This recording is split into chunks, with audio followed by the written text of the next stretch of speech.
My parents tried to give my inheritance to their golden daughter, but my grandparents had a surprising twist in store. My parents, especially my dad, have always favored my 26-year-old younger sister Amy over me. This predilection began in our early years and only grew worse as we matured. From my earliest recollections, Amy was the golden child. When I was 5 and she was 2, our parents threw her a lavish birthday party that included a bouncy castle, a petting zoo, and professional face painters. That same year, I celebrated my birthday with a small family dinner and a store-bought cake. This contributed to setting the tone for the ensuing years. As we grew older, the distinctions became more obvious. Amy consistently got the best clothes, the newest gadgets, and the most attention.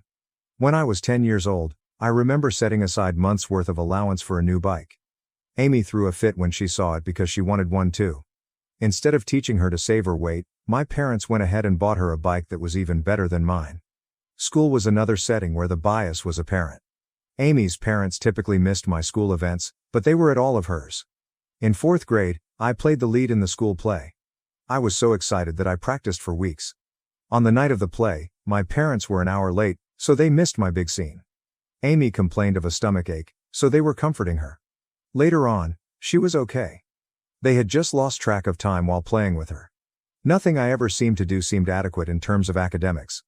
In middle school, I frequently earned consecutive A's, joined the math club, and even won first place in a regional science fair. My parents barely recognized these accomplishments, but when Amy received a B+ on one test in her weakest subject, they celebrated with a supper and bought her a new phone to encourage her to keep improving. High school in particular was challenging. I engaged in whatever activity I could with the goal of winning their approval. In addition to maintaining a 4.0 GPA, I was the debate team captain and editor of the school newspaper. Amy breezed through school, just maintaining a C average, and she spent a lot of time with her friends. I was selected as one of 2 junior-year applicants from our university to take part in a renowned Harvard summer program. I felt wonderful, and it was such an honor. When I broke the news to my dad over dinner, he complained and shifted the conversation to Amy's upcoming dance performance. "That's nice," my mother said, "at least," but she quickly went on. When Amy's concert fell on the day I was leaving Harvard, my parents wanted to see her sing, but they were unable to take me to the airport. I requested a lift from a friend's parents. The process of applying to colleges was another excruciating one. I spent months honing my essays, participating in extracurricular activities, and studying for the SAT. I was accepted to a number of prestigious universities and awarded a substantial scholarship to attend the university of my choice. My parents' response to this, when I brought it up to them over dinner, was hardly bearable. "That's good, but don't let it run to your head. College isn't everything," suggested my dad. My mother added, "Just keep us in mind when you're off becoming a big shot." However, when Amy barely made it through high school and decided against going to college, my parents were very accommodating. They respected her for knowing herself, and for not conforming to social norms. They even bought her a car as a graduation present, which is something they have never done for me. I suffered emotionally as a result of this ongoing partiality. I struggled with anxiety and hopelessness throughout my teens and early 20s. I realized that my parents' behavior was not my fault when I started therapy in college. It took me years to build my self-esteem and learn how to validate myself independently of my parents' approval. Despite the lack of support from my immediate family, I was nevertheless able to live a respectable life. I had a respectable position in finance by the time I graduated with honors from college, and by the time I was 27, I had even bought my own home. My parents aren't, but I'm proud of my achievements. The current drama, then, starts here. My grandfather passed away not too long ago on my dad's side. He was a prosperous businessman who began with nothing and left behind a large estate. According to his will, he divided his assets evenly between his children, parents, and his siblings, as well as his grandchildren, which include myself, Amy, and our cousins. I received a sizable share of the inheritance, about $500,000. It would have enabled me to make investments for the future, settle my school loans, and maybe start my own business in the future. I was pleased with this unexpected windfall and the opportunities it might bring. However, it was evident that my parents were upset when the will was read. They later pulled me aside and told me that they thought it was unfair because I was given an equal share. Amy, who works part-time at a coffee shop and lives in our parents' basement, said that she was in more need of the money because she was in pain. I tried to remain composed despite my shock. I explained that they had no influence over Grandpa's decision-making process. They urged me to behave honorably and give Amy my due share. When I declined, They were furious and started accusing me of being selfish and lacking gratitude. They talked about every instance where they had assisted me that my dad could remember. He prioritized paying for my medically necessary braces, purchasing me the absolute minimum of school supplies, and letting me live at home when I was in college, even though I worked part-time to help with the money. Conveniently, he ignored the fact that they still support Amy at the age of 25, the car they provided her, and the numerous shopping sprees. The situation quickly became more serious. My dad decided to take care of matters himself, acting as the executor of the will. He said he would interpret Grandpa's intentions and give Amy my entire share in addition to her own inheritance. He claimed that if Grandpa had been aware of our particular circumstance, he would have won it. I was shattered. In addition to being clearly against the law, this served as a horrible reminder of how little my parents valued me. I attempted to reason with them by pointing out that Grandpa had always treated all of his grandchildren equally and that he was aware of our situation. My mother then accused me of disparaging the departed by suggesting that Grandpa might have liked something different from what my dad was supporting. When I brought up some recollections of Grandpa encouraging me to pursue my academic and professional ambitions, my parents dismissed them as misrepresentations. They said Grandpa had quietly expressed concern about Amy's future and wanted to make sure she was taken care of. When I questioned them why he hadn't just written the will that way back then, they didn't have an answer. Although Amy felt uncomfortable with the situation, she refrained from criticizing our parents. Mom and Dad know best, she simply shrugged when I attempted to speak with her alone. It was clear that she would not be of much assistance. I sought advice from my paternal grandmother, Grandpa's widow, feeling deceived and hurt. She was furious when she heard what was going on. She told me that Grandpa had not intended this at all and that my parents had no power to change the will. Grandma supplied some information that makes things clear. My parents reportedly asked Grandpa to leave everything to Amy in his will a number of years ago. Grandpa had adamantly protested, stating that he believed all of his grandchildren should receive the same treatment. In his will, he had even stipulated that anyone contesting the fair distribution would forfeit their share. Armed with this information, I took my folks on. They were shocked when Grandma revealed that they had previously tried to influence the will. My dad tried to defend it by saying they were only considering Amy's future, but I could see the guilt on their faces. Grandmother took immediate action. She contacted her lawyer and other executors of her will. She also contacted my dad's siblings, who were just as outraged by what he was trying as she was. Together, they thwarted my dad's plot and ensured that the terms of the will would be followed. My parents are not thrilled with me, but they had to back off. They accused me of inciting the family against me and contended that I ought to have resolved this internally rather than enlisting outside help. My mother wept because I had lied to them and divided the family. When my dad threatened to completely cut me out of their will, I responded that I had never expected anything from them anyhow. They are now threatening to cut off all contact if I take the inheritance. My father even said that if I were to inherit their home, I would not be allowed to live there. My mother delivered a particularly scathing blow when she said that my taking the money shows that I never really loved them and was only eager to make money off of their death. The extended family is divided on the issue. Some of my cousins are supportive because they recognize the historical partiality and respect my self-advocacy. Some people think that since family unity comes before money, I should have given in to keep the peace. This has caused tension in both my parents' and my dad's relationships, even though my dad's siblings are unquestionably on my side. Amy is caught up in all of this. She told me in private that she is not prepared to confront our parents, even though she feels horrible and didn't ask for this. I don't really blame her because she has been taught her entire life to rely on them and look for their approval. A part of me still wishes she will assist me just once. This situation has evoked a great deal of resentment and pain from the past. I find myself thinking back on all the occasions when Amy was given preference over me, including the birthday parties I missed, the school events my parents skipped, and the unreported accomplishments. It appears that a lifetime of injustice is being brought to a head by this one incident. Despite the fact that the entire situation has generated a great deal of division within the family, I am standing my position and intend to inherit what Grandpa intended. Family gatherings have become awkward, and my parents hardly ever speak to me anymore. For the first time since I could tolerate the accusing looks and chilly shoulders, I skipped our monthly family dinner last week. Despite the chaos, a small part of me feels in control. For the first time in my life, I'm facing my parents' unjust treatment. I'm stating my worth and refusing to be dismissed. It's simultaneously awful and liberating. I believe I'm correct, but I'm exhausted by the family drama. I've started having anxiety episodes again, something I haven't had since college. I am considering going back to therapy in order to help manage all of this stress. Should I have taken my inheritance and refused to live up to my parents' expectations? To keep the peace, should I have just given Amy the cash? I'm tired of being the family scapegoat, but I'm also afraid of losing my family entirely. Any advice or point of view would be greatly appreciated. Update: much has transpired since my initial post half a year ago. I want to express my gratitude to everyone for their advice and support, which really helped me get through difficult times. Let me begin by discussing the legal side of things. I did consult my own lawyer, as many of you suggested. He confirmed that my dad's attempt was unlawful and that I was fully entitled to inherit. He assisted me in documenting everything and prepared me to respond lawfully if necessary. Luckily, that is not how things happened.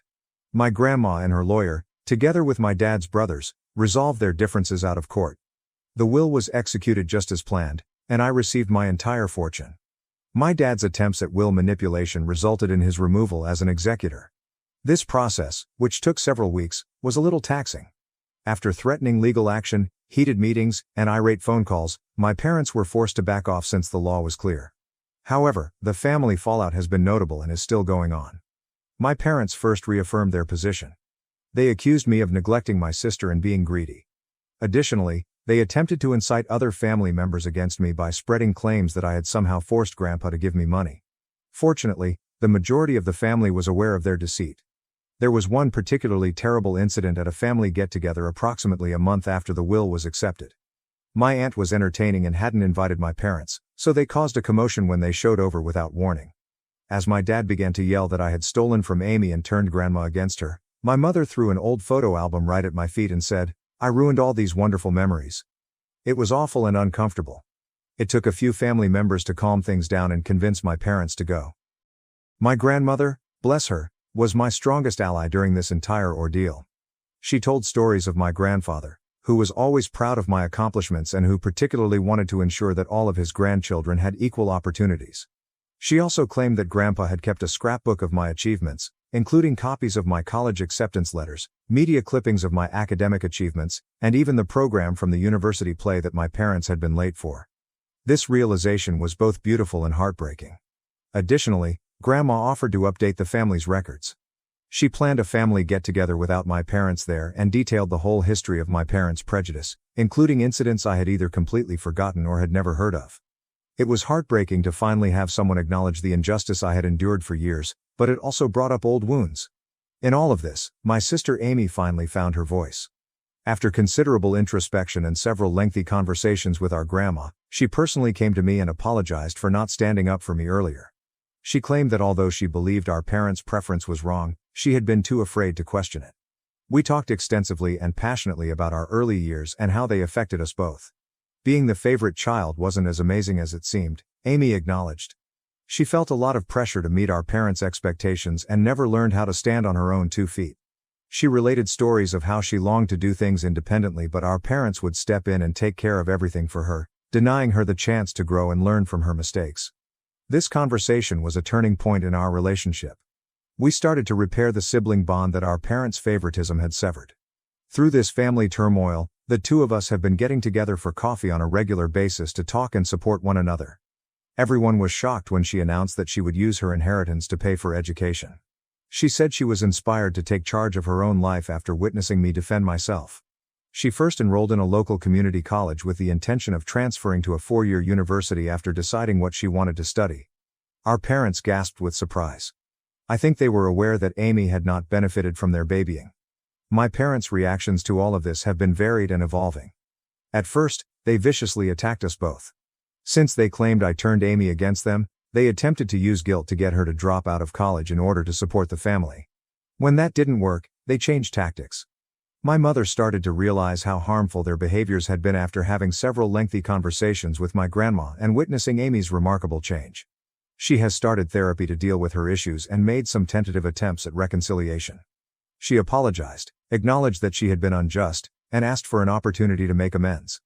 It takes time, and although I'm cautiously optimistic, I'm also setting firm boundaries. Sadly, my dad has been less inclined to take responsibility for his faults. He feels like the victim in all of this and is still quite angry. Since Amy decided to attend college, he has been cold toward her and rarely communicates with me.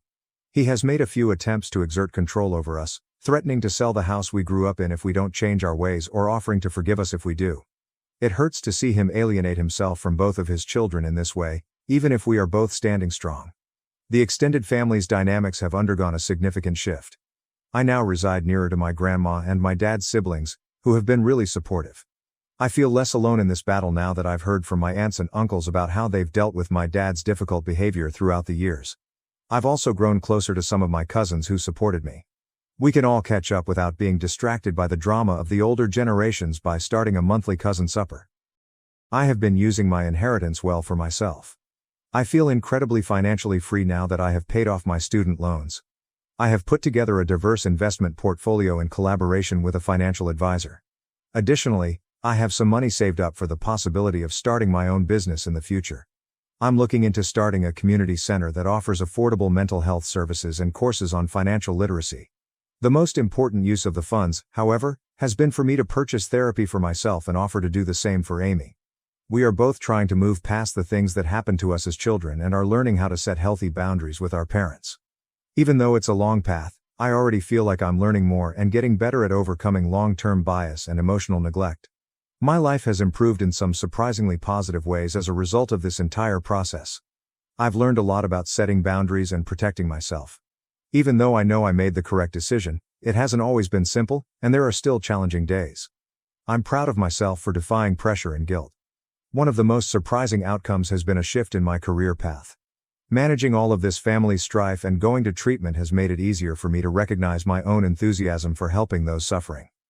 Having to deal with all of this dysfunction in my family and going to therapy has made me realize how motivated I am to help people who have experienced similar family dynamics. I'm currently considering going back to school to work as a family therapist and specialize in adult children of emotionally immature parents. I've also been working at a local juvenile facility, where I've been helping kids from difficult family situations.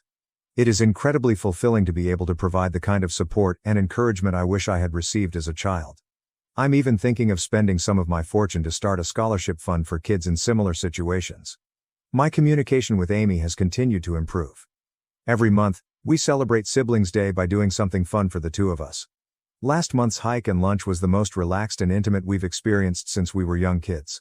We are slowly re-establishing our relationship on our own terms, free from the influence of our parents. Things with my parents are still difficult. My mom has been working to mend our connection. She has been going to therapy on a regular basis and has even started to see some of the harm caused by her bias. During a few one-on-one lunches, we have discussed our past and future goals in an open and difficult manner. It's not perfect, but there has been progress. But my dad is still against change. He continues to claim that he did nothing wrong and that Amy and I should be grateful. He skipped a number of family events since he won't be in the same room as me. I'm attempting to let go of my need to force him to change his perspective or regulate his responses, even though it hurts. Grandma has become a rock for Amy and me. She has also been telling us more stories about our grandfather, who was proud of us for standing up for ourselves. She has been an excellent mediator in family disputes because she consistently advocates for fairness and understanding. Many lessons on the true meaning of family have been taught during the entire process.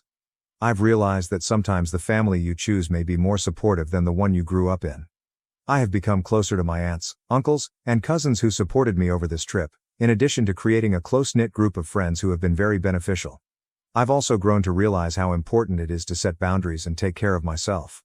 I'm getting better at saying no to situations that endanger my mental health, and I no longer feel guilty about prioritizing my own well-being. I had always put off exploring new interests and hobbies because I was so focused on trying to win my parents' approval. I would like to advise people in similar situations to not allow anyone to make them feel guilty about obtaining what is rightfully theirs. It's fair to protect yourself, even if it causes controversy. Despite the complexity of family dynamics, you deserve to be treated fairly. Never forget that it's never too late to start living the life you deserve. If required, seek therapy. Surround yourself with supportive people, and don't be afraid to set boundaries. Your value is determined by who you are, not by how your family treats you. Again, I want to thank all of you for your encouragement and suggestions. It meant more than you would have realized during a really difficult time. Even though the path has not been easy, I am looking forward to the future and feel a level of confidence that I have not had in years. I'm eager to see where this new phase of my life will take me, and I'm determined to break the pattern of partiality and improve the connections in my own future family. I flew halfway across the world to meet my online girlfriend after a year of daily chats, but she panicked and left me alone most of the trip. After a year of daily phone chats, I took a plane overseas to see my internet girlfriend. However, she suffered from panic episodes when we first met, forcing me to spend hours every day by myself in my hotel, until I was forced to leave.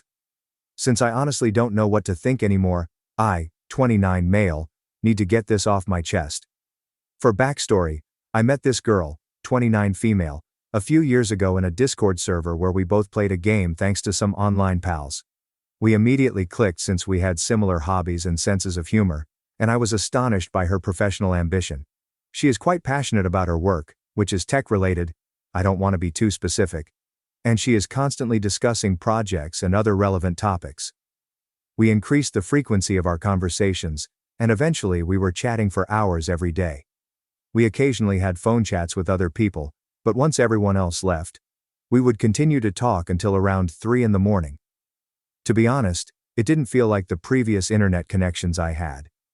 One evening, when discussing films we enjoyed, we discovered that our tastes were nearly the same. We began using one of those sync services to watch content together. When she informed me she had feelings for me early last year, everything changed. She kind of blurted it out when we were on a video conversation, saying she had been feeling that way for some time but was afraid to speak because of the distance. We had been flirting a little, so I wasn't entirely shocked when I informed her that I was also intrigued. Our internet time together increased even further. Sometimes she would even hold her phone up so we could communicate digitally while she was cooking or doing anything else. Before deeming us official, I ought to have been more explicit about what I required, but I was in the heat of the moment. Even through a screen, there seemed to be a very unique vibe between us that is difficult to describe. To be honest, I hadn't connected with someone like that in a long time. Where I live, I've had a very blank dating life. It wasn't long before she began calling me her boyfriend in conversations with others close to her. She would tell me stories about how her mother would inquire about me, or how she would bring me up to her coworkers.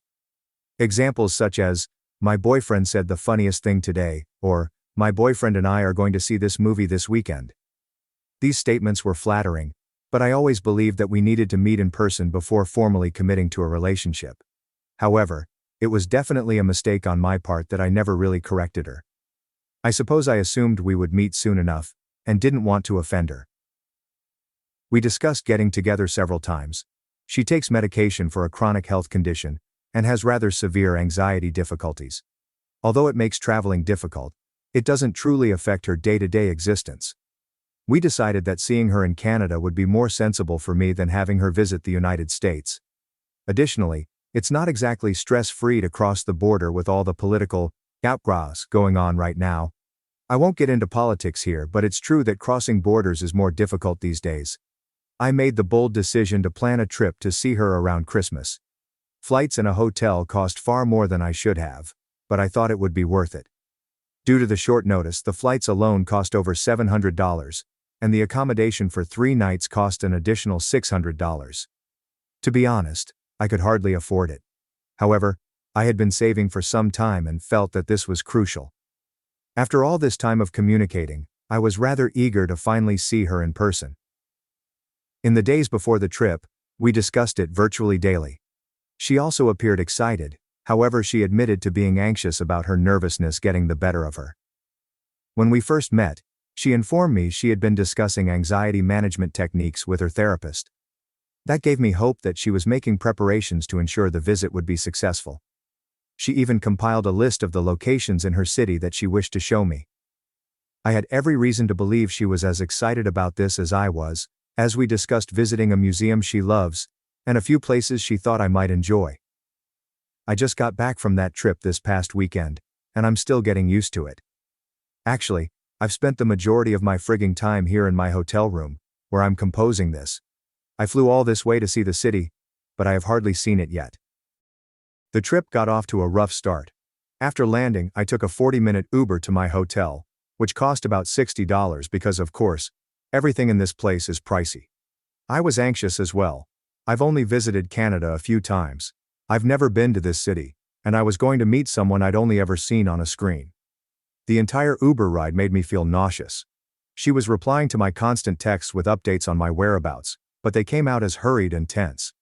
Since I was also anxious, I assumed she must be experiencing even more worry, so I made an effort to be understanding. I assumed she would be prepared to meet when I arrived at the hotel. She lives about 5 minutes away from my lodging. Even though that hotel was more expensive than others, that was one of the reasons I chose it. She had said that staying nearby would make things easier for her. I messaged her to let her know I was ready anytime she was, checked in, and showered a little. I waited after that. She texted me instead of coming over, stating she needed more time since her anxiety was so bad. I made an effort to be sympathetic. I was aware of the seriousness of her concern. However, it took her an additional 2 hours to summon the bravery to visit me. I was sitting in my hotel room, checking the window every now and again, wondering if this whole trip had been a mistake. I attempted to watch TV, but I was unable to concentrate. At one point, my flight had been so early that I nearly fell asleep. She was actually trembling and crying, like sobbing, when she eventually arrived. It felt weird at first when I went down to the lobby to meet her. I sensed her trembling as we hugged. The fact that everyone in the foyer was staring at us added to the unease. She nodded when I proposed that we head up to my room so she could relax in peace. She sobbed for about 10 minutes straight while sitting on the edge of the bed in my room. Other than sitting next to her and giving her the occasional pat back, I had no idea what to do. She nodded when I asked if she wanted any water, so I retrieved some from the bathroom sink. She apologized perhaps 20 times after appearing to cool down a little. She insisted that she had been all right until she really had to come meet me, and that she had no idea why she was feeling so nervous. After a while, she appeared to be well enough for us to speak. At first it was awkward, not at all like our casual online chats, but after a half hour or so, she proposed that we visit her. There, she claimed, I would be able to meet her brother and she would feel more at ease. She and her brother reside in a modest home approximately 5 minutes' drive from my hotel. Her brother appeared to be a cool, amiable, gaming kind of guy. They also have a very adorable black cat who insisted on attempting to sit on my lap. As I had anticipated from our video talks, their apartment was tidy, yet lived in. Even though we spent some time hanging out at their apartment, she remained really nervous the entire time. Sometimes she would get silent, and I would catch her staring at nothing, as if she were deep in meditation. Her brother made an effort to assist by carrying on the discussion and inquiring about my flight, job, and other matters. Although it was kind of him, I became aware that I was speaking to him more than to her. She stated she was too anxious to drive, but she did say she wanted to take me around and show me parts of the city. She stated she was feeling too overwhelmed and that perhaps tomorrow would be a better time. But I did suggest that perhaps we should all go, with her brother driving. She simply phoned me by Uber to return to my hotel at the end. Total time spent together on the first day, no more than 3 or 4 hours. She spent the majority of that time there with her brother as well. Around 9 o'clock, I returned to my hotel room and just collapsed. I was worn out after the day's emotional roller coaster and the journey. In addition, I had been awake since around 4 a.m. for my journey. She replied, "Sleep well. Sorry today was rough. Tomorrow will be better, I promise." I tried to concentrate on that promise as I drifted off to sleep after sending her a good night text. I got up really early the following day. I don't know, jet lag or whatever. I had nothing to do at around 7 in the morning. She normally sleeps in because she works nights, but I was just waiting to hear from her while I sat in my hotel. Despite my hunger, I didn't want to go too far for fear of receiving a message from her. In the end, I ate a terrible and expensive breakfast at the hotel restaurant.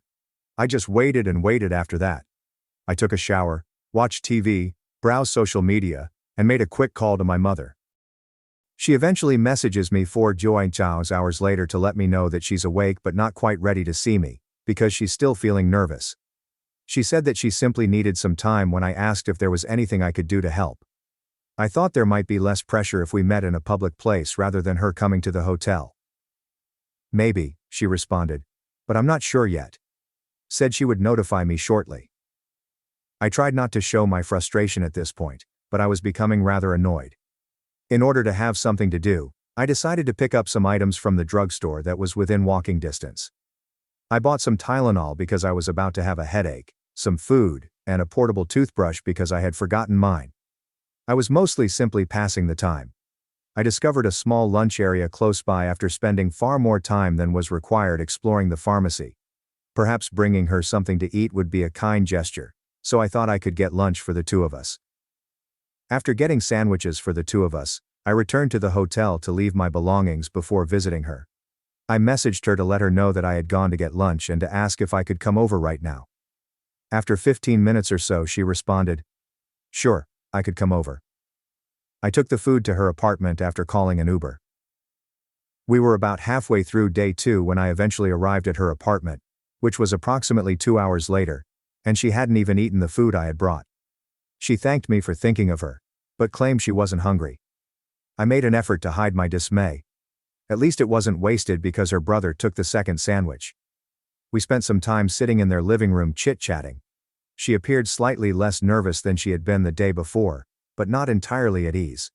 She tells me that she, her brother and I, are going to a get-together with a number of their friends, just as I was beginning to believe that perhaps we could actually do something together. I came all this way to spend time with her, so I was a little taken aback, but I reasoned that maybe having other people there might make her feel more at ease. She replied that we would only be there for a few hours when I questioned how long. She replied that it was at her friend's house, which is a bit outside of the city, when I inquired where it was. I was disappointed, even though I attempted to appear excited about it. I had not anticipated our first actual day together looking like this. The drive there took roughly an hour in the end. I sat in the rear and she sat in the passenger seat while her brother drove. For most of the ride they discussed people I didn't know and inside jokes that I wasn't involved in. She would sometimes attempt to explain things to me, but it was never the same. I primarily just took in the vista outside the window, which was rather pleasant. There were about 10 people at her friend's house when we arrived. In fact, all of her friends were incredibly kind and hospitable. They were all aware of me. She had apparently been discussing this visit for weeks. She introduced me to everyone as her boyfriend, and it felt perfectly acceptable. It was a good celebration. Good food, a few beverages, and people playing board and video games. Everyone was polite and constantly approached me to chat. After hearing so much about me, a number of individuals expressed their happiness at finally meeting me. According to one female, "She never shuts up about you." Which, considering how little time we'd really spent together since I came, was both flattering and perplexing. Although we didn't really converse much, we stayed there for the majority of the night. She was off playing games with someone else or dragging me into discussions with her pals all the time. It was strange. We were usually in different areas of the room, despite my repeated attempts to stand close to her or get her attention. At 10 o'clock at night, we finally began to return. Given that she typically stays up until 3 or 4 in the morning, I assumed we would still have plenty of time to spend together. Perhaps we could just sit and chat like we used to do online, or we could watch one of those movies we were always discussing. She then asks her brother in the car if she can drive me to my hotel before they leave for home. According to her brother, "Sure." I'm sitting there in disbelief. She just met her boyfriend in person, who went across the country to see her, but she's too exhausted to spend any real time with him. When she glanced back at me for confirmation, I said, "Sure, that's fine," because I had no idea what else to say. Most of the drive back to my motel was quiet. She mentioned her anxiousness had been playing up more than usual lately, and once apologized for being so strange. It wasn't actually okay, but I told her it was. Could I say anything else? I couldn't really make her want to hang out with me. She said goodbye with a short hug and promised to text me in the morning when we arrived at my hotel. I felt completely whack when I went up to my room. After another few hours of hardly communicating on day 2, I began to believe that this entire vacation had been a huge mistake. Thus I find myself back in the hotel room, completely bewildered and alone. Even though my girlfriend is only a few minutes away, I'm alone in a strange country, and haven't really spent any time with her alone. I attempted to watch a movie on my laptop but was unable to concentrate. I ended up aimlessly browsing social media until around 1 in the morning. I was concerned that texting her about it might exacerbate her worry, so I refrained from doing so. However, I was also at a loss about what to do. I felt like I had met everyone in her life except for my real girlfriend by the time I was scheduled to have dinner with her family the following evening. I eventually texted her to let her know how I was feeling. I tried to be straightforward but gentle. I acknowledged that worry was difficult, but I was disappointed that we hadn't been able to spend more time together. I brought up the fact that I had come all this way to visit her, and that it bothered me that she seemed more at ease with me in public than with me alone. I made it clear that I was merely perplexed and a little depressed about the circumstance, not angry with her. When she finally reacted, it was a wall of text and took over 20 minutes. She apologized profusely, stating that she wanted to make the trip worthwhile for me, but was simply too exhausted, and that her anxiety was still through the sky. She made an effort to reassure me that she still had a strong interest in me, but she claimed that she is too anxious, and that nothing would happen if we were by ourselves. It seems that this is difficult for her because she hasn't been in a relationship for a few years. She clarified that when there are other people present, she feels more at ease since she is not under as much pressure to be fascinating or amusing. Claimed that she is constantly concerned that I am evaluating her, or contrasting her with her online persona. She added that she fears physical contact after a long period of time, and worries that I have unrealistic expectations for her. I informed her that there are several steps between an embrace and anything more serious, and that I wasn't anticipating anything intimate or physical. In fact, I haven't even given her a hug this trip. I simply wanted to talk to you and hang out with you like we do online for some real quality time. I told her that I wasn't traveling this far for sex. I finally got to meet the person I've been corresponding with for months. That appeared to relieve her, and she said that after meeting her mother, we would spend some time together. She mentioned that her mother was very excited to see me and that perhaps we could return to my hotel to watch a movie or something after supper. I accepted the plan since it seemed better than nothing. That night I couldn't sleep. I continued to reflect on the entire circumstance and question whether I had made a grave error in interacting with someone who suffered from such extreme anxiety. That seems harsh, and I don't blame her for having mental health problems. That's not her fault. But I began to question if I could handle the difficulties of a long-distance relationship. My last day here is today. Tomorrow morning I will depart early. This entire trip has seemed like a huge waste of both money and effort. Instead of spending most of my visit sitting by myself in a hotel room, I wanted to spend time with her. Since we don't have much time together, I genuinely assumed she would want to spend every moment with me. We've been discussing this vacation for a while, so I thought it would be rather different. After this, I'm not sure if this relationship can last. Am I going overboard? I understand that anxiety does exist, yet it seems pointless that I've come this far. Update. Several days have passed since my return, and because many people have been inquiring about what transpired, I thought I should provide an update. In the comments, several of you were really critical. Yes, I am aware that anxiety is a real illness. I am not a sex-crazed guy who was merely attempting to hook up. Furthermore, I don't believe she was taking advantage of me or anything similar. You folks come up with some crazy hypotheses. For those who are wondering why I didn't just go explore the city by myself, the answer is that I did some exploring, but it wasn't the main goal. I wasn't a tourist who traveled so far. To spend time with her, I went. In any case, I made the initial post on the last day of the trip after waking up quite early. After that, I anxiously awaited her message. Once more I didn't hear from her for a few hours. When she did text, it was a bit after noon. I had been up since about 8 o'clock, so I spent an additional 4 hours sitting in my hotel room, checking my phone like a teen in love every few minutes. She said I could take an Uber to her apartment at any time, and reminded me that we had supper with her mother later that day. Many of you advised me to simply call off the dinner plans, but I chose to go ahead and see how things worked out. I mean, I might as well meet her mother since I'd already traveled this far. I quickly showered, changed into my clothes, and went to her house. After the previous days, I was a little nervous, but I tried to remain optimistic. It was a pleasant difference that her brother was out when I arrived. Although she still appeared a little anxious, she was unquestionably less anxious than before. In fact, we watched things together for a while.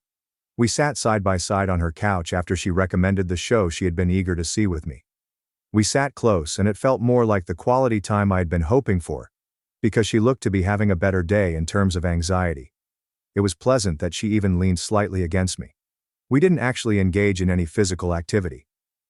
After some time, her brother returned home, although it was unquestionably better than the days before.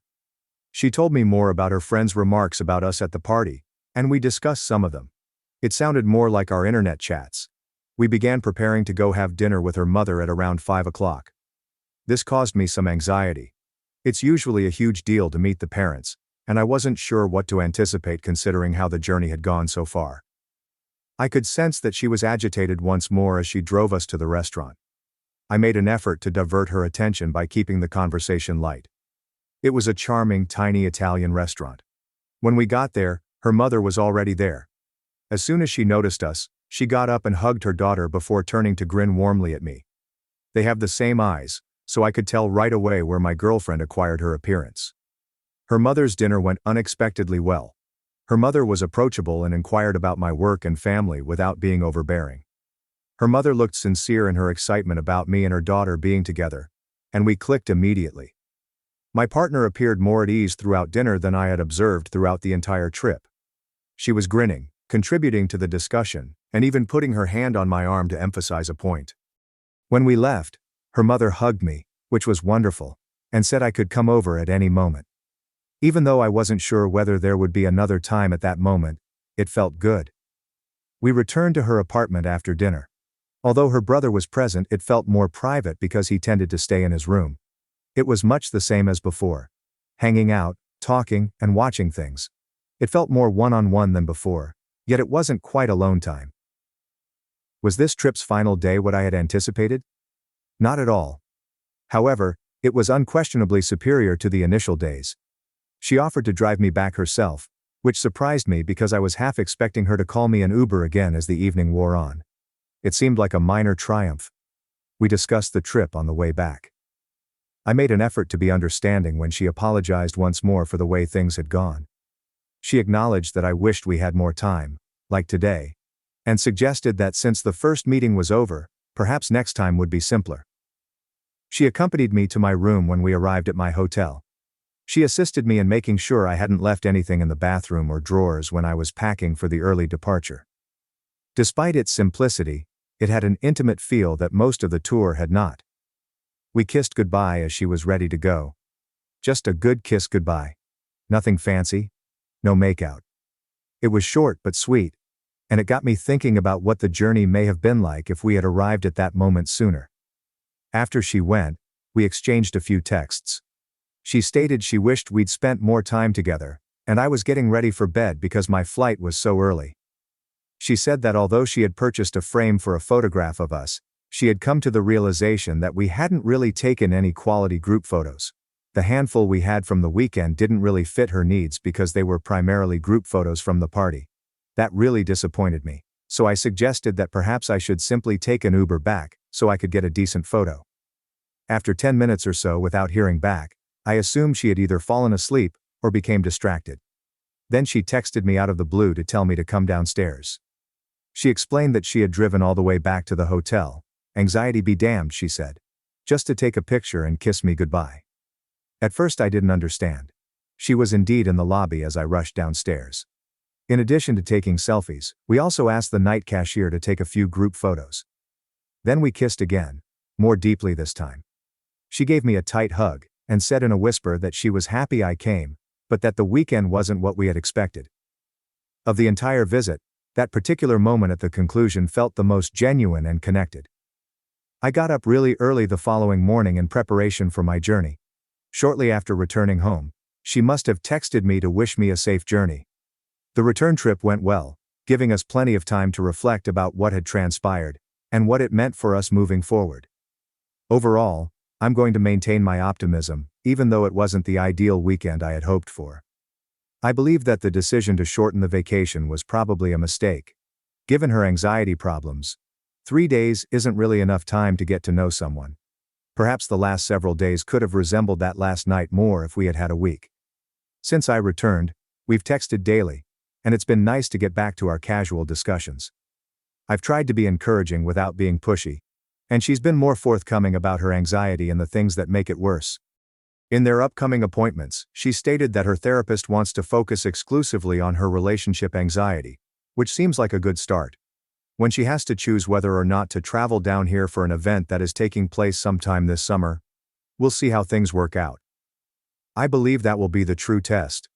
I'm going to have to reevaluate if this can work in the long run, if she can't bring herself to come see me. However, there may be hope for us if she manages to make the trip, and things turn out better than they did this time. To address a few points raised in the comments, she does take medication and see a therapist, albeit a very new one. She has struggled with anxiety for many years, and it won't go away on its own. I wouldn't often be interested in a long-distance relationship, but our personalities and hobbies complement each other in ways that I don't often find with others in my area. And to everyone who thinks I'm being foolish or naive, well, maybe I am. I think that people should be given second chances, particularly when it comes to mental health. She wasn't attempting to ruin the weekend, really. She was obviously dealing with a serious and challenging issue. Whether we can discover a path forward that benefits us both is the question. I appreciate all of the feedback and suggestions on the first post. The next trip is in approximately 2 to 4 months, so I'm not sure whether I'll update again, but then I'll know for sure whether this can work or not. Thanks for watching and diving into this wild family drama with me. If you love Reddit family drama, don't forget to subscribe and turn on notifications so you never miss the next one. After discovering my husband's autism and kitty food preference, I faced deceit and marital stress, leading to my decision to divorce. Well, it's been a lot longer than the 1-week update I promised. I could make excuses, but I won't. For those of you who don't want to read my original post, I asked for help with my husband's food preference issues, and through talking with many people on here and, ultimately, his mother, it was revealed that he was diagnosed with autism as a child. Some of the comments on my original post were not so kind. I got a lot of accusations that still hurt me. Some just make me angry, particularly the person who commented simply, "Please don't bully him. He's my goddamn husband. Not a schoolyard friend, not a sibling, not a child. Infantilizing him doesn't help his case at all." Moving on. I was very upset as he had never mentioned anything to me. We've discussed all sorts of medical issues together, but his diagnosis never came up. I want to stress this. This isn't a matter of me not wanting to be married to an autistic man. This is a matter of my husband keeping something important from me and causing me a great deal of stress that could have been avoided if I was aware of his diagnosis. For example, I continuously pushed him to try new foods or attend concerts or visit loud amusement parks. I knew he wasn't particularly thrilled about any of those things, but they are all very normal couple activities that I wanted us to experience together. Had I been aware of his autism, I would have had a better understanding of how negatively these things affected him, and made more of an effort to integrate things he liked with things I liked, maybe a smaller local band, or a craft fair instead of an amusement park. Anyways, that's the backstory. Read below for the update. Update. I confronted him about my conversation with his mother the night before our counseling appointment. I made sure to bring it up casually so I didn't become angry again. He tried to brush me off at first, saying he didn't know what I was talking about. After talking for a bit, he eventually confessed that he not only knew of the diagnosis but deliberately kept it from me. He said I was his dream and he didn't want to do anything to ruin our perfect relationship. I explained how him keeping this from me hurt me. I explained how I could have been there to support him instead of feeling like he needed to hide. He said he wasn't ashamed of it at all. He explained that it's just not something that affects him anymore. I, again, explained how it affects me, but he didn't seem to care. I didn't show him the post I made, but I used some of the advice from you all to try to explain why his autism really does in fact still affect his life. We went to bed upset. The next day he acted like nothing happened. We ate breakfast, he had chicken nuggets, and went about our day. I kept expecting him to bring it up, but he never did. I didn't have the nerve to bring it up again until later at the marriage counselor's office. I spoke to the counselor so as not to seem accusing and explained that this was an issue that bothered me. My husband actually laughed and said he assumed I'd gotten over it by now. When I explained that no, I really hadn't, he got angry with me and stormed out. The counselor tried to mediate, but it wasn't much use as my husband went to wait in the car. I was worried he'd leave without me, so I cut the meeting short. Our ride home was quiet. It wasn't until we got home that I said I was worried he was keeping other things from me too. He said he'd been reading online about how women can't understand autism and therefore he didn't think it was important to tell me about it. I said that was the weakest excuse I'd ever heard. He then said that I'd leave him if I knew. I said if I left him it'd be because he's a liar. Apparently he told all of our mutual friends that he'd just been diagnosed with autism and I was considering leaving him because of it. Now many of our friends won't talk to me and act very cold when we run into each other in public. I don't know what else he's told them, but I think he told someone I cheated on him as a fake account has been commenting horrible things about me and my supposed sexual habits on all of my Instagram posts. I keep reporting them, but then it seems like another just pops up in its place. I haven't decided if divorce is the right path. I know he's been browsing incel and other bitter male-centric websites. One of his friends is a self-described incel, so I'm even more convinced that this isn't the man I married. I'm mostly just confused. I've been avoiding him at home and it feels like more of a roommate situation at this point. He doesn't really leave his den until it's time for work, and then he's back in the den until bed. It seems like everything is messed up, just from me wanting to help. I don't even know what to expect at this point, much less how to move on from here. Edit, there are so many more comments than I anticipated. I'm trying to at least read through most of them, although I think I'm past my emotional ability to reply. I'm really shocked at how overwhelmingly supportive people are. Thank you. I'm going to be discussing divorce with a lawyer. I don't know how to bring it up with him, but I'm past the point of caring. You're all right. I dread coming home to him in the evenings. I dread if he will miraculously want to talk. This isn't healthy for either of us. At the very least, some time apart would be good. That's all for now. I don't think I'll update past this, as I'm already uncomfortable with how quickly this blew up. But I will be living elsewhere by the end of the month. Now to the next story, story 2. My wife will not shut up and I'm not sure I can take it that much longer. Is it possible for that to be a reason to leave? I'm not sure if I should have posted this on iTales instead. But here goes. My wife will not shut up. I'm not talking about your usual chatty Kathy. I mean, she almost literally will not shut up. She will talk continuously from the moment she knows I am within earshot. Not just in the same room. I mean, as soon as it's reasonable to assume that I can hear her. She will not stop talking until I'm gone, and sometimes not even then. On more than one occasion, I've gone into the bathroom, turned on the loud exhaust fan, taken a leisurely dump, and then returned to hear her cheerfully engaged in the same conversation she was enjoying before I went in. She also refuses to use the exhaust fan while she's in the restroom because it would prevent her from being heard. So I get to hear all the bathroom noises on top of whatever Homeric epic about her friend's cousin's girlfriend's hairdresser she's blathering on about.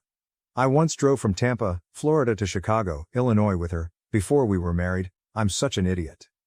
Without saying more than 10 sentences. She did not stop talking the entire way. The entire way. Television onto a show I like? Pfft, that's not a problem. She'll happily turn the volume down so it doesn't get in the way. Having sex? That's the perfect time to tell me about how Olivia Newton-John still has the leather pants she wore in Greece and she, brace yourself, still fits in them. Really?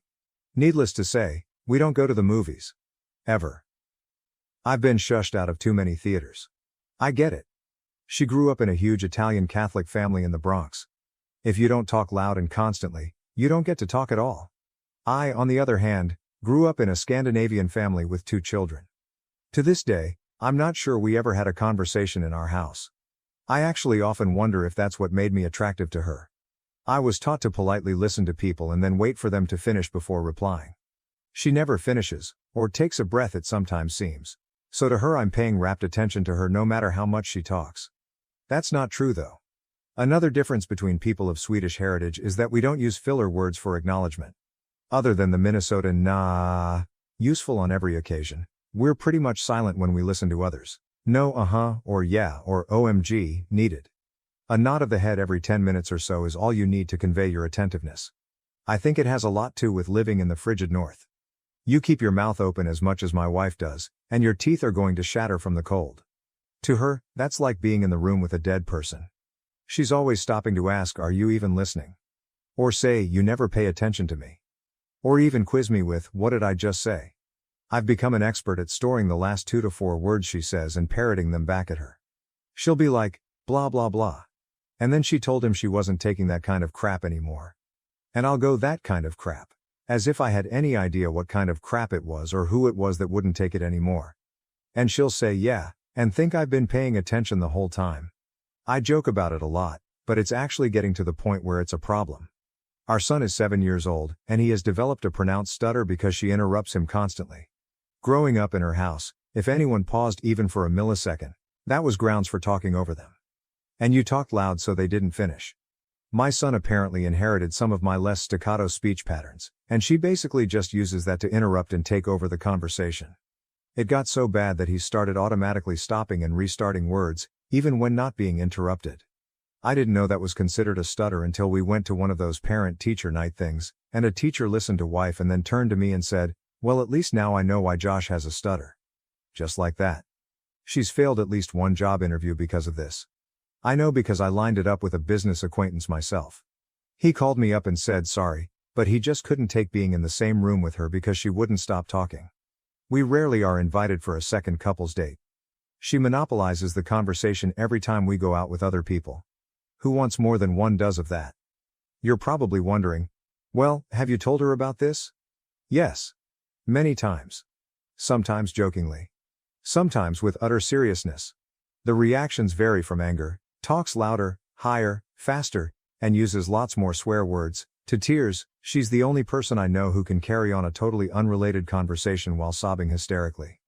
The one thing that doesn't happen is her talking any less. I try not to let it get to me.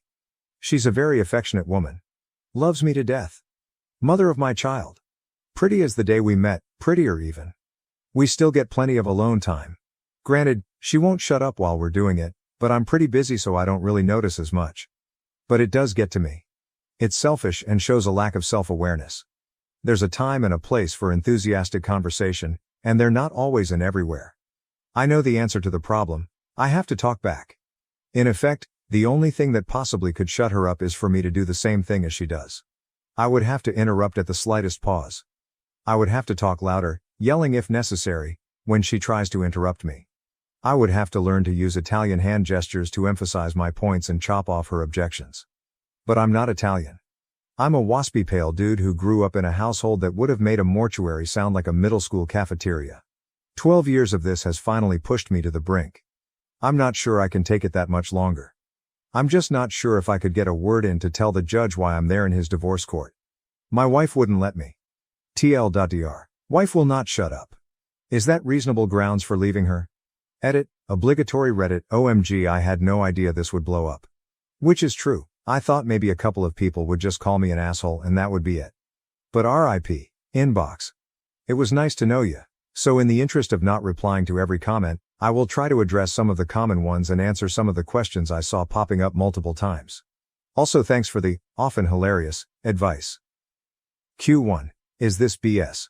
Implied. A1. No, it's all mostly true. I admit to some embellishment for dramatic comedic effect though. The bit about the leather pants is representative, not an actual quote. Not from sexy times anyway. She probably mentioned it at some point though. Q2. Why didn't you run away screaming before you got married? Sub-question. Was OP's wife hot?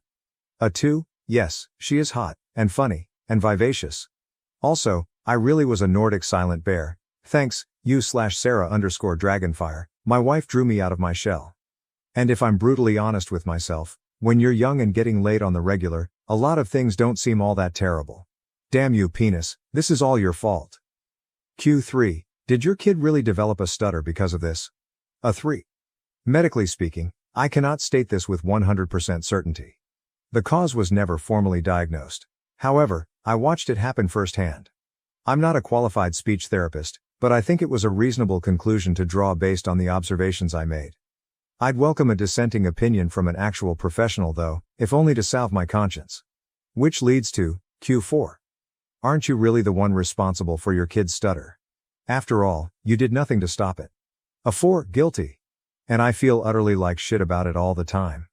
For the record, I did bring it up lots of times, even to the point of getting into arguments about it and speaking harshly to my wife when she interrupted my son. But I think by the time I realized it was happening, most of the damage was done. And anything I could do was more expressing my anger about it than actually making an effective change. All the rest of this weirdly long post is just ranting. If there's an actual justification for leaving, this is it, and I'm deathly afraid that she'll get full custody and just make it worse or even irreparable. Q5. Is it because she's, pick one, OCD, insecure, autistic, mentally ill? A5.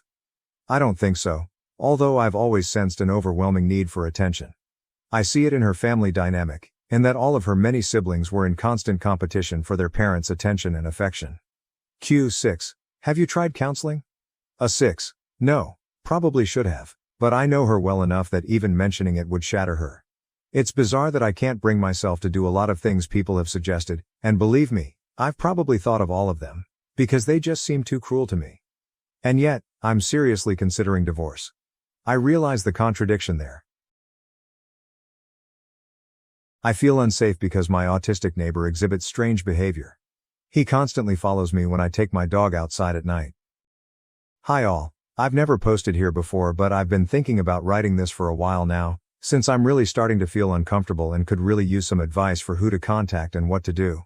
I 23F live in student housing as a graduate student. I have my own apartment in a small multifamily complex.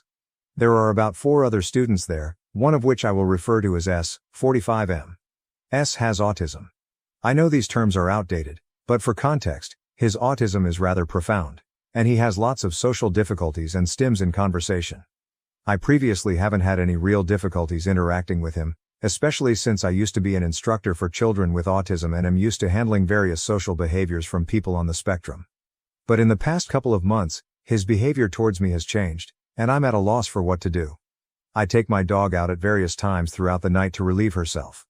There is only one way out of the complex, and I have to pass by S's apartment in order to do this. But after living here for about 6 months, I didn't have any trouble with this.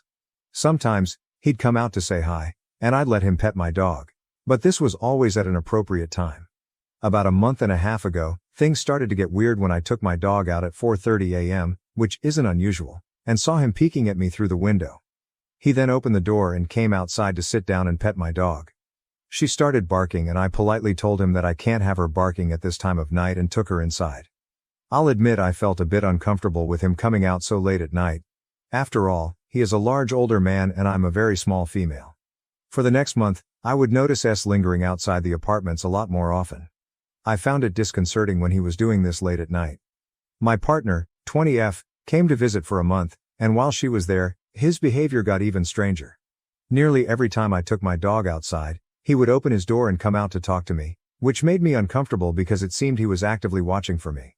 But when I asked my partner to come out with me, he would open the door, see her with me, and then close the door without a word. It got to the point where I no longer wanted to take my dog out alone and eventually put up a security camera for peace of mind. The day my security package was actually delivered, my partner was up having a school Zoom meeting in my kitchen, while I slept. Apparently, during the meeting, she started to hear him yell my name outside my door, followed by, "Package." And she ignored it, but it went on for several minutes. This made me really nervous to hear about, and after I put the camera up the behavior slowed. But the other day, my partner went back to her home state again, and S's behavior changed again. He came up to me on the way back from doing laundry in our shared laundry room and asked me if I was a lesbian. I was kind of taken aback, but figured since he has autism, he doesn't really understand if a question is inappropriate. But 2 days later, it got worse. I was taking my garbage out, and there's a small alley between our apartments and the dumpsters. There is only one way in or out. It was nearly midnight and I checked the cameras first to ensure I was alone before going out, but when I turned around, he was standing in the alley, nearly blocking my way out. He looked on the verge of tears. I awkwardly said hi and stepped around him so I wouldn't be cornered in the alley, and he started confessing a variety of emotional and family problems to me. I could see he was having a hard time, so I was polite and answered him and advised him to see a therapist if he needed someone to talk to. He then said something odd to me about not having a partner and how he wanted one really badly, not to put me on the spot, and mentioned he knew about my current partner. Of course, now I think I see why he's been acting so strange towards me. Here's the thing though. He's still following me outside when I take my dog out, and sometimes will just stand there quietly and watch if I'm not engaging with the conversations he's trying to start. I have started carrying pepper spray and will admit I'm feeling very concerned for my safety. My mom says it's a harmless crush and I should just politely tell him to stop cornering me, but I don't know how to safely have this conversation, just in case I may actually be in danger, and I don't feel comfortable doing so. Any advice on what I should tell him to make him understand his behavior is making me feel unsafe? Should I even tell him? Even though he has autism, I feel like he should know not to corner me in an alley at midnight. My school does not have many people working during the summer, and I'm not sure who I should report this to, if I do. Several people close to me who have met him, including someone who is also on the autism spectrum, are telling me to not confront him and just report this behavior. But again, my parents just say his autism is making it difficult to understand that his sudden change in behavior is off-putting, and he's getting over a harmless crush. Either way, I feel unsafe at times, and I want to hear some advice from you guys as to what I should do. Advice from anyone on the spectrum would be especially appreciated, since I want to know if maybe I'm just misinterpreting his challenged social skills as something more concerning. Thank you so much. Update. Thank you all for the replies. You guys are so helpful and have helped me realize the danger I'm in. I want to believe this is the best case scenario, where he just doesn't realize his behavior is inappropriate. Logically, this is the most likely case, but I have to base my actions around a worst case scenario. My gut says something is very wrong. You guys are right that I need to listen to that. My safety has to take priority over his feelings, and I will be doing everything I can to avoid interactions with him. This weekend, he hasn't come up to me directly. He has, however, been coming outside at night after 2:30 a.m., searching the yard where I usually take my dog, and then going straight back inside, 2 nights in a row now, as caught multiple times by my camera. Don't know why else he would do this other than to look for me, and this makes me especially unnerved that he's only attempting that approach at night now, as if he's trying to catch me off guard. I called my parents and broke down crying after reading all the comments you guys left in this thread, and they're finally taking me seriously. My mom purchased me a stun gun, which I will not be going outside without. I'm also not leaving the house alone anymore at all, not even to take the trash out. My dog will be accompanying me for everything. I didn't mention it in my previous post, but my dog is a pit bull, and even though she's the sweetest and has never once been aggressive, she is fiercely loyal, and I believe she could do some serious damage if someone attacked me. I also put in contact alarms for my windows and got a better deadbolt for my door, and my partner has also offered to come stay with me to help keep me safe. He has never approached me when I'm not alone. So for everyone who's been concerned for my safety, thank you, and I hope that shows I'm taking serious steps to keep safe. This morning, I submitted a report to the school and explained the situation in depth, including sending them footage from my security camera of him following me and my dog outside late at night. I requested they keep my report anonymous. I asked them to do a mental welfare check on him and connect him with counseling resources. And as some of you have suggested, I'm asking them to call and remind him not to approach people late at night while they're on their own. Those were my only specific requests, but I told them I need intervention, and I need it now. I got a call back within a few hours and learned my case was fortunately assigned to a man who's worked with autistic adults for years prior to transferring to work at the university, so he's very understanding of the situation and why it's so complex, and will be working on connecting us with resources for his mental health and to point out which behaviors are appropriate, inappropriate. I'm hoping this is the best case scenario, and that this intervention will be positive. If it's not, however, then I will be asking the housing department to temporarily move me. I feel much better with the help and communication I'm getting from the school, but I will continue to treat this like I'm in very real danger, because I might be. This post blew up, so I will update it if something more substantial happens. But for now, the situation is reported and you can assume no news is good news. Now to the next story, Story 2. My ex-girlfriend committed suicide. I am a firefighter and had to find her body. It's been a bit over 6 months since I posted that story and I want to give you a quick update on my life. I'm on mobile, so I apologize if it makes it harder to read. TLDR, my ex-girlfriend got into an abusive relationship with a drug addict. She was dealing with depression for a while and killed herself. I am a firefighter in NJ, but go to school in NH. I received the call and conducted research to find her. I drove back down to help with the search. We found her body in the woods and she wrote me a suicide note. Where I left off was me upset about the situation and upset with the world, and most importantly, upset with myself. I was in a dark place for a while after that. I drank and shunned out everyone but my friends who were helping me. For a good amount of time I distanced myself from any girl who I met. The funeral wasn't long after and Jim didn't even show up. I'm not sure if he was invited, but it just shows the type of guy he is. I didn't feel comfortable with dating anyone, let alone even hooking up with them. It felt wrong and I was scared I would get close to someone and lose them again. The depression I felt was destructive. My chief reached out to me not long after because I never told him how I knew her. He asked me to see a therapist and that he can set up a visit at the firehouse. I was in NH, so I told him I'll see my college counseling center and send him confirmation. I lied, I sent him a fake email and he believed me. I had this notion that I don't need help because I help people.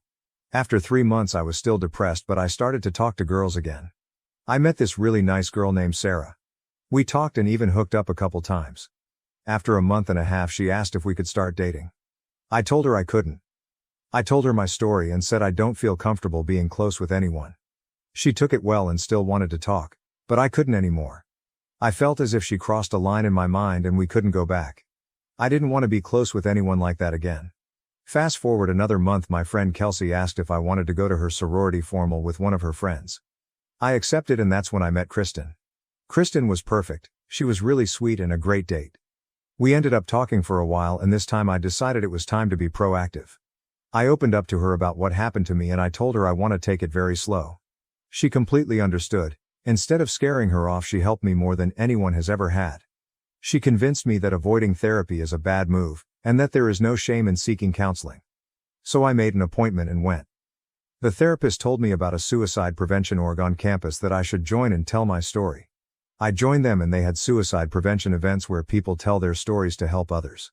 I did my first story, and Kristen and a bunch of my friends went to support me. It was one of the most touching moments of my life, standing up on that stage and seeing all those people. I continued doing these events, and Kristen went to every single one. After 6 months, I told her I'm ready to start dating, but to understand that I may be distant at first because I'm not used to this. She understood. We've been together for 8 months, and she's amazing. She's the nicest and most supportive person I've ever met. Every time I'm in NJ, I go to Lydia's house and support her mom. On Christmas, I got a crew to come to her house and deliver presents to her mom's boyfriend's autistic son and her nephews. The way I was able to get relief for my pain was helping others. And if it wasn't for Kristen, I wouldn't have the guidance to do it. I slapped my mother-in-law. My husband scolded me and told me that I am not allowed to do that to his mother. She and he are both racists. Hi Reddit. I made this throwaway because I need some help to know if I should apologize to my husband, because yesterday I slapped my mother-in-law in front of him. For context, my husband is white and I am mixed. My mom is Puerto Rican and my dad is white. My mom has very dark skin and my dad is pretty fair. I'm pretty white passing, which for those who don't know, means you can't really tell that I'm Latina unless I tell you.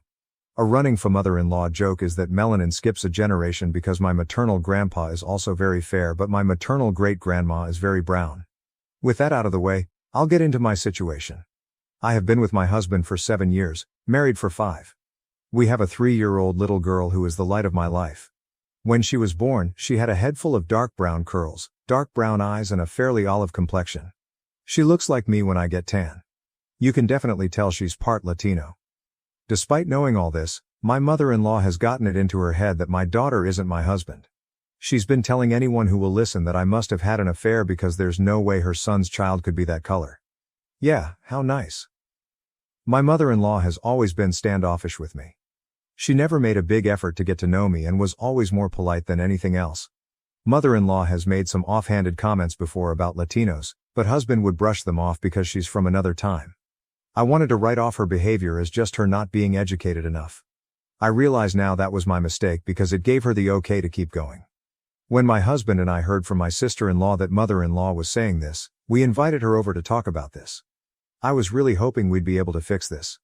However, what happened was my mother-in-law going on a rant for like 15 minutes. It consisted of her outing herself as a racist. Saying she knew girls like me couldn't control themselves, that she knew from the start what would happen. The nerve I had to pass my daughter off as her, also some very colorful slurs. Husband and I were frozen in shock because she hadn't even stepped into the house and was just screeching on our doorstep. What snapped me out of it was when she started to insult my mom, saying she probably did the same to my dad. I don't know what came over me next. I've never hit someone before. But I ended up smacking her so hard her glasses fell off. That's what got my husband to start talking. Or rather yelling at his mother and me for acting this way, while mother-in-law started to wail. Yes, I shouldn't have hit her, I know. That's wrong. But hearing him imply I was in the wrong the same way mother-in-law made me more angry. I told him he's just as much a racist as his mom if he was trying to make me out to be as bad as her. I got my keys from inside the house while he was trying to calm his mom down and left. I drove to a hotel and spent the night there. Now it's the afternoon and I haven't left the hotel room since checking in.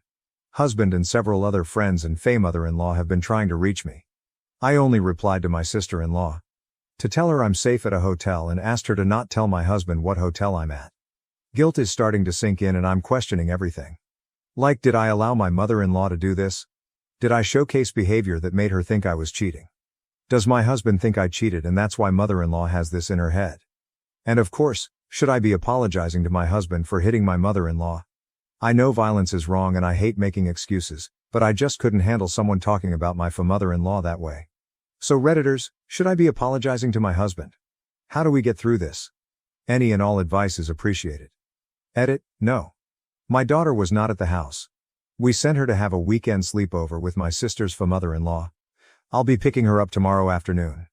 Edit 2, I have posted an update you can find on my page. Relevant comments. Constant Pen 4742. I would be scared to raise my daughter with that mother-in-law. I would do paternity just to shut down any ideas with the husband, but your marriage just took a hit, and if he doesn't step up, it would be difficult to move on. OP answer. This is what I'm most afraid of. She's a kind of matriarch, so if we were to go NC, it would be with the rest of the Faye mother-in-law too. However, I don't want my daughter in the range of an environment where she can be subjected to passing and direct comments. I don't want her to grow up thinking she's less because of her heritage. Update 1. Thank you to everyone who gave very insightful advice. I spent quite a bit reflecting and was able to get an emergency meeting with my therapist this morning. I only have my sister here as my parents moved back to Puerto Rico to be with my grandparents 5 years ago. Some questions I want to answer real quick. How old are we? My husband is 28 and I just celebrated my 30th birthday. We met when he was 21 and I was 23. Where was my daughter? I sent her to my sister's on Friday for a weekend sleepover with my sister's mother-in-law. I picked her up Monday afternoon and we had a little mommy-daughter time going to her favorite place, Costco. Yes, my 3-year-old loves Costco. We got home around 7 after we had dinner. My husband was waiting and I told him we'd talk after kiddo went to bed. When she was for certain asleep, we sat and had a long conversation not just about the fight and his mother, but also race and culture. I saw how my Faye mother-in-law was treated based on skin color, and while my husband understands racism, he admitted to never really grasping the complexities, especially colorism. A lot of you jumped to me taking my daughter and leaving or telling me he'd leave me. Sorry to disappoint, but no, we're not getting a divorce or anything of the sort. He apologized to me for not standing up for me before and then, acknowledging he didn't want to think of his mother in a racist light. I also apologized for hitting her because in the end, no, it doesn't help us. He did forgive me and said if it wasn't his mom saying it, he'd probably slap them too. We will be going to a marriage counselor, we decided, hoping to find one that specializes in interracial marriage. Our daughter is going to face challenges in the future because of her race. It's sad to say, but unfortunately racism is still alive and we want to know how to protect her and uplift her so she does not feel ashamed of her heritage. We've made the decision to go no contact with her and any people who try to bridge communication between us and her.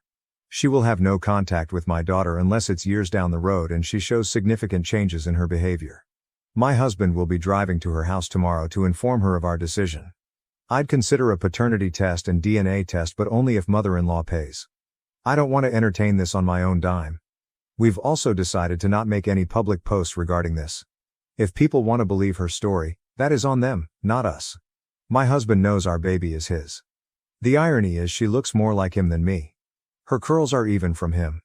I do hope this is my last update. If anything else happens, I might come back. Thank you again to everyone who gave valuable advice. I am sad my daughter won't have a grandmother in the States, but it's more reason for us to plan trips to PR. Relevant comments. Icy_spinach_48. You dealt with this very well. People on here are too quick to suggest divorce over every problem they read about. Well done to both of you for tackling it maturely. I wish you both the very best for the future update. Hello everyone. I think I jinxed myself by saying in my first update, I hope this will be my last post, because unfortunately, for a lack of a better term, shit continues to hit the fan.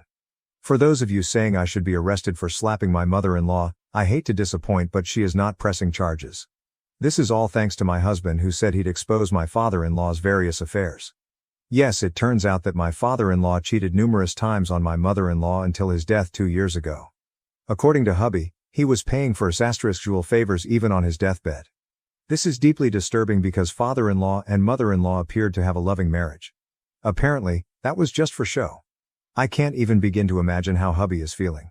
We talked about it and he said it's something he felt deep shame for keeping from me, but also shame because his parents' marriage wasn't at all what they pretended it was. Husband and I are still looking for a couples therapist who specializes in interracial marriage.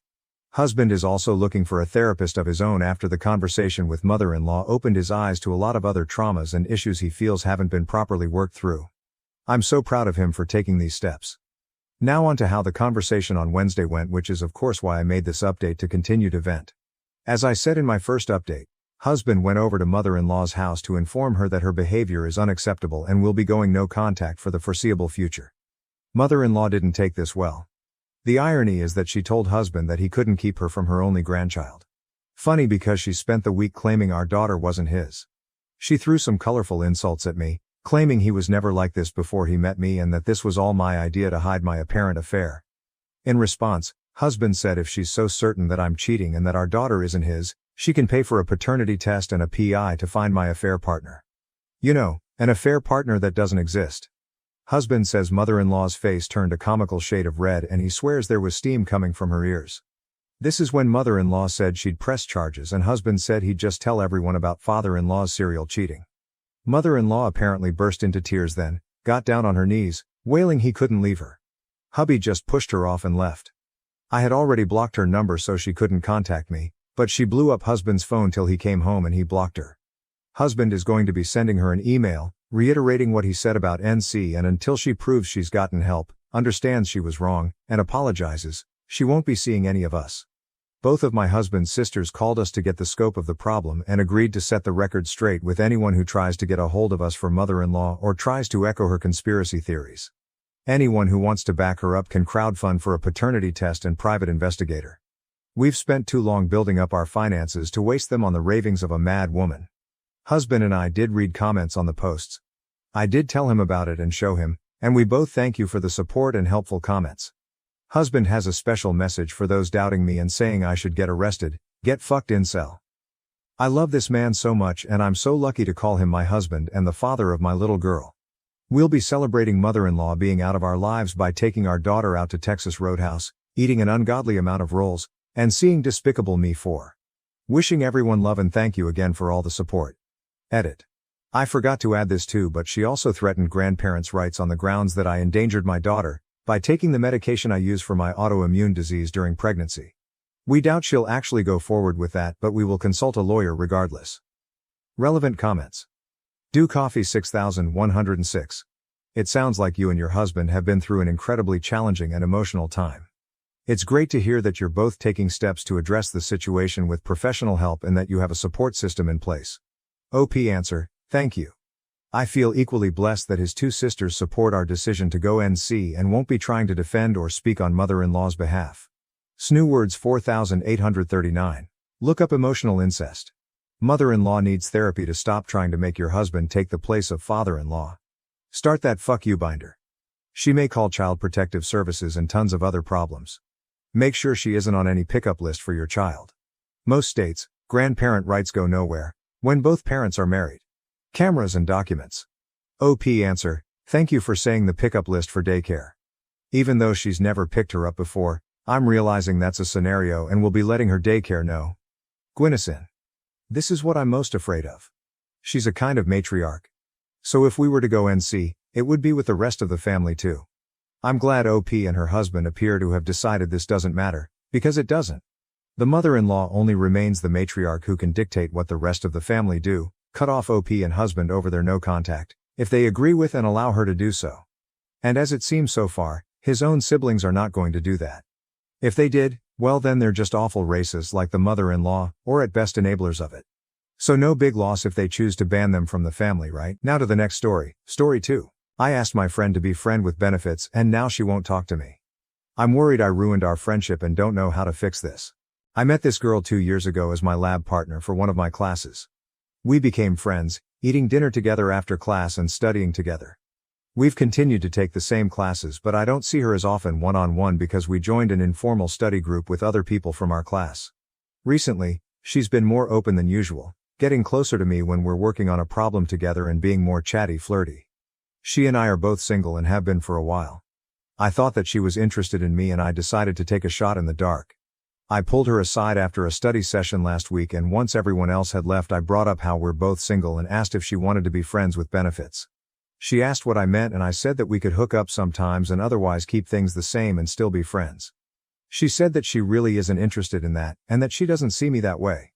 I just said, oh, okay, see you tomorrow then, and left. I'm hurt that I got rejected, but at the time I was still glad that I'd been brave enough to go through with it. I knew it was going to be awkward with her for a few days, but it's been a lot worse than that. At the study sessions she sits at the other side of the table from where she used to. She only works with other people in the group and doesn't even glance at me except if I directly ask her a question. Yesterday, I tried to walk alongside her as she left the study session and said, "Hey, I haven't seen you in a while, how's it going?" She said that she didn't want to talk and that she feels weird about me. I left her alone after that, but I'm crushed. I understand why she's mad at me and I know it's all my fault. I was incredibly stupid and I don't know if I can undo what I did. I thought if she said no she would just tease me a little and leave it at that, but I understand that what I said really hurt her. Is there any way I can get her to be friends with me again? Should I apologize, and if so, how should I word it?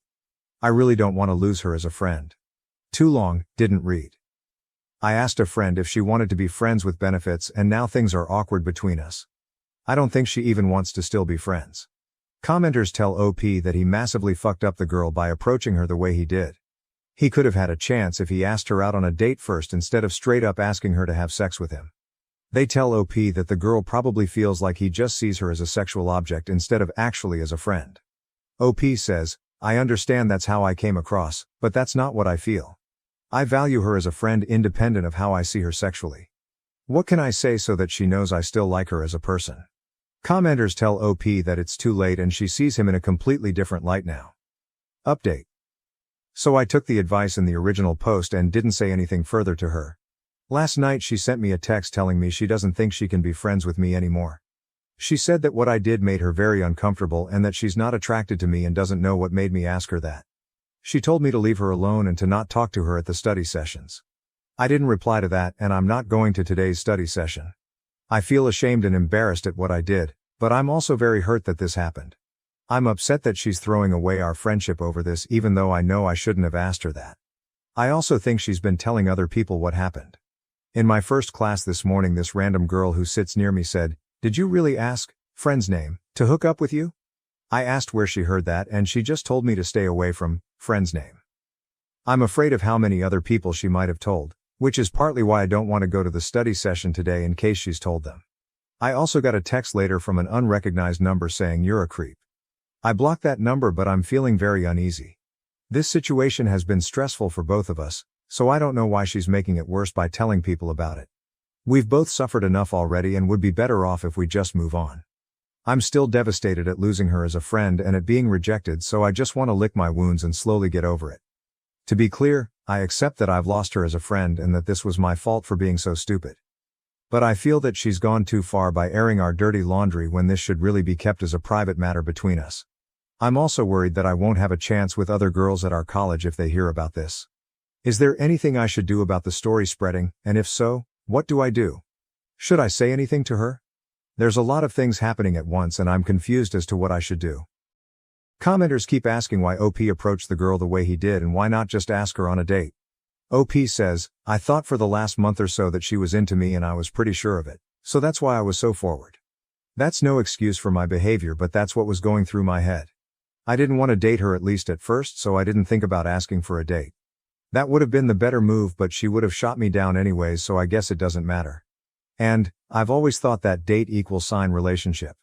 No, it's never worked before, but she was my only female friend, so it's not like I would try that on some random girl. Commenters ask why OP wouldn't want a relationship. OP says, I might have wanted that eventually, but I wanted to test out how well we'd work together as friends with benefits first.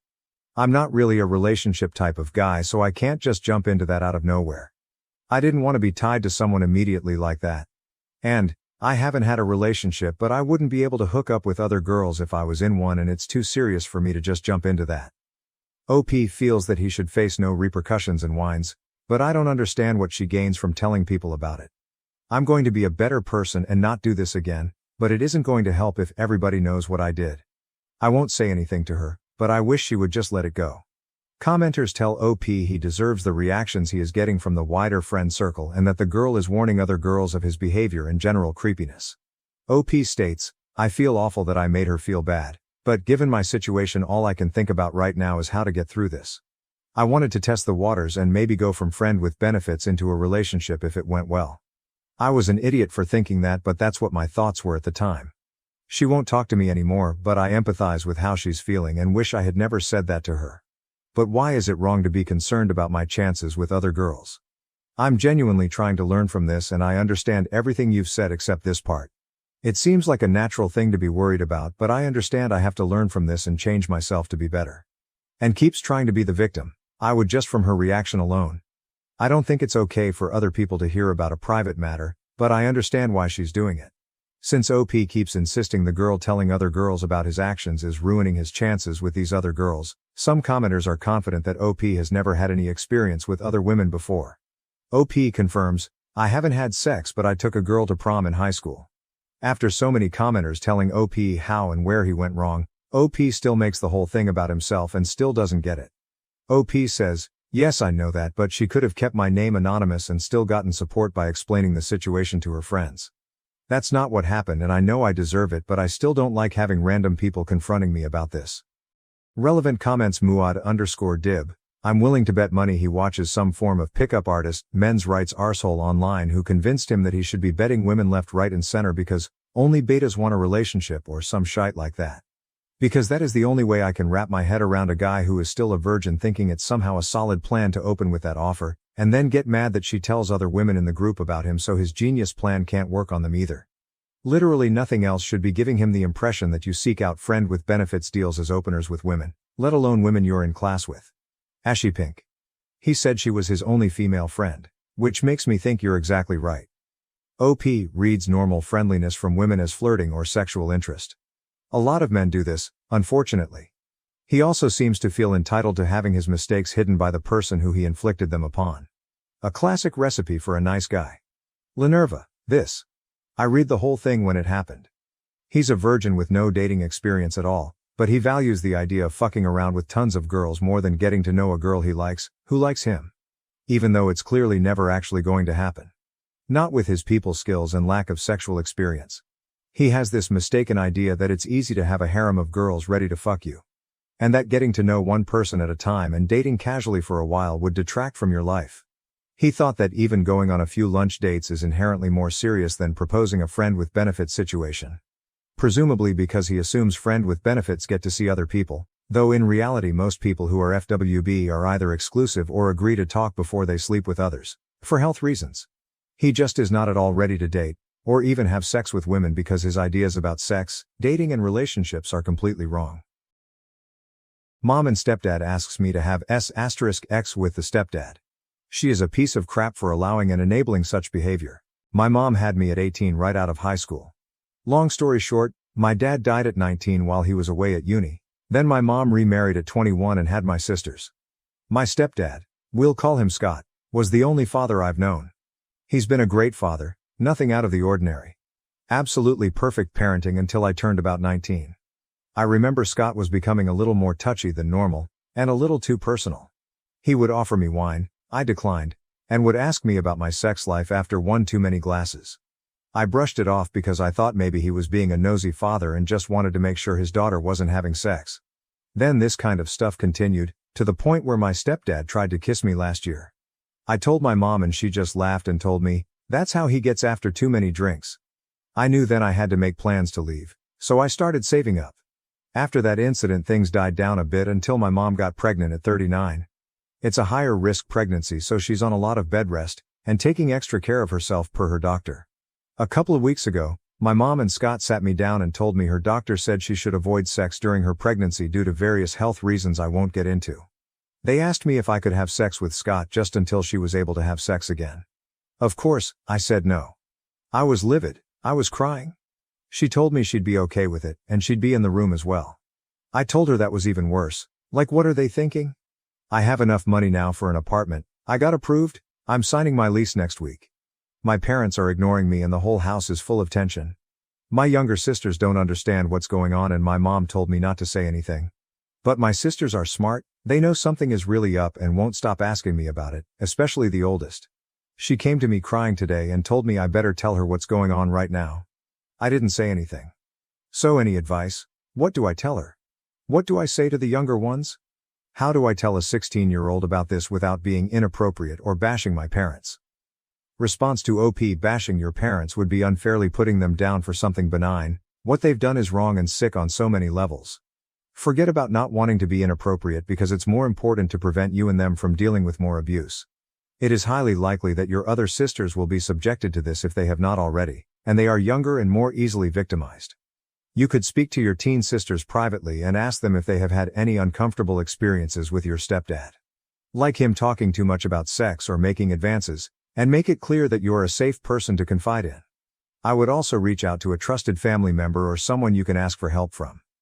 OP last year when he tried to kiss me, Child Protective Services interviewed all the girls, and the girls were very confused because their dad has never said or done anything to them inappropriately. My aunt, who is a child therapist and called Child Protective Services to begin with, talked to each girl and said there were no signs of foul play, which upset her because she really hates Scott, but made her happy because he's done nothing to them. Child Protective Services said it was like a roommate complaining about sexual assault since I'm not his biological daughter.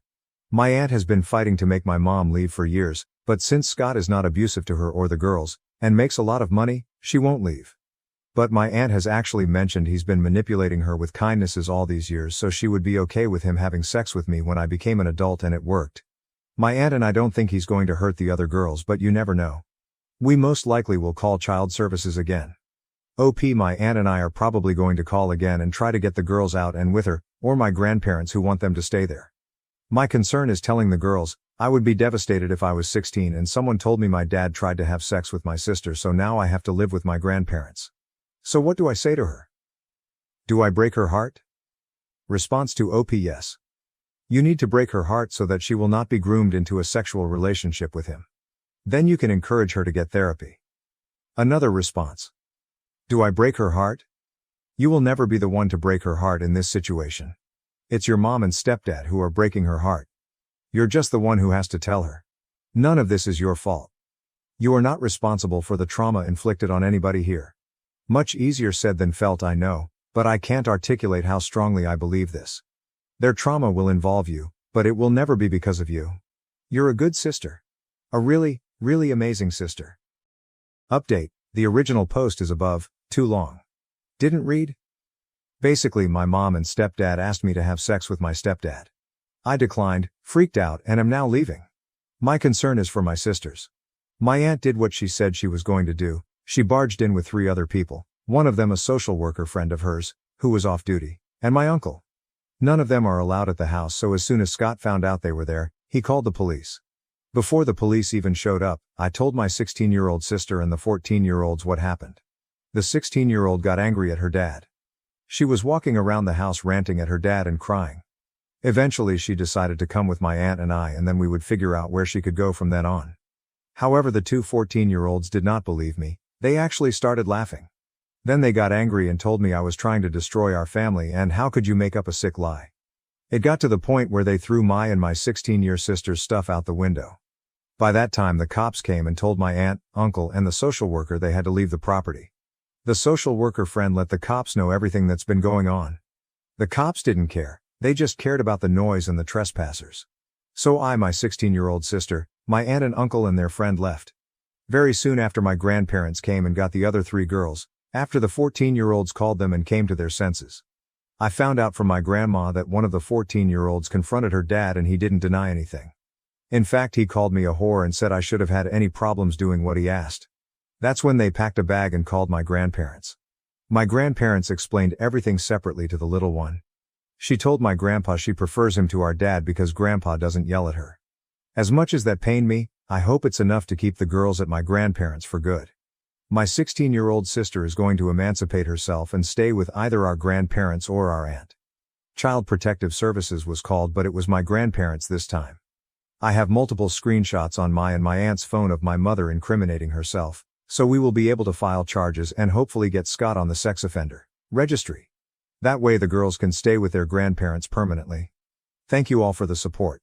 I appreciate each and every one of your comments, and to the survivors who shared their stories, you're also strong, thank you. OP on why aunt wasn't allowed over. Because they hate Scott and know he's a creep. Many years ago when I was about 13, at my younger sister's gender reveal party. My cousin, my uncle's daughter, who is trans, decided at university that she was female and came back as female. We all accepted and loved her the same except Scott, who got drunk and lifted her skirt and said, "Do you still have your boy parts?" That's when my uncle beat the shit out of him and knocked over a couple of tables. From then on, half of my family wasn't allowed back at the house per a trespassing order. They knew then that he was an absolute perv. But I, as a young child, didn't fully comprehend it. Good comment, the cops didn't care. Why is this always their fucking default setting? Now to the next story, story 2. I, 26 female, want my husband, 27 male, to immediately block one of his friends, Kyla, 27 female. He thinks I am overreacting, and wants opinions from some cool-headed people on if I'm just acting crazy, or this is something that would cross the line for you. My husband has a group of 8 friends he has been close with since his college days. Kyla is one of his friends. When my husband and I started dating, he introduced me to all of them, and everyone was very friendly. I used to hang out with them frequently. I am an introvert, and so is my husband. I would always ask him to spend time alone as being in social settings just saps all my energy away. His friends, and especially Kyla, always made it a point to tell me how he hangs out with them less after he started dating me. Kyla also had a weird energy around me. If I was with my husband, she would be the friendliest with me. However, as soon as he walked away, she acted like I did not exist. My husband hates to be touched by others. We both are neurodivergent, but Kyla would always tease him by trying to hug him, mess his hair, etc. I never felt she was flirting with him, but just teasing him to make him annoyed. Overall, she just feels like a person who has a severe social boundary issue. We got married 2 years ago, and things have been great between us.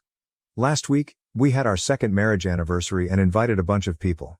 His friends stayed back after all the guests left, and we were all drinking and chatting. One of his friends, Jen, became a bit tipsy and started complimenting me on how beautiful our house is, how I care for my husband, and how he has changed for the better since marriage. Everyone was laughing at my husband at how much of a slob he was when he was single. Jen then pointed at Kyla and said, "You better pay up, 'cause you had bet that their marriage would not even last for 2 years. Everyone became silent and started changing the topic. I also did not want to spoil the mood, and let it go, but it stuck in my head. After everyone left, I asked my husband what Jen was talking about. He also had noticed Jen saying that and was ready with a full explanation. He told me the story of what happened when we got engaged. When he proposed to me, he had not told his friends that he was going to do that. We went on a trip to Puerto Rico, and he surprised me there. We put our engagement pictures on Instagram while we were on the trip, and it was a big surprise to everyone as we were only dating for 1 year. When he came back and met all his friends, everyone congratulated him. However, Kyla started ranting about how he was a fool to propose so quickly, and she felt that I was not the right girl for him. Seems like she said some unkind things about me, implying I was a gold digger. My husband's family is wealthy, but so is mine. She had said that she bet we would break up within 2 years if we got married. That is why Jen was taunting her about how happy my husband was with me. I was very furious at this point, as I feel this is something he should have told me. I asked him to tell me truthfully if he had ever dated Kyla or had any history with her, as he has always told me that he has never dated anyone from his friend group. He said that he has of course not dated or hooked up with Kyla. However, Kyla had asked him out a few times when they were in college, and he always politely declined. I asked why he said no to her, and he said he just does not have any romantic feelings for her. I can see that because my husband does have a type based on me or the other people he has dated in the past, and Kyla is the opposite of that. I am just mad at her for saying bad things about me, especially after knowing that we were already engaged and betting against my marriage. I told my husband that he needs to minimize contact with Kyla and she is not invited to parties at our house anymore. He feels I am being too harsh for something she said almost 3 years ago. He also pointed out that she has been very supportive to both of us, and also helped a lot during our wedding arrangements. He feels she is just blunt and forthright when she speaks, but does not mean those things. He told me to take some time and calm down, and we would revisit this topic in a week. He is worried this will completely change the dynamics within his friend group. Am I the A for wanting him to block her and stop inviting her to our house? Do you think I'm overreacting? I think betting against our marriage and bad-mouthing me behind my back seems like a huge betrayal. I am also mad at my husband that he kept this fact from me, and also never told me that Kyla asked him out during college days. Am I just being crazy and reactive? How would you react in this situation? I don't want to distance my husband from his friends, but I also do not want to see that bitch Kyla's face again. Relevant comments. Commenter. Info. How has Kyla acted since the wedding? Has her behavior changed? You describe a bad behavior in the past tense, so one might believe she's not doing those things anymore. Does she still exhibit boundary issues with your husband? OP. Yes, her behavior with my husband has not changed at all after marriage. However, she is the same with all other friends too. With me, she is fake nice, where she acts like we are best friends in front of my husband, and barely talks to me when he is not around. Commenter. What did he think when you told him that she's totally different when he leaves? OP. He just says she does not know you that well, just ignore her. She has never said anything negative to my face. However, as a girl, you just know when someone does not like you. It's hard to explain to him that it's your feeling and not based on anything she has specifically said or done. Commenter. On blocking her. Especially with the physical contact too. She's so clearly into the husband, and the fact that he's not shutting it down means he likes the extra attention from her. It's one thing to get a friendly hug or maybe an occasional touch on the shoulder from a platonic friend, but shit like playing with his hair. That is 100% flirty behavior. And the fact that he's not shutting it down himself is gross OP. I have to reply here. So my husband is physically allergic to people touching him. He has a startled response, either he jerks them away or tenses up, when someone hugs him and his face turns red. The weird thing is he can hug his parents or sister and does not get the reaction. He never had that issue with me, even when we first started dating. However, even if my sister or parents hug him, he gets that response. So the fact that he shuts down any touch from Kyla is an understatement. Mini update in comments. Just remembered about my post and logged into the account after many months. Things were really horrible for the last few months and that bitch Kyla almost ruined my life. I don't even know how to describe it. I might write about it next week as I saw a lot of messages asking for an update. I just want other women to be careful of such snakes. Update post. I had posted almost 6 months ago regarding my husband's friend Kyla betting that our marriage would not last for more than 2 years. I was upset and had asked my husband to stop talking to her, because she disrespected our marriage. Since then, Kyla has pulled some really pathetic shit to stir up issues between my husband and I. After I wrote the post, my husband was trying to convince me that Kyla was just joking when she made those comments, and it happened so long ago. Kyla messaged me the next day apologizing for her comments and also not making more efforts to connect with me. I accepted her apology and started warming up to her. She started inviting me for brunches and girls' night out with them and I felt included in their friend group. One day during brunch, I brought up why Kyla really thought our marriage would not work out. Kyla told me that my husband broke up with his long-term ex-girlfriend Joanna 2 months before he started dating me. I knew that part, but Kyla told me that my husband was really heartbroken after the breakup and swore to her that he would stay away from dating anyone. When he met me, my mom set us up on a blind date. She was surprised how quickly we hit it off. Kyla thought that I was his rebound relationship, but when he proposed to me within a year, she was worried that he was making a very rash decision. My husband's family is rich, and she thought it was unwise for him to marry so quickly without knowing me well. She did not know enough about me and that my family is also very well off. That is why she was concerned that I was taking advantage of his vulnerable state. She apologized to me and said that it was wrong for her to assume that, and over the years, she has seen how happy we are together. I appreciated her honesty and Kyla and I became good friends since then and started hanging out more frequently. Around 2 months ago, my husband went to a conference in Seattle for 3 nights. After he came back, I got a "Hey girly" message on Instagram from Joanna, his ex. She told me that my husband contacted her a few months ago and they met in Seattle during the conference, and she could give me more proof if I wanted. I went through my husband's Instagram, but he seems to have blocked her. I made a mistake of mentioning it to Kyla, as she was the only person honest to me about Joanna and she went into detective mode to help me. She was still friends with Joanna on Instagram, as they all went to college together, and opened her profile. The message sent to me was from a different profile, with no followers. We checked her photos, and we saw that she attended the same conference as my husband did in Seattle. Kyla suggested I should ask Joanna for more proof and also ask my husband about the same before assuming the worst. I asked my husband if he met Joanna, and he said yes. He told me he just met her in the expo hall and chatted with her for a few minutes. I asked him why he did not mention it to me, and he told me it was just a quick conversation, and he did not think too much of it. He asked me how I knew it, and I told him that Kyla mentioned that she saw her pictures at the conference, and I thought he might have seen her. I messaged Joanna again to share more proof. She told me that they have been chatting for the past 2 months and plan to attend the conference together. She shared a log of their messages, where my husband was actively flirting with her. The screenshots did look legit, but I did not see any of those messages in my husband's Instagram profile. I talked to Kyla about it, as I did not know what to believe. I messaged Joanna to tell us what happened between them, and she told me that he invited her to the room at nights and they hooked up, but she does not have any photos as he insisted. They do not take any pictures together.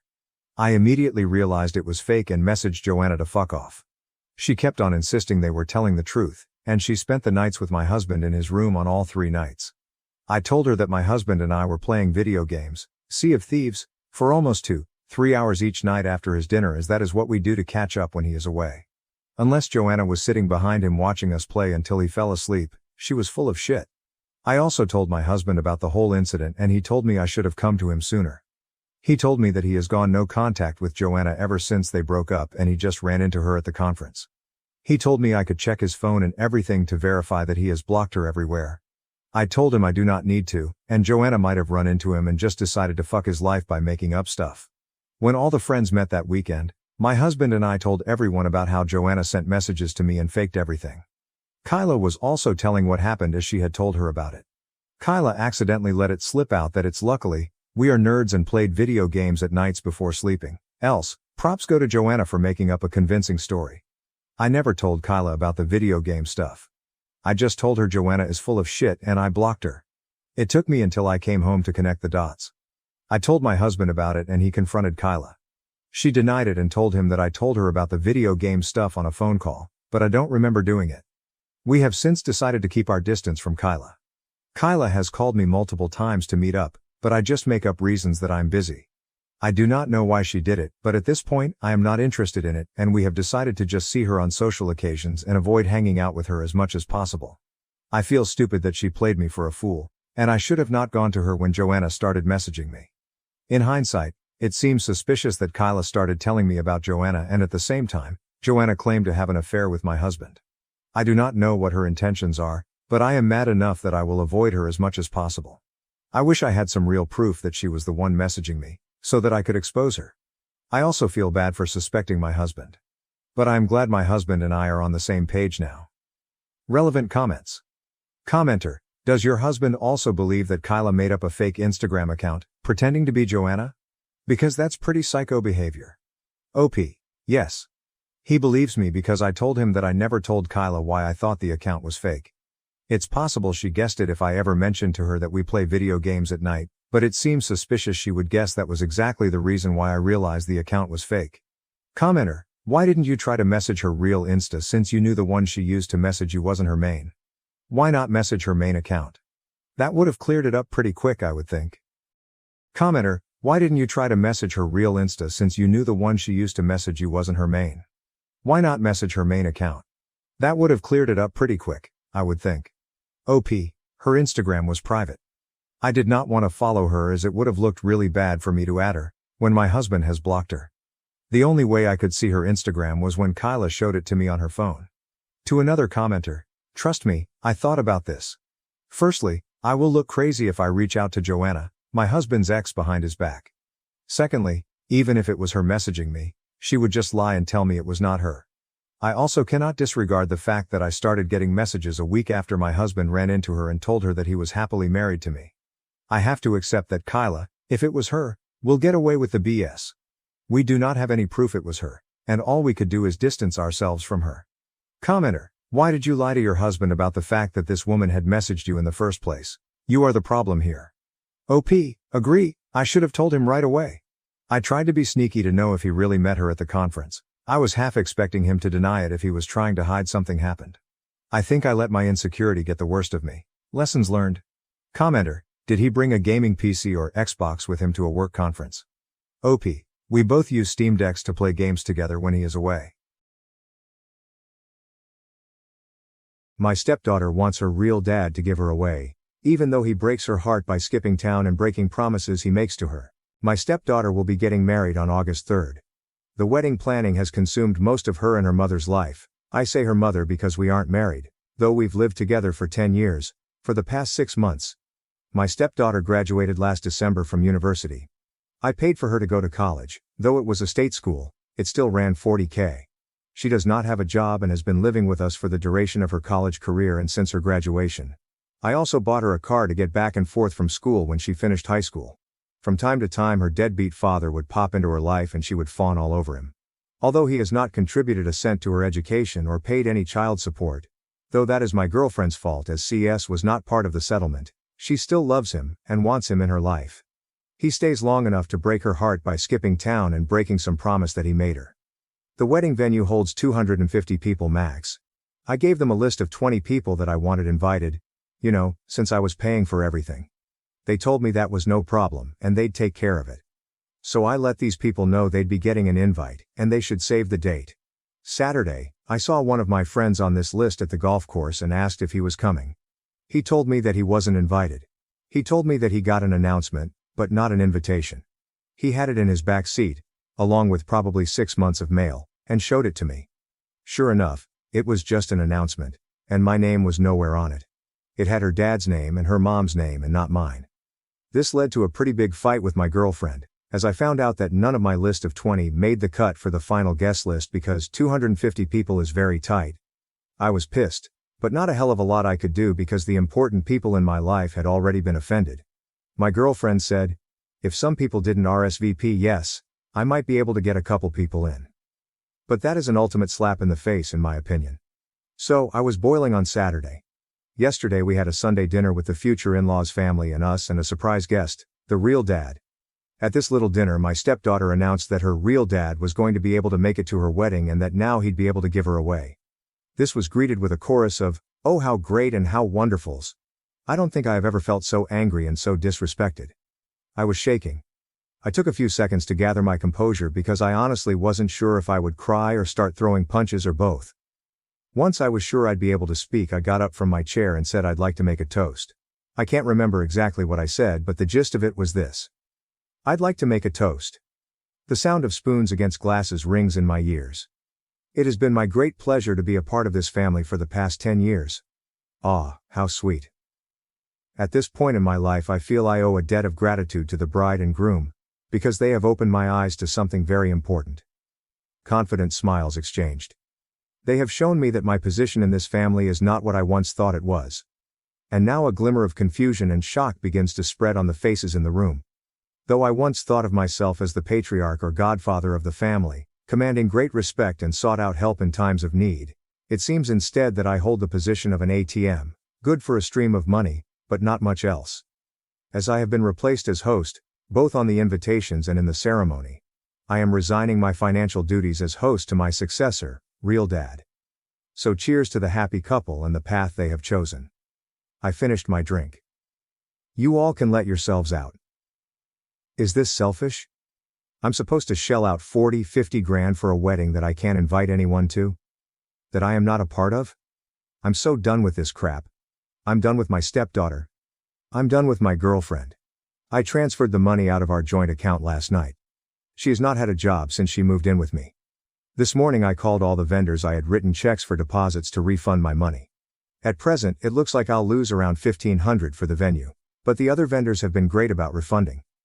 Too long, didn't read. You want your real dad to be on the invitation, to give you away and to sit at the head table. Fine, your real dad can pay for everything too. Update 1. The immediate aftermath was a tantrum and people sitting there mumbling while not actually saying anything to me, but to each other. After much yelling with the GF about me being selfish, I spent the night in my home office and no one knocked on my door, not once. Today's aftermath is kind of depressing for me. GF brought me bride's wedding planner to show me how much work I was ruining. I thumbed through it, found a page in the music section for father-daughter dances. All of the songs were catered to real dad's taste. So I thought they were just being disrespectful, but now I'm feeling like they never really gave a crap at all, especially since the menu included 2 ingredients I'm allergic to. That actually made me laugh. Either way, I'm glad to be done, returned to the planner and asked her when she and the bride could move out. Also, I never promised to pay for the wedding. I offered them the use of my home when they were sure it was going to be small, but other than that, all I've heard is how it's the bride's family that should pay. So, let it be the bride's family then, aka, not me. Final update. Girlfriend and bride are now moved out. They are moving in with the groom. It was very hard not to be petty with some of the belongings they took with them, but it's done and I switched out the locks and now it's time for a brew. I can't believe how popular this story got, but I feel good to be given support by so many. If I find out what happens with the wedding, I will let you know, but I can't guarantee that I will put in the effort to find out. From what I've heard, they are trying to scale things back and get his parents to help out. GF burned bridges when I found out she tried to write herself a check on our joint account the day after the unpleasantness. By then I had already moved money, so I guess I'm a bigger ass than her, but I could feel it coming. That's all. Thanks. Now to the next story, story 2. Am I the A for keeping the truth from my wife? Our baby's death was my fault, and I couldn't bear to tell her the devastating reality. I, male 25, and my wife, female 24, had our daughter Angela last year in November. We met at university. We dated for 2 years and got married after graduating. It's our first marriage and we are very in love. My wife, who we will call Kim, got pregnant during our honeymoon and we were both very excited. My parents are out of the picture and Kim only grew up with her dad. We both knew that we wanted to have children and give them the best life we could. Kim's pregnancy was normal. It was our first child. The baby was born healthy and beautiful. She had perfect chubby legs and round face. I never thought that one day I could love a woman more than I love Kim, but my daughter stole my heart completely. Everything was perfect but we were very nervous. Since we didn't know anything about babies, Kim's father constantly called us and also gave me advice. My grandmother also taught us how to change her correctly and feed her. We were blessed with a lot of help. Kim's family came from their home country to meet our daughter for Christmas. They were going to stay until the new year, but on December 28th Kim's father had a heart attack and was taken to the emergency room. We went to the hospital and my father-in-law had to remain under observation since his condition was serious. To give you an idea, he might not wake up again. I told my wife that I would stay with her, but Kim asked me to go with Angela home. Whatever had to happen, would happen in the next 24 hours. She didn't want to leave her father's side but she didn't want to leave the baby at the hospital all night. We agreed that I would stay at home with Angela and she would stay at home with her father and her relatives at the hospital. The next 24 hours passed and my father-in-law began to improve, so the stay was extended to 48 hours, and for 72. Kim came to get some clothes and see our daughter and she returned to the hospital. Due to her concern I had not slept in those 2 days, so after giving her bottle to my daughter I put her to sleep and I myself fell asleep. When I woke up it was almost night. Angela was still asleep so I decided to have a coffee and watch television. After 2 hours I decided to check on her and she seemed asleep, however my heart stopped when I realized that she had vomited and when I picked her up she was cold. And I wasn't breathing. I panicked. I shook her, I patted her on the back, I just desperately wanted her to breathe again. I called an ambulance begging for help. The operator gave me instructions to do CPR. When the doctors arrived we immediately went to the hospital. I called to Kim and between my mess of tears and hyperventilation I tried to tell her what was happening. When we arrived she was already there. Kim cried and screamed at the doctors begging to save her. I did too. They did everything they could for about an hour but in the end there was nothing to do. My baby died at only a month old. They explained to us that Angela had vomited while she was sleeping and choked on her own vomit. She tried to calm us down by explaining that this can happen and that it wasn't our fault. Kim and I are a mess. I haven't told her that I fell asleep while my daughter was dying. I haven't told her that I killed my daughter. I want to end all of this. I can't continue with this. I miss her. I want to hear her crying. Having her in my arms. I want to change her diapers, change her clothes. I want to hug her with all my strength. I want to see her. I miss her so much. I hate myself so much. It should be me and not her. It's my damn fault. I want all this pain. It's over. I want to end everything. Relevant comments stoked for breakfast. Not the asshole. I'm a doctor. This does happen. Not just to children but also to old adults who aren't able to adequately manage their own secretions, etc. See a therapist and a psychiatrist. Both are better than just one. And you'll get through it. You're not the asshole. At all. Sometimes bad things happen. It sucks. Mary Moose 923, not asshole. Please get grief counseling. This is not your fault. Even if you and your wife weren't dealing with a family emergency, and even if you weren't exhausted, your darling baby could have passed in exactly the same way during the night, or a nap. Even the doctor told you that it wasn't your fault. Like any other parent, you feel responsible for what happened. That's natural. So please get therapy. If not for yourself, think of your wife. How would she cope with losing both you and your daughter? Also, encourage your wife to get therapy. She's hurting as much as you are. New post, wife's post. Editor's note, below is the wife's post placed in the correct section of the timeline to assist with the context. Her post took place 4 days after OP's post. Plus added paragraph breaks for readability. It's not easy for me to talk about this. It happened very recently and I don't like talking about my problems with strangers either. But right now, I, female 24, feel alone and lost because I can't talk to anyone. This is the situation. As the title says, my baby died recently and my family is broken. This happened on New Year's while my husband, male 25, was taking care of her. My family, my father male 66, my aunt female 57 and my 2 cousins female 28 male 30, had come to visit my husband and I to meet our newborn daughter for Christmas. I told my father that we could go ourselves halfway through this year, 2024, since due to his delicate health I was worried about him making such a long trip, but he insisted because he wanted to meet his granddaughter. For a few days everything was fine. My dad loved my daughter very much. He kept saying that she was just like me when I was born. I was able to see my cousins and my aunt again. She was the closest thing I've ever had to a mother. Everything was fine until my dad started feeling bad a few days after Christmas dinner. In a moment he just collapsed due to severe chest pain. It didn't take us long to understand that it was because of his heart. So we took him to the emergency room where he stayed for at least 3 days. During all that time, my husband stayed at home with my daughter, because I did not want to leave my father, since his condition was serious at first. When he started to get better, I went back to my house to see how my daughter was doing.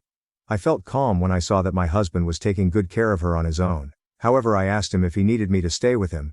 He told me to be calm, that he would take care of everything and that I focused on accompanying my dad. My husband knows how important my father is to me, so I was grateful to have a man like him supporting me. I returned calmly to the hospital, but a few hours later my husband called me crying. It took him a while to calm down enough to tell me that my baby was dying. He had drowned. I remember very little what happened after that call. At one point my husband had already arrived at the hospital with my daughter, but they were unable to save her. Before you think it was negligence, no, my husband did not neglect her. The doctor explained to us that the baby died of sudden infant death syndrome. She choked on her own vomit while she was sleeping. My husband could not have prevented it unless he had been watching her non-stop. 24 hours a day, so no, it wasn't his fault. My daughter's body was cremated as my culture dictates, and her ashes are now in my house, in her room. The most difficult thing was to tell my father. He woke up from his comatose state on January 1st, but I couldn't go see him until the next day. Prudently, my father had not been told anything about what happened. I tried to put good face until my father asked to see my daughter. I tried to excuse myself, but eventually he had to find out only a couple of days later. I wish he hadn't told me, since it caused him to relapse, and this time, it has taken him a long time to recover. During the entire month of January my cousins returned home, but father stayed with me at my house along with my aunt to help me take care of him. My husband practically stopped doing anything. I focused all my energy on taking care of my father and maintaining the house in order. It was a longer and more difficult time for everyone. My father was finally able to return to his house on January 30th, and since then it's just my husband and I. He doesn't talk to me, he doesn't eat, he doesn't sleep well, he can't work, he works from home, he doesn't want to talk to anyone, not even me. My family has tried to talk to me, but I don't want to talk either. I just ask for updates on my father. I don't let them ask me about anything else. For my part, I'm back to work and I'm thinking about taking extra hours since I spent part of my savings on hospital bills. But I really want to get away from my house. I feel like I'm suffocating there. I can't get into my baby's room without crying. My husband, for his part, spends most of his day there. I don't know what to do. I cry to my baby every night. I cry into his clothes, his stuffed animals, his blankets, until I fall asleep. Now I'm eating twice as much. I devour the portions that my husband doesn't want, and I keep asking for more. The house is a disaster. I feel like we are both dying and we are doing nothing to prevent it. Relevant comments leader_inside. I think you need to read this. It sounds like your husband posted it a few days ago. It was deleted, but I found the post on Reddit. I'm so unbelievably sorry for your loss. I'm 34 weeks pregnant with a baby girl right now. I read the other post shortly after it was posted and haven't stopped thinking about your family. Please consider getting professional help for yourself and your husband if you can get him to agree. If you ever want to scream into a void who will just listen, please feel free to DM me. I'm praying for peace and healing for your family. And again, I'm so sorry for your loss. Edit to add, not the wife. My God, it's him. I have to talk with him. big_fly_1561. I'm so sorry. I can even be able to imagine the pain and heartbreak. Just take it 1 hour at a time, one day at a time. Anytime you can do something for yourself, do it, but the main thing is to focus on working through the grief. When you are ready to talk, I would suggest you and your husband do both individual counseling and marriage counseling. A loss like this is incredibly hard on both of you individually and as a couple. Try not to lose your husband or yourself. This wasn't anyone's fault, and I hope in time you and your husband can work through the grief and pain and find joy in life once more. My heart goes out to you. The fact that you're even here expressing this story shows how strong you are. Wife. Thank you very much. I don't want to lose my marriage. We haven't talked about divorce. Actually, we haven't talked at all. I know we need therapy. Thank you for your words. Update. Hello. Am I the A? I came here a few months ago to vent about the loss of my daughter. To be honest, I didn't see the post until a week later and I saw that my account was suspended. It's not important since it was just a discard account.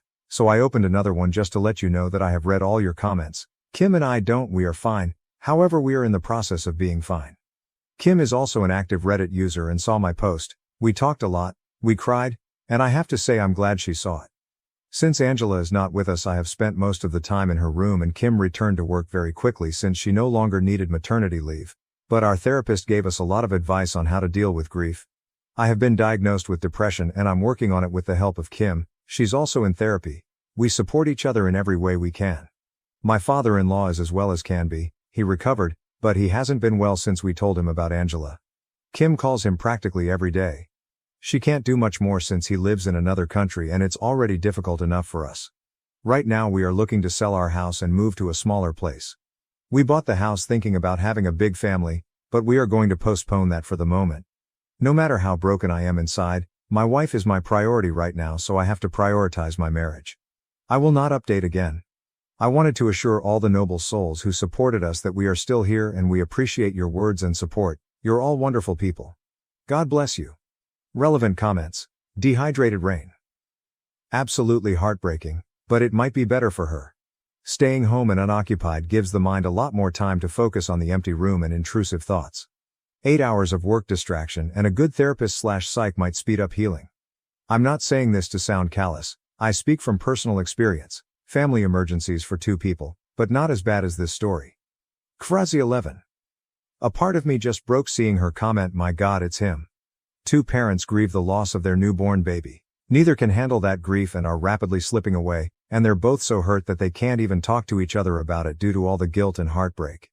They both reach out to strangers online hoping for a place to vent, have unbiased people judge their actions, and just some place to put this all down. Without the members of these communities pointing out how similar her post was to her husband's, they might still be both grieving alone. He would still be shattered in that room contemplating suicide and feeling like it was all his fault, and she would be working herself to death. To all those involved, their child died and that's beyond a tragedy, but you might have just saved their lives. Catmo, I remember reading the original post by my husband when it was new. I had no idea there was an update. I'm so glad there was one. The original has been living rent-free in my head ever since I read it. This was definitely a tough read. I'm so glad this worked in their favor and helped them get the help they each so desperately need. As a parent, things happen all the time that are out of our control. Even if it's something completely out of our hands, I think it's a pretty natural response to blame ourselves in some way. We're supposed to be their protectors. It's hard to remind ourselves that it is literally impossible to protect them every second of every day, but it is oh so important. You can drive yourself mad with that kind of worry. He could have been sleeping right next to her bed and still not been able to do anything to save her. These kinds of things tend to be silent and happen quickly. I'm glad that Kim understood this and didn't blame him or resent him for it. It's easy for one parent to do to the other. It's hard to not have someone to blame in a truly blameless situation. I hope one day he will be able to truthfully tell himself that this was not his fault. It's going to take time, but with them supporting each other, they will get there eventually. Losing a child is not something you ever get over. They will never really recover from this, and that's okay, but hopefully they can learn how to manage their grief in a healthy way and remember their baby fondly. To any parents out there who have lost a child, I am deeply sorry for your loss. I hope all of you have found at least a little bit of peace along the way. From one parent to another, I'm sending love and hugs to you all. Am I the A for not letting my stepson 12 live with us? I don't want anyone to interfere in my life and the child is unnecessary in my marriage. I have 2 boys, 10 male and 5 male, and I'm getting married in the next few weeks to my boyfriend who has a 12 son from a previous relationship. My future husband's son asked his dad if he could come live with us after we get married because he wants to experience a genuine family dynamic with parents and siblings, given that his biological parents never married anyone else.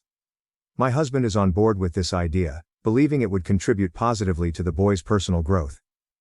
I expressed to my husband that I have reservations about having him live with us, based on observations during the weekends he spends at our place.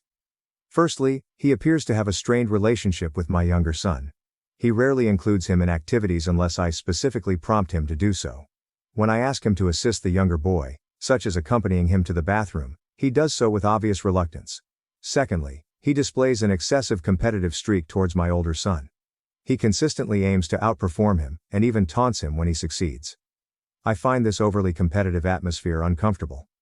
I desire my children to grow up in a nurturing and supportive environment. The third and most significant concern is his academic and behavioral performance. My boyfriend has informed me that his son has been struggling academically and has faced minor behavioral challenges. I am concerned about his potential negative influence on my children, particularly my older son. My husband dismisses these concerns as typical for his age, believing that with our guidance, he could improve. I sought advice from my mother, and she disagrees with me, asserting that providing a united family environment could greatly benefit my stepson. Both of them label my reasons as unreasonable. Am I the A? Edit. Many people didn't quite catch the bathroom example I provided. Let's say we're at a park. I can't let my 5-year-old go to the bathroom alone. So I might have my stepson accompany him for safety reasons. It's the kind of thing an older child should do for a younger one. Update. I know that I am not the best person, but I never mistreated or ignored my future stepson. I care for him, and I would never think of hurting him. I realize now that I was being overly protective of my own children and not considering things from my future stepson's perspective. I was afraid that my future stepson might bully my kids. For example, excluding the younger one from activities he enjoys like building with Legos or teasing the older one when he wins, but now I can see that if he wants to live with us, it's because he cares about his future siblings. Moreover, as a responsible adult, I understand that I have an obligation to help him with behavior and school grades. I talked to my boyfriend, and I accept that he can come live with us. Now we'll need to move to a new house so that each child can have their own room, and we'll have to work on getting custody. Relevant comments. Info on stepson's mom. Unfortunately, my stepson is the result of a one-night relationship, not a marriage. My fiancé said he even tried to have a dating or more serious relationship with her, but she declined. She has always had custody of the boy, and she has never been married. It's just her and the boy. I work remotely, so even though I have work obligations, I'll be the one providing more assistance to the children. I don't see it as a problem, even with one more child. He lives with his mom, who has full custody. He seeks my fiancé to ask if he can live with us because he wants to have a family with siblings. I don't know his mom very well. I only met her a few times, like on his birthday. After the update. We're going to talk to him and his mom tonight. I'm going to tell him that our house is his home, and he's more than welcome here. We're going to say that we are even planning to move to a new house to give him his own room. But it also depends on the conversation with his mom. My fiancé thinks we won't have any issues. OP is voted you're the A. This sums up the majority opinion well. You're the A. You're marrying his father, so you should start considering him as your son as well. If your eldest son, 10 male, started displaying all these behaviors, then surely you wouldn't just kick him out and give up on him. I would get your BF on board with ways to deal with the behaviors that you're not happy with. Update post. I initially want to thank the comments that helped me understand that I was in the wrong. I learned that I was being extremely selfish, only looking out for my own children and my fear that they might somehow face bullying at home, but I wasn't considering the feelings of my stepson. I've also learned that the dynamics between siblings, something I never experienced, inevitably involve a bit of competition and rivalry. I was so focused on myself and my kids that I couldn't see that if he wants to live with us, then obviously he cares about us, especially the idea of having siblings. So I hope we will work together to build a great dynamic in our house. I talked to my fiancé, even showed him this Reddit post, and told him that I agree our stepson should live with us, that I was wrong about my reservations concerning the boy. He talked to the mother of my stepson, who has legal custody of him. I didn't participate in the conversation, as I understand it's a moment for the biological parents. Despite being reluctant, after hearing from her own child that he wanted to live with us, she agreed to work out an arrangement where he will spend a significant amount of time with us. My fiancé and the boy's mother will still have to discuss the details. After that, my fiancé and I took my stepson out to eat his favorite burger and talked. I told him that we're happy to have him as a new member of our household, that we're going to look for a new house to better accommodate the family now that we'll be 5, and he can have his own room. He was very happy. We didn't address some concerns that I still have, like the issue of discipline and following rules. I avoided that topic so it doesn't seem like I'm threatening him to go back to living with his mom. I want him to feel accepted unconditionally in our home. But of course, we'll have that conversation about discipline with the older two soon to prevent any issues, and also emphasize the importance of maintaining good grades in school. P.S. There's no need for anyone here to send me messages cursing me out. I've received dozens of offensive messages, and it doesn't help anyone. I've also received supportive messages with advice, and I appreciate those messages. The internet and this community don't need to be a place for hate. Relevant comments. You need to discuss discipline. as soon as possible to be on the same page. I'm aware of that.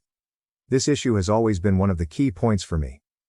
I always believe that when a child is disciplined by a step-parent, they might perceive it as unfair, which can significantly impact the relationship between the child and the step-parent.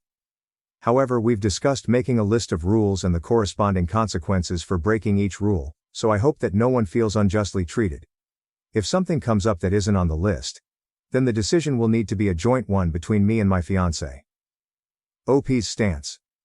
I've always told my fiancé that if my stepson came to live with us, then it would be for the rest of our lives, as my stepson isn't an object that we can return for some reason. I've always had that very clear. He was always a member of the household. You're the new one. Honestly, I think the issue here is just the choice of words. When I said member of our household, my fiancé and my stepson understood that I was referring to him becoming a new resident of the house, as he didn't live here before. Regardless of whether you agree or not, the fact is that he lived at his mother's house, and in practice was a visitor at ours. Of course, I did everything to make him feel that our house was also his, but there's a difference between living here and spending weekends. I never meant to say that he wasn't a part of the family. I've always treated him as a family member. This is a part I haven't quite grasped yet. Many people talk as if I treat my stepson poorly. When my husband read the comments on the other post, he told me not to worry, because I treat his son very well, and I think it's obvious that if I mistreated him, he wouldn't want to live with me. So, where does this idea come from that I treat him poorly? I know that when I said that I didn't want him living with us sounds rude. But there is a huge difference between how you treat a kid and what you discuss with your fiancé. Further info on the housing situation. It's still his own house. I completely agree with this, which is why I mentioned that I did everything to make him feel like the house was his too. But there's an aspect I didn't mention, and perhaps it's another reason for my choice of words. My fiancé is moving into the house I live in with my kids, so chronologically, it makes sense for me to refer to it as my house, and say that my stepson is a new member of it. Of course, from his perspective, we are the new members of his family. Child's perspective is very different and very insightful. Yes, that's true. The best I can do is treat my stepson the same way I treat my own children. And I don't believe there have been any instances where I treated him differently. In fact, I realized I was expecting behaviors from him similar to those of my older son, without considering his different experiences, which made me unfair to him. Does stepson have his own room? Are you spending enough time with him? This is a very important point. I completely agree that it's crucial for children of divorced parents to understand that they have two homes, and to have their personal belongings in both. The thing is, we've been gradually adapting over time. First I got to know my stepson, then he got to know my kids, and then they started spending more time together, until it got to the point where he practically spends every weekend here, even though legally, my fiancé only has custody every other weekend. He always had his things at his dad's house. But my house is bigger and my fiancé is moving in here. Unfortunately, my house only has 3 bedrooms, mine and one for each child. So he was left without his own space. When he comes over, he has to sleep in my older son's room. So in reality, he's been kind of like a visitor, you know? That's the reason I'm looking for another house. I want to give him his own space, just like my kids have theirs. Yes. I understand that my stepson isn't in the best situation right now. We were already looking to move to a new house after getting married, regardless of whether he would come to live with us or not, precisely because of this issue. But we were both planning to sell our houses to buy the new one, so it would still take several months. Now, we'll be renting a house in the next few weeks.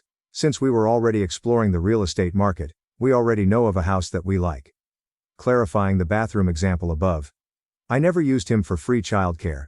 I was unfortunate in the example I gave about the bathroom, but I'll explain again what happens. We have a young child who's 5 years old. I can't expect a 5-year-old to behave in a mature appropriate manner at all times, but I can expect the older ones, aged 10 and 12, to understand that the 5-year-old is a little child who doesn't yet grasp various situations. So, for instance, if the older two are playing video games for an hour without letting the little one join in, it's obvious they need to stop and let the little one play a bit too. Otherwise, the little one will feel sad and angry, think that his siblings don't like him, and so on. I'm not asking them to play with the little one all the time, but to look at the situation from the little one's perspective so as not to hurt him. In the bathroom situation I mentioned last time, it was just me, my stepson, and my youngest son. When my youngest son is with any of the boys, he refuses to go to the bathroom with me. That day, he was practically on the verge of tears, not wanting to go with me and wanting to go with his brother.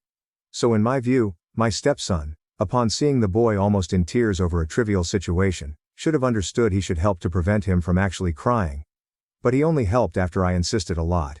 Anyway, I believe my stepson will grasp this dynamic soon, just like my older son already does. You need to adjust your expectations.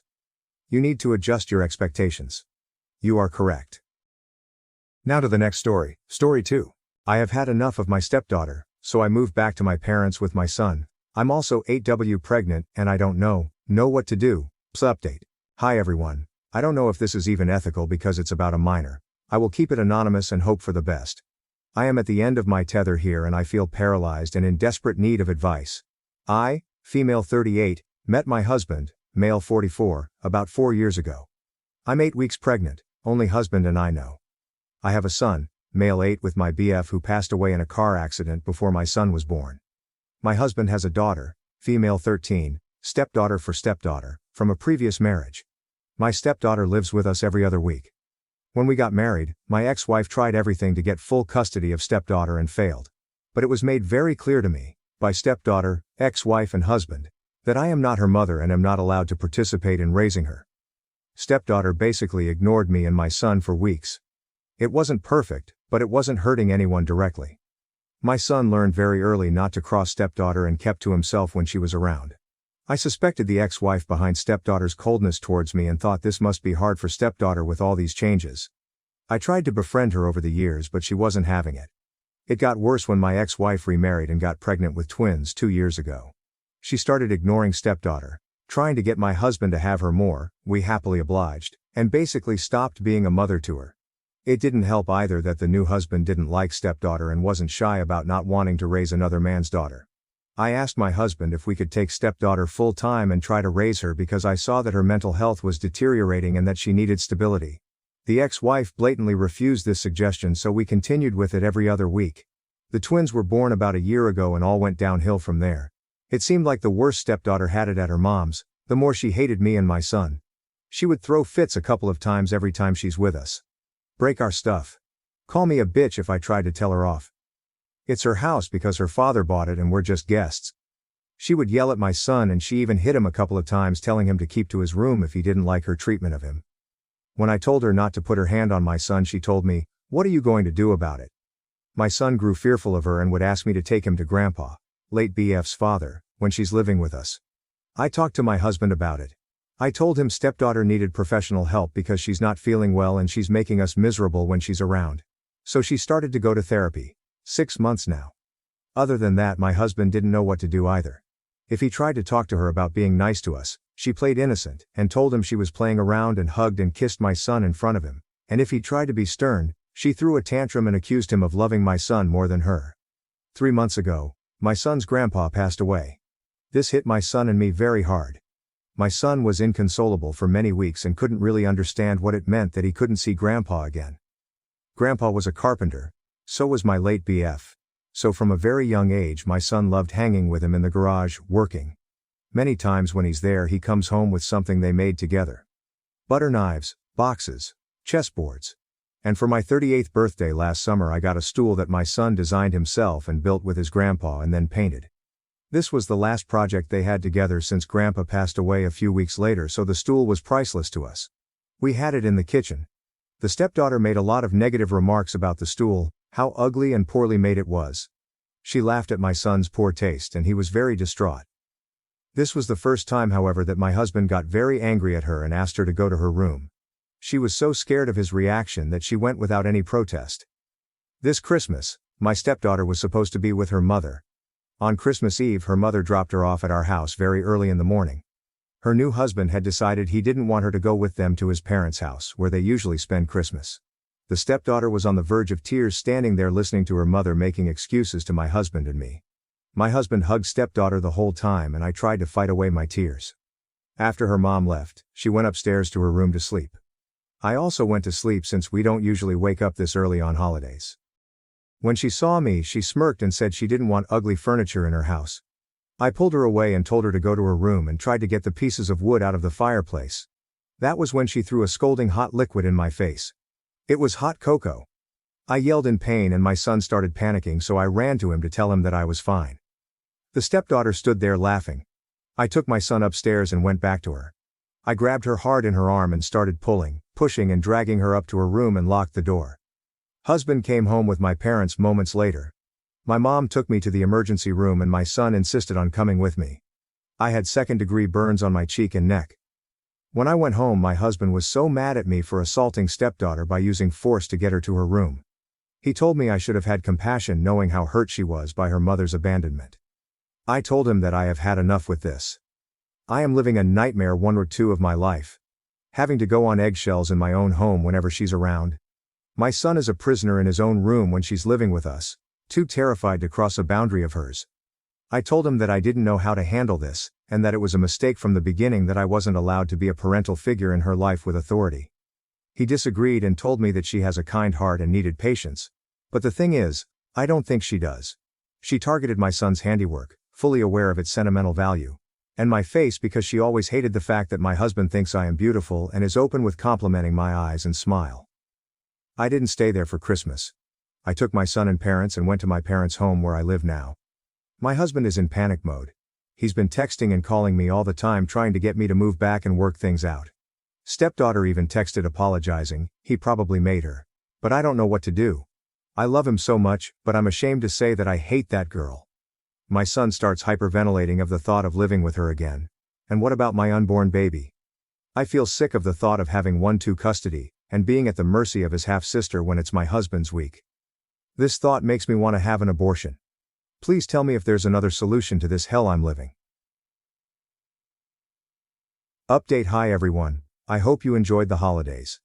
I'm overwhelmed with the support I received from you. It helped a lot. I was literally losing my mind and wasn't sure if it was wise of me to take these drastic measures. I'm sorry I didn't make an update. I just didn't think I had anything to add, plus these last weeks have been so hard. But I came here now to tell you that I have moved on with my plans. It's just hard for me to talk about it since it was a planned pregnancy and both soon-to-be ex and I were longing for him, her. It was also hard to see my soon-to-be ex broken over my decision. He thinks I have acted so fast and can't fathom how I could just throw away our life together so fast. I think he still doesn't realize the severity of stepdaughter's actions. He even had her with him when he visited me at my parents' house the first time. He wanted us to have a sit-down. When I saw her in the car, I immediately told him to drive back. He was shocked, however, when he saw the dark scars on my face. They'll fade away with time according to the doctor. I can't help but blame myself though. It's my fault that he thought this was a sudden decision.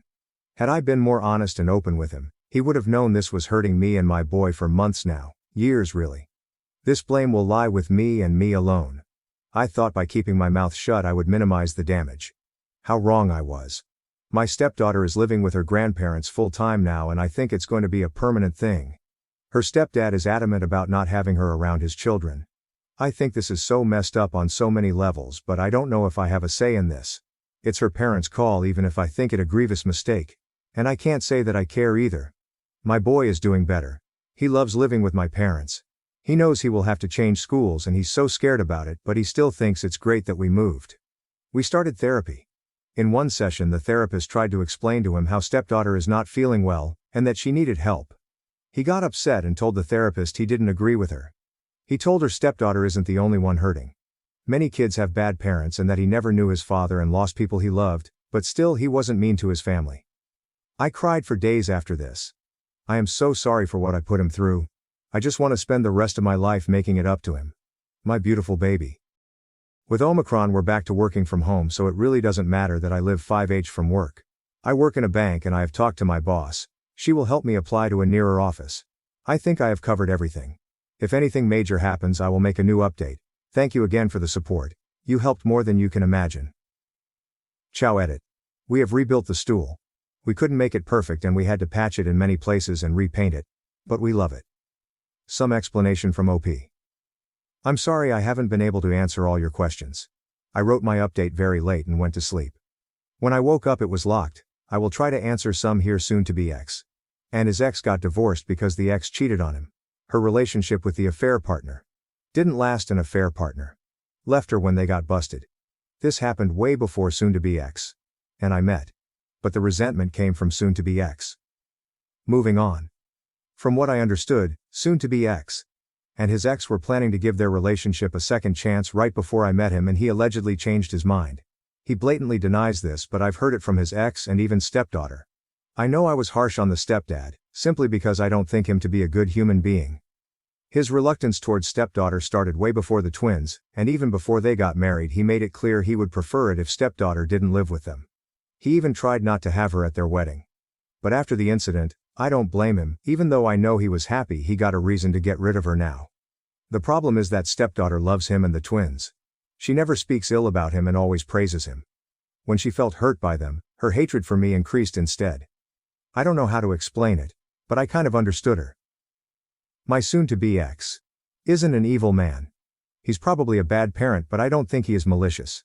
He knew his daughter was hurting and his solution was to spoil her when she stayed with us. It didn't help either that stepdaughter saw that he loved my son and treated him well.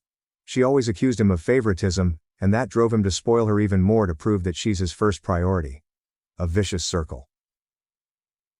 On the morning of Christmas Eve, when my stepdaughter was dumped at our doorstep, soon-to-be ex cried after she went to bed and felt hopeless. I think that's why he couldn't understand the severity of what she did. She had bruises from where I dragged her to her room. Getting mad would probably have been my first reaction if I didn't know the full story and my child was bruised by an adult. I'm not trying to defend him. I'm trying to understand why he reacted like he did. About my stepdaughter moving with her grandparents. I think soon-to-be ex, even though he doesn't want to admit it, is repulsed by her run. It's so sickening, but I don't think he can help it. He feels terrible about the termination, and he's on sick leave now. This is so hard for me to write, but I think this is the brutal truth. I have promised myself not to get involved or utter an opinion about this matter to him or anybody else. She's not my responsibility, and maybe it's for the best because her grandparents are decent people. Even though I don't know, more feelings of abandonment is what stepdaughter needs. I don't think she's a psychopath. She has feelings, and a lot of them, especially rage. I don't think she's faking her rage. It feels very genuine. Many accused me of being a bad mom who only reacted when I personally was assaulted. I will have to live with this guilt and make it up to my boy for the rest of my life. These few weeks have been so dark. I keep thinking that she would have hurt my son with the hot drink instead of me, and I wouldn't have had the time to prevent it because it went so fast. I can't stop beating myself up about it, and I probably deserve it. My only defense is that her violence escalated very quickly and after the twins were born. Before that I deemed the situation to be manageable. I was wrong, and I'm so sorry I let it go for so long. I don't feel well.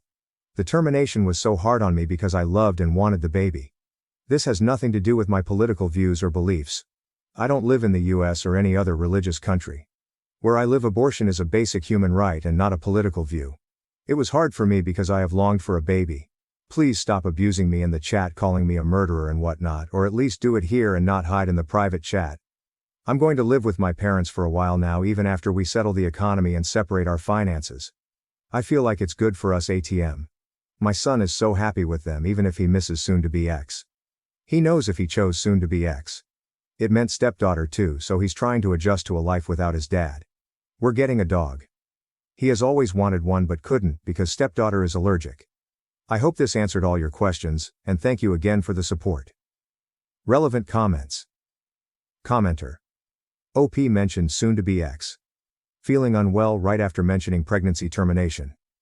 My speculation would be just some negative feelings or depression about losing the prospect of losing an unborn child and correlating the cause to be his daughter, and particularly the burns she caused to OP, which he got to see the scars caused by it as a surprise when visiting her.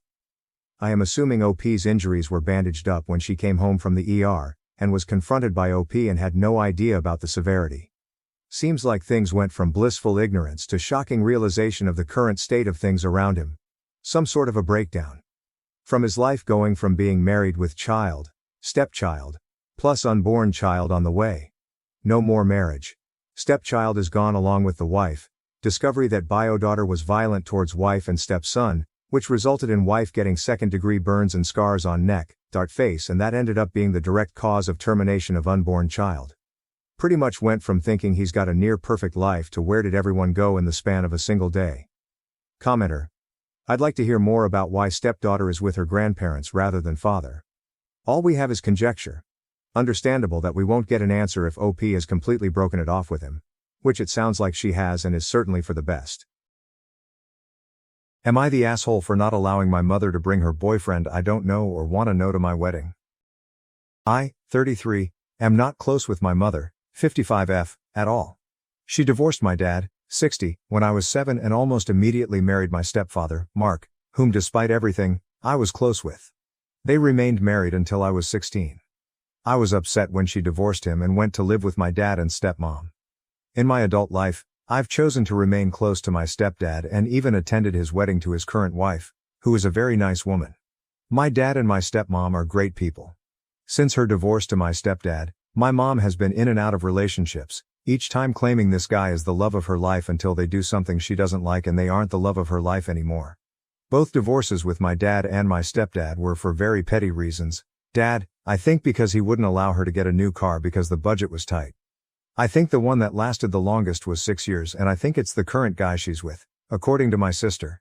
After I left home, she never did anything with me without her boyfriends.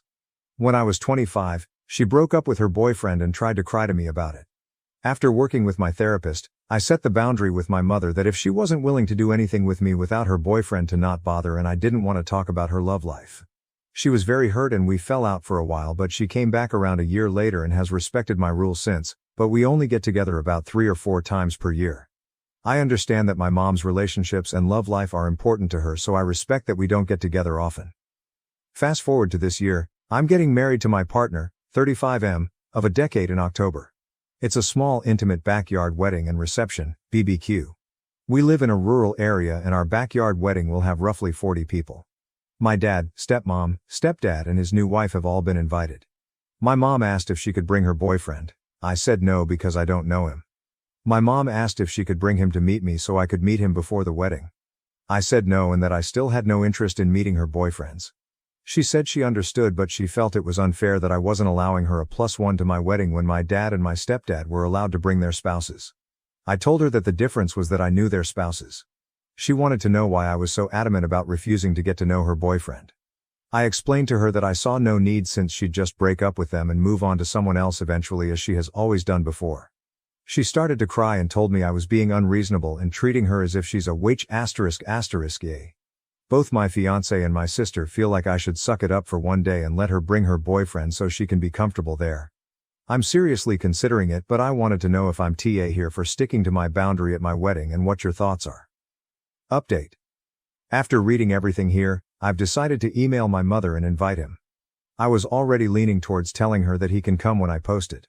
I decided to set some ground rules for my mother. He is there as a +1 to my mother only.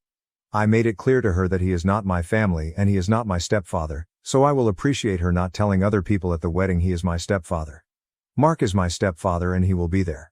He is not to be in any family photos. In fairness, my stepdad Mark won't be in any family photos either, only my mom, dad, stepmom, and my siblings. He is not to approach me at any point during the wedding and reception. This does not change my previous boundaries. I'm only allowing him to come for her own comfort and to create a sense of fairness. I respect the fact she is in a relationship but that her love life has nothing to do with me and I wish to keep it that way. I told my mother that these are my terms for him being at my wedding and my terms are final and that I hope she can respect the fact that I'm trying to be reasonable. I use this opportunity to remind her of the reasons I put the boundary up in the first place. These reasons included forcing me to do activities with her shorter-term boyfriends in the past, forcing me to only discuss her love life while showing no interest in my life, and putting her relationships above her own children. If she responds, I'll let everyone know. Update 2. My mom called me within 10 minutes of getting the email. She thanked me for allowing him to come and said they would abide by my terms. She said she felt really hurt that her actions during her midlife crisis are why I'm refusing to meet her current boyfriend, who she says she's been with for 7.5 years, and that she thought things would eventually calm down enough where I would be comfortable meeting him. She said she now realizes that it will never happen. I told her that I'm firm on my stance. I think she started to cry but she said she understood and only wants him there because being around my dad and stepdad and their new wives, my dad has been married for 23 years and my stepdad for 12, makes her anxious and he helps keep her calm. She said she respects my stance and said it's her own fault I feel this way. I felt this may be the start of a guilt trip so I politely ended the call. Verdict, not the asshole. Additional comments to the post from OP, update. I will update here since Mods told me I was maxed on my post. I want to thank everyone here for commenting and giving their opinions. Without context, I think it's a little hard to understand why I'm the way I am towards my mother. This past has given me a chance to reflect on my own behavior towards my mother. The truth of it is, I find dealing with her to be exhausting, and I want to explain to everyone why. My mom is a gold digger. And that isn't my dad or stepdad talking shit about my mom. They're classy guys and would never do that. This is my own conclusion. My mom said regarding both divorces, I'd still be married if dad or stepdad just gave me what I wanted. She's also tried to start fights with my stepmom because she realizes my brother and I prefer her over our actual mom. It's true, I'm closer with my stepmom. I go to her for all the mom things because she listens and cares. My stepmom doesn't make everything about her. I believe my mom suffers from main character syndrome and expects to be the center of attention at every event, and if she isn't, she gets drunk, which leads me to my next point. My mom is an alcoholic. She was in a DUI 8 years ago and crashed into another car. Thank goodness no one was hurt. She doesn't drive anymore, lives in the city an hour away, and uses public transportation. But she still drinks a lot. At her height, she drank roughly 3 bottles of wine per day. I don't really know or care if it's more or less now. One of the other boundaries I set is I won't be around her if she's been drinking because that just stresses me out more. I'll be honest, I'm anticipating she's going to cause a drunken scene at my wedding. She slept with my brother's best friend 8 years ago when they were 21. This was a boy who my brother had known since preschool, and this ruined the friendship. 8 years on, and my brother will never forgive her for it. My mom thinks my brother needs to get over himself and that she did nothing wrong. Technically speaking, she didn't do anything illegal and everyone was a consenting adult, but it still felt so wrong that she slept with someone my brother was so close with. It's why I don't really want my partner around her. She dates younger guys. This current boyfriend is 10 years younger than her, which is a little better. I don't judge her for dating younger guys, that's okay. It's not okay to sleep with someone you watched grow up. This whole post helped me see just how exhausted I am by her. I realized I don't want to deal with her BS anymore. I also agree that I have maybe at times shown it by being TA and being unfair and unreasonable towards her. I just don't like myself when dealing with her. It puts me in a bad mood. However, the idea of having her more in my life makes me nauseous, but I want to keep the peace with the larger family, grandparents, aunt, uncle, etc. I've decided to take a page from my youngest brother's book and keep contact with just family functions.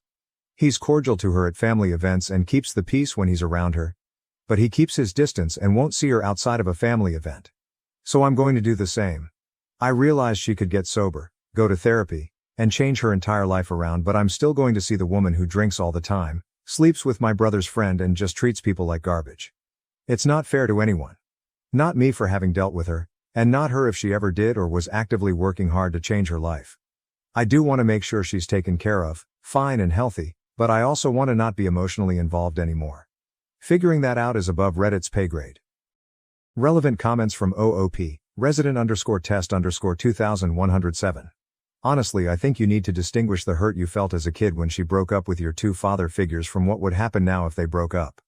You're an adult, not a kid. Her breakups are her business, and don't impact you directly. Expecting someone to come to a wedding with her 2 exes there with their new wives is a lot. Expecting her to suck it up to put you first feels like you're trying to play out some drama and feelings you have left over from feeling hurt and abandoned as a kid by her breaking up your home. Divorce happens, it sucks for the kids, but so does an unhappy marriage. Feels like time to go back to therapy. OP, in my early 20s, she used to call me whenever she had a breakup and expected my sister and me to be emotionally supportive. She wouldn't spend time with me without her BFS around. She was insisting I meet some guy, who typically is a lot younger than her, like late 20s, or early 30s, which is good on her but still weird for me. She was dating for a few weeks. They'd break up after a year and she'd immediately find someone new. Wash, rinse, repeat. This was the pattern from when I was 19, 25. I always had to spend time with both of them. All she would talk about is her relationship. She would never ask me about school, my job, or my relationship. She's only met my partner twice. There's a lot more I can add about how my mom constantly prioritized her relationships over being a parent, but they aren't pertinent to this story. She got with a really toxic guy when I was 24 who stole a bunch of money from her. We all warned her he was a scumbag, but she didn't listen. After that, I told her I wanted nothing to do with her boyfriends going forward. She got really mad, saying I was disrespectful and that any child should want to see her mother happy, but I just got tired of dealing with her relationship drama and I don't ever want to deal with it again. I'm sure the guy she's with is nice since he's been around this long, but I'm just done. I don't want to be around my mother, but I want to be around family. August 28, 2023. I've decided to estrange myself from my mother. We haven't gotten along since I was 16, and the last several years have been really bad. We only get together about 2-4 times per year, and it always ends with us fighting. I'm tired of it. I'll be honest. I've considered cutting contact with her, but the one thing that's preventing me from fully severing ties is her parents, my grandparents. I love them very much, and they are still hurting from my brother choosing to sever ties with her and keeping in low contact with that side of the family. My brother had valid reasons for doing this to her, and he will get together with my grandparents if my mother isn't there, but it's hard because they want to see him at the holidays and during special moments. I'm getting married in Oct, and this will be the first event where my mom and brother are in the same area. I've told both of them to stay away from each other, but I'm anticipating there will be drama because my mom doesn't like to hear she can't do something. I want to make it so we can see each other and be cordial at family events but not hang out otherwise. My youngest brother does something similar. I don't want to write her a letter because I fear that will cause more drama, but I expect she'll eventually call and want to do something with me, but I want to say no unless it's at a larger family function. How should I do this? My mother thinks she's entitled to alcohol at my wedding, September 23, 2023. My fiancé, 35M, and I, 33NB, are getting married in 2 weeks in our backyard. We will be having a catering spread for our reception afterwards. We decided to have a dry wedding for 2 reasons. My mom is an alcoholic who is known for making a scene when she gets drunk, and my fiancé has a brother who binge drinks and has had alcohol poisoning on more than one occasion. He doesn't drink all the time, but if he starts, he can't stop until he either passes out or someone physically restrains him from getting more. I also have an uncle, mom's brother, and a stepdad who are in recovery and don't need the temptation. Neither fiancé and I are big drinkers, so we decided to just avoid any problems and just have a dry wedding. We will have a less dry reception party, honeymoon with some of our friends later on. All of our families have been supportive. My uncle was especially grateful to us for doing this since he takes his recovery very seriously and has been 7 years sober. I sent out wedding invitations 4 months ago and said it would be a dry wedding and asked people not to bring alcohol. Now today I get this call from my mom, who I also sent an invitation to 4 months ago. Mom, is it true you're not having alcohol at your wedding? Me, yes. Fiancé and I decided we didn't want alcohol during our special time. Mom, that's so silly. It's going to make your wedding boring. Me, well, I'm sorry you feel that way, but and I have made our decision. We want everyone to feel comfortable at our wedding. Mom, clearly you don't care about my comfort. What if I want to have a little drink to pass the time? Me, like you did at a different uncle's wedding where you got so drunk and made a horrible scene calling uncle's wife a gold digger. Mom, it wasn't my fault. They made the drinks there too strong. Me, right. I really wish you would address this need to have alcohol wherever you go. Mom, I don't need to have alcohol. I just think your wedding will be boring without it. You want to have a fun wedding, don't you? Me, it will be a fun wedding. We don't need alcohol to have fun. Mom, this is so stupid. Why should everyone else be punished just to make it comfortable for a few people? It seems like you care more about uncle and stepdad than anyone else. Me.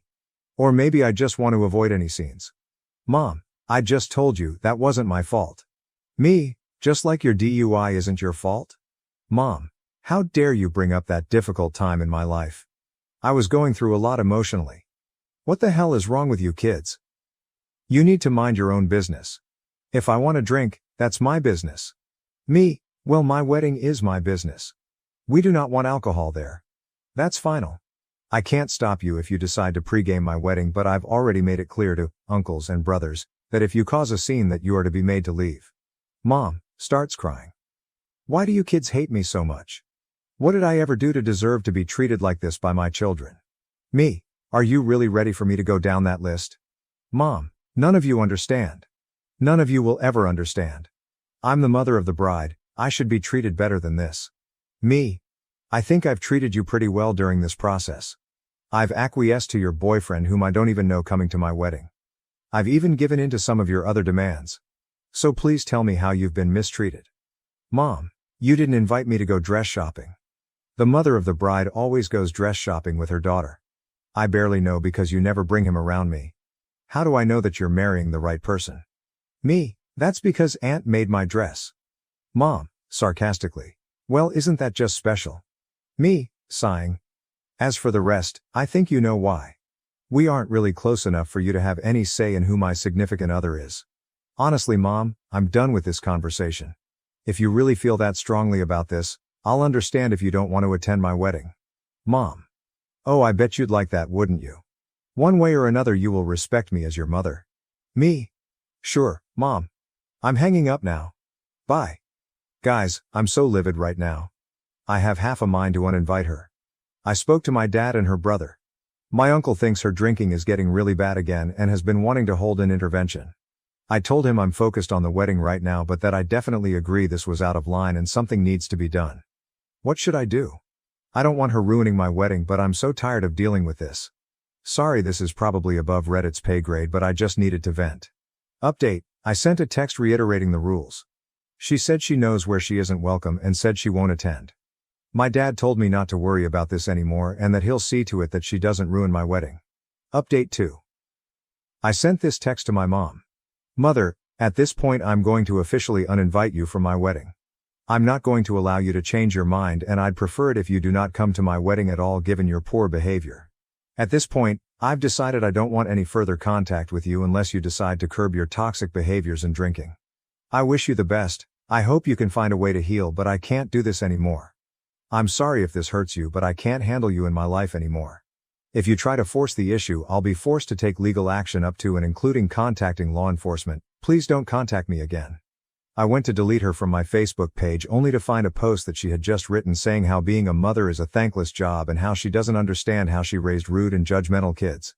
She ended it by saying she hopes her kids get over themselves someday. I'm done. This sucks, but it's been a long time coming. My head hurts. Small update, September 24th, 2023. Firstly, I want to thank everyone for their support. You have no idea how much your love and constructive comments mean to me. I'm glad I'm not alone. It's not a huge update, but I guess my grandparents and uncles have had enough. They've decided to stage an intervention next weekend. If she refuses to get help, she will no longer be welcomed at family events and she will no longer be part of the family. They told me not to worry about it. My sister will go as she's the only one of her children that even has a real relationship with her, but even my sister said that if she doesn't get help, she will cut her off too. I'm hoping and praying this works, but given that she spent 1 year in rehab and the second she was off probation chose to drink again doesn't give me a lot of hope. My dad told me he's hiring the local biker gang to act as security. We live in a small town and the nearest big city is about an hour away, so it would be really expensive to have a security company come out. I don't have a problem with that. This is the type of gang that helps out abused kids and animals, and they do a lot of good where I live.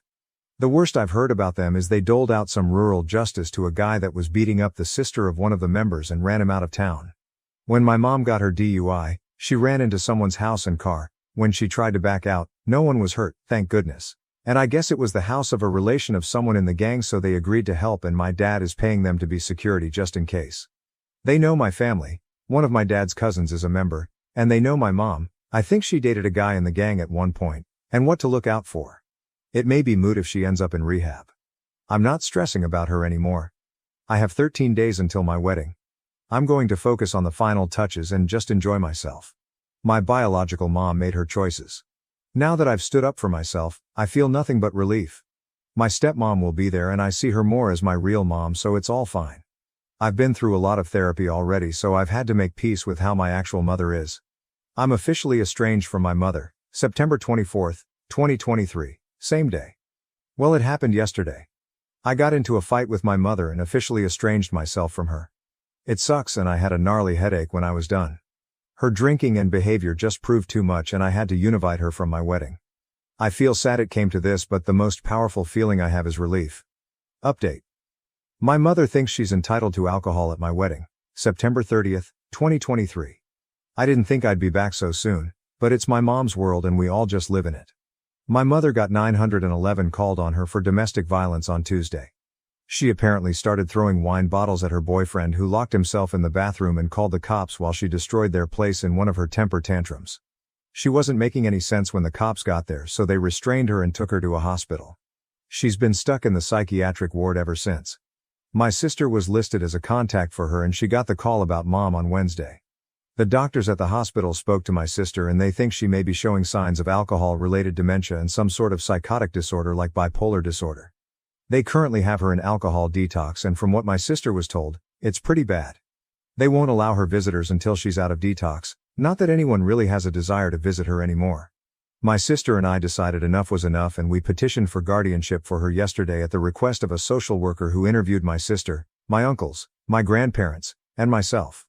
A guardianship means they can hold her while it winds through the system rather than her being released after 72 hours.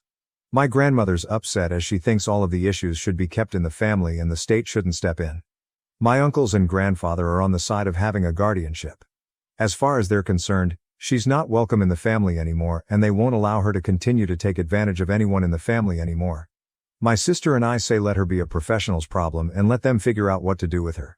My brothers don't care and have effectively washed their hands of her years ago, so their stance is whatever keeps her as far away as humanly possible. We can't deal with her anymore, and why should we? With the guardianship petition, I'm working on washing my hands of this situation entirely. I'm sure I'll be interviewed about why a guardianship is necessary, but other than that, I don't plan to have any further contact with my mom unless she apologizes and makes amends for her behavior, if that's something she's even capable of anymore. I just don't see that happening, and any compassion or understanding I had for her in the past is gone. Whatever state her life is in, she brought it on herself. I just want to move on with my life without her in it and be done with her for good. It doesn't look like she'll be released from the hospital anytime soon, so there's no risk of her attending my wedding. I did talk to her boyfriend yesterday after sister and I filed our paperwork, and we decided to invite him to lunch. He's decided to break up with her for good, and we learned just how bad things were with her. He's a real nice guy who's been caught up in a bad situation and had no clue how bad she could be. I feel really bad for him. I did decide to invite him to my wedding, as I can tell he's a lonely dude who's been to hell and back. Not sure he'll show, but the offer is there. There was a time I'd have allowed an event like this to ruin the run-up to the wedding, but I've been able to separate my mom's behavior from the wedding. It hasn't put a damper on it. Now that my mom is squared away, I can enjoy myself. I just put the final touches on the catering order and am expecting the last of my supplies. My aunt wants to put the final touches on my wedding attire. If I haven't mentioned, both my fiancé and I are huge steampunk fans, and so we're wearing steampunk attire and encouraging everyone else to dress in steampunk. Not required though. My wedding dress is actually more of a suit situation, but it looks badass. I don't think I'll update again, as I want to put all of this behind me, and I don't plan to have any contact with my mother going forward. I'm looking forward to a bright future with my husband. My mom can stay in the past, and as cold and heartless as it sounds, I'm glad she's not going to be my family's problem anymore. Post-wedding update, October 9th, 2023. I just signed into this account again with a lot of people begging for updates. I don't have a lot. I guess my entire story is now in the best of Reddit. Thanks, I guess. I never knew dealing with my alcoholic mother was worthy of a best post. I just wanted to rant and sanity check myself. Only news on my mother is that she's out of detox and currently in a catatonic state, refusing to speak, eat, or drink water. They may install a feeding tube if she doesn't let up. I think she's trying to be dramatic and get attention, so do my uncles. I could be wrong, but honestly I don't care anymore.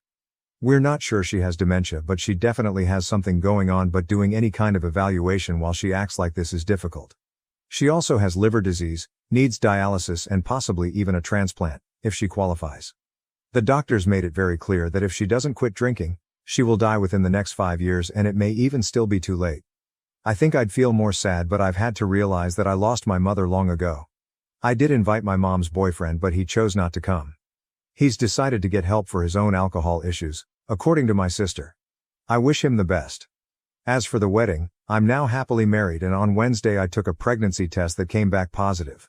We're super excited but haven't told anyone in our family yet. The wedding was fantastic and the day went off without a hitch. We had a blast and are heading out on our honeymoon on Wednesday to Costa Rica. My brothers and stepbrothers very sweetly hazed my husband during the at-home bachelor party and made it clear they're excited to have another brother. My stepmom did all of the mom stuff during the wedding. That was already planned before all of this. No one snuck in alcohol, there weren't any scenes. The worst that happened was my sister crying due to all of the stress she's been under. I do have some sympathy, but most of it is self-inflicted though, because she enables. But all in all, it was a great day and I was surrounded by those I love most. I know a lot of people asked for pics on my wedding suit. I will see if there's some way I can crop identifying stuff from it and post it here once I get my wedding pictures back. Otherwise, I'll figure out a way to post the outfits themselves. That's all I have. I'll try to update after my honeymoon. Now it seems like a baby is coming, so no promises. Now to the next story. Story 2. Jealous ex claimed I was cheating and faked a pregnancy to trap me, but it turns out that she was actually the one cheating and the baby wasn't mine. At 28, navigating significant drama has unfortunately become a recent theme in my life. My ex-girlfriend, Sarah, a pseudonym, and I ended our tumultuous 2-year relationship a few months ago after discovering some shocking truths. Sarah and I first crossed paths at a party through mutual friends and quickly clicked. The first year of our relationship was idyllic. We shared similar interests, loved spending time together, and even talked about our future. I'm a software engineer, while Sarah works as a graphic designer. Despite our demanding careers, we made time for each other, enjoying spontaneous weekend getaways, trying new restaurants, and binge-watching TV shows on lazy Sundays. We introduced each other to our families, and everything seemed perfect. But over time, things started to unravel. Initially, Sarah voiced concerns about how much time I spent at work and my close friendships with certain women. I brushed these off as normal relationship issues, but her jealousy and possessiveness soon escalated. She became increasingly upset if I spent time with female friends, even in group settings, and began scrutinizing my phone and questioning every text or call I received. One memorable incident involved dinner with my best friend Mike and his girlfriend while Sarah canceled due to work. That night, Sarah called me in tears, accusing me of lying about my whereabouts after seeing a Snapchat story from a mutual friend who was at the same restaurant. It took hours to calm her down and prove my innocence. Things deteriorated further when I began a major project at work, which required extra hours and late nights. Sarah had a hard time dealing with this, frequently calling me during the day, showing up at my office unannounced, and even following me to catch me in the act. Despite my reassurances, introducing her to my coworkers, sharing my location, and contemplating quitting the project, nothing seemed to ease her anxiety. The constant accusations and lack of trust were exhausting. The breaking point came when Sarah accused me of cheating with a coworker named Emily. After seeing work-related texts between Emily and me, Sarah completely lost it. One evening, she showed up at my office while Emily and I were working on a presentation. Bursting into the conference room, she screamed and cried, accusing Emily of trying to steal me away and hurling insults. Despite my efforts to calm her, she became hysterical, threw a potted plant, which missed me, and security had to escort her out. Emily was understandably shaken, and the next day, I had to explain the situation to my boss. He was sympathetic but warned me that such incidents couldn't happen again. Although Emily remained professional, the atmosphere became awkward between us, and some colleagues began treating me as if I were the guy with the crazy ex-girlfriend. After the incident, it became evident that our relationship couldn't continue. I took a day off work and went to Sarah's apartment to end things. I explained that her constant mistrust and accusations had become unbearable, affecting not just our relationship but also my work and friendships. Sarah didn't handle it well. The conversation quickly devolved into yelling, crying and name-calling. She accused me of never loving her, using her, and cheating throughout our relationship. In the heat of the moment, she even threw some of my belongings out of her apartment window. It was a chaotic scene. As I was leaving, she threatened to ruin my life and make me pay for breaking her heart. At the time, I dismissed it as an emotional outburst, feeling relieved to be free from the relationship. In the weeks that followed, Sarah kept trying to reach me, calling, texting, and even showing up at places she knew I frequented. Her messages ranged from begging for another chance to threatening to expose me as a cheater. I blocked her number on all social media platforms, and eventually, she seemed to get the hint and backed off. I spent the next few weeks focusing on getting my life back on track. Immersing myself in work, hitting the gym more often, and reconnecting with friends I had neglected during my time with Sarah. Things started to feel normal again. Then, last week, while enjoying a quiet Friday evening at home, Sarah unexpectedly showed up at my door. She looked pale and exhausted. Before I could react, she blurted out that she was pregnant and that the baby was mine. Stunned and disbelieving, I struggled to process the news. We had always been careful, and given how our relationship had ended, I wondered if this was a scheme to win me back. Sarah claimed she was about 2 months pregnant, which coincided with the period when our relationship was falling apart. I invited her in, more out of shock than anything else. We sat in my living room, where she explained that she had missed her period, taken a home test, and confirmed it with a doctor. I told her I needed time to process this and offered her a glass of water before retreating to the kitchen to clear my head. When I returned, I found her going through my phone, which I had left on the coffee table. I confronted her, and she claimed she was just checking the time, but it felt like a breach of trust I had grown accustomed to. I told her that before I could accept what she was saying, I needed concrete proof, such as a paternity test.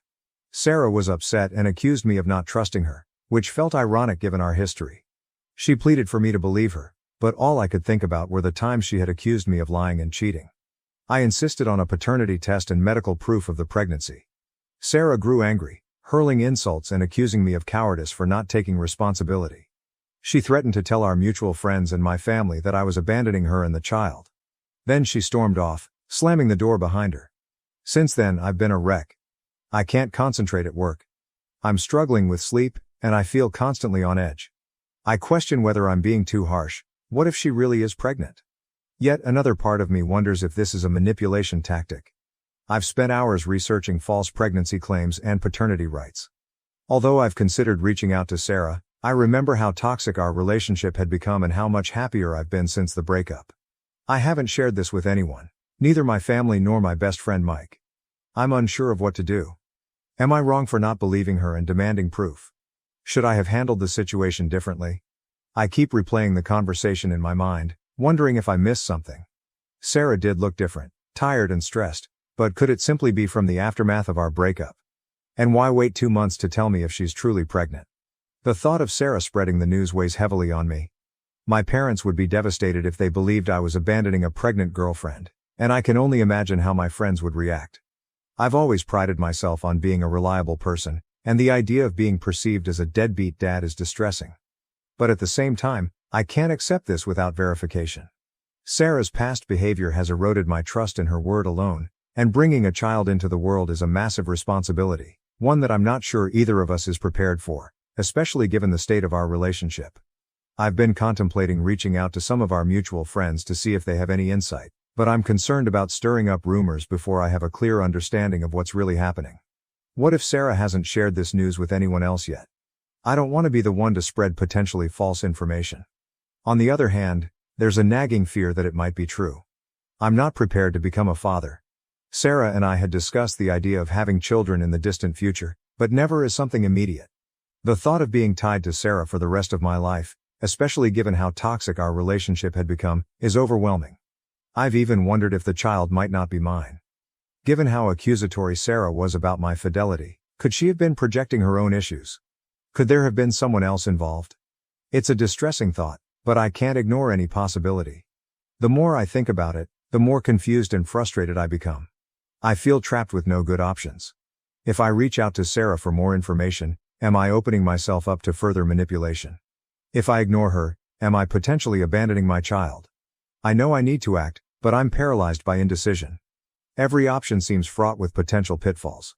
I keep hoping she'll reach out with more information or agree to my request for proof, but so far, there's been nothing but silence.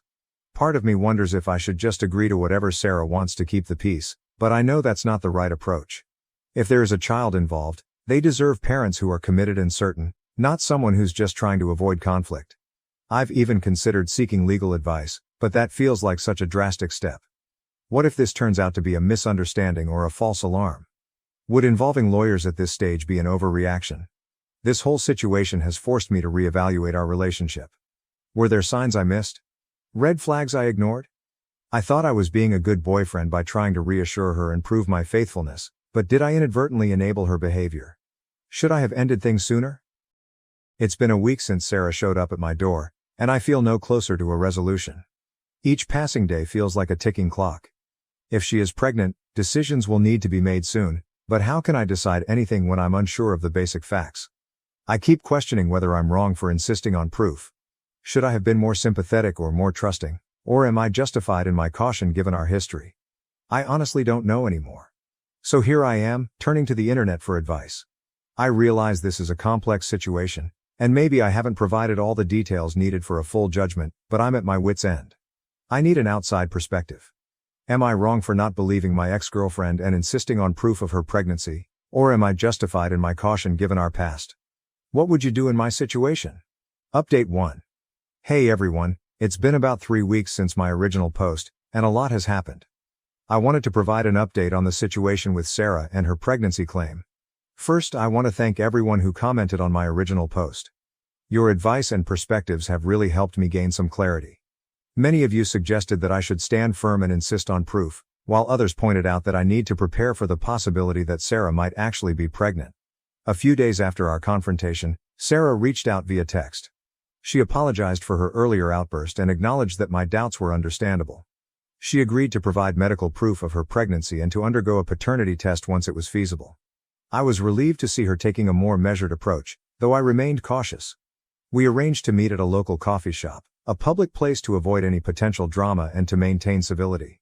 When we met, Sarah seemed different from how she had appeared at my door. She was calmer and more composed. She handed me an envelope with ultrasound images and a doctor's report confirming her pregnancy. According to the documents, Sarah was about 10 weeks along, which matched the timeline she had previously given me. The ultrasound images were overwhelming. The reality of the situation hit me with a rush of emotions. We spent hours talking. Sarah explained that she had discovered the pregnancy just a week before visiting me and was unsure how to tell me, especially given our rocky breakup. She admitted that her approach, showing up unannounced and making demands, had been misguided and apologized for it. I listened carefully, trying to remain open-minded. I shared my perspective, explaining how her past behavior had made it difficult for me to trust her, and how the sudden news had left me feeling unprepared. We discussed our options. Sarah expressed her desire to keep the baby but understood if I wasn't ready to take on fatherhood. She said she wouldn't pressure me but hoped I would be involved in the child's life. I told her I needed time to process everything, and we agreed to wait for a safe time to perform a non-invasive paternity test, ideally around the 12th week of pregnancy. After our meeting, I felt somewhat better, though still overwhelmed. I decided it was time to inform my family and close friends. I started with my parents, who were stunned. My mom was torn between excitement at the prospect of becoming a grandmother and concern over the circumstances. My dad was skeptical, reminding me of how tumultuous my relationship with Sarah had been. They both supported my decision to get a paternity test and advised me to proceed cautiously. Next, I told my best friend Mike. He was surprised but supportive, offering to be there for me through the process, whatever my decision. He also suggested I might want to consult a lawyer to understand my rights and responsibilities. In the following weeks, Sarah and I kept in touch through text.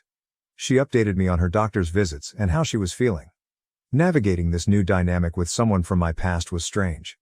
Then, about a week ago, Sarah called me, panicked. She said she had started bleeding and was heading to the hospital. I rushed to meet her there. The next few hours were a blur of medical tests, anxious waiting, and intense conversations with doctors. Eventually, we learned that Sarah had suffered a miscarriage. The doctor explained that early miscarriages are common and not anyone's fault. I was stunned. I hadn't fully come to terms with the idea of becoming a father, and now it was all over. Sarah was devastated.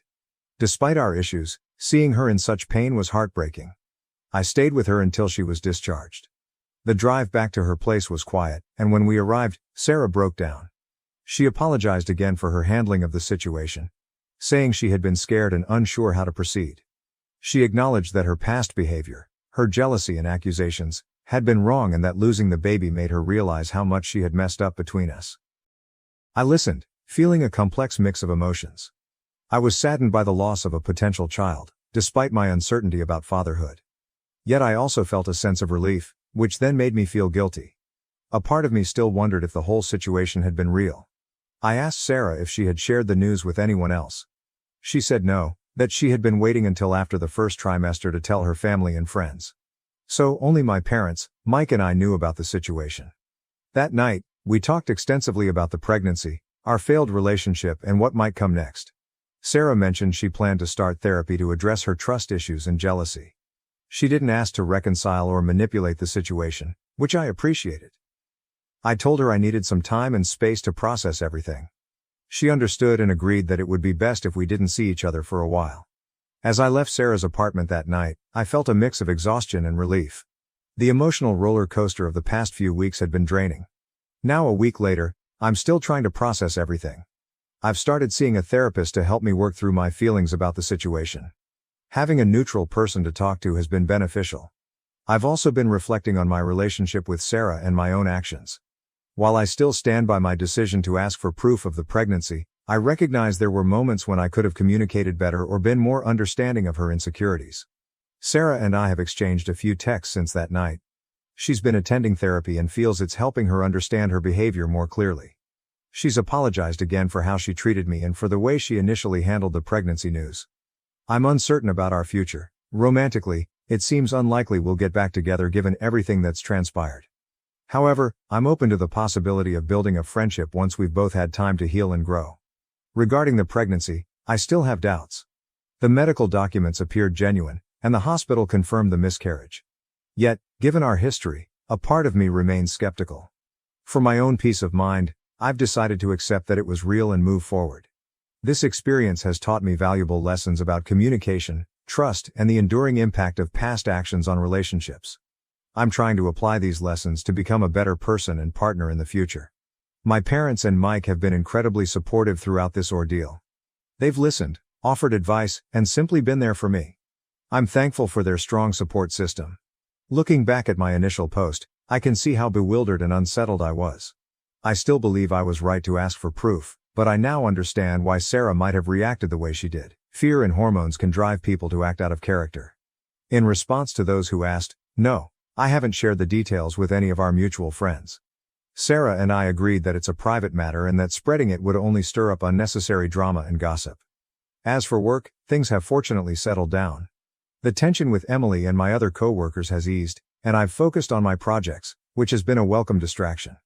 I realize this update might not meet everyone's expectations. Life seldom follows neat, clear-cut paths. It's messy and often leaves us with more questions than answers.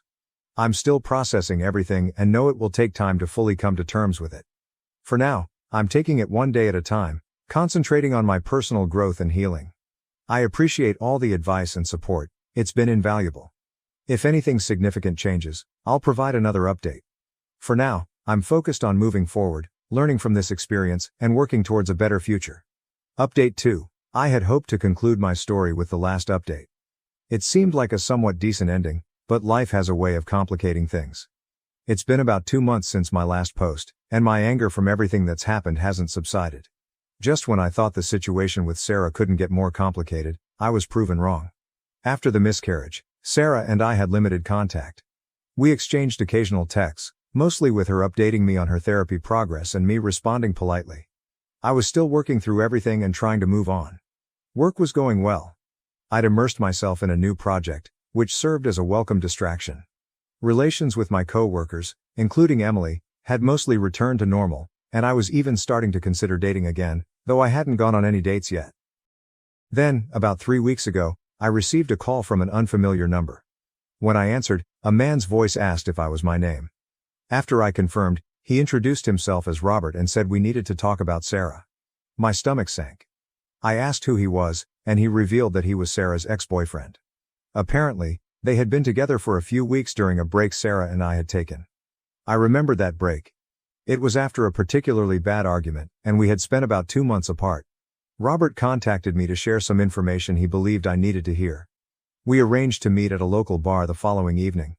The next 24 hours were filled with anxiety as I considered the implications of what he might reveal. Despite my reluctance, I knew I had to face whatever was coming.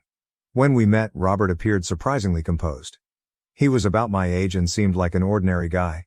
He bought us a beer and got straight to the point. Sarah had lied to me. The baby wasn't mine, it was his. I felt like I had been punched in the stomach. Robert explained that he and Sarah had continued their relationship on and off even after Sarah and I had reconciled. Their last encounter had occurred about a week before Sarah and I broke up for good. He showed me text messages between him and Sarah from months earlier. In them, Sarah expressed her unhappiness with me and her fear of being alone, revealing that she had stayed in the relationship out of fear. The texts included her panicking about the pregnancy and her plans. One particularly shocking message from Sarah to Robert, dated just days before she came to me with the pregnancy claim, read, "I have a plan. I'm going to tell my name, the baby is his. He makes good money and he's always wanted kids. He'll take care of us." The realization that she had cheated on me and tried to manipulate me into raising another man's child was devastating. Robert, feeling guilty after the miscarriage, thought I deserved to know the truth. I thanked him for his honesty, though part of me wished I could go back to being ignorant. We finished our beers in silence, each lost in thought. Before leaving, Robert apologized for his role in the situation. I couldn't bring myself to hate him, as I appreciated his decision to come clean. After Robert left, I sat at the bar for a long time, trying to absorb what I had learned. The bartender, sensing my distress, gave me a free drink. I went home that night feeling numb, unable to eat or sleep. The following day, I called in sick to work. I needed time to process my emotions. I spent the day oscillating between anger and disbelief. How could Sarah have done this? How could she lie so comprehensively? And how had I been so blind? Reflecting on her previous accusations of cheating and her jealous outbursts, it became clear they were projections of her own behavior. After a day of contemplation, I knew I had to confront Sarah. I couldn't let this go unanswered.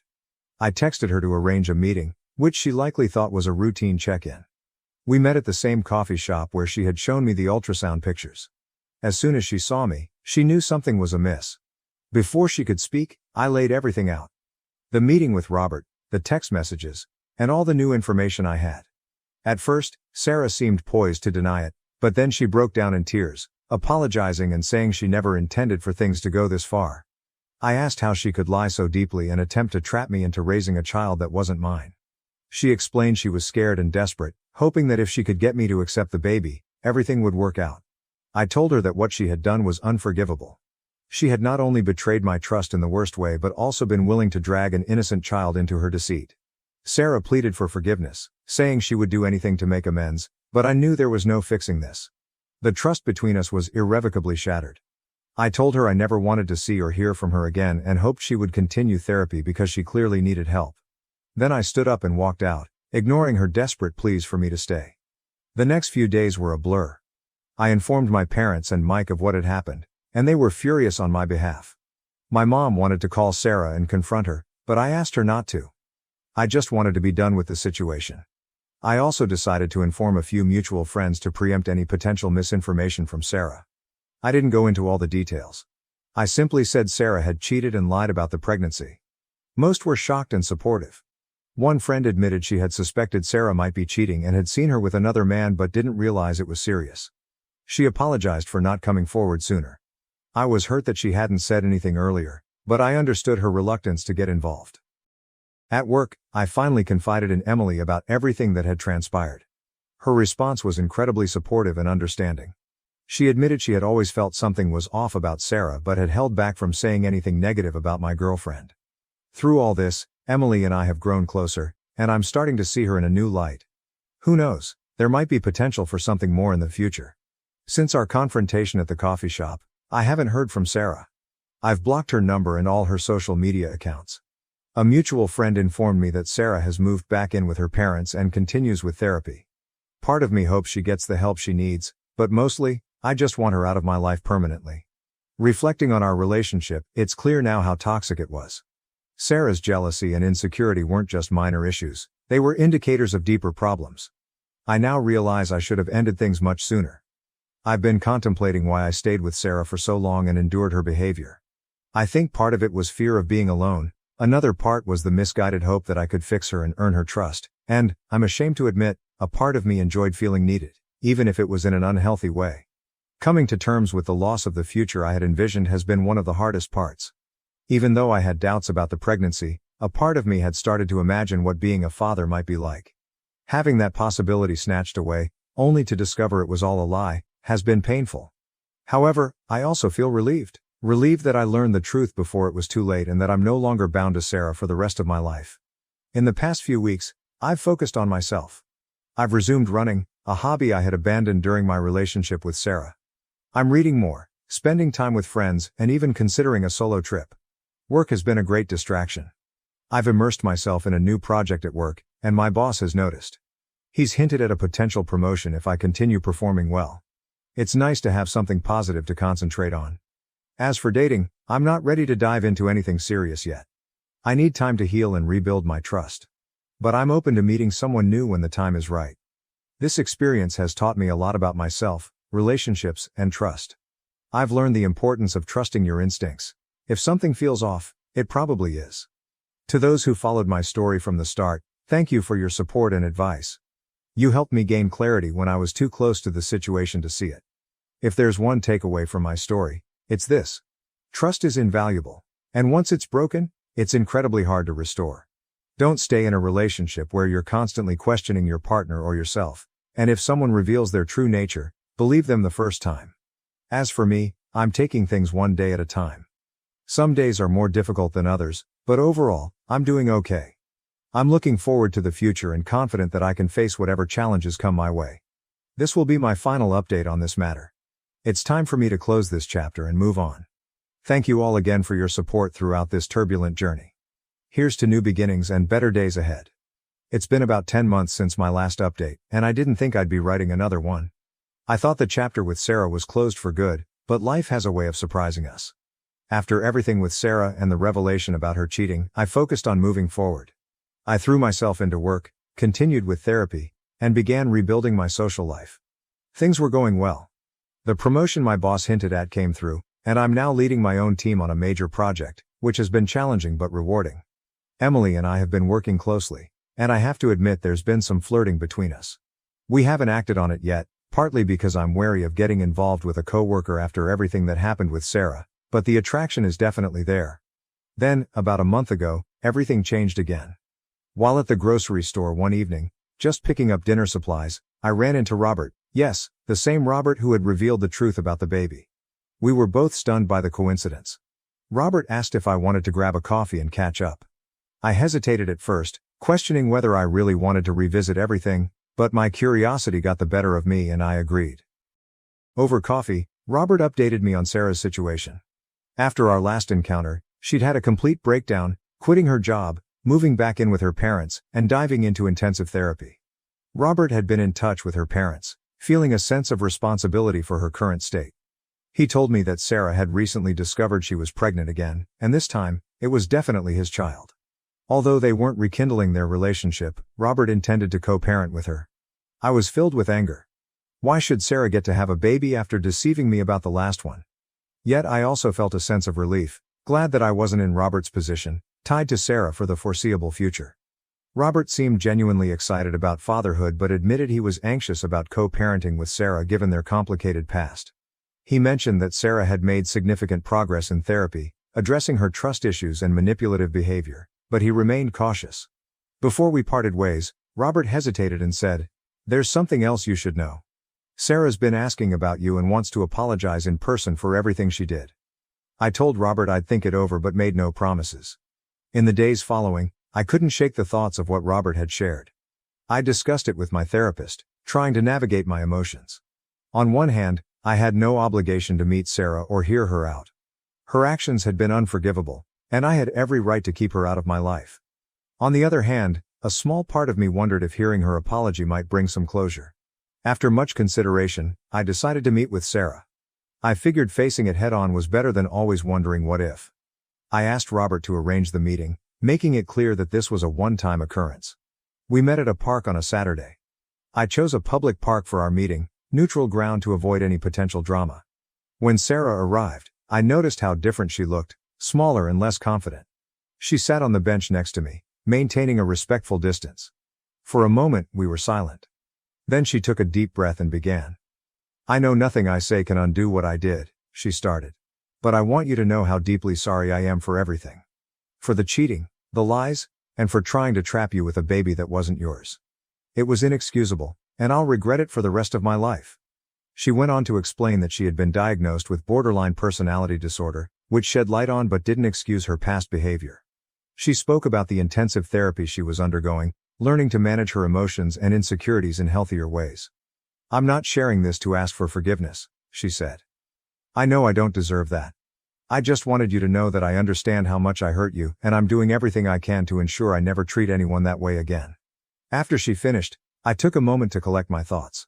I told her that while I appreciated her apology, forgiveness wasn't something I could offer, at least not yet. The wounds were still too fresh, and the betrayal too profound. However, I did express hope that she would continue her therapy and work on becoming a better person, especially now that she was going to be a mother. Sarah nodded, thanking me for listening and agreeing to meet. As she got up to leave, she paused and said, "I truly am happy for you. Robert told me about your promotion and about Emily. I hope things work out for you. You deserve to be happy." With that, she walked away. I remained on that bench for a long time, reflecting on what had just happened. It wasn't the dramatic showdown I might have imagined but rather a quiet closing of a chapter, a final end to that part of my life. In the weeks since our meeting, I've spent a lot of time thinking about Sarah, our relationship and everything that transpired. I've come to realize that while I may never forgive her actions, I can release the anger I've been holding on to. It's not about excusing what she did but about freeing myself from the negative emotions that have weighed me down. In my personal life, things are finally looking up. You might recall I mentioned some flirtation with Emily. About a week after my meeting with Sarah, Emily and I decided to address the situation directly. We've chosen to explore a relationship, with the understanding that we'll maintain professionalism at work and keep our boss informed to prevent any conflicts of interest. It's still early, but being with Emily feels refreshingly different from any past relationship. The trust and communication we have are levels beyond what I experienced with Sarah. We're taking it slow, aware of the potential challenges of dating a coworker, but so far, things have been promising. My friends and family have been very supportive of this new development. Mike even joked that he'd seen Emily and me ending up together ever since the crazy ex-girlfriend incident at the office. My parents are just glad to see me happy again. Work is going smoothly as well. The project I'm leading is progressing well, and my team has come together effectively. It's gratifying to see the results of our hard work starting to show. Regarding Sarah and Robert, I've chosen to keep my distance. Robert occasionally updates me, which I appreciate, but I've made it clear that I don't want to be involved in their lives. I wish them well, particularly for the sake of their child, but that chapter is firmly closed for me. To everyone who's followed my story from the start, thank you for your support and advice. Your input was invaluable, especially during those challenging times right after I discovered Sarah's deception. I'm uncertain about the future. My relationship with Emily is still new and its direction remains to be seen. My career is on an upward path, but I know there will be hurdles ahead. Life is inherently unpredictable. However, for the first time in a long while, I'm genuinely excited about what's to come. I feel like I've been given a fresh start, a chance to apply all the lessons I've learned and build a life that's truly fulfilling. This will be my final update on this matter. It's time to close this chapter and focus on the future. Thanks again to everyone for your support throughout this tumultuous journey. Here's to new beginnings, hard-earned wisdom, and the endless possibilities that lie ahead. Now to the next story, Story 3. Ex-wife cheated with golden child brother and had his child. Now, my family, which has always hated me, begs for money after my promotion. My ex-wife cheated on me with my golden child brother and had his baby. Now, my family, who always despised me, is begging for money after my recent promotion. I, a 29-year-old man, divorced my 27-year-old wife 2 months ago. She had been having an affair with my estranged brother, also 27, and 4 months ago I discovered the truth when she revealed her pregnancy. She initially tried to convince me that the baby was ours, but my brother's frequent visits made me suspicious. I decided to check her phone, confronted her with the evidence, and she confessed to the affair, having no other choice. My family and I had been estranged since I left home at 18. They always treated me like an outsider, while my brother was the golden child. I vividly remember a party that was supposed to be for me, but turned out to be a celebration for my brother.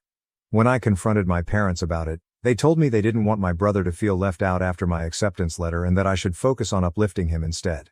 That moment broke me and I vowed never to return to them. I put myself through college with loans and a job, then rented a small apartment with a friend after graduation. I never spoke to my parents during this time, and they didn't reach out to me either. Last year, my brother contacted me online, asking if I wanted to reconnect with him and our parents, who supposedly missed me. A lot had changed since I left home, including my marriage to my ex-wife 2 years ago. Despite my comfortable life, I hadn't moved on from my family's past treatment, so I agreed to meet them. Our initial reunion was awkward and uncomfortable, but they seemed to be making an effort to mend our relationship, so I felt obliged to reciprocate. I invited them to my home, which turned out to be my first mistake, as it introduced my brother to my ex. They met, started an affair, and she got pregnant. I was ecstatic when I initially thought the baby was mine. However, my brother's increased visits after the pregnancy announcement raised my suspicions. His behavior, like touching my wife's pregnant stomach and speaking to it, made me uncomfortable. My ex downplayed it, but I couldn't shake the suspicion that my brother had a deeper connection to the baby than he was admitting. 6 months into the pregnancy, I decided to go through her phone while she was asleep. What I found confirmed my worst fears. The text between my ex and my brother proved that the baby was actually his, and they had been together for quite some time. My ex had no intention of ever letting me know the baby wasn't mine. She and my brother planned to tell me about the affair after the baby was born, then she would divorce me and get together with my brother. They intended to live off the fortune from the child support I'd be paying. The next morning, I confronted her about the texts.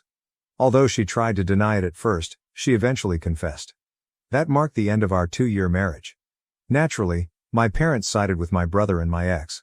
All their talk about us being equally important to them were just empty words. When my ex and my brother announced our divorce on social media and her decision to marry him, my entire family fully supported their decision. Nobody cared that they had destroyed my mental health and broken my trust. My ex had lied to me for 6 months, making me believe the baby was mine. It felt like I had lost not just my wife, but also my child, and it hurt immensely. My parents told me that this was for the best and refused to acknowledge that my brother had wronged me. They even suggested that I should be happy for my ex and brother and join the celebrations. Once again, I cut them out of my life, which complicated my divorce. My ex-wife walked away with a huge settlement sum in my car, all because my family sided with her during the divorce proceedings since she was with my brother now. She and her lawyer fabricated a story about how I was toxic and controlling, and how I had forced her to quit her job, even though it was her own choice. My family backed up their claims, saying they had cut me off because of my misogynistic attitude and temper tantrums. With the evidence stacked against me, I lost a lot of money in the divorce, but thankfully, I got to keep the house.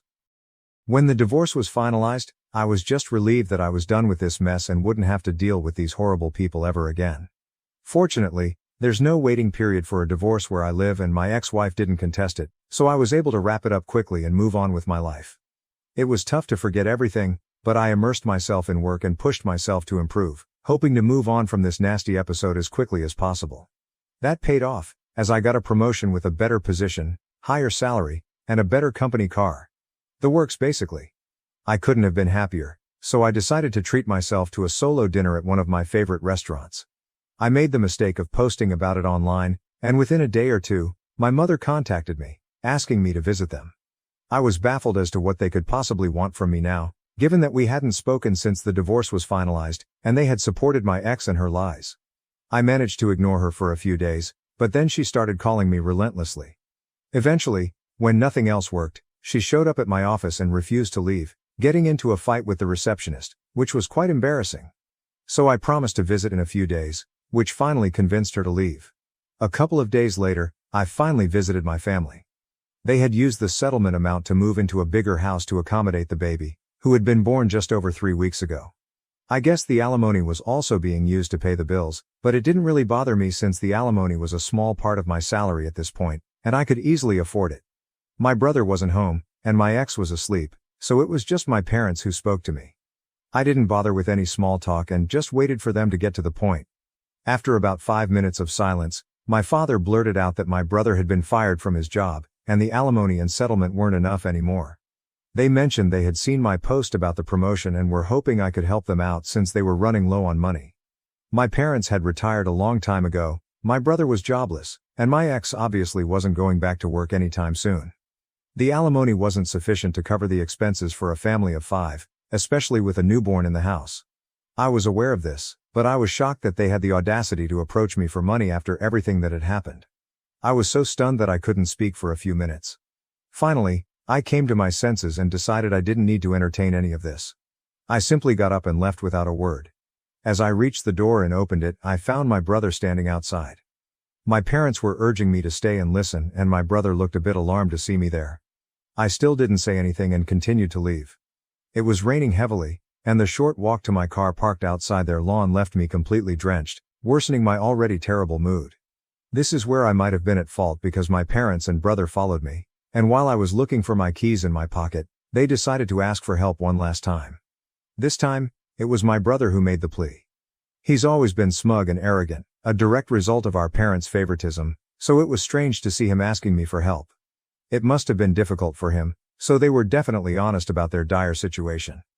Anyway, I lost my cool and ended up telling them to leave me alone and that they could beg on the streets if they were that desperate for cash, since a stranger who knew nothing about them was more likely to pity their condition than I was. Having said that, I got in my car and drove away, leaving them in the rain. I'm not going to lie. It was pretty satisfying to do that to my family since they had done nothing but mistreat me my whole life. It's been a couple of days since that incident and now I'm second-guessing myself. My mother has been texting me non-stop, and I feel so guilty for not helping them out. I know I have a lot, and sending them a little money wouldn't hurt me, but after everything that's happened, it feels like I'm being used. Frankly, I decided not to help them out. It was a big deal for me since I felt terribly guilty about abandoning them, but then I realized they had been doing that to me my entire life. Even during the divorce, they threw me under the bus, so why should I hesitate to do the same to them? I told my mother to stop pestering me, or I'd be forced to get my lawyers involved, and it wouldn't end well for them.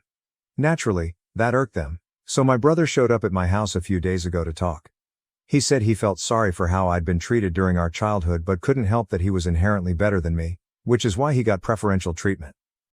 He also said I should stop being weird with our parents and just help them out since they're in a tough spot, instead of holding grudges like a child. I laughed in his face because of how demented he sounded. I told him that instead of trying to put me down and manipulate me into helping, he should probably be out looking for a job. That touched a nerve, and he started yelling about how I was just jealous that our parents and even my ex-wife preferred him over me, and that I was taking revenge by refusing to give them money. I didn't bother to fight back and just agreed, saying that all I was doing was getting revenge, and there wasn't much he could do about it.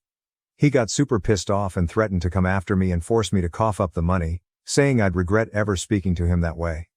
Honestly, I'm not taking any of that seriously. He can try to scare me all he wants, but it's just not going to work because I know he's not capable of doing anything to me. I'm unbothered. A few days ago my brother visited me and tried to convince me to help them, but he was unsuccessful. My parents had already tried in the past, and it didn't work out for them either. This time, my ex decided to call me up and speak to me. I was skeptical about answering, but I decided to pick up because if I didn't they'd probably visit again and waste more of my time. So I spoke to her, and it was astonishing how entitled and cruel these people could be. She started very politely, explaining that, as I already knew, she and her family were struggling with money. While she acknowledged that I had no obligation to help them after everything they'd put me through, she still wanted me to consider being the bigger person. She tried to evoke sympathy by reminding me that my parents had paid for everything while I was growing up and that she had tried her best to be a good wife. Sure, except for the part where my parents didn't care about me and always preferred my brother, and she ended up cheating on me with the same brother I used to complain about. That didn't work at all, and I told her that while I felt bad about their situation, I was already spending a lot of unnecessary money paying her alimony, which she technically didn't even deserve since she cheated on me but managed to get because my family had no problem lying and making me the villain for their gain. She started sobbing on the call and told me that I was being selfish and heartless, which was just ironic. When I still refused to help, she said my brother was right and that I'd left her no choice but to get the law involved, threatening to demand higher alimony and drag me to court to humiliate me once again. Honestly, I'd like to see them try. The first time around, I was so emotionally drained and depressed that I didn't even bother fighting back or trying to prove them wrong. I just gave in and agreed to pay the alimony without attempting to disprove their claims. I was never toxic or controlling or any of the things they claimed, so she had no reason to cheat on me and didn't deserve a single dollar from the divorce. But whatever, I didn't care back then and just wanted to get the divorce over with, regardless of the financial impact. This time though, I'm ready to fight and make sure my family learns the lesson of a lifetime. In a shocking turn of events, my ex-wife followed through and actually filed for a higher amount of alimony, citing my recent promotion. But this time, I wasn't letting things slide. I got all our mutual friends involved, explaining everything that was happening and filling them in on the past, since most of them only knew we had separated without knowing the real reason. They were obviously very shocked, and I asked if they'd testify against my ex-wife if needed. They agreed readily. I also told my lawyer that I wanted to discontinue the alimony altogether since she didn't deserve it. I spent the past few days gathering all the evidence I could find of my parents and brother being horrible people who never treated me like an equal and are now hounding me for money because of my promotion. I'd had enough and needed to get rid of these parasites once and for all, so I wasn't going to consider their feelings at all.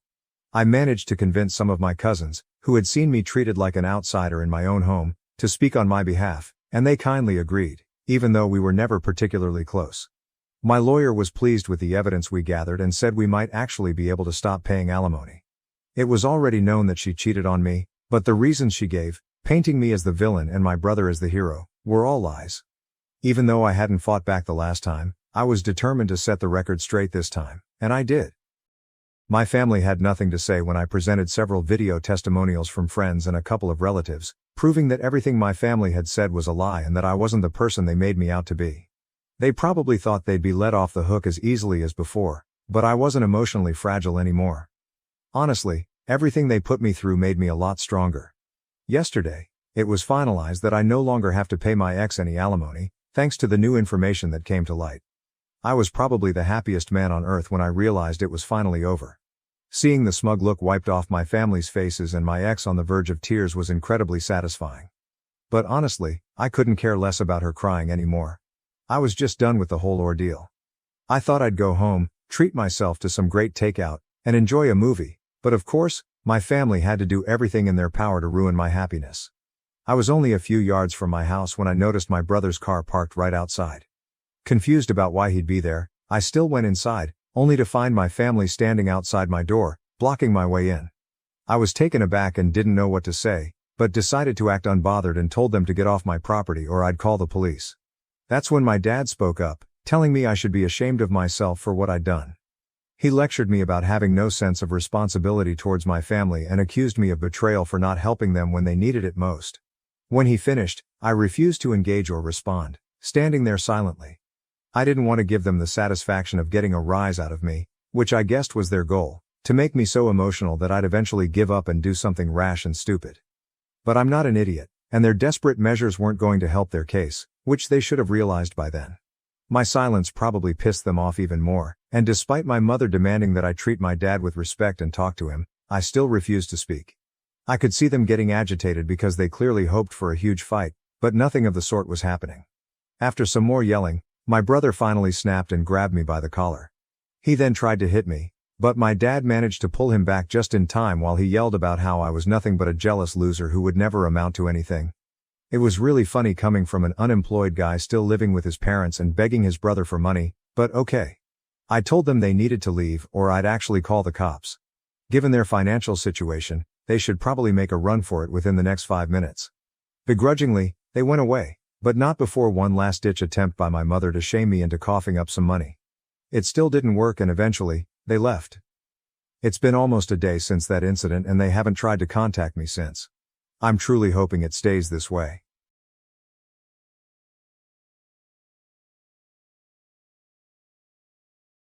My husband accused me of murder out of the blue, and now our marriage is falling apart.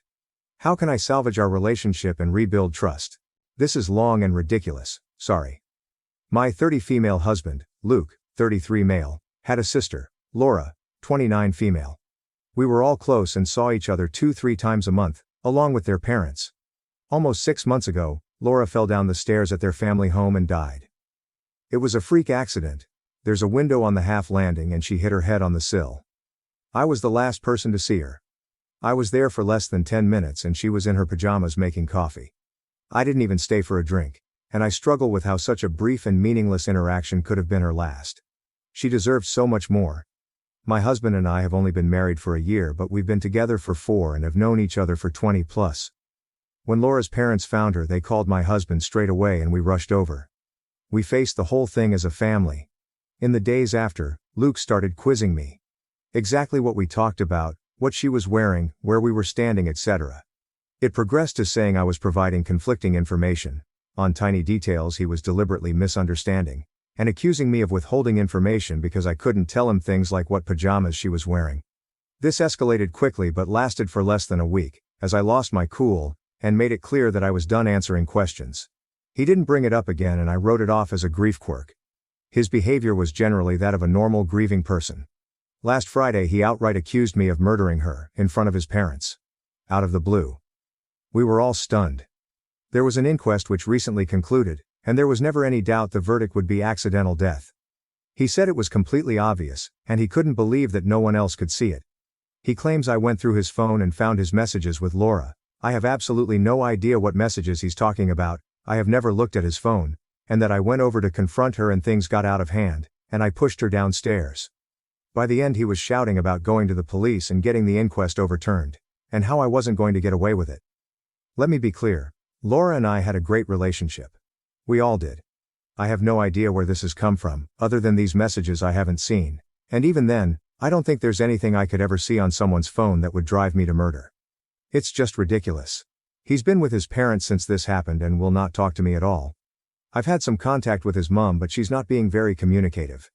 The last I heard, she didn't know what messages he was referring to either. I am still completely stunned and I have no idea how to proceed.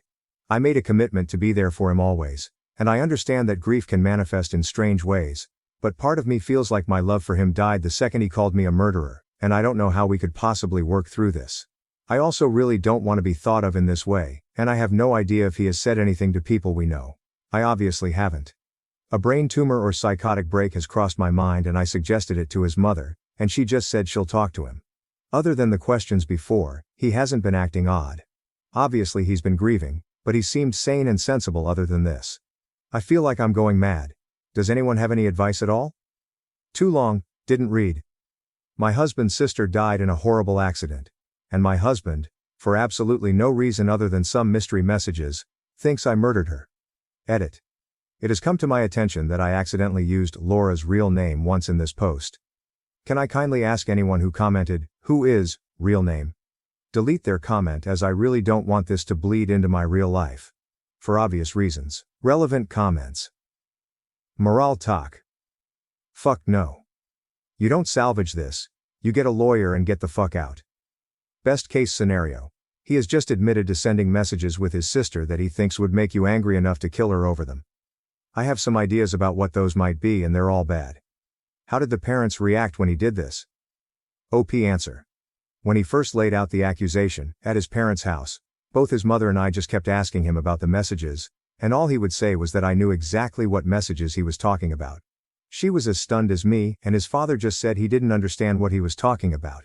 He's a man of few words, but there was plenty of head shaking. The whole thing was surreal, no one knew how to react.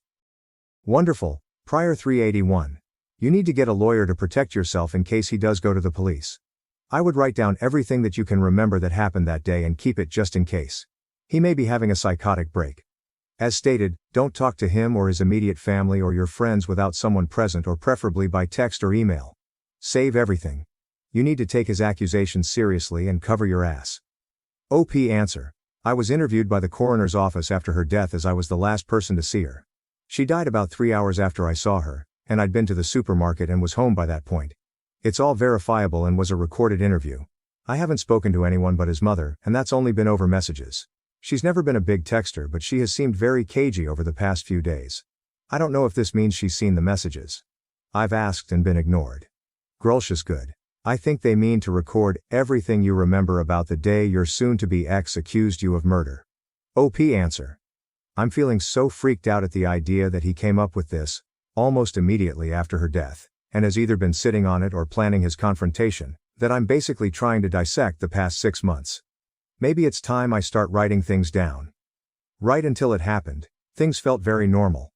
Obviously her death has been felt deeply by all of us and things aren't anything like they were, but there have been no signs of anything like this, even on the day. OP on getting the messages. I'm absolutely desperate to see these messages, because I'm right there with you on the sheer wackiness of what they have to contain. It hadn't occurred to me that they might not exist. I've never known him to lie, but I do think a mental health issue is a real possibility.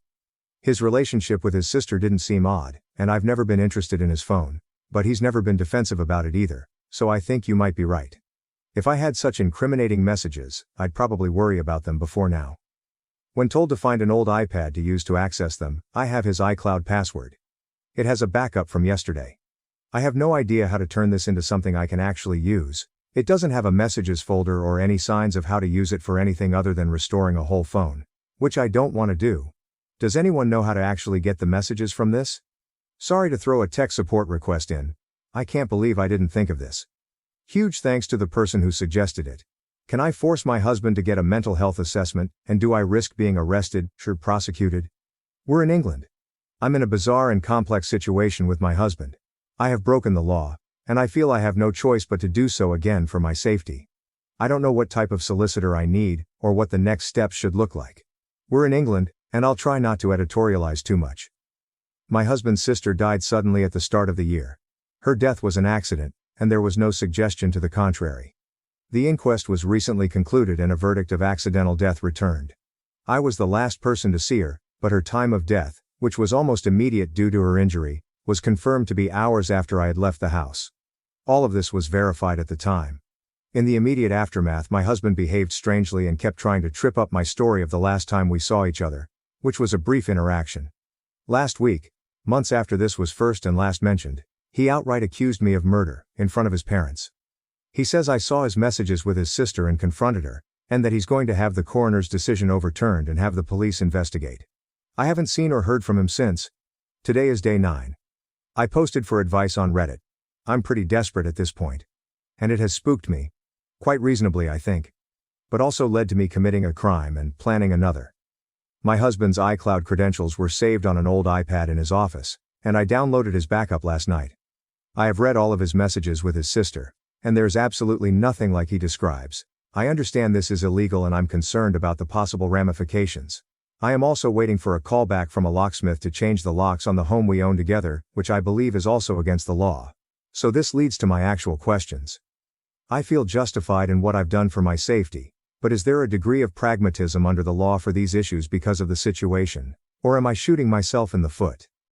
I am resigned to the fact my relationship is over, but his parents don't seem to be taking this seriously, and they're icing me out.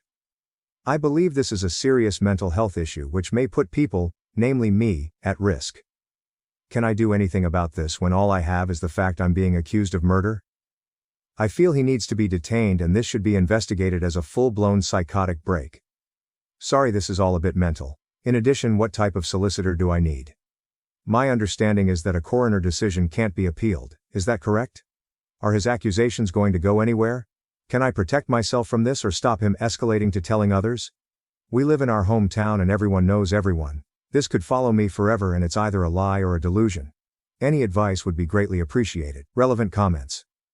When told OP can't lock out her husband or force him to get a psych evaluation, OP answer. Thank you so much for your response.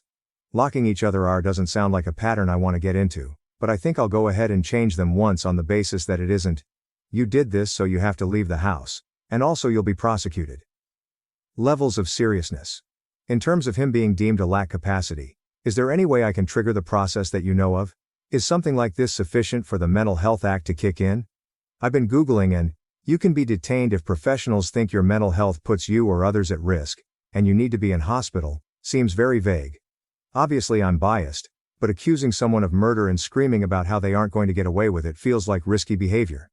Does he need to have made explicit threats or is there a clearer bar to meet? Sorry for asking so many questions.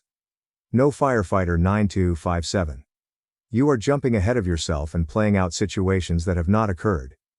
If your husband reports you to the police for accessing his data, and you are subsequently arrested or taken in for questioning, then obtain the services of a criminal solicitor for advice. With respect of changing locks, ending your marriage, seek a solicitor that deals with family law or divorce. If you feel that you are at risk from your husband, talk to a domestic abuse helpline. If you feel you are at an immediate risk of harm, then call the police. If you think your husband is mentally ill and presents a risk to himself or others, call the police. OP answer. I don't think that's a fair assessment. Being accused of arguably the most serious crime to exist has most definitely occurred. My understanding of the law is that something is illegal whether you are reported to the police or not. Those messages are evidence as far as I'm concerned that his accusations are false. They were apparently the trigger to me literally murdering someone I was extremely close to. I have illegally accessed them, and I don't think it's unreasonable to inquire as to the potential impact of that. I am fully aware that I need a solicitor, but as you're probably aware, today is Sunday.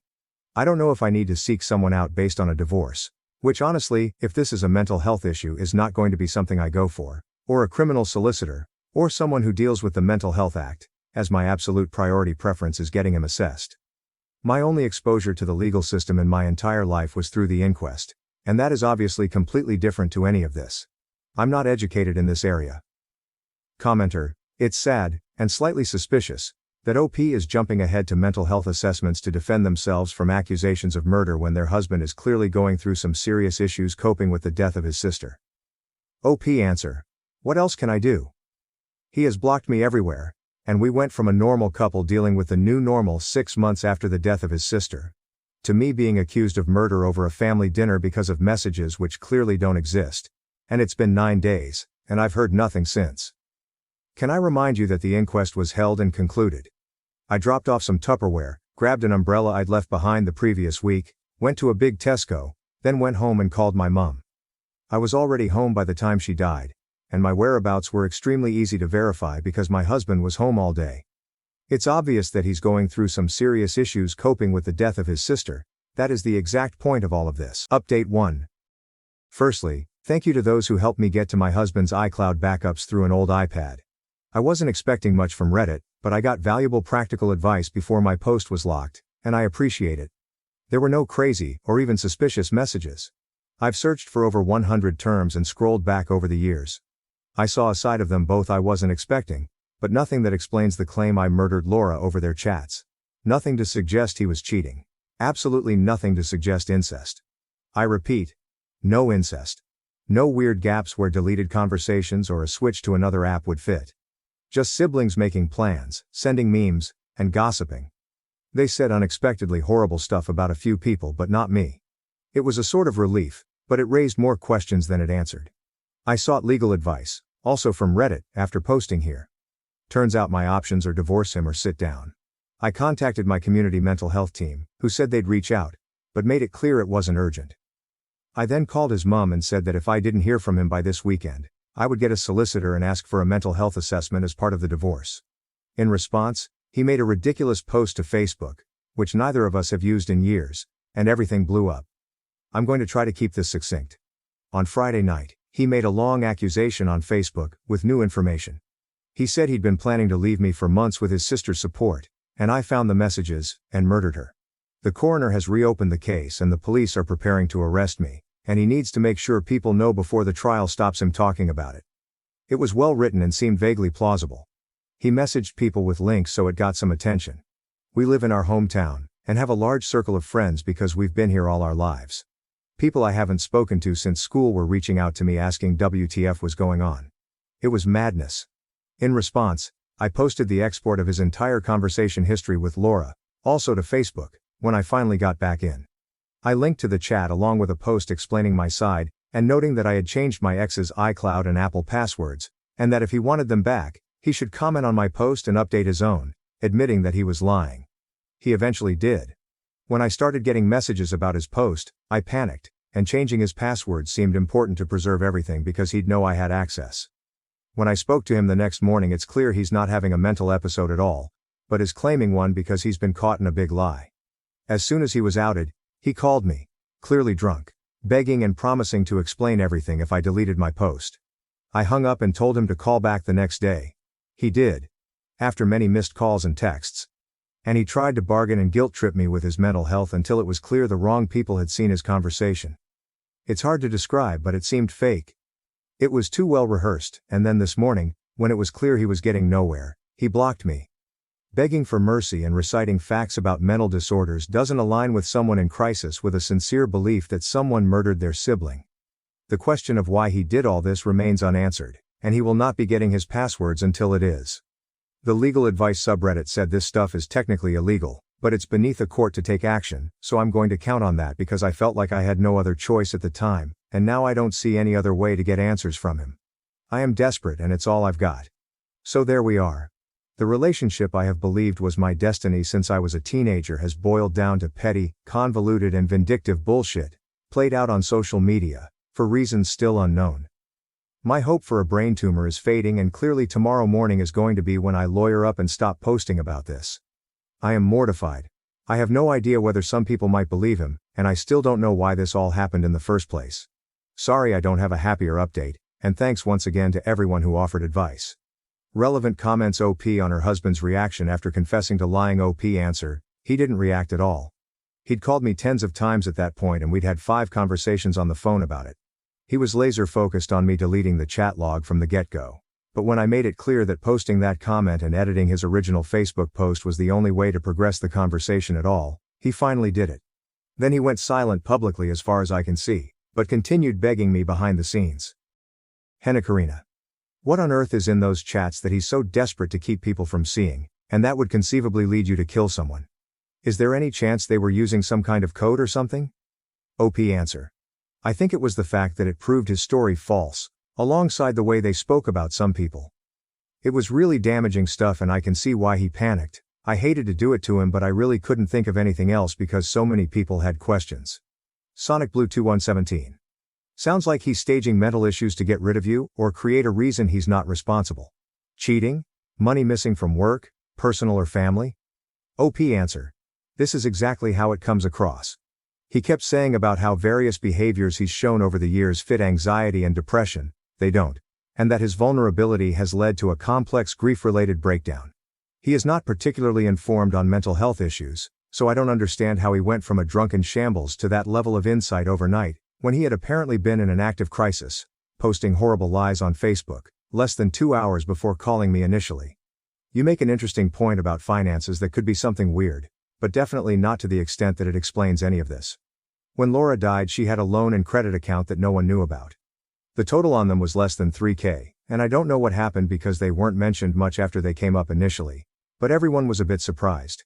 She lived for the weekend and went away with the girls, so it wasn't hugely suspicious, and it was confirmed there were no unusual transactions in her accounts, but it was odd.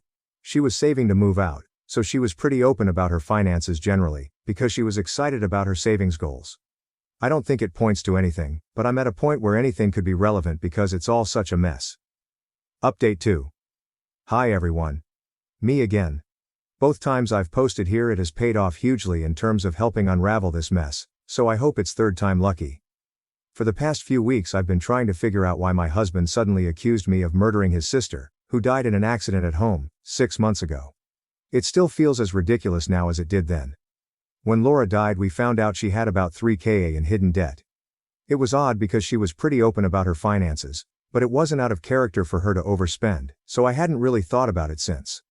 A comment on my last post prompted me to look more closely at money stuff, and a message to my husband from Laura asking about a payment stuck out. I'd initially assumed it was about a car issue she'd had a few weeks before she died, but Luke definitely paid at the garage when they picked it up, because we talked about it after she dropped him home. It didn't occur to me when I first looked through. The messages supposedly proved I was a murderer, so I had been looking for something scandalous. The message about payment was the only thing I had at that point, and I had no idea what it meant, so I took a chance. I told his mother I knew about the money, and that if he didn't get in touch with me that day, I would make sure everybody else did too. He called me straight away and asked me over to his parents' house to talk. He looked dreadful, and the first thing he asked me was whether I was happy now all of his friends hate him. I told him I don't give a fuck about his relationships and that I was there for answers. It turns out my husband told the coroner's office that he was secretly helping Laura pay some of her debt because she was embarrassed and struggling to keep up with her lifestyle. I assume it didn't seem suspicious because her death was clearly an accident, and that's what they were investigating. In reality, he took out loans and store cards in her name, and she somehow found out a few weeks before she died. Some guy he works with had apparently done it before and arranged it all, and if Laura hadn't found out, he claims they could have had it written off without her ever knowing. When she did find out, the guy left him high and dry, quell surprise, and he had to pay it off. I'm inclined to believe that's the gist of what happened. But I am shocked my husband would do something this stupid. When she died so soon after, his brief and apparently genuine suspicion was that she had told me about it that day, and we argued and I'd killed her. He couldn't explain why I would kill someone because they were a victim of fraud. But according to him, he felt guilty in the immediate aftermath and his brain made it fit. I mostly believe this, but he tried launching into more weaponized therapy speak at that point, so I cut the topic off. A few months after his sister's death, Luke received a letter from a credit company, not even the police, saying he was being investigated. Laura didn't have much, so her debts, which were less than $10,000 even with the fraud, were mostly written off. Something obviously flagged against my husband during that process. I don't know how or why. When the letters got more threatening, he believed the investigation would reopen the inquest, and that he would be accused of fraud, perjury, and because of his previously unknown motive, possibly murder. He claims the only thing the company investigating him actually knows is that the fraud came from our address. So accusing me would make it impossible to prove, because it would be a coin toss, his words, as to which one of us took out the credit in Laura's name. That was worth our entire marriage to him, and my reputation in the community we have been part of for our entire lives. He says self-preservation kicked in and nothing else mattered when he thought about what could happen to him.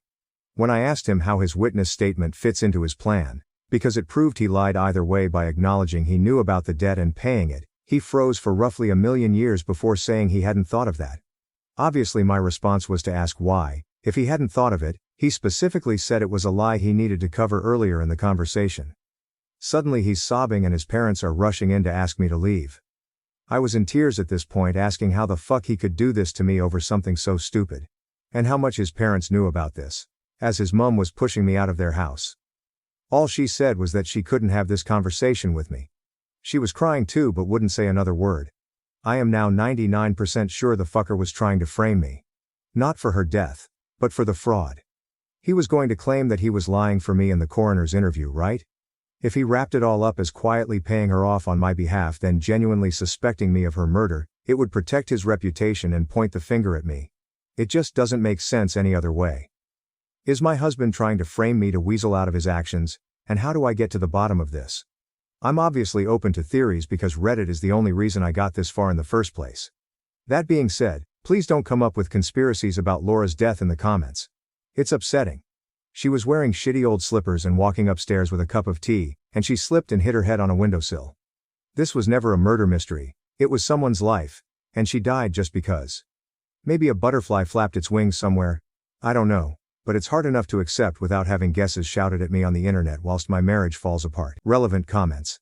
Even budget, Takro 78. I mean, framing you for fraud seems the most plausible from what you found, though it's an incredibly idiotic frame job that wouldn't work. So, I have to say, he sounds incredibly dumb. As an explanation, it's probably the best you are going to get, though very unsatisfying. I am mystified by his parents' behavior and what he thought that Facebook post was going to accomplish. It's not like the investigators are going to go poll the town. He could have just written back to them that he knew nothing about these cards and the only people at that address were you and him. There was no need in this weird plot to ruin your reputation publicly. But again, he sounds very dumb, so I guess that made sense to him. So sorry this happened to you, but I suspect in several years' time, hopefully sooner, you will see being rid of him and his family was actually a blessing. I wish you your very best life going forward. OP answer. This is what I don't understand. He's behaved impulsively before but never anything like this. I understand that he didn't take the fraud seriously until he was caught by Laura, and I can get that her death would have made him anxious about it. But I don't know what would possess him to think he could just pass it along. It's baffling. Even budget 2078. What's also strange is that it sounds like the fraud amount was low enough that, while yes he'd get in trouble, it isn't like he's going to be ruined. Not that this is a good thing, but white-collar crime is not exactly strongly prosecuted in the UK. Plus it sounds like a repayment settlement could have solved this. Unless he works in finance or needs a security clearance, this wouldn't be something he couldn't recover from. Also very odd is that you were his alibi for the accident. I realize that wasn't necessary as this was an accident regardless of alibis, but still it's very dumb if he was worried about this being known as a motive, that he would alienate his alibi. I keep coming back to the dumb part, only explanation that makes sense. LOL edited. Changed US to UK, where OP is. OP answer. This is exactly it.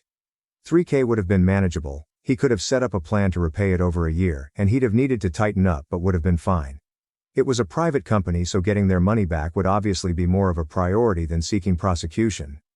This is also part of why his story doesn't make sense.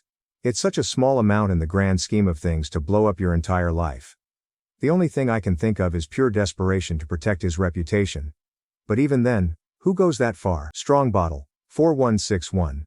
Is he someone that really prides himself of his reputation? Is his job in finances? OP answer. He's a mechanic, so he's got a bit of a masculine pride thing going on. He always wants to be seen as a good, salt of the earth, do anything for anyone type person, and whilst actually being a good person sometimes slips, usually in the way he talks to people after a drink. Never ever to the point where I'd think he'd take loans out in people's names or try to ruin me like this. Saint Blay. I'm sure you've been asked this before, but is he on drugs? OP answer. He's a casual drug user but I've never seen signs of it getting unhealthy. He does cocaine maybe 8-10x per year, and I've never known him buy it when his money would have been better spent on something else. He's better at spending money than having it generally, but he's never ever shown signs of being greedy or deceitful.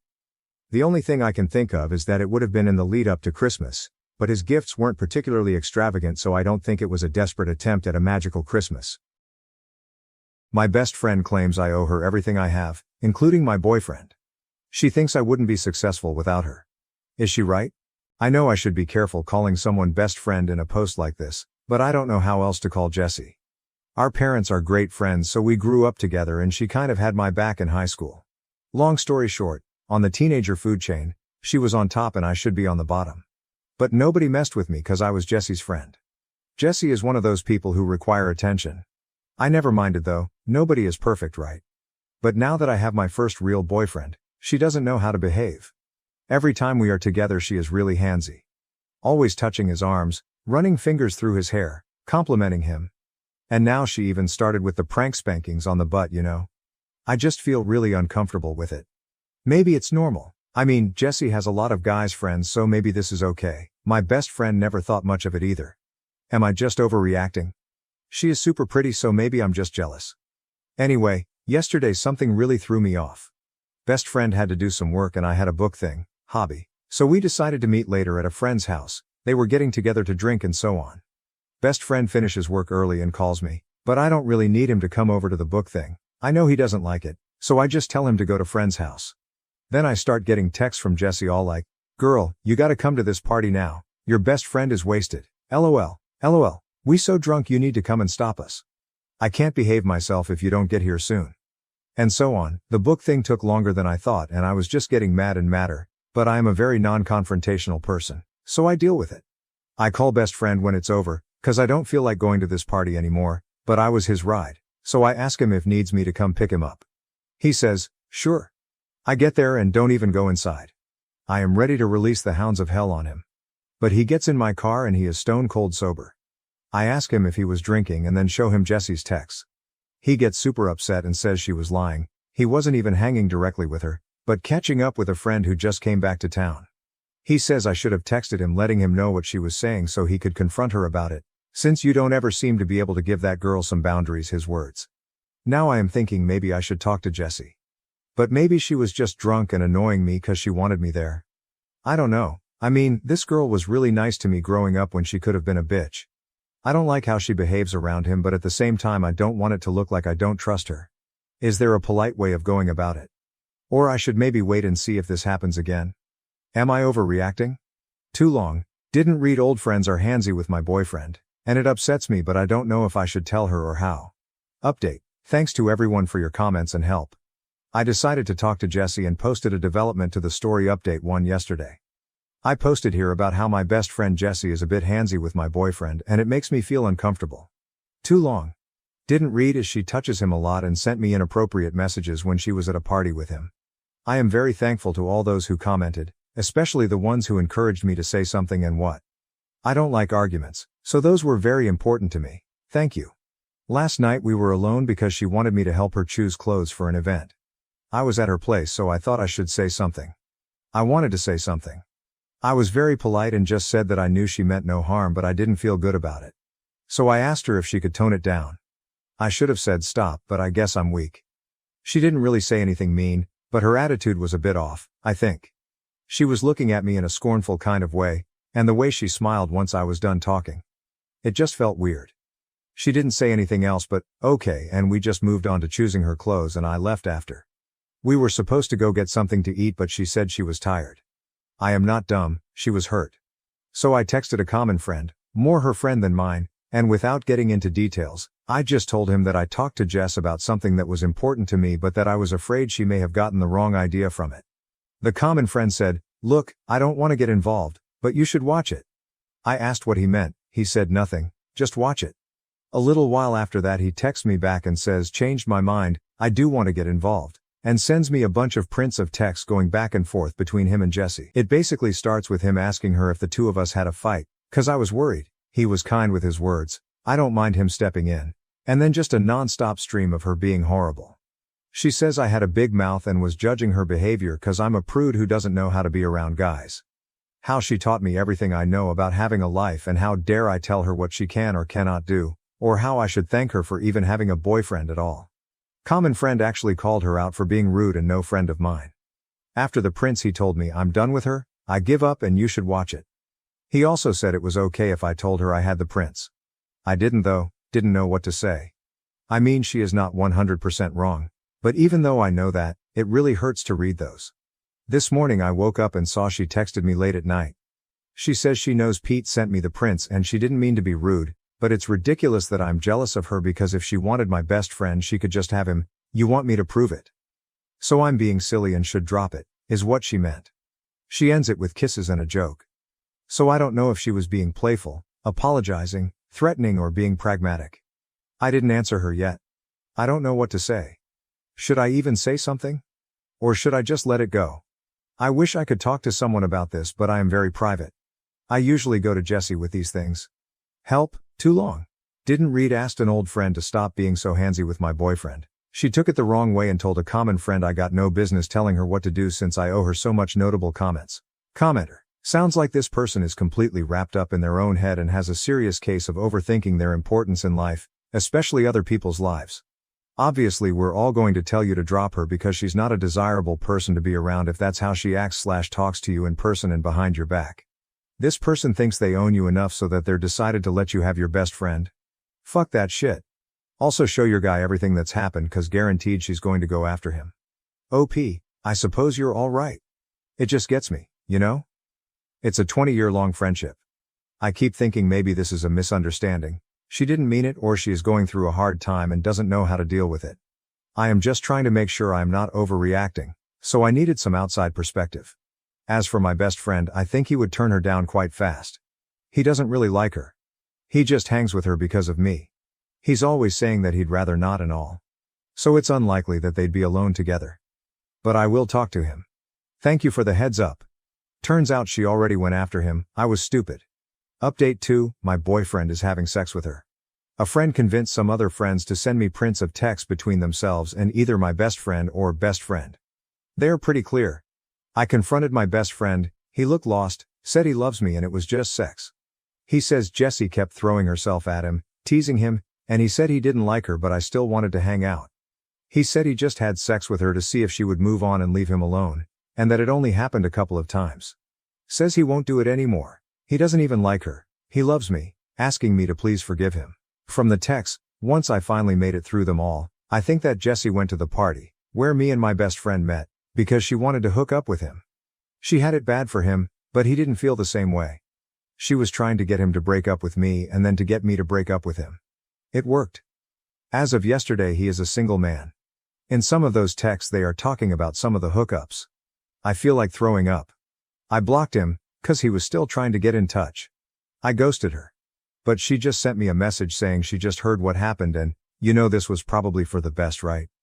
And I feel like fucking screaming. I don't know if this is an update or just me venting. Thanks for listening either way. Edit, I don't want to sound melodramatic or sappy or anything, but you all brought me to tears. We keep hearing about how it is insanity to rely on the internet for personal connections, but I just lost a boyfriend, a best friend and a whole group of friends. And instead of feeling alone, I am more and more feeling like fuck yeah that was the right thing to do, I will be okay. It still hurts. But not as much as it would had I really been alone. I can't even begin to thank this sub. I really don't know what to say. Even on my previous post that didn't get as many responses, it was some of the comments there that made me approach the cheating thing knowing I had to break up and move on. So it changed my life at that moment. And considering I will be doing a lot of soul searching on toxic relationships, this probably changed my life for good. So thank you all so much for reaching out to a stranger. This community is so precious. And I got a gold, I don't even know what to say. Thank you so much. I don't mean to sound ungrateful, but I don't even know how much gold costs, and this is an alt account, so it won't really be used. Is there any way I can return it to the sender? Some of you are asking for an update. I might in a while, if there is something new to tell. Right now it's just more of the same.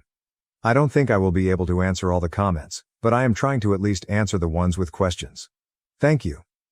Notable comments. Commenter 1. Well yeah, I would just ditch that whole friend group and start trying to find new friends. My god, that's some fucked up shit. OP. Yep, done and done. I think I'm being too permissive with the word friend. It was going on for months, everyone knew, nobody had the decency to tell me. It was only the one friend who wasn't even that close who stood up for me. Commenter 2. You also can't make her hurt. She has no respect for you and clearly doesn't care. So it will be impossible anyways. It would have the same effect as a drunk stranger telling you that you're awful. It might make you angry but you didn't care about that stranger so what they say is irrelevant. Also I can't imagine anything so utterly not worth your time. The delightful side effect of just ghosting is that they will stew in it. They want the reaction, but they get none. They realize they lost all their power and never get to know and feel that satisfaction that comes from getting the reaction you wanted. OP, oh I get what you mean, she is still texting me. I didn't mention one detail cause it wasn't important. We were all traveling together soon. My family paid for some of Jessie's expenses. She is messaging me about the vouchers, since I have them all. This fucking woman can't even wait a day to ask? It's like she suddenly remembered she still needs me. I mean, I am not giving them to her either way. Trip is off, can't she tell? She has no respect for you and clearly doesn't care. Absolute truth. Commenter 3. She would be more hurt by no response at all. To anything, ever. OP, go no contact. OP. I'm very much thinking the silence treatment will be the way to go. I think she just realized she needs me for the trip. She has been aggressively trying to contact me. Now she is saying that she liked my best friend first, and I was the one who stole him, so she is the one who should be mad. I know I should just block her everywhere. But is it petty that I am having fun watching her squirm? I wanted to have the last word, but not saying anything is driving her crazy. Commenter 4. He said he just had sex with her to see if she would move on and leave him alone, and that it only happened a couple of times. Says he won't do it anymore, he doesn't even like her, he loves me, asking me to please forgive him. LOL what? Seriously, that is one of the stupidest things I have heard. It is like saying, hey babe, I jumped off a cliff because somebody was really pestering me to do it. Edit, I feel for you OP, but what an excuse. OP, I confess I almost fell for it. How pathetic is that? He was saying he cared about me, it was just a mistake, he thought she would back off. And I felt it was a bad decision on his part, but maybe it made sense and I could forgive him. Then he said something like, and I didn't even like her, you were the one who always wanted us to hang. That's when my brain joined the party and I was like, is he seriously trying to blame this shit on me? More comments made by OP. Most disgusting part is that it is a trip we would take together with my best friend and some other friends. So she really thinks I would let my family pay for her to go on vacation with my ex who she cheated on me with. I'm starting to think this woman is sick. Like for real. I just went straight to venting, didn't I? Sorry. Well, it was all Pete really. After she texted she could get my best friend if she wanted to, I just answered back, WTF Jessie. And she loled as if it was a joke. After that, Pete texted me, asked me if I was alone. He was really kind, and told me everything. Said he had proof and asked if I wanted to see it. I said yes. He had gone after our friends and convinced them to send him prints. He's really well liked by everyone. And he was the one who said enough Pete is gay BTW, just in case anyone jumps the gun like my mom did and think he did this because he's interested in me or something. He's not. He is just a decent person. No, I didn't get prints between best friend and Jessie. I guess I went straight to venting and didn't give much details. Wasn't expecting this response. There was this friend Pete who convinced 3 other friends to send him texts between them, 3 friends, and either Jessie or best friend, so he could have proof, cause he thought what was happening was disrespectful and someone should tell me. There were prints of text between 2 friends and Jessie. And 1 other friend and best friend.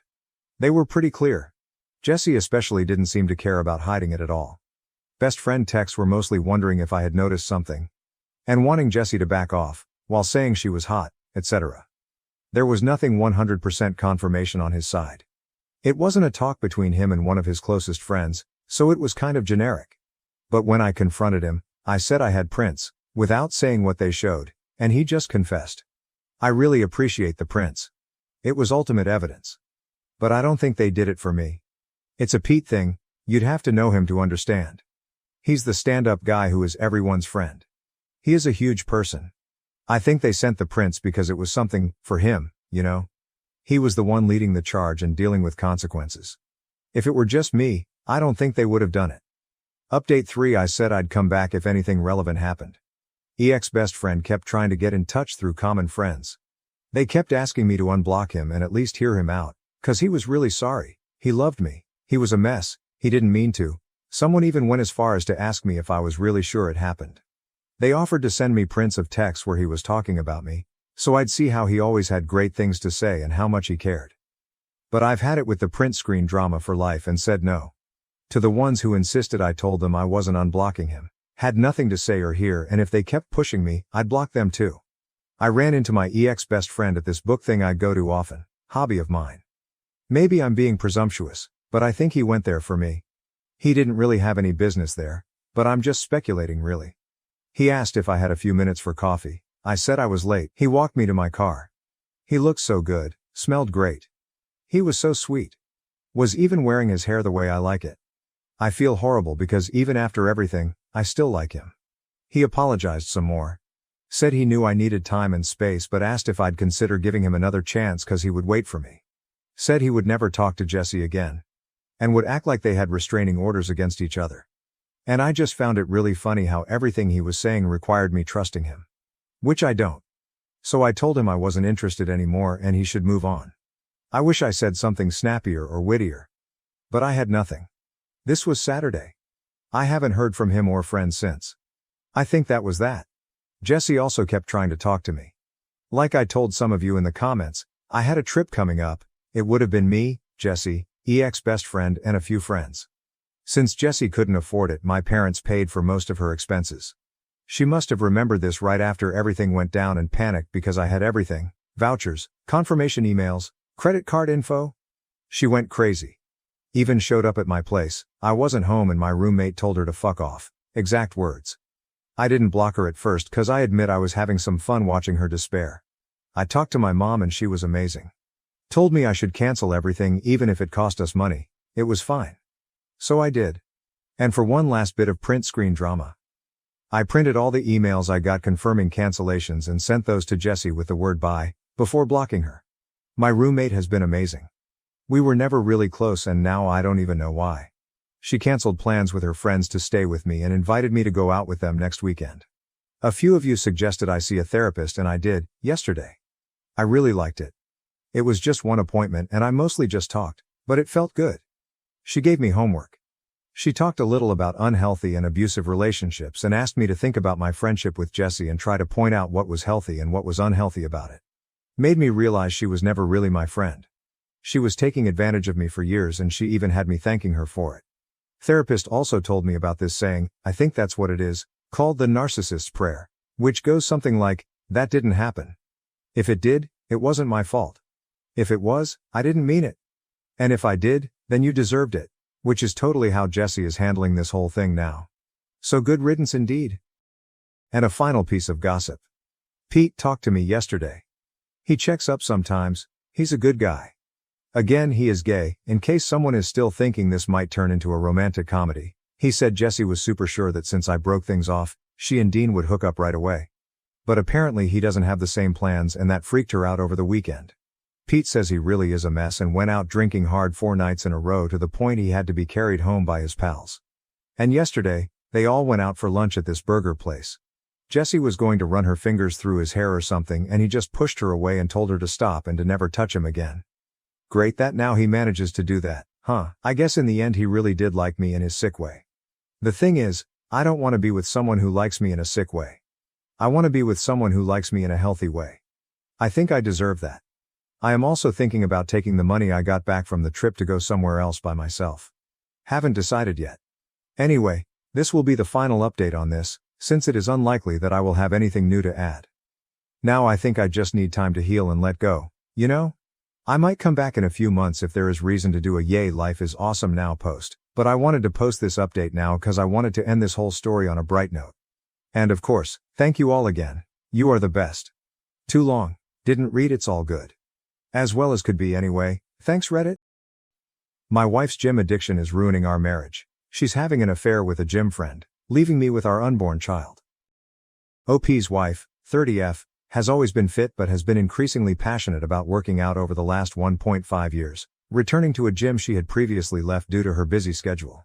The gym slowly started taking over her schedule, both weekend days, and every weekday pre- and post-work. Going to the gym becomes the solution for any stress, fights, crisis. Everything is gym to the point where if the wife misses a session, it affects her mood negatively, as OP says, like a junkie not getting her fix. As wife is now 4mo pregnant, OP expresses concern over the intensity of her workouts and also that he simply misses her, given all her time is now taken up by gym. They can't work out together, because gym is her time. She won't work out at his gym either. Gym becomes a form of escapism from real life, a compulsion, essentially. And no problems wife is running away from ever really get solved because gym is simply not the solution wife seems to think it is. Gym has become so prevalent that family members, friends start making comments on how much time wife and gym spend together. Update 1, OP shares that he had originally laughed over comments on his post that speculated about infidelity, but quickly came to discover they were correct. Wife has been sleeping with guy from gym, who she had mentioned to OP countless times as a gym friend. There is confrontation. OP breaks wife's phone, wife hits OP. OP leaves for a short period of time and returns to wife, who, though remorseful, will not admit to exactly what infidelities she's committed. Update 1 ends with OP feeling guilt for his rage, left with zero answers as to exactly what's going on with wife. Update 2, my wife admitted to an affair February 12, 2024. Wife admits to an affair. She felt bad about it, but not bad enough to not sleep with guy from gym pretty quickly. She might even be in love with him, she doesn't know, or won't say. And oh, there's a chance the child she's currently pregnant with might not be OP's. She'll get a paternity test though. Stellar work, wife. My wife is moving in with her AP, they're in love February 22, 2024, guy from gym and wife, who will still be referred to as wife. For now. Are moving in together. She's not getting the paternity test. OP expresses sadness for her, that she just can't be alone, or seem to work through her mess on her own. Wife had been with OP since she was 20, and OP theorizes she is codependent. Guy from gym allegedly doesn't care if the baby isn't his, he's happy to play house with OP's wife. My wife has agreed to a paternity test February 29, 2024. Shocker, guy from gym wants a paternity test, so a paternity test they will get. In follow-up comments, OP reveals the results say he is in fact the father. An update on my wife's affair and pregnancy March 15, 2024. OP is now conflicted. He has gone from excited to be a father, to not being sure he's going to be a father at all, to now knowing he will be the father of a child born into the disaster that wife has created. There is a small but non-physical confrontation between OP and Guy from gym when wife brings him to OP's house to gather things she needs, and OP tells Guy from gym to leave or he's gonna punch him. OP and wife have private words upstairs. Wife is just so in love with Guy from gym, she can't help it. Predictably, confrontation becomes physical when OP returns to his living room to see Guy from gym still standing there despite the warning, and so OP follows through and coldly clocks him. Update 5 closes with OP and wife still legally married, but wife dedicated to living with and loving Guy from gym. Another installment of the implosion, which is my marriage April 10, 2024. OP's wife is still purgante, 26 weeks. OP and wife have agreed that he will be the one in the delivery room when the baby is born. And Guy from gym will not be present. Guy from gym has a big problem with this, of course, because having an affair with and housing another man's pregnant wife simply would not be enough. OP prepares to sell the marital house and split the profit. He gets to keep their dog, thank God. Wife's sister shares with OP that wife is already complaining about Guy from gym, that he's selfish, hangs out away from home too much, etc. Birds of a feather and whatnot. OP ends the update, expressing that he is at least happy his soon-to-be ex-wife is miserable. I'm still alive May 19, 2024. I'm still alive. I'm mainly posting here because several people have reached out to me and were concerned that I'd taken my own life. No, I'm not on the brink of ending my life. I think I'm doing better than I have since all of this started. Around the time of my last post, my story blew up and I was getting messages from people who saw it on TikTok and YouTube. I had to take a step back because it was a little overwhelming. I have over 100 unread messages here. I appreciate it, but it was a little uncomfortable at the time, and I got to the point where I didn't really want to talk about the situation with my wife and her AP anymore. So as of today, our baby is due in less than 10 weeks. We're in the home stretch now. I don't feel prepared at all. All of this other stuff has just been so distracting. I started working in a nursery. It's not done yet, but I have the floor finished and the walls painted. My ex-wife was impressed with the color scheme and furniture I chose. She's not legally my ex-wife yet, but I've started calling her that. It sort of makes it easier. I also packed up a bunch of her stuff. Originally I refused to spend my time packing up her things, but eventually just said screw it and started packing it. I'm at the point where it'll just be easier to not see all of her stuff around here. Why did I leave it for so long? She came over to get some of the boxes I packed up. She came alone. Things were fine between us. I loaded the stuff into her car. We didn't argue. At one point she started to tear up and said she fucked up. I said yeah she did, but there's no point talking about it now. She shit all over our marriage. She has her muscle-bound asshole to go home to now anyway, so who cares? She said I know, but it's not the same. I told her nothing has been the same since she decided to fuck him the first time. Supposedly he's going to let me be in the delivery room when my baby is born. I didn't even argue it when she said it like that, but inside I was boiling at the idea of him letting me be there for the birth of my child. She says she talked to him and he agreed it wouldn't really be right to not allow me to be there. I'm going to take what I can get if it means being there for the birth of my child. I'm going to try to just ignore him for the time being. She was acting all sweet and laying on all of the I really want you there, I really need you there stuff, and I know mentally I'm not in a place to be that cold to her when she starts acting that way. I'm trying to be indifferent more than anything else, but it's so hard when she's actually around and starts looking at me a certain way and making me feel bad. She invited me over to see the nursery they have set up at his house. I'm not sure I can bring myself to go into another man's house and look at the nursery set up for my kid. I did ask her if she was truly safe there though. I don't know why, it's just been bothering me. As pissed as I still am, I don't want to find out he's mistreating her, and I definitely don't want my kid to be going into an unsafe household. I haven't told her about anything her sister has told me. They probably won't last, but as of right now there's a very good chance my newborn baby will be going home to his house. It kills me to think about. It's almost soul-destroying to think about if I dwell on it too long. She says she's fine. He genuinely loves her. He's great with kids. He accepts that she's having a baby and that this is part of the package. She insists it's not weird because she wasn't pregnant when anything started between them. I asked her why she did it. Why did she ever let anything start between them in the first place? She said, I don't know.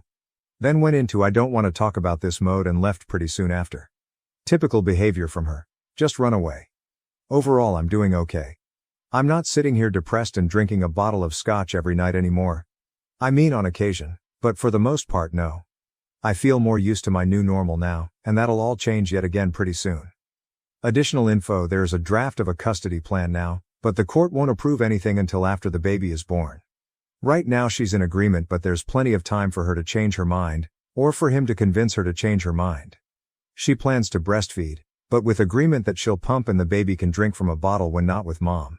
Everything I've read says a baby ideally needs to spend time with each parent frequently, without gaps that are too long in between, and it's best if each parent is feeding, changing, bathing, etc., during their time. At this time she's in agreement with all of this. I can say that she's not said or done anything to indicate she wants to restrict my time with the baby, other than the whole delivery room thing. She seems to want me to be involved in that respect. I hope she sticks to her word. If not, I will be fighting it through legal means. I'm a dad. July 2nd, 2024. I have a baby. A little girl. I'm a dad. She was born yesterday at 11:57 p.m., 2 weeks early. As he's done before, she was having some pains off and on and he left for work yesterday morning. She works from home on Mondays. She told me around 8:30 a.m. she was having contractions 17 minutes apart. The same thing happened not long ago, but then by evening all the pains stopped. I was at work, so I told her to keep me posted. A little later she said they were 15 minutes apart and she had some other signs it might be actual labor starting. I asked her if she needed somebody there with her. She said wanted me to come be with her. I didn't even mean to volunteer myself. She was scared. I didn't even ask why she didn't call him. I left work and went over to his house. Uncomfortable doesn't begin to describe it, but there were obviously more important things going on. He wasn't there. She didn't even contact him. She said she just wanted it to be me and her there. In her words, he hadn't seen her pee or shit herself yet, but I've witnessed all of that stuff already, so she was more comfortable with me there. I really tried to be as nice and supportive as possible. Set the whole thing about her affair, our marriage, everything to the side for a brief time. I don't really know what my purpose was being there, but I think she just needed somebody there so she didn't feel alone. She spent most of the time stretching and doing some sort of yoga labor routine and bouncing on this huge exercise ball. I twiddled my thumbs for the most part and looked through a bunch of his belongings. I was timing the contractions and they were consistent and slowly did get closer together, so I thought it was probably actually going to happen. It wasn't nearly far enough along to go to the hospital yet, and it was getting close to when he'd get home.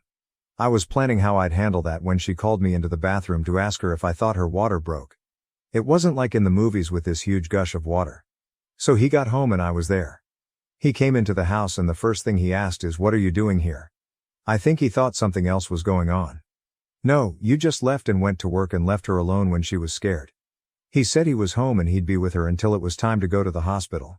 He put his hand on my shoulder and said something like, "Thanks, bud, I got it from here and we'll call you when we're on the way to the hospital." He called me bud. I told him I wasn't his fucking buddy and to fuck off. I could tell she wanted me to leave. I'm not sure she really wanted me to leave so much as she was in labor and the tension between the two of us wasn't what she needed, and I knew that. It was his house, so what was I supposed to do? I left and prayed they'd actually call me instead of letting me know the next day that my kid had been born. She texted me a few hours later to say the doctor told her to go to the hospital. At that point I still didn't know if I was going to be waiting outside or what he'd decide was best for his apparent wife and child. I was allowed to be in the room. I didn't force my way in there. She said she wanted me to be there. He was there too.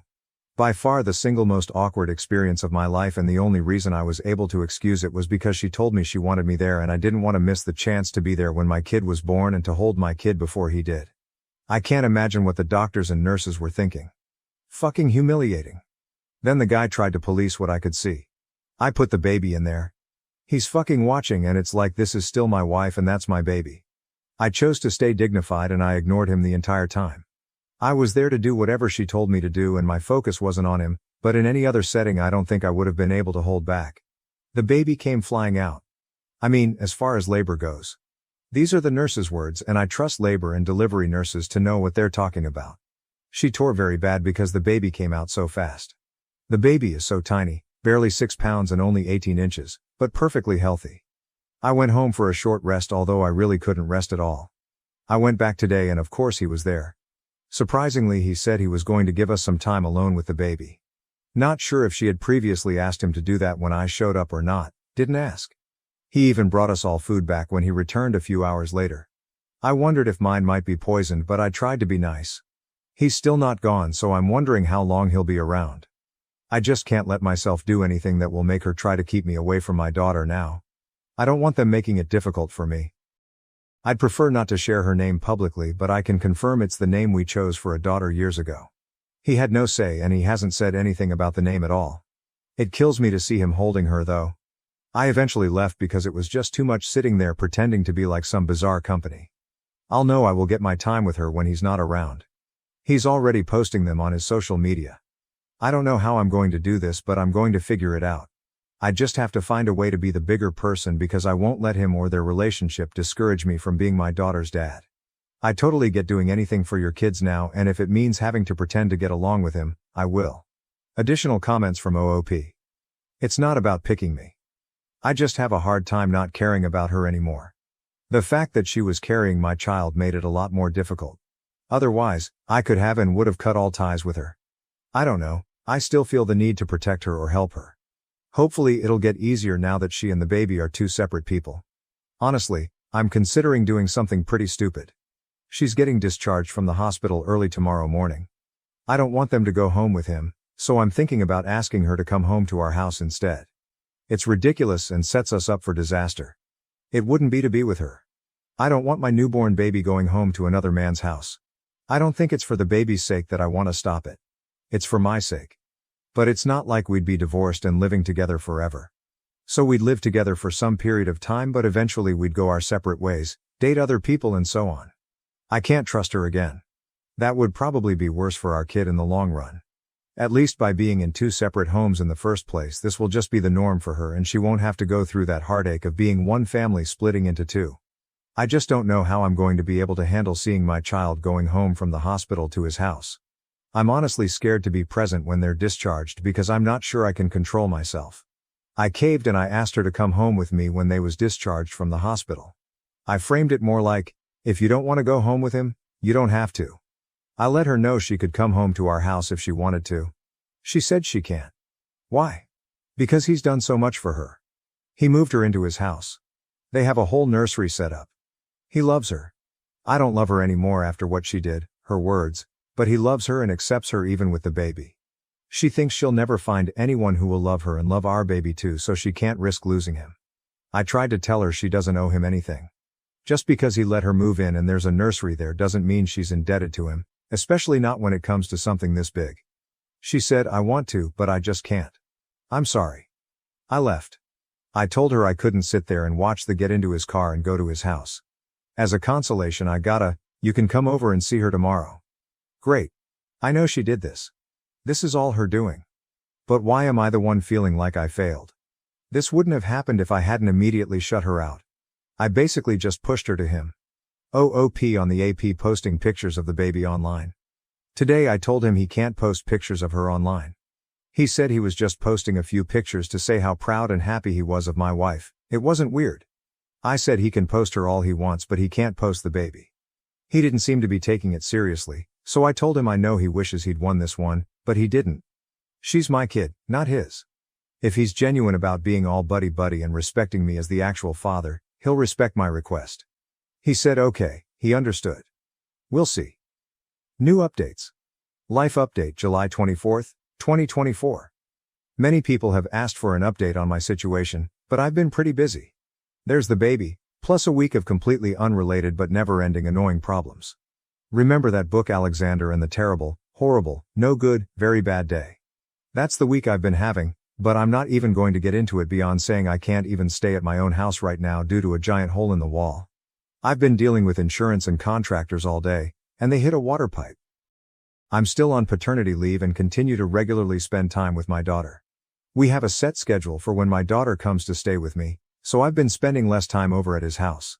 Sometimes my wife needs help during the day though, or just to be able to take a shower or a nap, so I will stop over to help her. Really, I just want to take advantage of any opportunity I can to spend time with her and bond with her. Plus, breastfeeding isn't working out very well. She's still not producing enough milk and I know she's upset about it, but it sort of makes things easier for me. At least she has help when the baby is with her, supposedly he helps, gets up at night, etc. I'm on my own, and I won't lie and say it's a walk in the park, but I think I'm getting the hang of it. The other day she called me and asked me to come over. She said she was on the verge of a mental breakdown. I've heard that line from her many times, when she cheated on me without my knowledge, and it was usually mostly related to her job. I got over there and she was saying she can't handle being a mom, she can't handle life, she can't function. She was crying. This time she couldn't run off the gym. She would if she could, but she's not really allowed to exercise yet. She won't talk to anyone, won't seek professional help. Some days she seems much better than others. She's just an easily overwhelmed person. Everything overwhelms her. Sometimes we have, dare I say, a good time together. The most she can really go as far as physical activity right now is walk. We took the baby in her longest walk yet and walked from his house to my house. Everything was fine in the walk. She was in a good mood. We were joking around. Then she turned really sad after being at my house, our former shared house, after a little while. She finally admitted that this isn't how it's supposed to be, raising our daughter between two homes. She said my home is our daughter's real home and she's only supposed to have one home. Then she started sobbing about not having a home anymore. My house isn't her home and her boyfriend Gumbura's house isn't her home and she's essentially homeless and doesn't belong anywhere. She admitted she fucked up really badly and she doesn't want to share custody or to only see her daughter half the time. She just wants to come home. But she loves him and she thinks he loves her and our daughter and she doesn't want to hurt him after he's done all this for her. I said so what? What she wants for her kid should be more important than his feelings. If he can't get over the fact that the married, pregnant woman who he was sleeping with wants her kid to grow up in a single home with her actual father, he can fuck off. He can fuck off anyway. If she can't tell him and wants me to tell him, I will. She doesn't think she can tell him. I told her this is her biggest issue, communication and honesty. Just tell people the truth and stop being a pussy about ever telling anyone the truth about how you really feel. Thing is, I've been tolerating him lately. Don't like him, but tolerate him. I'm not hanging out with him. Ever.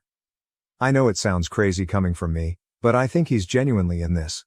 Still shouldn't have been fucking my wife. Doesn't absolve him of any of his involvement. He's back to being cloying nice to me. Suggesting we hang out, try to be friends. He's so fucking happy all the time. It's a little unsettling, but I think he's just one of those people and maybe that's what she likes about him.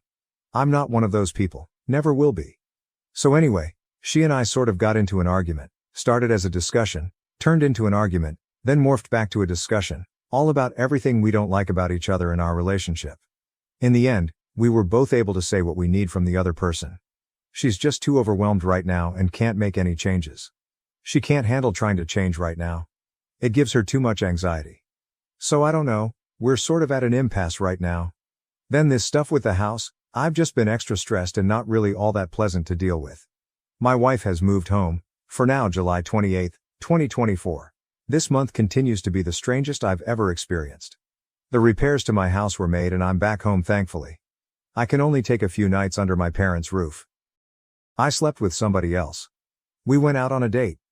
I think we both just wanted to have sex to say we'd finally gotten over our former spouses. She's the ex-wife of a friend of mine. She and I are actually closer/better friends now than her ex-husband and I. Several people have suggested that we start dating each other. We get along great and we are on the surface a really good match, but it was too fucking weird for both of us. She's very attractive, very social and fun to be around, and has been incredibly kind to me during this whole ordeal, but I can't see her as more than a friend. I had been intentionally avoiding sleeping with anyone else. I hadn't been with anyone since the last time I slept with my wife. That feels like an eternity ago. For the longest time I wasn't interested in being with other women. Then it sort of morphed into my way of feeling morally superior to her. I was going to hold out and not pursue anything until after we were divorced. It's pretty pointless and childish. Just a dumb way to make myself feel better and to be able to say I never cheated. I still don't feel like I cheated. There is no marriage anymore. Within hours of this happening, I started getting texts from my wife saying she decided she wants to come home. It's like she had some sort of sense. She was saying she was ready. Would I come help her? I called her and told her I don't want her to come home and to be in a relationship again. She doesn't get to just decide that's what's going to happen. She then started to say, "Oh, I know, I just meant move back in." I told her I didn't really believe her and felt like she was just jerking me around again. She said she thought our conversation the other day had gone so well and that she thought we seemed to be at a place where we could really work on fixing everything, but until then she could live in another room. She said she was completely serious about it and she wants our daughter to be in one home. I feel so mixed about everything, but ultimately I want my daughter living in my house 24/7 and I don't want another man helping to raise her, so I took the bait. Today I showed up at his house to help her move some things, but I anticipated I'd get there and she'd either have changed her mind or she wouldn't have been planning to leave at all and was only waiting to see me do some more tricks for her. They were arguing when I got there. The baby was crying. She was crying and running around packing things in bags, and he was following behind her begging her to stay, offering to do anything to make her stay. He accused me of this being my idea. Maybe it was, IDK. I don't really care what he thinks. It was obvious she had just sprung this news on him shortly before I got there. She was telling her over and over that she just wants her child raised in one home and that his home wasn't really their home and she was sorry she was doing this to him after everything he'd done, but she just has to give our daughter one home with her real father. We got back over to my house and she's obviously an emotional mess. I have no room prepared for her. Not 15 minutes later he shows up at the front door. She didn't want to talk to him. He wouldn't give up and eventually he was there on the front porch loudly saying things like, "That's not what you were saying when you were blowing me last night." So at that point, after I'm sure our neighbors had been enjoying this embarrassing scene long enough, I told him if he didn't leave I'd call the cops. I went out there and tried to calm him down. I had to sympathize with him. She runs away. That's what she does. I may have said a few other things in my own favor and to make him realize he doesn't want to be involved in this mess that is my wife. I don't think he'll give up so easily. It sounds terrible, but once she was at my house I sort of found myself wishing she'd leave with him. I know I'd wanted her to come home, and I tell myself it was mostly due to the baby, but now I'm wondering what the hell I've gotten myself into. She said, "I didn't really blow him last night. I haven't done anything with him since she was born. I've only been thinking about you." I told her, "Yeah, right. You expect me to believe it? Even if it's true, what on earth makes you think I'd ever believe anything that you say?" Then out of spite I told her I slept with somebody else. I know I only told her to hurt her, and I feel bad about it now. She immediately demanded to know who. I told her it wasn't her business. She claims it is her business because we're still married. Nope, I'm not sharing. So, now we're awkwardly existing. I don't have much faith that she's going to stay here. I think she'll be back at his place within the week. I've told her that he's not allowed over here. He has no business being here. And if we're raising our daughter in the same house, together, then she can't just run off to his house to be with him whenever she feels like it. It won't work that way. She says she knows, and she wants me to want to be with her again and she'll prove to me she can be a good partner. She tried to kiss me and I rejected her. She's upset. She's taking a nap now. I feel like I've dug myself into a very deep hole now. Relevant comments. Smoke Thin Mints. Brother, you better get her out of that house and fast, Omeloop. I was really doing a good job of tolerating the guy since they came home from the hospital. I don't like him and never will like him, but I don't believe he had any nefarious intentions with my daughter. However, my heart broke every time I had to leave my little girl over there at another man's house. Or when I'd go over there to pick her up and he would greet me at the door holding my baby, talking to her like he was her dad. No, that's one of the lowest feelings in the world. So for these reasons I'm happy to have them here. I just don't know how this can or will work with her mother living here.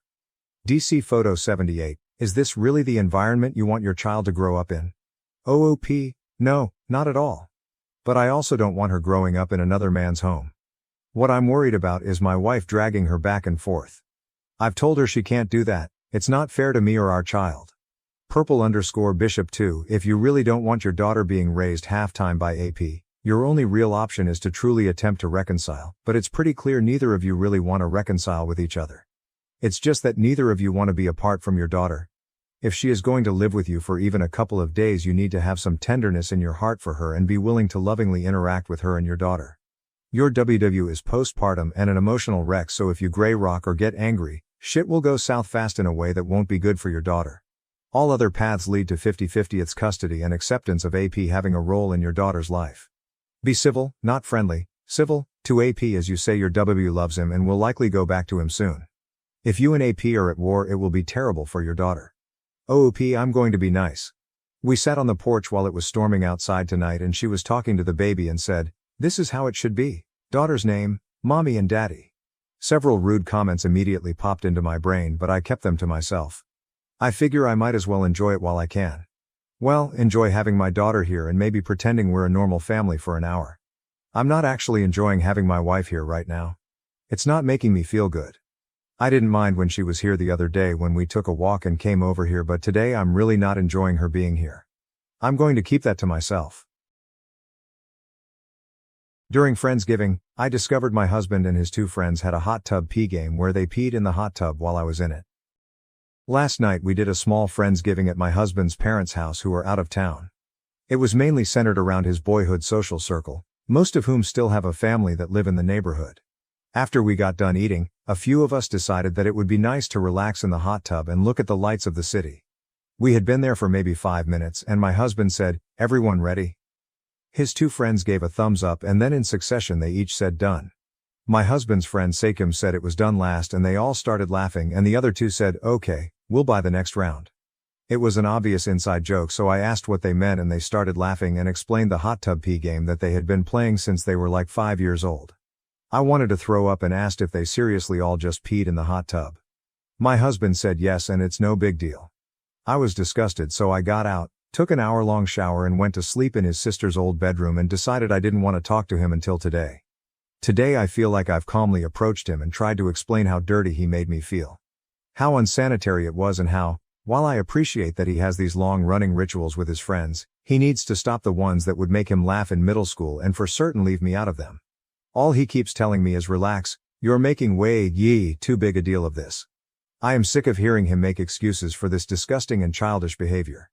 How do I approach him to make him appreciate that I need him to never do this again? Top comment. Competitive_cuddling. Next time you're on your period, mark his forehead with your blood like Rafiki did Simba to assert dominance. Update post. I posted about this on Friday morning. We spent all day Friday fighting about how not only was it disrespectful but that he refused to even acknowledge my issues with literally being peed on. Around 10 p.m. I told him that if he said "you're making way too big a deal of this" one more time, I was going to file for divorce. He said it almost like he was daring me. TLDR, my mom and I are going to talk to an attorney today. My dad is a partner in his accounting firm and he thinks that since we are young and don't really have much, the divorce should be very quick and simple. My STB ex-husband has tried to call God knows how many times to apologize and saying he gets it now, but it's way too late for that. It was too late for that when he and his friends did the initial act. I have more self-respect than that. Relevant comments. Commenter. Well, I think it had less to do with the peeing and more to do with dismissing how you felt about it. He kept saying it's not a big deal, but he could have just been apologetic and understanding from the start. OP. When I approached him on Friday morning to calmly talk about this, if he would have said, "I'm sorry, that was very rude of us and I will never do this type of thing ever again no matter who I'm with," I could have easily gotten past this. Commenter. Good for you. I do not understand people saying this is an overreaction. The person who is supposed to always have your best interests closest to his heart demonstrated that he doesn't care about your consent, he doesn't care about your boundaries, he doesn't care about your feelings. Like, why stay married to someone who can't even meet the baseline for decency? The only way I would consider staying would be a promise from him to seek therapy individually and as a couple, and he would need to apologize to you in front of those friends. And explain to those friends that what they did was not okay and why. And end that dumb childish game for good. And take a course in boundaries and consent. OP, I think if he were to come up with your second paragraph, on his own, not guiding him, I might be able to forgive him and cooperate. I also think he should ditch his childhood friends and grow up, but again, I'm not going to lead him to that decision. Commenter. I'd be careful of anything he says now though, as he could find this post, see your comment and just tell you exactly what you want to hear. OP, for sure, he's on Reddit all the time and even listens to Reddit posts on YouTube, but I should have clarified the time for him to do that was Friday. Now I'm so over it. Commenter. Info, have you texted your soon-to-be ex-in-laws to let them know they gotta clean their hot tub? OP, I sent my MIL an email, but I don't think she read that part because she only responded with how heartbroken she is that I'm divorcing her son and she felt like she deserved an explanation. I did my part warning her about the dirty hot tub, but I don't owe her anything. Commenter, not your fault she's not going to listen and continue to chill in bubbling stale pee. I mean that it is funny that she wants an explanation like a woman. Your son and his friends all peed in your hot tub while I was in it. Like if she's cool with that, she needs to reconsider her bar on hygiene. Ain't your circus and ain't your monkeys anymore. OP, to be fair, I didn't tell her about him peeing on me.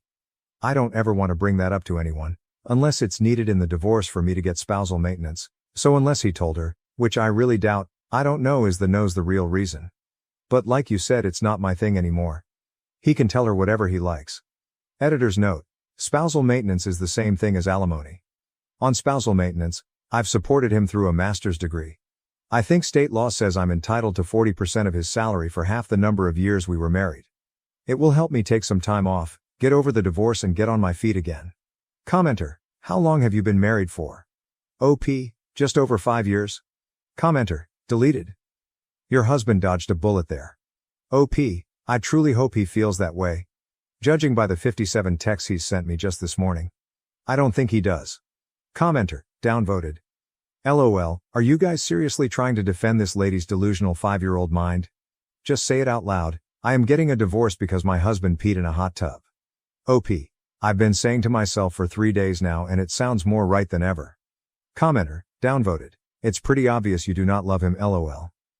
It's cool if you want to bail, but threatening divorce in the middle of an argument is petty as fuck. OP, I loved him very much until Friday when he said you're making way too big a deal of this, for the 10000 the time. Then I was over it. Mini comment update, a few hours later. We are meeting with a lawyer in an hour. My mom keeps telling me to document everything as it will turn out better for me money-wise.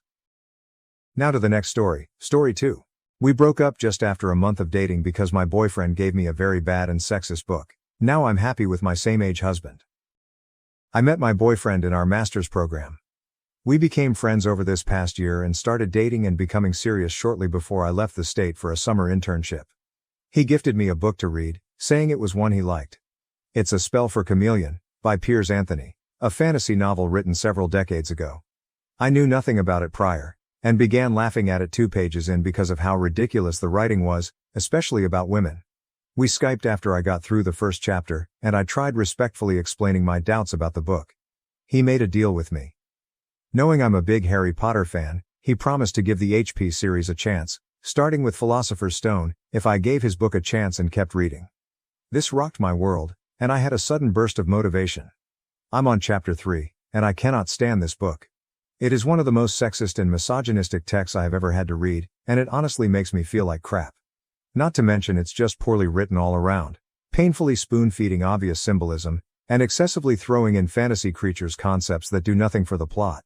The protagonist is a complete dillhole that I couldn't care less about, and as a reader, I don't want to follow him or anything in the fantasy world of Xanth. But of course, flat out telling my boyfriend those thoughts about a book he enjoys would be hurtful, and he has every right to have different preferences. I am shocked that he would recommend such a book to me though.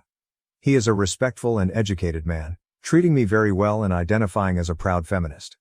This recommendation was out of left field. Does he not remember how hurtful the author's writing on women is? Did he read it at a young age, and has since grown? I can't expect him to hold his end of the bargain and read Harry Potter, which is fine, especially if it means not having to put myself through Piers Anthony's excuse for writing ever again. I like my boyfriend a lot. How do I respectfully tell him why I cannot invest in this book anymore?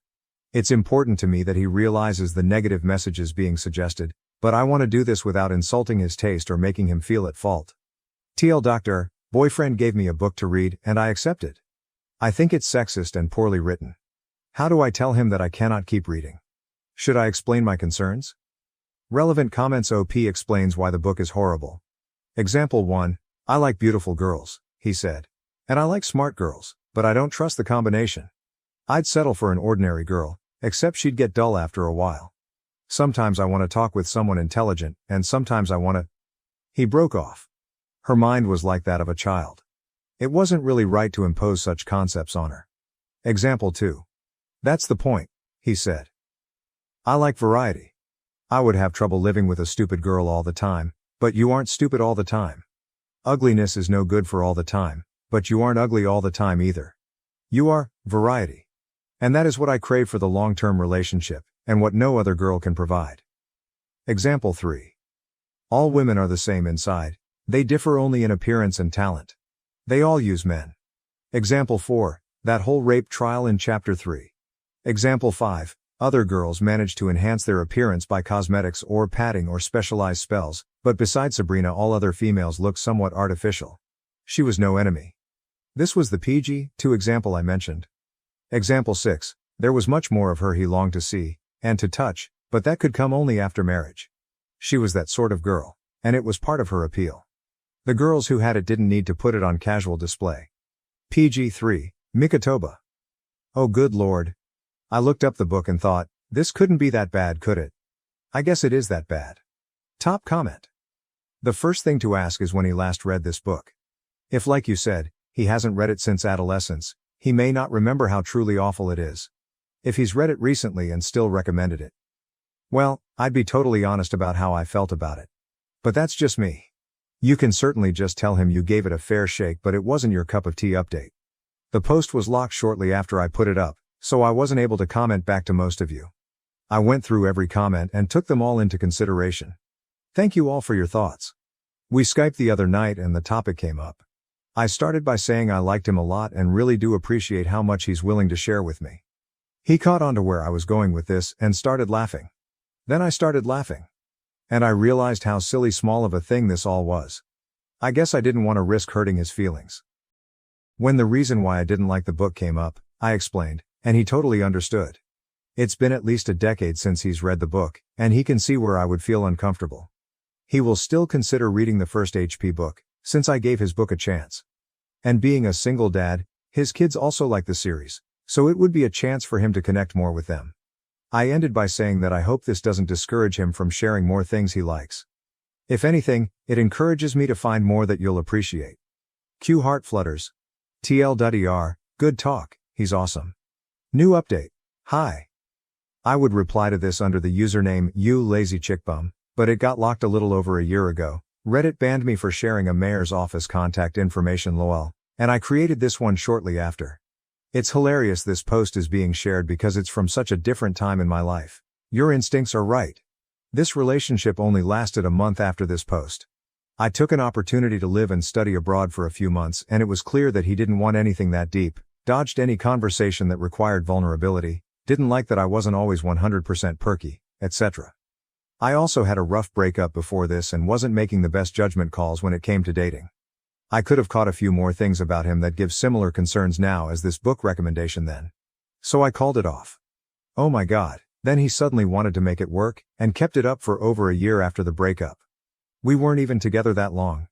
He would text me as if we never ended, and I would shut it down. He eventually stopped, but I still get occasional notifications on LinkedIn that he viewed my profile.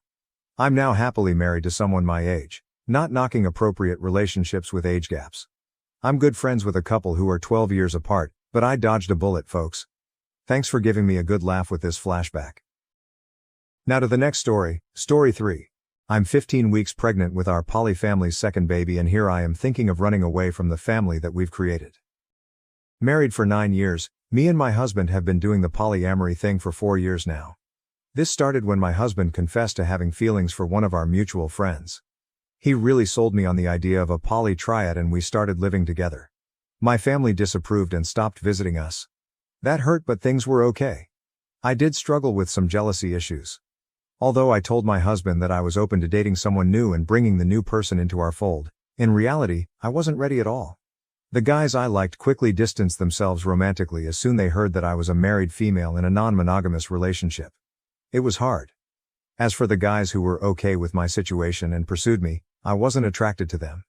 Things changed in 2017 when my husband's girlfriend became pregnant with my husband's first child.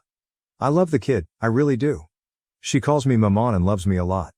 Right around the same time my company promoted me. I went from working 4 hours a day to essentially living 4 months out of my state. I immersed myself in my work, and in 2019 my husband talked about having one of our own to complete the family. Fast forward to June 2020, I find out I'm pregnant and we're having a boy. We had a big gender reveal and everything. The kiddo knows that she's getting a baby brother. I'm currently 15 weeks along, and 2 nights ago, my company offered me a permanent position in the new city. Because of COVID they had to lay off many people, and they now need more people in leadership roles. From a career standpoint, it would be foolish of me if I let this opportunity go. But if I do that, it would break my family apart. Right now my husband and his girlfriend are working on the baby room and I'm here sitting conflicted. I'm really tempted to take up the job offer and run away from the life that we've created. I'm also secretly contemplating an abortion. My friend thinks that I should take up the offer. He thinks I'm unhappy with my life and that a change would do me good. I would be working with him if I take up the offer. I have friends in that city, so I know that I wouldn't be alone. I'm really stressed out thinking about it. What should I do? Commentator asks. This whole situation stems from the fact that you became poly under duress by nature of your cheating husband. You don't become poly because you have someone else lined up already. All these people telling you to just work it out fail to see that you were coerced into this situation. I'm baffled why you let it go on so long, especially since you didn't have a kid together, but I suppose it is your visceral desire for stability. I would get an abortion and go create a life you actually enjoy instead of this day-to-day, colorless life of acceptance you've tolerated for way too long. OP comments. This was blunt and maybe the honest response that I needed. My husband and his girlfriend swear that they didn't start a romantic relationship until I was fully in the loop of things. But to be really honest, I don't know. Maybe they did start out by cheating. But that ship has sailed and I accepted the situation. So looking back on that won't help my situation. But I do feel that I need a fresh start now. Away from the mundane life that I have. 15 weeks pregnant, I'm getting an abortion next week and moving on from my poly family. I made a post a few days ago about being conflicted with a new job offer and an existing pregnancy. Just thought I'd share it here first. Last night I accepted the job offer and I'm getting an abortion next week. My friend is helping me every step of the way. I'll be filing for divorce in a week or 2. I've had great years with my poly family and my husband, and now it's time for me to make the jump and dive into the unknown. Thanks to all the people who sent me supportive PMS and helped me make my decision. And yes, I did talk to a therapist via Zoom. That session helped me clear my head in a way that I hadn't felt before. And, no, I haven't talked to my husband. I will talk to him after I actually get the abortion procedure done. I'm really focused at this moment and don't want conflicting opinions to derail my journey. So I will talk to him after it's all done. Thank you. OP comment. I'm not poly. My husband became poly a couple of years into our marriage when he fell in love with a mutual friend, and I went along with it because I wanted to please my husband and I was afraid of our marriage breaking up. He was, and is, my only partner and I was terrified of losing him. Clearly, that was a mistake and it built a lot of resentment inside me over the years which I couldn't understand or justify to myself. I finally aborted my 15-week pregnancy and I'm ending my polyamorous marriage. I moved out this Wednesday. If you check my post history you would know what I'm talking about. Just an update for the people who reached out to me. I did get an abortion last week, on Friday. I finally told him this week, on Wednesday. I'd never seen him so broken. It broke my heart to see him cry, but I had to do it. His girlfriend hugged me, little kiddo hugged me and bid me goodbye. My husband refused to talk to me. I'm waiting for him to reach out. I'm giving him space right now. I'm at peace and I don't regret my decision. With this I'm bidding my poly lifestyle a final goodbye. Thanks to all the people here who supported me. I punished my son for a cruel prank on an autistic girl, straining our relationship. Now, he lives with my ex-husband, who is suing me for child support. I, F48, have a son Jack, M19, and a daughter Alyssa, F18, and am married to Tom, M50. Tom is Alyssa's father, but Jack's father is my ex-husband Dan, M48. Dan and I had a pretty ugly custody fight and he lives in NY while we live in TX. Over the years Dan has unsuccessfully tried to get Jack to move in with him. It wasn't easy to fight him off since he is a very successful lawyer. Jack is a pretty popular kid in school. His friends on the wrestling team came up with a prank for him to ask a heavily autistic girl who had a crush on him to the prom as a joke and for him to show up wearing a gorilla suit. Jack originally said no, but the wrestling team actually raised a fund which got to be somewhat north of $800 for him to do it, and they paid for the gorilla suit. Jack agreed. If it matters, this is very out of character for him. After the prom, I was looking around on Instagram and saw pictures of him in the gorilla suit and was surprised that he didn't take his girlfriend Jess. After reading the comments, I learned what happened. To say I was furious doesn't even do it justice. I woke Jack up as soon as I saw it and screamed at him until my lungs give out. Then when Tom heard what was going on, he joined in. Tom and Jack have never gotten along. I can't prove it, but I suspect Jack's father Dan has a hand in that. Jack told Tom, "Fuck off, I'm talking to my mother." So we took away all of Jack's electronics, his phone, and we had paid for a car for his graduation present. Because of his prank and disrespect to Tom, we instead gave it to Alyssa. We also forced him to give us the $800 plus, and we gave it to his date and made him write a letter of apology. He was also grounded for a month and we canceled his 18th birthday party. When Jack's birthday cake, there was a knock at the door. It was Dan and he had suitcases. Tom said, "What is this? The custody agreement says you don't get him on this birthday." Dan just looked past Tom and said, "Hey kid, I'm here for the jailbreak." He then pointed at a Mustang and said, "Hope you like Fords. You can practice driving your new car on a road trip back to NY. Let's take a detour to NOLA." The two of them were laughing, high-fiving and backslapping, and they just ignored us as we tried to intervene. The only time Dan acknowledged me was to look me in the eye and say as cold as ice, "Checkmate." And for Jack to yell as they were driving off, "Fuck off, Tom." Since then, Jack has gone totally no contact with me. He talks a little bit to Alyssa, and from the little he does tell her, he's doing well, and Dan is giving him the royal treatment, bringing him to steakhouses, Yankees games, and just giving him outright cash. It has been almost a year and I'm going crazy thinking I've lost my son. So Aita. Edit. I see there is a little confusion here about whether Alyssa is my bio daughter or stepdaughter. She is my stepdaughter. We really have a mother-daughter relationship to the point where it doesn't even occur to me to call her my step. At the risk of understatement, Jack never warmed to Tom the same way. Note from me. Edit. People have pointed out I should have provided more context regarding OOP's comment section. I didn't originally think this was necessary, but it's clearly been told to me that was wrong. I can't remake this thread, but I can add what I feel are relevant comments. On thought process behind the punishment, he never really got into that much trouble and is largely a good kid. He'd sometimes get into fights, but that all cleared up a few years ago. We'd usually just ground him and make him do extra chores, and that was enough. But it didn't come up a whole lot. Recently, it was maybe grounding him for a weekend here or there for a badly blowing curfew. Be home at 11 and he rolls in at 12:45. I can't say I had a fully formed plan on what the discipline would be for the prank alone since it all kind of happened at once, but to me at least, the big thing was the prank, and telling Tom to fuck off definitely mattered but was small potatoes compared to that. But less so to Tom, for obvious reasons. On Dan, OOP's ex-husband, and his motivation. There is some truth here. I wasn't very kind to Dan when the marriage broke down and could have been more equitable with custody matters in the divorce, which created a lot of bad blood from Dan's side. As much as I'd like to agree that I just have to wait for Dan to get sick of throwing money at Jack, I can't deny that Dan actually does pretty well by Jack, and also that he likely isn't going to be running short on money anytime soon. I spent every day with Dan for so many years and know that man very well. He is an extremely calculating man. His exact thought process was that he saw the perfect opportunity to take his son back after years of feeling slighted through the divorce process and then hit with everything he had. It worked. Dan always plays the long game, just like I'm sure he's going to play the long game to keep things the way they are. More on Dan. As much as I'd like to demonize Dan, and there are a lot of things I can really say about him, he does truly love Jack and has really wanted custody for a long time. If it was simple gamesmanship, I think he wouldn't have been so brutal about it. He truly feels I stole his son. On the extent of the punishment and Jack's relationship with Tom, stepfather. The story with Tom was that my son just never respected him as any kind of authority figure. Even as a young child, if Tom would tell him to do something, he'd tell Tom that he was just a rude guest in his house.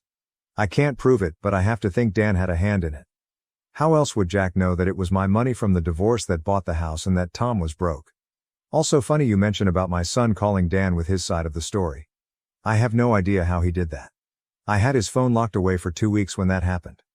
I suspect that his GF Jess somehow had a hand in it even though he was barred from seeing Jess. Part of the reason I think that is this arrangement works out so well for her. She is going to NYU for college and somehow Dan pulled some stunt to get Jack into Temple in Philly, so they take turns spending weekends with each other in either NY or Philly.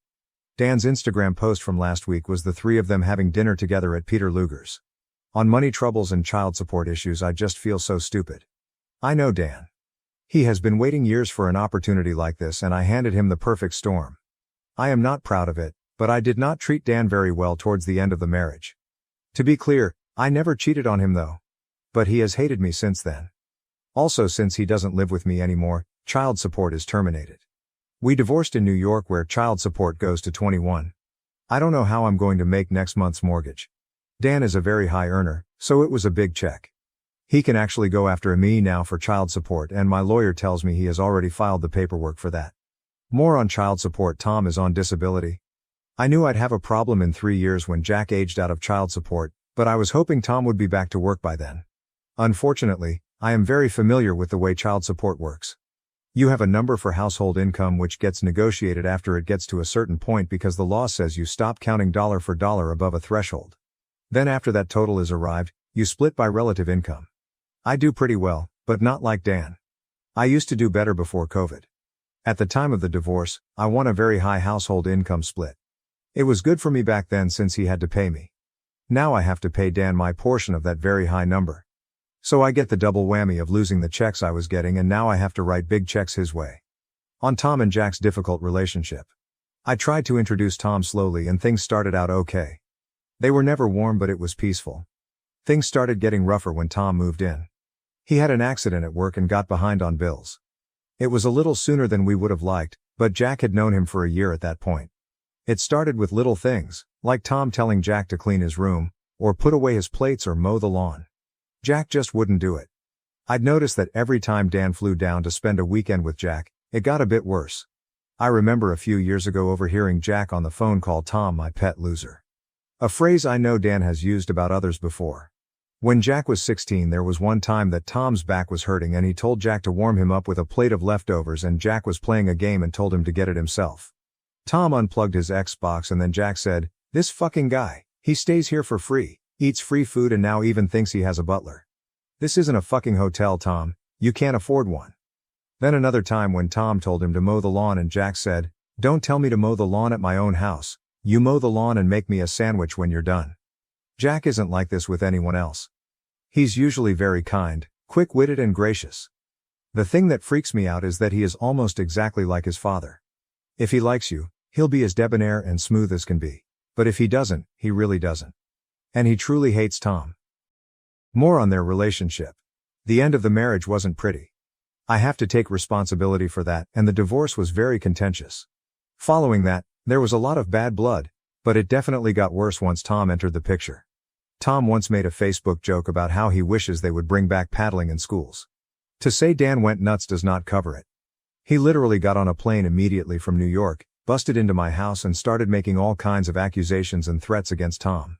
Tom had to literally lock himself in the bathroom and escape out the window because we all thought Dan was going to do something crazy.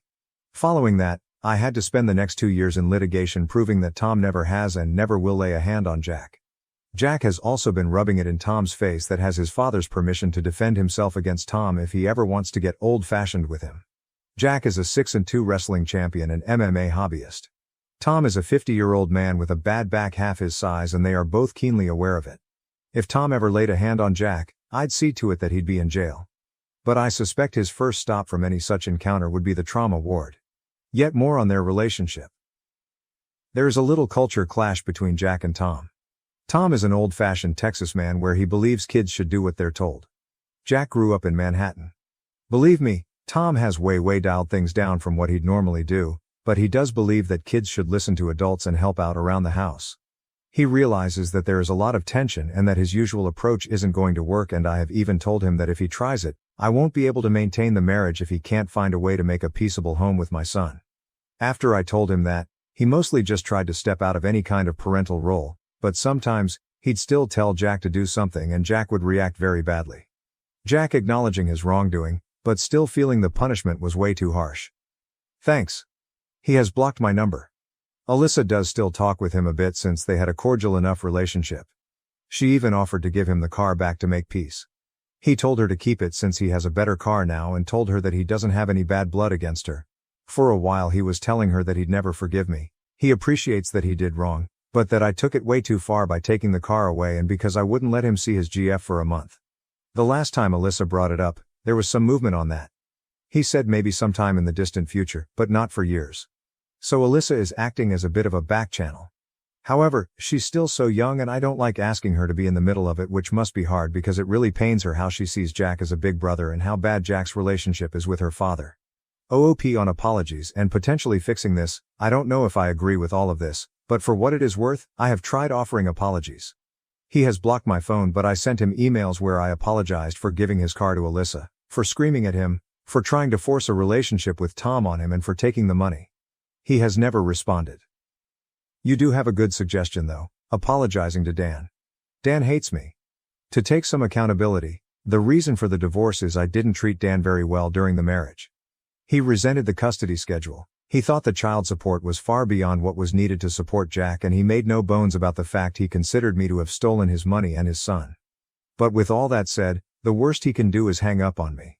Update: I was denied an official update, but a few of you cared enough about all of this to ask me for updates periodically, so here it is. On the advice of some of the posters, I reached out to Dan to see if he'd be willing to consider brokering peace between me and Jack. About a week later I got a response telling me to meet him and Jack at a cafe in Manhattan. He arranged a 6 a.m. flight and put me in a dodgy hotel in probably the most dangerous neighborhood in NYC. I arrived and saw Dan, Jack's GF Jess, and his friend from a past firm, Jonathan. I noticed Jess had an engagement ring on her finger. Jonathan said Jack has a claim against me for stealing the $840, and until that is resolved, I am not to contact him, but to only contact Jonathan. I told Jonathan that's the money his friends paid him for the prank and that I gave to the girl. Jonathan said he was aware of the circumstances, but nonetheless it wasn't my money and under the law it was a theft and Jack has a legal claim against me. I said I don't care if it was against the law, Jack had no right to that money and they could sue me if they wanted. Jack said, "You locked me up in my room like a prisoner for a month, took the car bought for me with Dad's child support money, took the money and berated me for hours on end. Unless you're going to give me the car, this is the only thing you can undo. You said you wished we could have handled it better, so here is your chance. Or was that just bullshit lip service?" I told him I was sorry, but I can't do it. Jonathan then gave me a cease and desist letter telling me to not contact Jack and to address all communication to Jonathan. Then Jack and Jess left and I asked Dan if he could talk for a minute. I asked him if he brought me there to humiliate me, and he said actually no, he didn't. He brought me so I could humiliate myself. He'd actually worked very hard to get Jack to the point where he'd be open to talking to me again if I were willing to back down just a little. But since he knew that if I had to choose between my indignation and my own son, that I'd choose my indignation every time, just like I did in our marriage. I asked him why he'd put us all through that. He said it was because a part of him wondered if I'd ever learn to pick love over anger. He bet his future that I wouldn't when he divorced me. So he had to see for himself how it actually turned out after all these years later.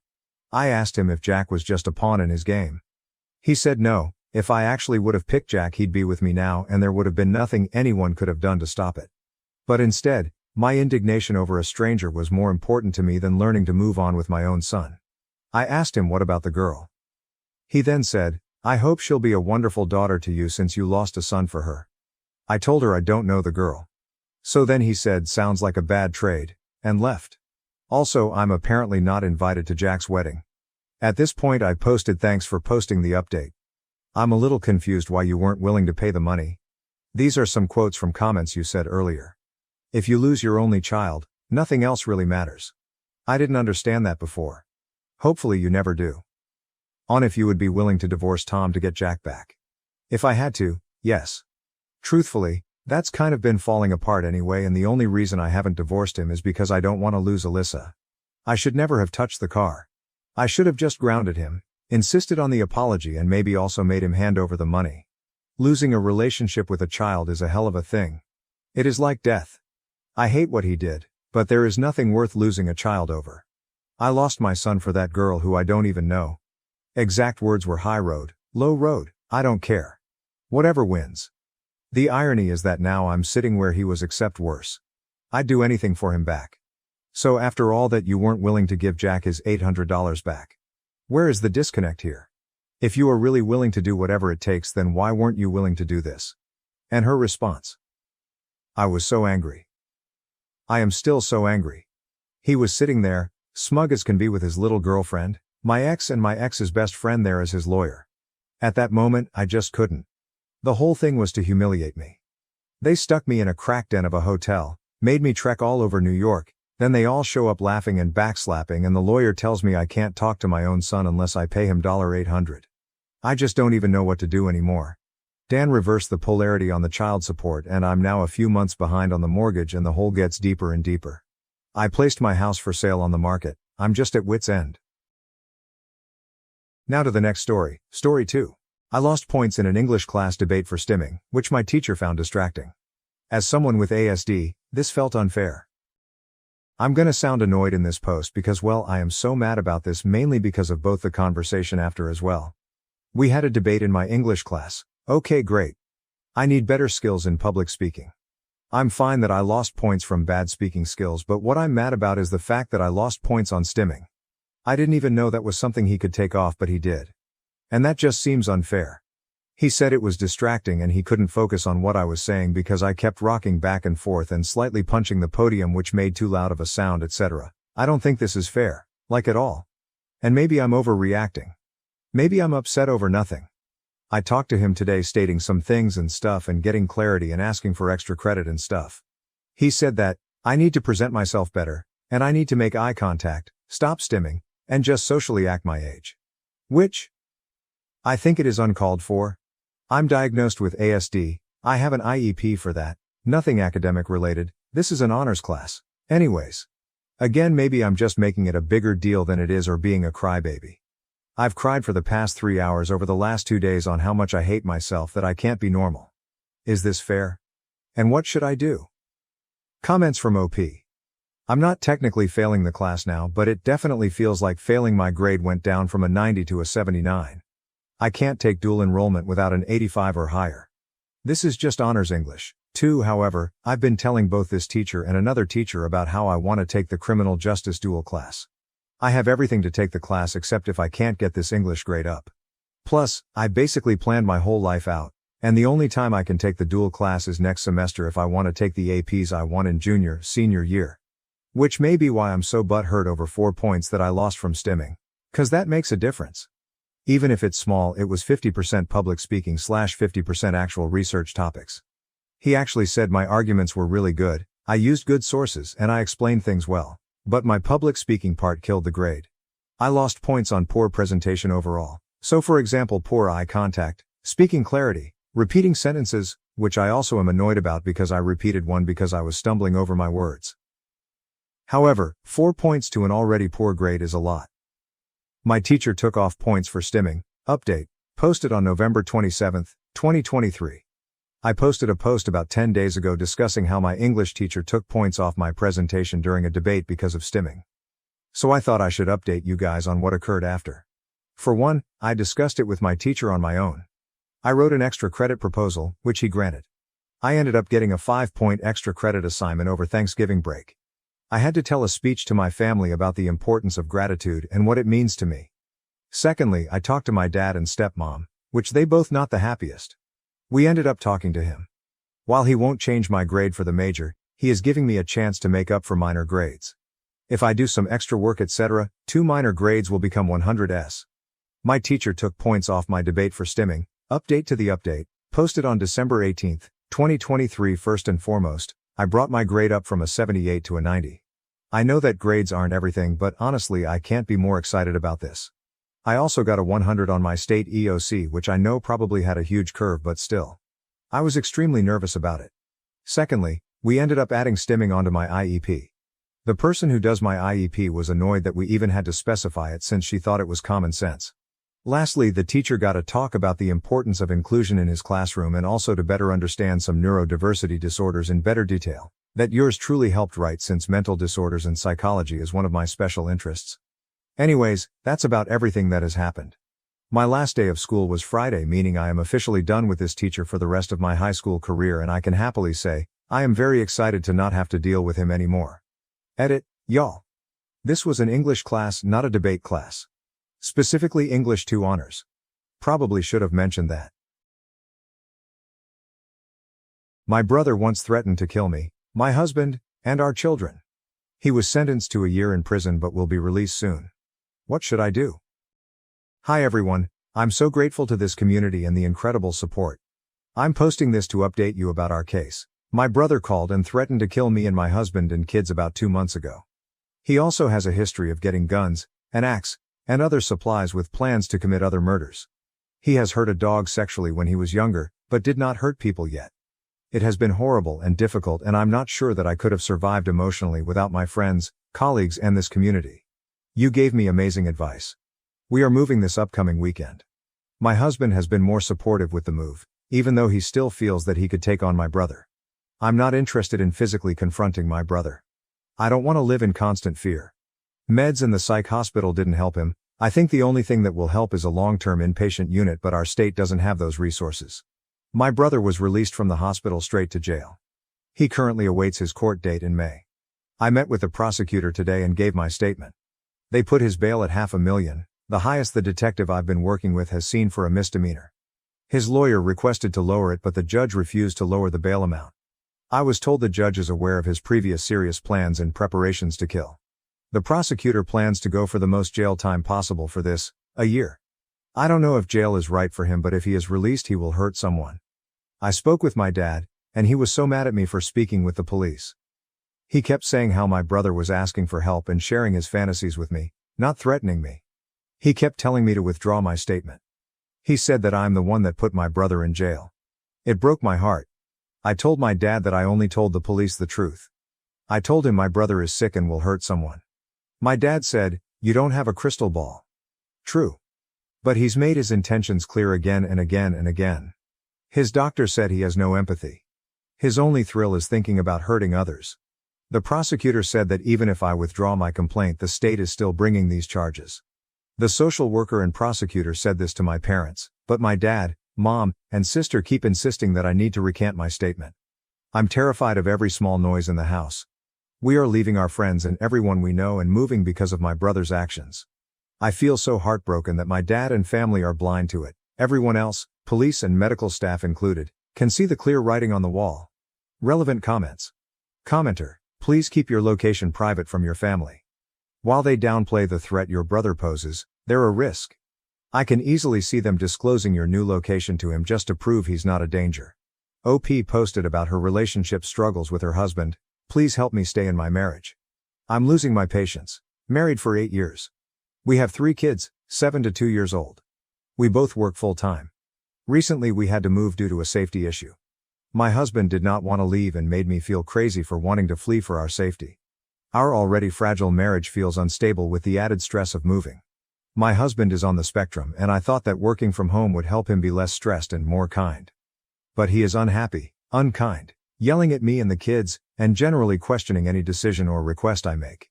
I made a compromise when I married him, knowing that I did not like his sense of humor or sex with him, but thinking that his intelligence and our common values would get us through. Now I feel stuck because I don't feel like our values are the same anymore. He wants material possessions. He hates meeting new people. He can't tolerate the noise and chaos our kids bring. I don't mind the chaos and noise, that's just kids. I love minimalism. To me, a stranger is just a friend I haven't met yet. I'm making new friends every day out here, and he's refusing to meet anyone new in our new city. I love being at work because I feel valued and appreciated. I love being with my kids or my friends for the same reason. But I dread every interaction with my husband. When he's gone for several days, I feel so happy because no one is criticizing me or yelling at the kids. He's on depression and ADHD meds and in counseling, but I don't think it has helped. Having known him for this long, I know he isn't changing. I keep trying to convince myself to stay. I want to stay for our kids. I don't want to ruin their lives.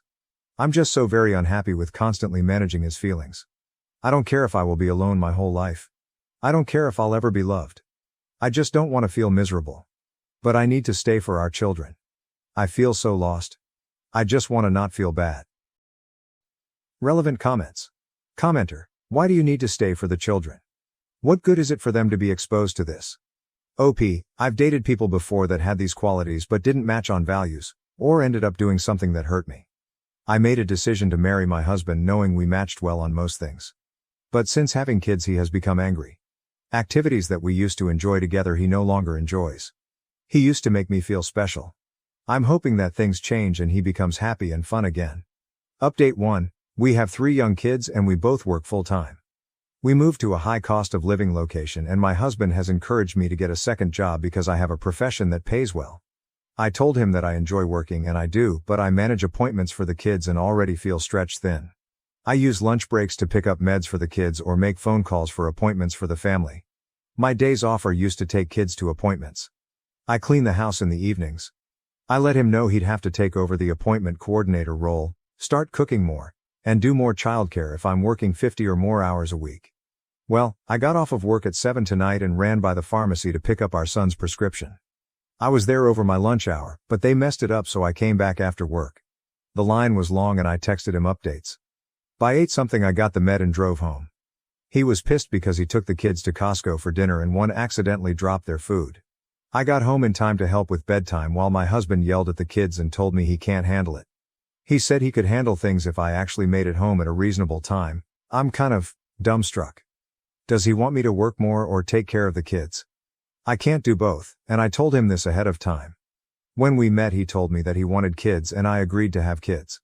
I love our children. I wanted to be a stay-at-home mom, but he told me that would stress him too much. I'm now feeling forced to work but still having to pick up the slack at home. Relevant comments. Commenter, sounds like your job is already tough getting off that late in the evening. Does he work and do you have daytime childcare? If he can't handle a single evening with the kids I'd be concerned about him having to do that most nights. What a whiner. He's going to have to toughen up and get some better parenting skills and patience because parenting doesn't necessarily get easier, just different, as the kids get older. OP, we do daycare. I'm a healthcare provider and my job gives me a lot of satisfaction, but we recently had to move for safety reasons. I'm the one that forced us to move because I was fearful for the kids' lives. The job I took promised full-time but ended up only having 30 hours a week, so I'm now picking up extra days at another clinic and interviewed to work at an urgent care on the side. Our son has severe ADHD and anxiety. I had to get all the doctor appointments scheduled, find school and daycare for the kids, get us into a protective program, take the kids to appointments, etc. My husband doesn't cook and he yells at the kids. He is in counseling but it sounds like the major thing the counselor said to him was that he has to take time for himself. I thought that was wild. I have done my best to keep us afloat. My husband kept his old job but it doesn't pay as well and he has to drive back to the old house to fix it up to sell. The drive is 8 hours each way, so I'm caring for the kids on my own weekly. I'm struggling. We don't have family here so not much support. Writing this out makes me feel like maybe I'm a dummy for doing this and not putting my foot down but I signed up for counseling and it was a disaster. The therapist told me to stop having expectations and to not complain and then proceeded to argue with my husband.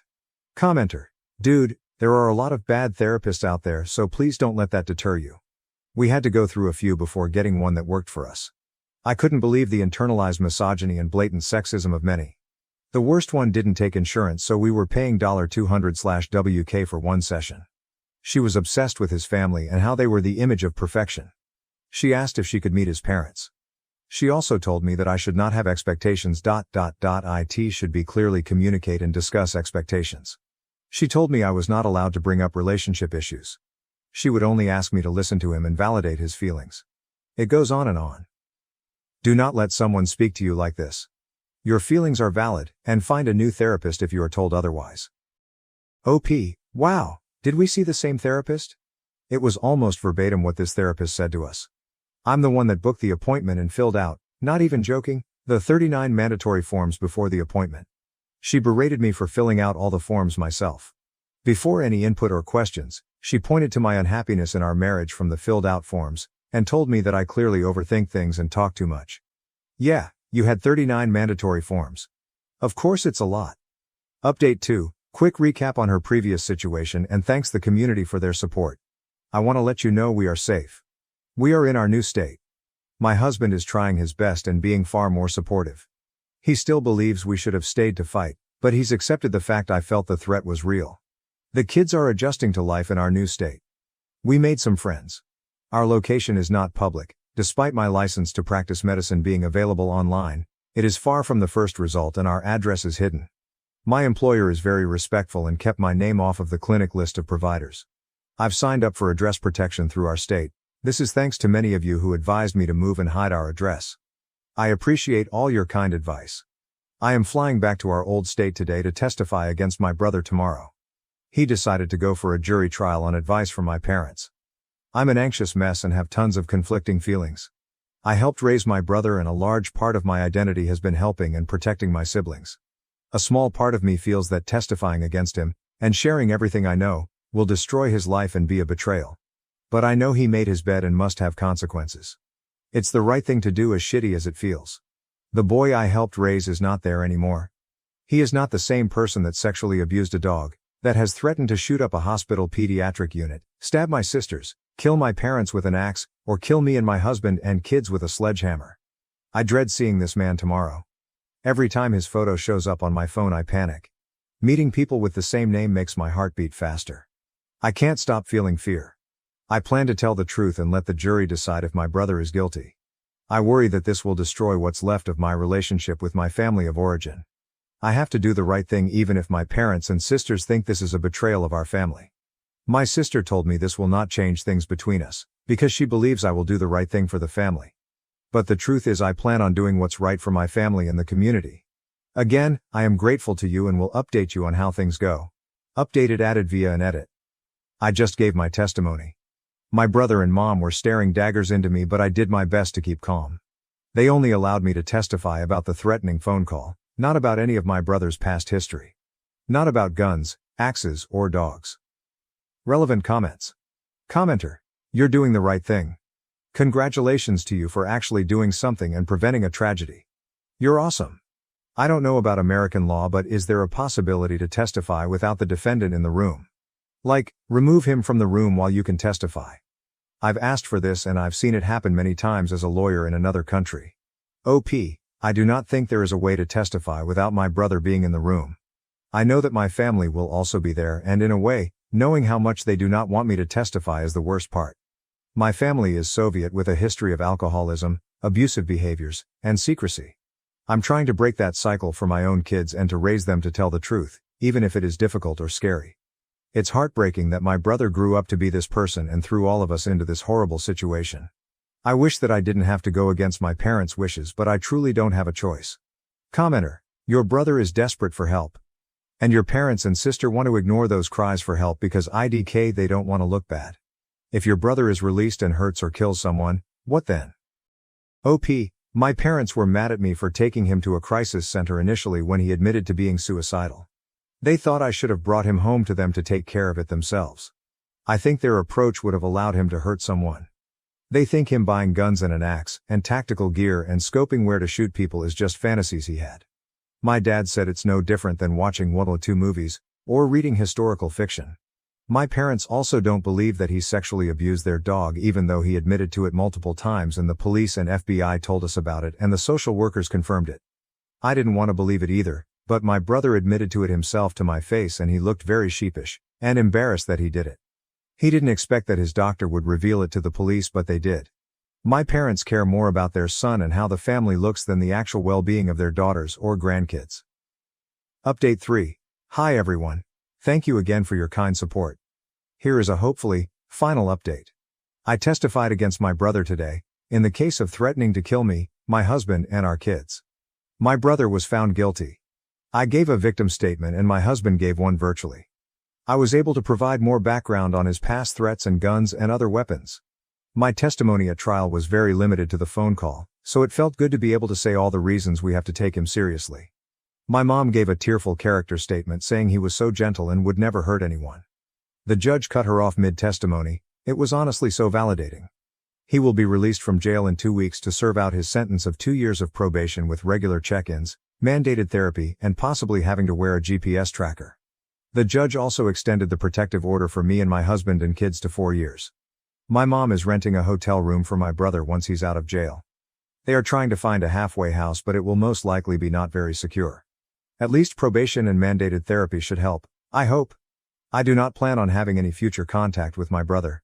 I will see if we have contact with my parents. I plan on still talking with my sisters. I've urged them to not share their addresses with our brother, but they are adults. I'm not going to reveal our location to any of them because I don't trust that they won't reveal it. I feel that the ruling is fair and will get my brother treatment. I think that we are safe now. I did everything I could. Now I'm in the airport about to fly home and I'm having a drink to close this horrible chapter. Cheers. Now to the next story, story 2. My sister tried to seduce my fiancé before our wedding. Got caught on camera and was disowned by our parents. My manipulative, narcissistic sister attempted to seduce my fiancé just before our wedding in an effort to break us apart. Fortunately, her actions were caught on camera, leading to her being disowned by our parents. This story revolves around my older sister, Dove, 29F, who has never been able to tolerate my existence, as she apparently believes I'm living a life that I don't deserve. Dove, who is now divorced and jobless, is living with our parents. She had dropped out of college to be with her wealthy boyfriend, who eventually divorced her when her true nature became apparent. Growing up, my relationship with Dove was far from ideal. She was always the pretty and smart one, full of herself, and our parents consistently showered her with praise, which left me feeling inadequate. Everyone around us constantly admired her looks, while I was often ignored, and it hurt deeply. Dove used her popularity to mess with my mind, telling me that no one liked me, which made me incredibly insecure. My parents never supported me or acknowledged my feelings because Dove always lived up to their expectations. This led me to distance myself from them throughout my childhood and teenage years. Dove frequently had friends over when our parents were at work, and they would often mess with my room. On one occasion, they even ruined a school project of mine, nearly causing me to fail. When I threatened to tell Mom about it, Dove blackmailed me, saying she would share embarrassing pictures of me with my classmates. At just 14 years old, I was terrified. Dove never took responsibility for her actions, and it was pointless to tell my parents because they never paid attention to me. My mom never had my back, although my dad would occasionally call Dove out. For instance, one time she used my phone to send strange pictures to my friends after I'd complained to Dad about her. Another time, she spilled coffee on my prom dress and then played the victim, crying and claiming it was an accident. After that, I stopped confiding in him altogether. I never really understood why she harbored so much hatred towards me until later when I realized that she was a narcissist, and her behavior had nothing to do with me. She was a walking red flag in her relationships, cheating on every guy she dated. As much as I hate to admit it, she was also a gold digger. Something her ex, who remains a friend of mine, can fully attest to. Essentially, she was pretty awful as a teenager, and nothing changed as she grew older. If anything, her behavior only got worse. It was entirely my parents' fault because they never bothered to discipline her. After school, things finally started to look up for me. I worked incredibly hard to get into my dream college, and after a few years of struggle, I landed my dream job. It was there that I met the love of my life, Atlas, at an office conference. He was smart, kind, and handsome, and we hit it off instantly. Within a few months, we started dating. We traveled a lot, which only strengthened our bond. Atlas was very close to his family, so he introduced me to his siblings and parents just a few months into our relationship. But when it came to introducing him to my own parents, I took my sweet time. The main reason for this delay was my sister Dove and her malicious intentions. I always had this nagging feeling that she would find a way to ruin everything. She was the one who always got the best of everything as a child and teenager, and now that my life was going better than hers, I was certain she wouldn't be able to handle it, especially when it came to my relationship. However, I couldn't keep delaying the introduction any longer.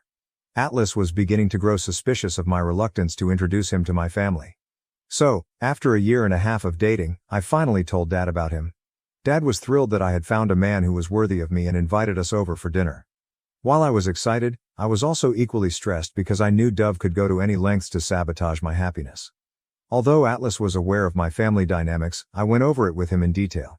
He was relaxed about it and reassured me that he would handle whatever came his way. A few days after I spoke with Dad, I unexpectedly received a call from Dove. It was surprising since she had never reached out to me before. She started asking questions about Atlas and when I planned to visit home, but it was clear that her real interest was in getting more details about Atlas. I can only assume that Mom had told her I was seeing someone and that our relationship was getting serious. Dove was suddenly trying to get all chummy with me, but I could see right through her motives. Now, I'm grappling with whether I should take the risk of introducing Atlas to Dove, knowing full well that her intentions are far from good. I'm also considering an alternative, perhaps inviting my parents over to my place so they can meet Atlas without involving Dove. Update 1, thanks for all the great advice. Some of you asked for more details about Dove, so here you go. It's true that my parents, especially my dad, began to see Dove differently after her divorce, and she really brought it on herself. She had been academically gifted, but once she got to college, her entire focus shifted to her looks and beauty. That's when she met Jeremy, a super rich guy, and jumped into a relationship with him, completely abandoning her studies. During my final year of school, I was busy preparing for my college entrance exams, and Dove kept telling me I would never get into my dream college. But I did, and for the first time, I got validation from my parents. They were genuinely happy and proud of me. But Dove couldn't stand it. She was jealous that all the attention was on me and not on her. To sabotage my moment, she announced her engagement to Jeremy at the celebration party my parents had organized for me with close family and friends. It was obvious from Jeremy's expression that he had no idea she was going to do this, but she succeeded in making the day all about herself. Everyone immediately became curious about Jeremy because, according to Dove, he was extremely wealthy. Dove loved to show off the expensive gifts he bought her and would constantly tell me that I'd never find a rich husband because I was ugly and no one would want to date someone like me, always trying to make me feel bad. I eventually told her that I wasn't a gold digger like her and that I could pay my own bills, so she could have the rich husband if that's what she wanted. In truth, she was incredibly selfish and downright evil, the most selfish person I've ever known. A week later, Dove and Jeremy got engaged, but by then I was already off to college and didn't attend the engagement. During my time in college, I had no communication with her. It actually felt good to come home for the holidays, knowing that Dove was living with Jeremy. Even during the holidays, she would often be away on vacations to exotic locations with him. After a year of dating, they had a lavish wedding, with most of the expenses covered by Jeremy. Dad chipped in for the remaining costs as a courtesy since Dove wasn't earning anything. Their marriage didn't last long, though. After 3 years, they got divorced. The reason, as I later found out, was that Dove didn't want to have children, while Jeremy was eager to become a father. Although he assured me he never pressured her, he was frustrated that she never disclosed her feelings about it beforehand and had avoided the conversation for 3 years. He also mentioned her drinking and partying habits, flirting with guys at bars, and that she had married him purely for his money, with no emotional connection. I couldn't help but wonder how he remained blind to her true motives for so long. Jeremy even showed me videos of Dove out drinking with guys who were touching her inappropriately, and she did nothing to stop them. I was relieved he finally ended things with her, but my parents took Dove's side, blaming Jeremy for pressuring her about having kids, never acknowledging her faults. After the divorce, Dove moved back in with my parents since she wasn't working. She had dropped out of college to marry Jeremy, and now, after 5 years, she had no degree and no work experience. She pretended to be traumatized by the divorce, but in reality, she was happy to be free. Within a month of the divorce, she was back to her old habits, clubbing and hooking up. Her life seemed to revolve around weekly dates and ditching people, and her Instagram stories made it clear what she was really up to. 2 years into my career, I landed my dream job with a great salary, and my parents were thrilled. After receiving the job offer, I visited home, and Dad was so proud of me, I couldn't have been happier. We were having dinner when Dove returned home, looking partially drunk. Dad was upset at the sight of her and commented that Dove should have focused on her education like I did, instead of ruining her life over Jeremy. He pointed out how much I was earning and how Dove was still dependent on them for money. Mom tried to get Dad to stop making such comments, but hearing this, Dove lost her temper and slammed the door. That's when Dad finally realized just how spoiled Dove had become. He told Mom that it was time to knock some sense into her, insisting that Dove needed to start taking her life seriously and get back on her feet instead of continuing to leech off them. By this point, I was completely fed up with her. Later, Dove barged into my room and smugly told me that no matter how much money I made, I could never be like her. She even went as far as to body shame me, pointing out my belly fat and chubby cheeks. As a teenager, those kinds of comments used to break my heart, but now, I just didn't care. I laughed in her face and told her that I had no desire to be like her and that she clearly needed to work on fixing her attitude. That set her off, and she demanded that I leave the house. I calmly reminded her that this was our parents' house, and she had no authority to boss me around. The next day, as I was packing to leave, I noticed that 2 of my dresses had been badly torn, clearly cut with scissors. I went downstairs and showed my parents what Dove had done. Dad was furious and called Dove out, but Mom, as usual, tried to make excuses for her, claiming Dove was in shock and didn't know what she was doing. Dad wasn't having any of it. He warned Mom to stay out of it and then unleashed his anger on Dove, telling her that she needed to get her life together because he was done providing for her or tolerating her narcissism. This confrontation didn't sit well with Dove, and she ended up hating me even more because of it. From that point on, I was subjected to Dove's wrath. But her hatred didn't bother me.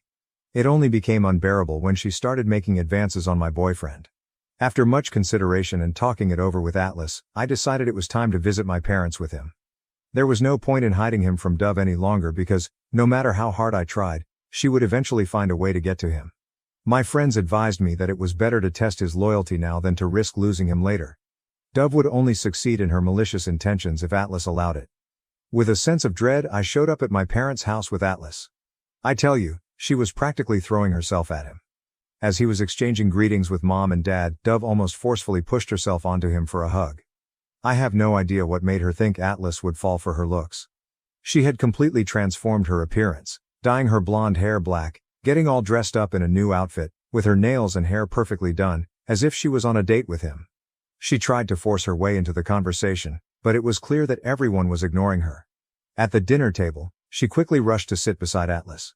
When I asked her to move so I could sit there, she gave me an annoyed look but eventually complied. She kept asking Atlas about his interests, and if he mentioned liking something, she would immediately claim she liked it too, even if it was obvious she didn't. Then she'd go on about how she and Atlas were so compatible, winking at me as if to suggest I shouldn't take it seriously, though it was clear she was trying to cover up her intentions. Atlas was visibly uncomfortable, and he ignored her, continuing his conversation with Dad and Mom.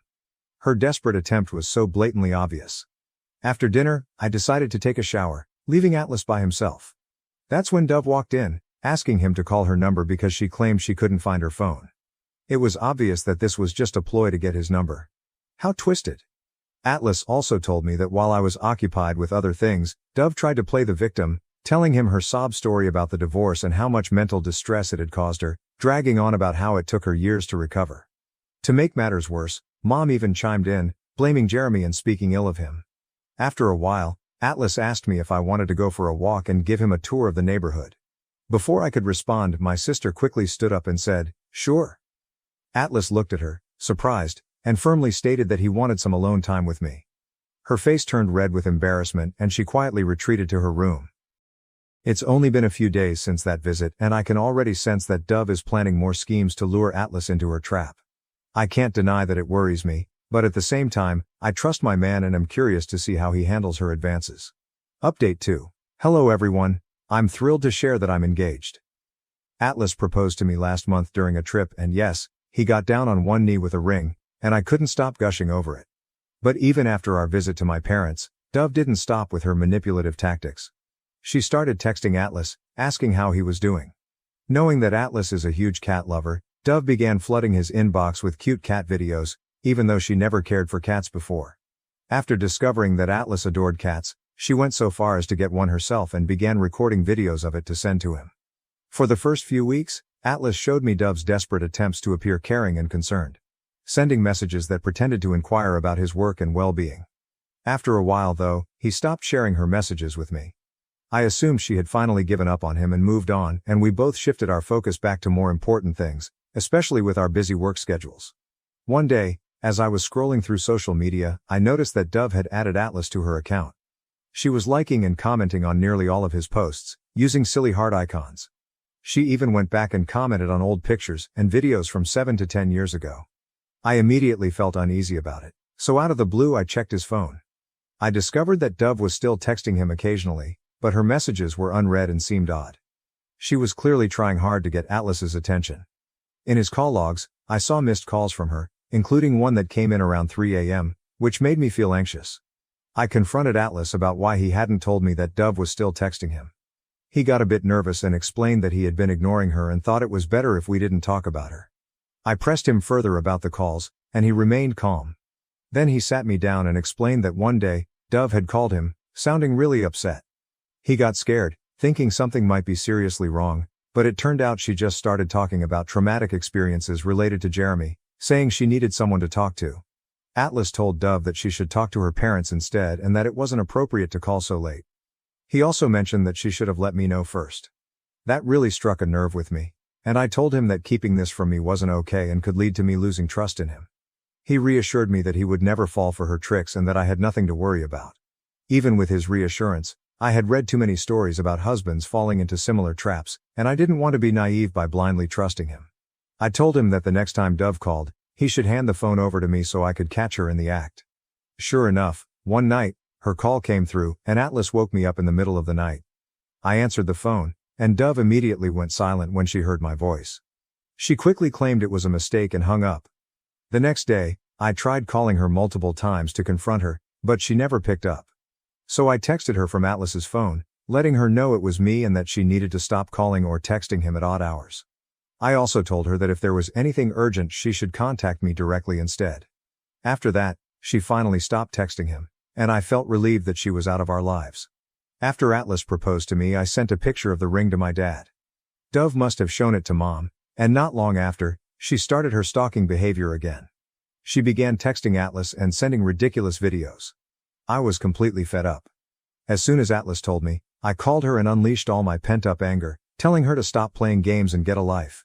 She mostly stayed silent while I let it all out, but I didn't realize at the time that she wasn't going to back down easily. As soon as I hung up, Mom called, furious, yelling at me for insulting my sister. Dove had told her that I was accusing her of trying to steal my fiancé.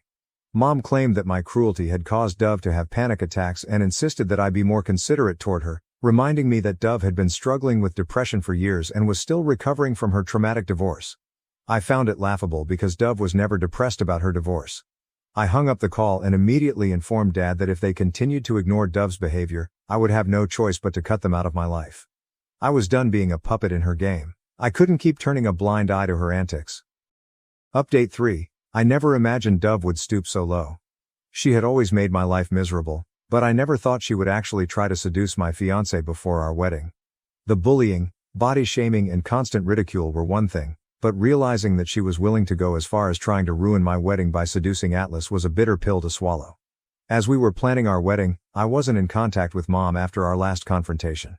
However, she eventually called and apologized for shouting at me, admitting that she had lost control out of fear for Dove, who was supposedly having panic attacks. One of my cousins later told me that Dove had been crying to everyone about how I was accusing her of trying to steal my fiancé and that I didn't deserve any of the good things in my life, especially Atlas. According to Dove, because she was the gorgeous one, she believed she should be the one getting the best of everything, not me. When I told Mom about this, she went quiet. She simply told me to forget everything and focus on my wedding and the happy life ahead. Fortunately, everything went as planned, and Dove managed to keep a low profile for a while. At the very least, she didn't interfere in our lives during that time. On the day of our wedding, we were at the venue, busy with final preparations, when I received a call from Atlas's best friend, asking me to come to Atlas's room with my parents. I jokingly teased him, saying that Atlas wasn't supposed to see the bride before the ceremony, but he insisted that this was something serious that needed to be dealt with before the wedding. My heart raced as I hurried to Atlas's room with my parents. When we arrived, Atlas was lying shirtless, drifting in and out of consciousness, while his groomsmen recounted Dove's devious actions. Apparently, while Atlas was getting ready, Dove had shown up with a drink. He initially refused it, but Dove persisted until he took a sip. Almost immediately, Atlas realized the drink was spiked. He excused himself and went to the washroom, where he called his friend, explained what had happened and asked him to come over. By the time his friend arrived, Atlas had partially passed out and was out of the washroom. Since his friend was sharing the room with Atlas, he had access and quickly turned on his camera as he entered. He overheard Atlas shouting at Dove to leave him alone while she was on top of him, undressing herself, and rubbing against him. This disgusting act was captured on camera. When Dove noticed Atlas's friend, she pretended they were making out, covered herself up and left the room, smirking at his friend and asking him not to tell anyone. Little did she know that she had already been caught on video. When we walked in, Atlas was still lying there, partially unconscious. The drink was so potent that even a few sips had left him severely dizzy with a pounding headache. The glass was still there, with solid particles settled at the bottom. It was an incredibly humiliating moment for my parents, who were in disbelief that Dove could do something so horrendous. My mom immediately called Dove and told her to come to Atlas's room. When she arrived, her lipstick was smudged, and she nonchalantly said, "I know you guys are mad at me, but it was mutual. Atlas loves me and has been making advances on me ever since we met. Today, he convinced me to have a one-time hookup before the wedding." My mom slapped her hard, telling her that we were aware of her lies and that everything had been recorded on camera. Dove was stunned by this revelation, and my parents wasted no time in kicking her out of the venue before she could cause any more trouble. Security was instructed not to allow her back inside. It was obvious that she had been trying to make it known that she had been with Atlas, hoping I would call off the wedding. My dad immediately called a doctor, who confirmed that Atlas had indeed been served a spiked drink, which had severely affected him. Atlas's parents and siblings were so upset that they wanted to confront Dove, but my parents had to apologize profusely to them to help calm the situation. The wedding had to be delayed until Atlas recovered, which took several rounds of vomiting to get through. Word of the incident spread quickly among the guests, who were buzzing with gossip for the next few days. Once Atlas had fully recovered, my dad walked me down the aisle. While I was happy to finally see Atlas as my husband, I couldn't shake the stress of everything that had transpired. During our vows, Atlas added an extra promise, vowing to protect our relationship from anyone who didn't want to see us together. After we returned from our honeymoon, my parents came to visit us and apologized to Atlas for all the trouble Dove had caused. My dad reassured us that Dove would be out of our lives for good. He had actually kicked her out of the house and told her to fend for herself. Despite this, I'm still struggling to move past the incident. My wedding was perilously close to being called off, and if Atlas's friend hadn't recorded what happened, I might never have believed that Atlas was innocent in all of this. Now to the next story, Story 3. Mother-in-law ruined my wedding. By spiking my drink, then tried to buy my forgiveness with $5K, now we're left to navigate the fallout. My mother-in-law secretly spiked my drink at my wedding, causing me to faint and ruin the reception. Now she's trying to buy my forgiveness with $5,000 because my husband has made his decision. Hi everyone, I'm Rachel, 27F, and I just got married a week ago to my wonderful husband Jaden, 32M. The wedding felt like something straight out of a telenovela. This whole journey began 2 years ago at a local coffee shop. I was a regular there, always needing my morning caffeine fix to start the day. One day, I noticed a tall guy with kind eyes standing in line behind me. He seemed nice, but to be honest, I wasn't really paying much attention. All I could think about was getting my hands on a latte. Later that same week, I bumped into him again, and this time, we ended up chatting while waiting for our coffees. We talked about everything. Our favorite books, weird childhood stories, and even our mutual love for that cozy little coffee shop. We laughed a lot, and for the first time that day I felt truly awake. Looking back, I realized that I was quick to judge at first, perhaps because I was so absorbed in my routine or because Jaden wasn't the kind of guy I typically gravitated toward. But that day, something shifted in me. There was a genuine kindness in him, a warmth in his smile that I couldn't ignore. We exchanged numbers, and that very night, Jaden texted me, asking if I wanted to grab dinner sometime. We ended up going to this tiny Italian place hidden away on a side street. The food was incredible, but the best part was our conversation. We talked for hours, and it felt effortless. We discovered we had a surprising amount in common: a love for old movies, a secret passion for karaoke, even though neither of us is very good, and a shared obsession with tacos. Over the next few weeks, we started seeing more and more of each other. We went on hikes, explored museums, and even tried, and failed, to take a pottery class together. The more time I spent with Jaden, the more I realized how special he was. He was funny, intelligent, supportive, and always knew how to make me smile. He pushed me to be a better person and made me feel like I could be completely myself around him. Then, on our second anniversary, Jaden surprised me with the most incredible proposal. We were on a weekend getaway to a charming cabin in the mountains. It was snowing softly outside, and we were cuddled up by the fireplace when Jaden got down on one knee and pulled out a ring. I don't even remember exactly what he said because all I could focus on was the love shining in his eyes. Of course, I said yes. As soon as we got back from our cabin trip, I dove into planning the wedding with so much excitement. But this is where things took an unexpected turn. After Jaden and I got engaged, I met his mom, Maria, 57, for the first time. She lived a bit out of town, so we hadn't had the chance to meet before. At first, Maria was incredibly sweet to me. She talked about how thrilled she was to finally have a daughter-in-law. Jaden was her only child, and she mentioned that she had always wanted more children, so having me join the family felt like a big deal to her, almost like gaining another child. She even hugged me warmly and said she couldn't wait to get to know me better. However, things began to change rather quickly. That weekend, Maria came to stay with us to help with some wedding planning and to spend more time together. Initially, I was thrilled, thinking we'd bond and grow closer. But as the weekend progressed, her attitude shifted in a way that made me uncomfortable. The first passive-aggressive remark came during breakfast on Saturday morning. I had made a batch of my favorite pancakes, and while Jaden was outside enjoying his coffee, Maria looked at me with a smile and said, "Oh, I guess you don't worry too much about carbs, huh?" I laughed it off at the moment, assuming it was just a casual comment, but it stung a bit. Later that day, as we were flipping through some wedding dress magazines, Maria pointed at a model and remarked, "This dress is stunning, but it's meant for someone with a very specific figure. Not everyone can pull it off." She glanced at me as she said it, and it felt like a subtle dig, suggesting she didn't think I could wear something like that. I just nodded and tried to brush it off, but the comment lingered, making me feel self-conscious. The remarks kept coming. When we were out shopping for some decorations, she casually mentioned, "You know, my friend's daughter lost 20 pounds for her wedding. She looked so stunning. Have you thought about doing something like that?" I was taken aback and didn't really know how to respond. I mumbled something about being content with my body as it is, but it left me feeling judged, as if she thought I should be trying to lose weight for the wedding.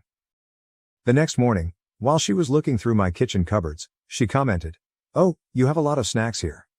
I'd try to keep my house a bit more on the healthy side. You don't want to gain weight before the wedding, do you?" I couldn't believe she was still harping on about my weight, and it was beginning to really hurt my feelings. It felt like she was picking on me, even though she always had a smile on her face and spoke in a seemingly kind tone. What struck me as odd was that Maria never made those comments in front of Jaden. It was as if she had a switch she could flip on and off.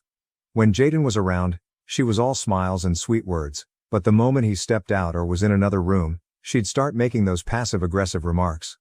I felt like I was living in two different worlds, one where I was accepted and loved, and another where I was constantly judged and criticized. Initially, I didn't think it was necessary to bring this issue up with Jaden. After all, it was his mom, and I didn't want to create any tension between us, especially since we had just gotten engaged and were in such a blissful place. I kept telling myself that it was just a minor inconvenience, something I could handle. Besides, I'm not exactly thin. I have curves, and I'm proud of my body.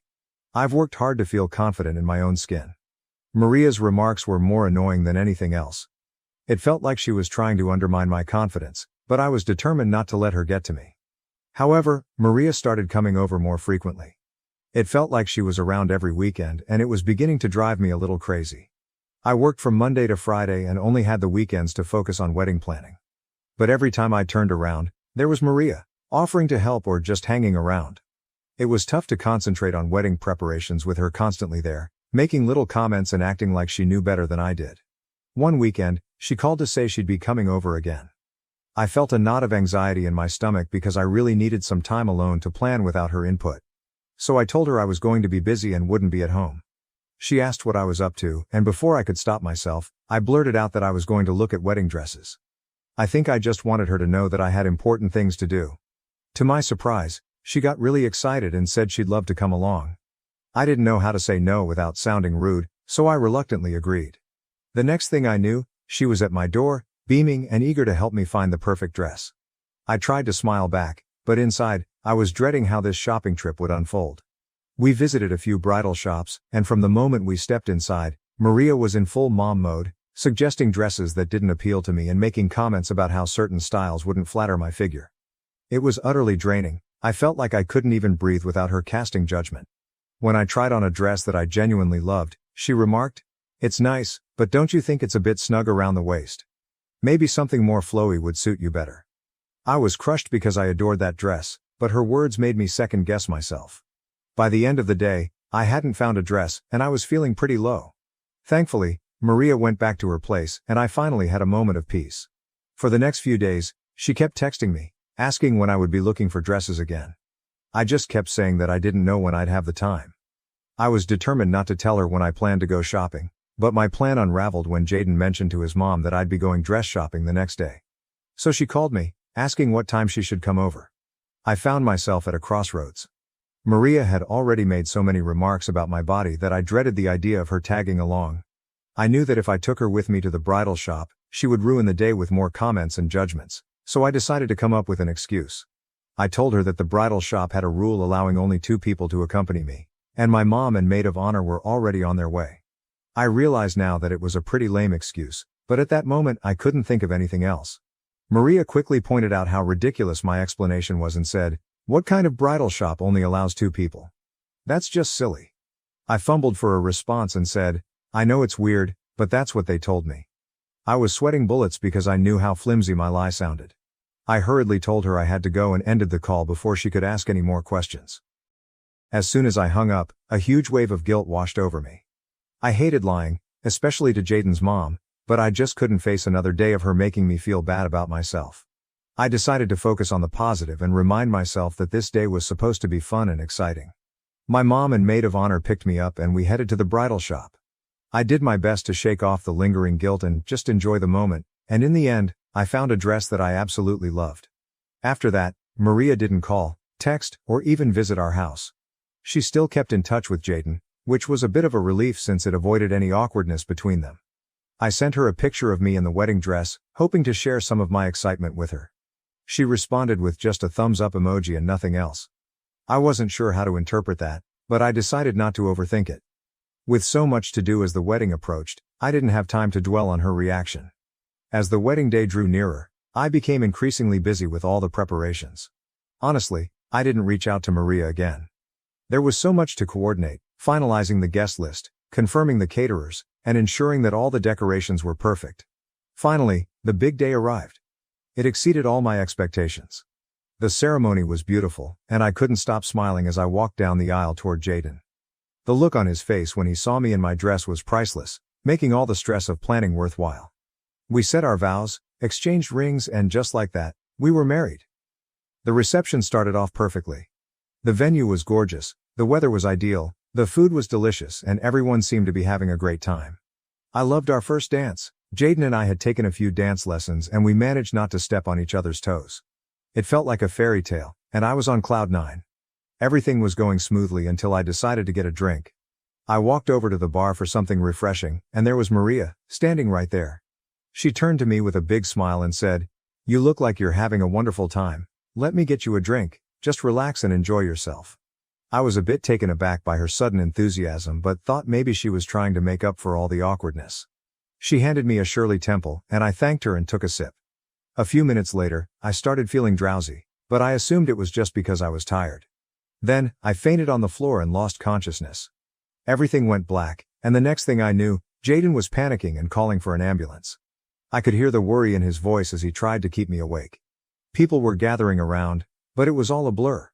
When the EMTs arrived, they quickly brought me back to consciousness and began asking questions about what I had eaten and drunk that day.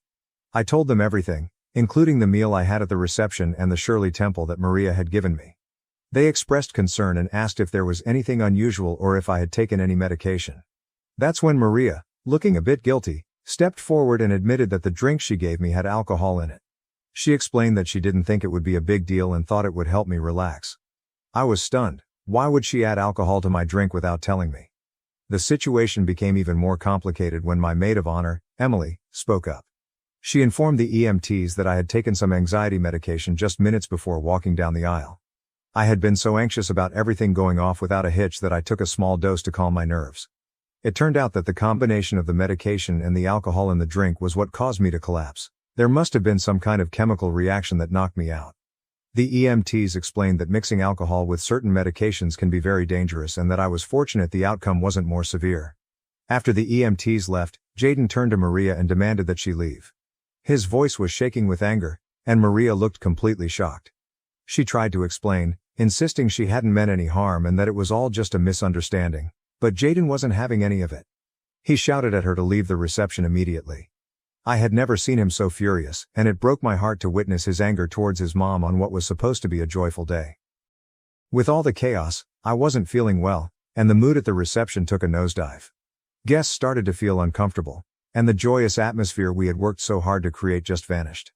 People began leaving one by one, and before we knew it, the reception ended early. It was devastating to see everyone leave so soon, and I felt like the day I had been dreaming of for so long had been ruined. Jaden and I went back to our hotel room, and I was left trying to process everything that had happened. I felt numb, exhausted, and overwhelmed with sadness. This day was supposed to be one of the happiest of my life, but instead, it had turned into a nightmare because of a careless prank. I couldn't believe that Maria's actions had destroyed our special day. Maria kept texting and calling both me and Jaden, but neither of us responded. We needed some time to process everything and figure out our next steps. I could see that Jaden was deeply troubled by the situation. He loved his mom, but he was also incredibly hurt and angry over what she had done.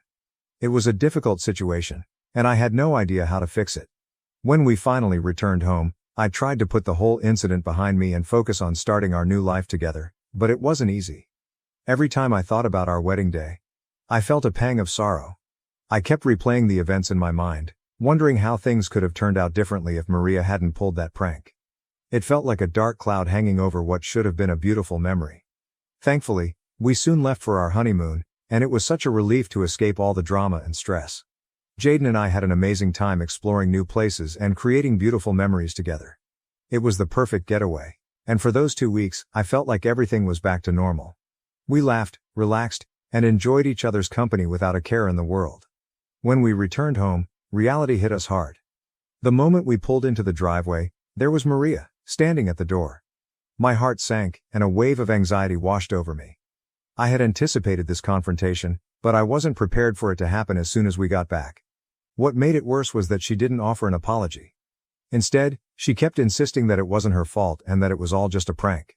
She tried to justify her actions, saying things like, "I didn't think it would hurt you. And I just wanted to lighten the mood." It was infuriating to watch her refuse to take responsibility for what she had done. I couldn't believe she was trying to downplay the whole incident as if it were just a harmless joke. Jaden couldn't hold back any longer. He snapped and told her that enough was enough. He said she had crossed a line and needed to own up to her actions. He made it clear that the only way he would talk to her again was if she apologized to me. He told her that she had hurt me deeply, and it was not acceptable. Maria tried to interrupt, but Jaden didn't let her. He went on to say that from now on, they would only be seeing each other during holidays. No more random weekend visits, no unnecessary calls. He told her it would be like they were distant relatives who only met on special occasions. Maria was shocked and started to cry, but Jaden remained firm. I could see how painful it was for him to have to set such boundaries with his own mother, but he was determined to support me and ensure I felt safe and respected. Yesterday, while I was at work, I got a call from Maria. It caught me off guard because we hadn't spoken in a while, and I wasn't expecting her to reach out, especially during work hours. She told me she was outside my office and wanted to meet. I was surprised and didn't want her coming inside and causing any unnecessary drama, so I agreed to meet her outside to avoid a scene. We sat down at a small cafe across the street, and I could tell she was really upset. As soon as we began talking, she broke down in tears. It was awkward because people around us started to stare. She told me she couldn't believe what Jaden was doing. He wasn't answering her calls or responding to her messages. She was distraught and begged me to talk to him on her behalf, saying she just wanted things to go back to the way they were before. I want to point out that, up until this moment, Maria still hadn't apologized to me for what happened at the wedding. It was as if she was in complete denial about the impact of her actions. I told her that instead of coming to my office and causing a scene, she should be thinking about how her actions had affected both me and Jaden. I explained that she had ruined my wedding day, and it wasn't fair to expect me to just brush that aside and talk to Jaden for her. She tried to defend herself, saying she didn't mean any harm and was sorry I reacted the way I did. It was as though she couldn't see past her own perspective and understand that her actions had real consequences. She kept insisting that if she had known what would happen, she never would have done it. As she continued to cry, I noticed people in the cafe beginning to glance over with concern. The whole situation made me incredibly uncomfortable, and I just wanted to leave. I told her that I would see what I could do, but I didn't make any promises. Up until now, I still haven't talked to Jaden about it because I'm not sure if I'm ready to forgive Maria. After all, she only apologized after I prompted her to do so. My mom thinks I should just let it go and forgive my mother-in-law, but I'm not entirely sure. What do you all think? I'd really appreciate your advice. Update 1. Hi everyone, thank you so much for your comments and suggestions. It really means a lot to have a space where I can share my story and receive support. Maria's constant texts and calls were starting to wear me down. So I decided it was time to have another conversation with Jaden and figure out how we could move forward. I told Jaden that Maria had come to my office and apologized to me. It wasn't entirely true. Her apology wasn't exactly what I needed, but I felt like it was time to start mending things, even if just a little. I told him that I had forgiven her, which was mostly true, because I wanted to move past this mess and focus on our future. Jaden looked at me with concern and asked if I was really sure. I assured him that I was ready to move on, but we needed to set some boundaries with his mom to avoid any more drama. He seemed relieved that I was willing to forgive her, but he also recognized that this wasn't just about me, it was about us as a couple and our need for peace and stability. After our talk, Jaden texted Maria, letting her know that he was glad she had apologized to me and that we were ready to try and move forward. However, he also made it clear that the boundaries we set before still stood: no more dropping by unannounced, no more constant calls, and no more overstepping her limits. He told her that we needed some space to focus on our own lives. Maria responded almost right away, saying that she was sorry for everything and that she just wanted to be a part of our lives. She promised to respect our boundaries and give us the space we needed. I still have mixed feelings about the whole situation. On one hand, I'm glad that Maria seems to be taking our boundaries seriously, but on the other, I still feel a bit uneasy because I know that one slip-up could bring all the drama back. I'm trying to focus on the positive and remind myself that we are making progress, even if it's slow. Some of you have asked about my anxiety, and I want to thank you for your concern. I don't feel comfortable going into too much detail, but I do want to clarify that my anxiety wasn't about Jaden or our relationship. I knew he was the one for me from the moment things got serious between us. The anxiety was more related to the wedding day itself and the immense pressure that comes with planning such a big event. We had over 200 guests attending, and I was determined for everything to be perfect. I worried endlessly about all the little things that could go wrong, like the food not turning out well, the music not being enjoyable, or the decorations not living up to my expectations. The thought of any detail going awry made me incredibly anxious. I wanted our guests to have an amazing time and to remember our wedding as a beautiful and joyous celebration. Update 2. Hi everyone, something unexpected happened, and I'm still trying to figure out how to feel about it. Things were going smoothly until last weekend when Jaden received a call from Maria inviting both of us to dinner at her place. She mentioned that it was important for us to have this dinner to start getting things back to normal after everything that had happened. Jaden told me about the invitation and asked what I thought. I told him it would be okay and that we should go. Maybe this was her way of trying to make amends. When we got to Maria's house, she greeted us with a warm smile. But after dinner, Maria did something that completely took me by surprise. She got up, left the room, and came back with a check for $5,000. She handed it to me, saying she was truly sorry for ruining our wedding day and that, while she couldn't change the past, she wanted to give me this money as a way to make up for it. I was completely taken aback and immediately felt uncomfortable. It was such an unexpected gesture and I didn't know how to respond. I refused the money right away, telling her that I didn't need it and that we should just let bygones be bygones. Jaden agreed and told her that she didn't have to give us any money, but Maria was persistent. She wouldn't take the check back and ended up slipping it into my coat pocket. I was so shocked and didn't know how to handle it. She seemed almost desperate for us to accept it, which only made the situation more awkward. After that, we left her house and headed back home. On the way, Jaden and I talked about what had happened and we were both confused. Why would Maria give us such a large amount of money? It felt strange, and I couldn't help but wonder what her true intentions were. Was she genuinely sorry, or was this her way of trying to buy our forgiveness? I'm not sure and it's left me feeling really unsettled. Jaden and I discussed it again, and we're still not certain about what to do. He's just as confused as I am, and we both want to approach this situation in a way that's fair and respectful. We don't want to hurt Maria's feelings or dismiss her attempts to make amends, but at the same time, we don't want to feel like we're being bought off. If anyone has any advice or has gone through something similar, I'd really appreciate hearing your thoughts. Update 3. It's been 2 weeks since my last update and honestly, not much has changed. We still have the check that Maria gave us, but we haven't cashed it. It's just sitting in our drawer, almost like a reminder of everything that's happened. I'm not really sure what we'll end up doing with it, but for now, it's just there. As for our relationship with Maria, things are pretty much the same. We're all in this holding pattern where we're trying to be civil and respectful without revisiting the past too much. She's been respecting our boundaries, which has been a huge relief. She doesn't show up unannounced anymore, and the constant barrage of texts and calls has stopped. It feels like she's genuinely trying to do better, and that gives me some hope for the future. Jaden and Maria still talk on the phone regularly, and their conversations seem to be positive. I'm relieved that their relationship hasn't suffered too much from everything that happened. I also talk to Maria sometimes. Our conversations are polite and a bit formal, but both of us are making an effort to keep things friendly. I think this will be my last update for a while. I don't expect much to change anytime soon, and I'm hopeful that things will continue to improve little by little. I want to focus on the positive and keep moving forward, and I believe that's the best approach for now. If anything major happens, I might pop back in with an update, but for now, I'm going to take a step back and concentrate on living my life. Thank you again for all your support, and I hope you all have a wonderful day.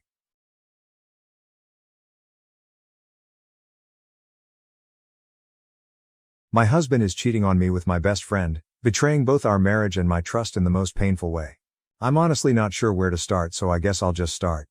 My husband and I have been dating since I was 19 and he was 22. We've been married for 6 years now. We have 2 kids and I'm 6 months pregnant with our third. 2 years ago I found out my dad has stage 3 colon cancer. My dad is my only parent as my mom passed away when I was 12. He's my favorite human and life without him doesn't seem as colorful. His laugh is contagious and he gives these big bear hugs that seem to make all of your broken pieces feel like they're perfectly in place again. Whenever I've had a hard day he doesn't poke and prod and just lets me vent and listens. About 5 months ago we discovered the treatments aren't working for him and in direct quote from the doctor he said months not years. Since then he's gotten progressively worse and now is losing memory. He looked at the dog he got for me on my 21st birthday and said, "Wow, that's a nice dog. Where'd you get it?" My husband has been my absolute rock. He has been there for me holding my hand and helping me through this. He's been so loving and attentive to both my kids and I. Don't get me wrong, I am a mother first always. I don't allow myself to wallow. My kids are still loved, cared for, played with, and I haven't let my load slack around the house. Once my dad got his updated prognosis, my husband encouraged me to quit my job. About a month later we discovered we were pregnant again and I still hadn't let go of my job. I kept holding out for some reason. After finding out I was pregnant again he assured me it was still okay to quit my job, that honestly it would save us a small fortune on daycare costs anyways. So I did, I quit my job. My best friend and I have been friends since diapers. Her family is like my family and vice versa. My mom and her mom grew up together. We've always been solid and right after my dad's appointment when we found out he had so little time left I drove straight to her house and she held me while I cried for hours. If there are soulmates in friend form, she was mine. Thick as thieves, is what my mom used to say. This morning as I was up with my 3-year-old, he's sick, my husband's work alarm was going off. He has a few he sets so I turned that one off and gently woke him up. He said he was up late working so he took the morning off. Rolled over and went back to sleep. As I went to turn off the remainder of his alarms I saw a text from my friend on his lock screen that said, "I'm assuming since there hasn't been an angry pregnant lady on my doorstep you haven't told her about us yet?" Time froze at that moment. I took his phone and walked away and just read their conversations. 4 months this man has been fucking my best friend. 4 months these people have been lying to my face. And I know what you're going to say, you should have seen the warning signs. But I've been clutching this phone in my hand for 2 hours and nothing. He has been so loving and attentive to me, but he always has been. So kind and gentle. There have been no late night work nights except for once in a blue moon, there has been no lingering touches between them or even glances. They act as they have since the day I first introduced them. How sick is it that she calls him her brother but she screws him? I know so many people get a moment of clarity in situations like this but I have none. Aside from being sad about my dad, I haven't changed.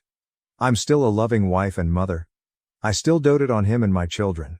I talk to him about how he is doing and how his day is every freaking day. I haven't allowed the ground to swallow me whole. I know what I have to do now, but I just don't want to. I'm about to lose my family and my support system in one blow. I'll confront him tomorrow. Today I just need this last 24 hours of peace. As for her, I won't give her the satisfaction of a response. I don't care why she did it. She did it and it's done. I was always the friend who cleaned up her messes. After today I will cut her out of my life like she never mattered at all. This has to be the hardest storm I'll ever weather, but damn it I know it'll sail through it. If not for me, for my children. Update 1. A small update about everything going on since my kids are now in bed for the night. I spent the morning gathering everything I could and making a checklist.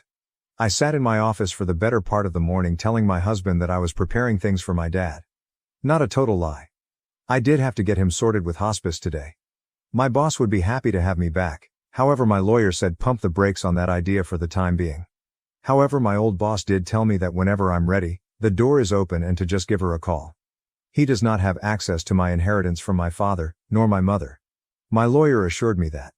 I didn't mention her in the post but my mother-in-law is an absolute angel. I love and adore her so much and she's always been a shoulder to lean on. After he had gone to work for the afternoon I asked my now ex-best friend's mom and my mother-in-law to meet me at my dad's house. My kids were outside playing with my now ex-BFF's older brother.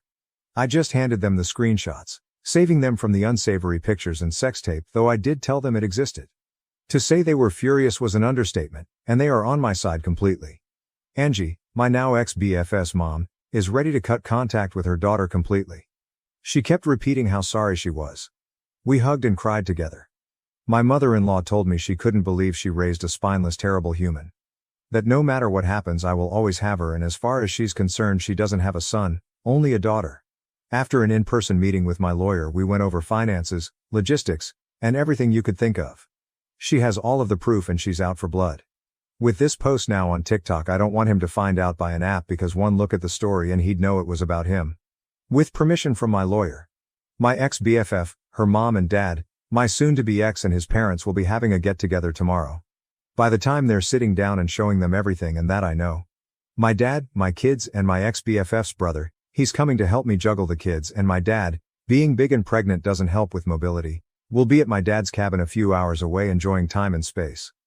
I know a lot of people were hoping for me to get revenge or do psychological warfare, but honestly after my kids went to bed I took a shower and just broke.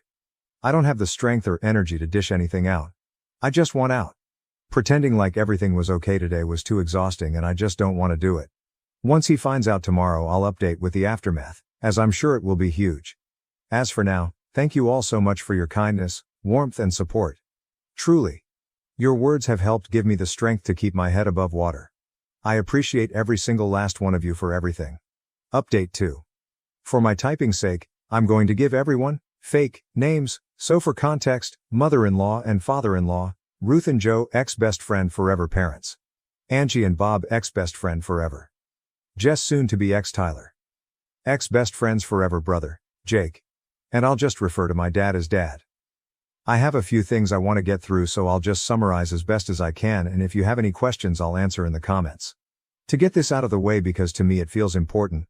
Yesterday I scheduled a same-day appointment with my obstetrician gynecologist and got tested for just about every STD/STI out there. I got the results back and they were all negative. There's a few that take up to 2 weeks to get the results back for, so I'll be waiting on those.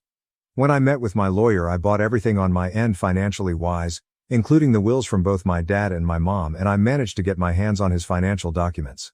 He stores his in his office in a locked box. I also brought over everything we had set up financially for my children. While I'm not totally sure if it's everything, I'm pretty confident I got most of it. My lawyer was happy I managed to get my hands on that much. Ruth even handed over her will to me from both her and Bob to ensure I was taken care of in the divorce. My lawyer understands I am wanting a divorce immediately. However, she wants to make sure she is thorough and isn't missing any key info. So hopefully I'll have actual divorce papers to give him in about 30 days. I'm not rushing her though, I'm letting the professional do her job. Now for the sit down. I asked Angie and Ruth to describe everything in detail on what happened. Angie, the revenge seeker that she is, forced them to sit through a slideshow she put together of all of the texts. I know a lot of you were concerned about one of them telling them sooner than later, but they were so secretive they didn't even tell their significant others about what was happening. Once the slideshow ended, Tyler tried lunging for Jess and Joe actually had to force him to sit down. Tyler was shouting profanities at Jess and telling her she will regret this. Jess started crying and begging her parents for forgiveness. Bob looked his daughter in the eye and told her he will never forgive her for this. Blood or not, she is no daughter of his. He didn't raise his daughter to be this person.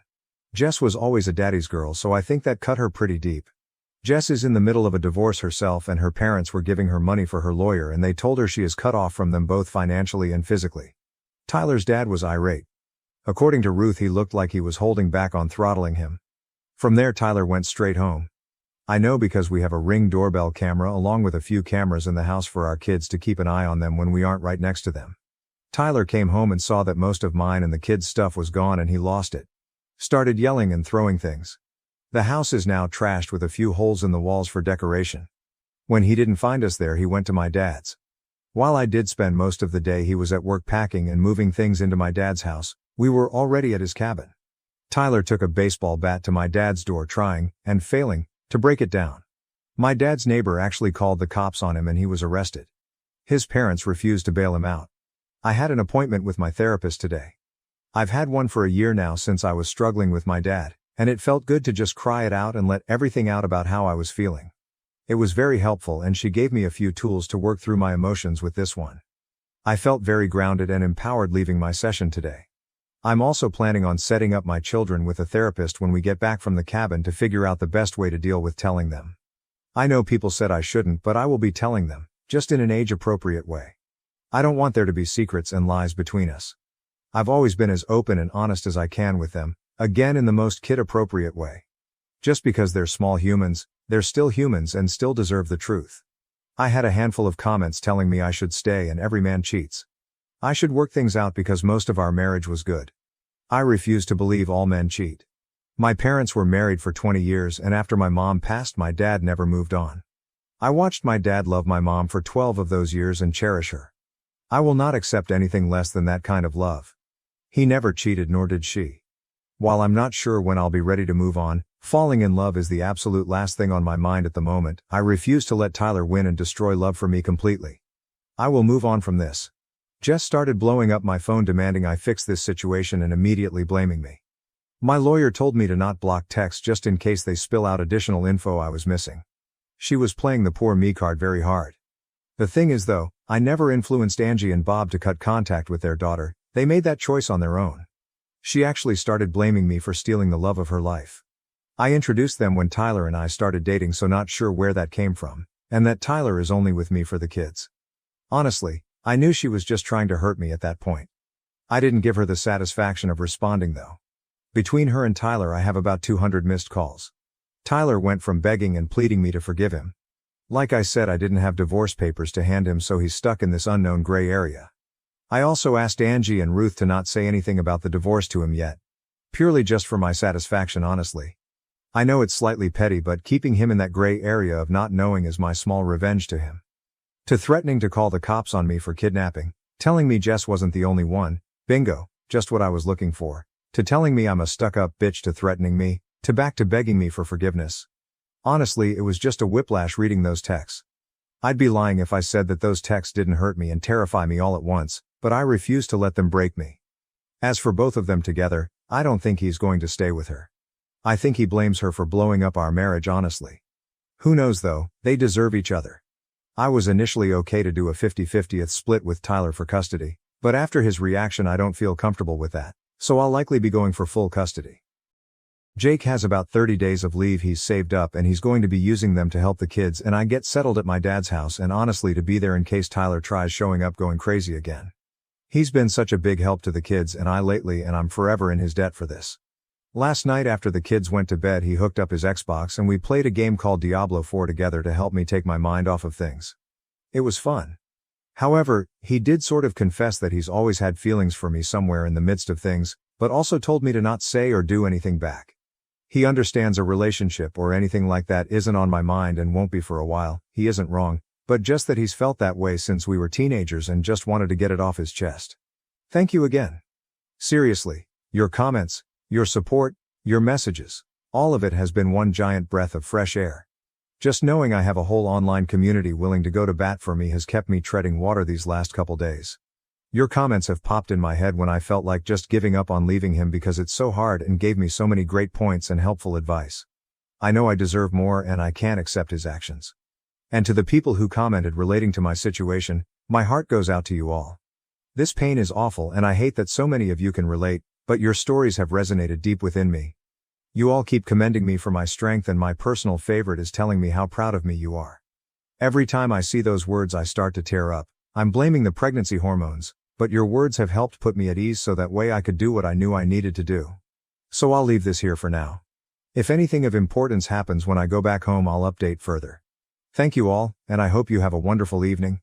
Questions in the comments. Hobbit Bones. I'm sure many of us would like to know, have you told your lawyer that you want to go for full custody? And have you saved those messages your soon-to-be ex said with threats toward you and your children? I'm sure you have, since you saved screenshots of messages the first time. You've handled this really well. You've done all the right things to gather evidence and protect yourself. I'm proud of you. And I really wish the best for you and your children. OP answer. I forwarded everything to her as well as telling her he was arrested, and she responded with, full custody. And I agreed. Thank you, truly so much. A comment deleted after an overwhelming number of downvotes faulted OP for taking her kid's father away from them. To this OP replied, I'm not taking away their father. I will not keep them from him at all. But yes, I will most likely go for full custody. Not out of bitterness or spite, because I could simply never be that person. There is zero excuse for punching holes in walls, and trying to break down my dad's door, threatening to unalive me, unalive our children. If he wants to see them I will allow supervised visits. Maybe in the future if he gets therapy and help for those thoughts and actions I'll allow it. For now my mind is made up. You may see it as running away, but I see it as taking space to comprehend what has happened to my life and allow myself breathing room. My entire future I had carved out for myself and my children has exploded right in front of my face. That deserves breathing room. And yes, I allowed others to confront what they did to me, simply because I don't have the mental capacity. My focus is on my kids and my dad, everything else is background noise. Honestly, even if I did confront them myself, my in-laws and ex-friends' parents would have had their own confrontation regardless. I am fully aware I will have to face the music one day. However, today is not that day and I plan on enjoying that for the time being. People doubted if OP's story was true as the break between updates was quite short, with comments like, "All this in 1 day and a half." To which OP replied, "My doctor's appointment took an hour at max, most OBs do same-day appointments for urgent reasons. I just moved clothing, some toys and any of my important things to my dad's, which is 15 minutes away from my home with help from quite a few people. To be honest, it wasn't even a lot of stuff to move anyways. It all fit in the bed of my father-in-law's pickup. I was lucky that a lawyer had a same-day opening spot and gathered documents that are all stored in one spot because I keep them organized. I already have weekly virtual therapy sessions which just so happened to be today, which was an hour. All I did was give my in-laws and ex-BFF's parents the screenshots and saw them for about 2 hours before I headed home. Which I usually spend time with my dad in the evenings, so he was fully aware of where I was, but I asked him to stay home and start dinner instead of coming and drive to a cabin. I found out yesterday around 6-7 a.m. Do people not understand how little actually happened? Jess, I was hoping it wasn't you when I saw this on TikTok, but obviously it is you, Kirsten. I told you to break up with him. I told you Tobias was in love with me. You refused to listen. I told you my husband left me because he was cheating, but it was because Toby told me we could run away together and we could be together. You ruined everything and now he won't speak to me.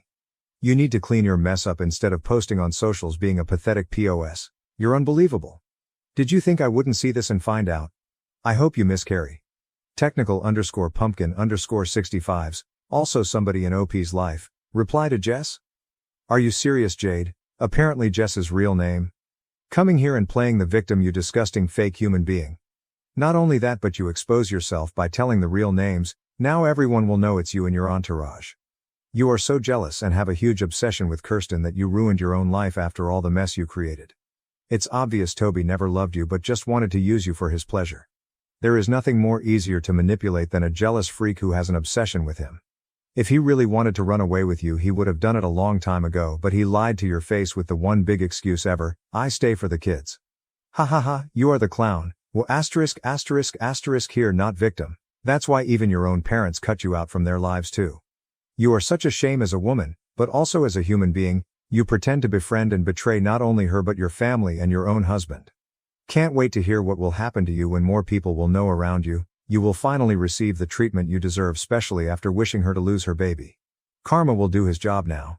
OP's reply to Jess: you told me to break up with him when I was 19 and you were engaged to another man. You never said why. You never said anything about him, because if you did I never would have been married and you would have been cut out sooner. Also, no, I put fake names in the post to protect your identities, but if you want to blast yourself to the public, that's your choice, not mine. Update 3. Hi everyone. I know a lot of people are still asking for an update. Not much has happened, but here are the things that have happened. Tyler discovered the post and asked me if I was seeking a divorce. I said I was. He apologized for losing his cool. Asked if there was any hope for reconciliation. I said no. We did have a conversation about the kids, and he'll be allowed to see them with supervision, to which he agreed to. I had another meeting with my lawyer. Nothing of major importance happened. Nothing, and I mean absolutely nothing, has happened with Jake. He didn't take back his confession, but as I said, it's on the back burner for a long while. My kids' health and well-being take priority over all else. My dad's health is on a steady decline. He's now in the hospital with no release date in the immediate future. Please send over thoughts and well wishes his way. My kids are adjusting well. We have a therapy appointment for them scheduled next week to help them. My oldest has more questions than the rest, but I'm trying to save any big conversations for the therapy appointment, so I know I'm conveying the answers in a meaningful and the least harmful way. Also, my oldest made tryouts for the traveling soccer league. Yay. Oh, and the baby is doing great. Things have calmed down a lot. Truly. I feel like I have a better grip on things. I've been putting most of my focus on my dad and kids to keep myself busy. Thanks you friends for the love, support, and for checking in. New update. Hey everyone. I'm still getting daily messages and comments for an update, so here is what could possibly be my final one. My dad passed away about a week after my last update. I knew it was coming, but it still feels like a gut punch. Thank you to everyone who kept him in your thoughts. Truly. My marriage has officially ended. Once Tyler, I believe that's the fake name I assigned to him, please don't call me out if it's not, it's been a while, discovered just how serious I was about leaving him, he became compliant and was willing to give me everything I asked for in the divorce. So my lawyer opted for a dissolution versus divorce. The process is a lot quicker and goes smoothly. As of right now, I have full custody while he works out his anger management and whatnot with therapy. I'm not sure if I'll ever trust him again with the kids, but I'm also in therapy, as are my kids. I'm not making any decisions at all right now when it comes to that. He gets supervised visits at a facility where there is an army of staff and security and someone is there at all times.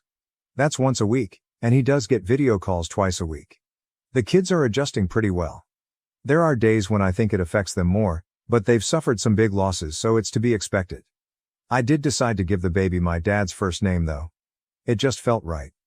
But the baby is doing so very well and is thriving despite the amount of stress I've had going on. I'm managing as best as I can with everything going on. I miss my dad like crazy and I'm still trying to figure out how to exist in a world where he doesn't. The grief still is so very heavy. I'm still mourning my marriage as well. I don't regret leaving him, but it still hurts me deeply.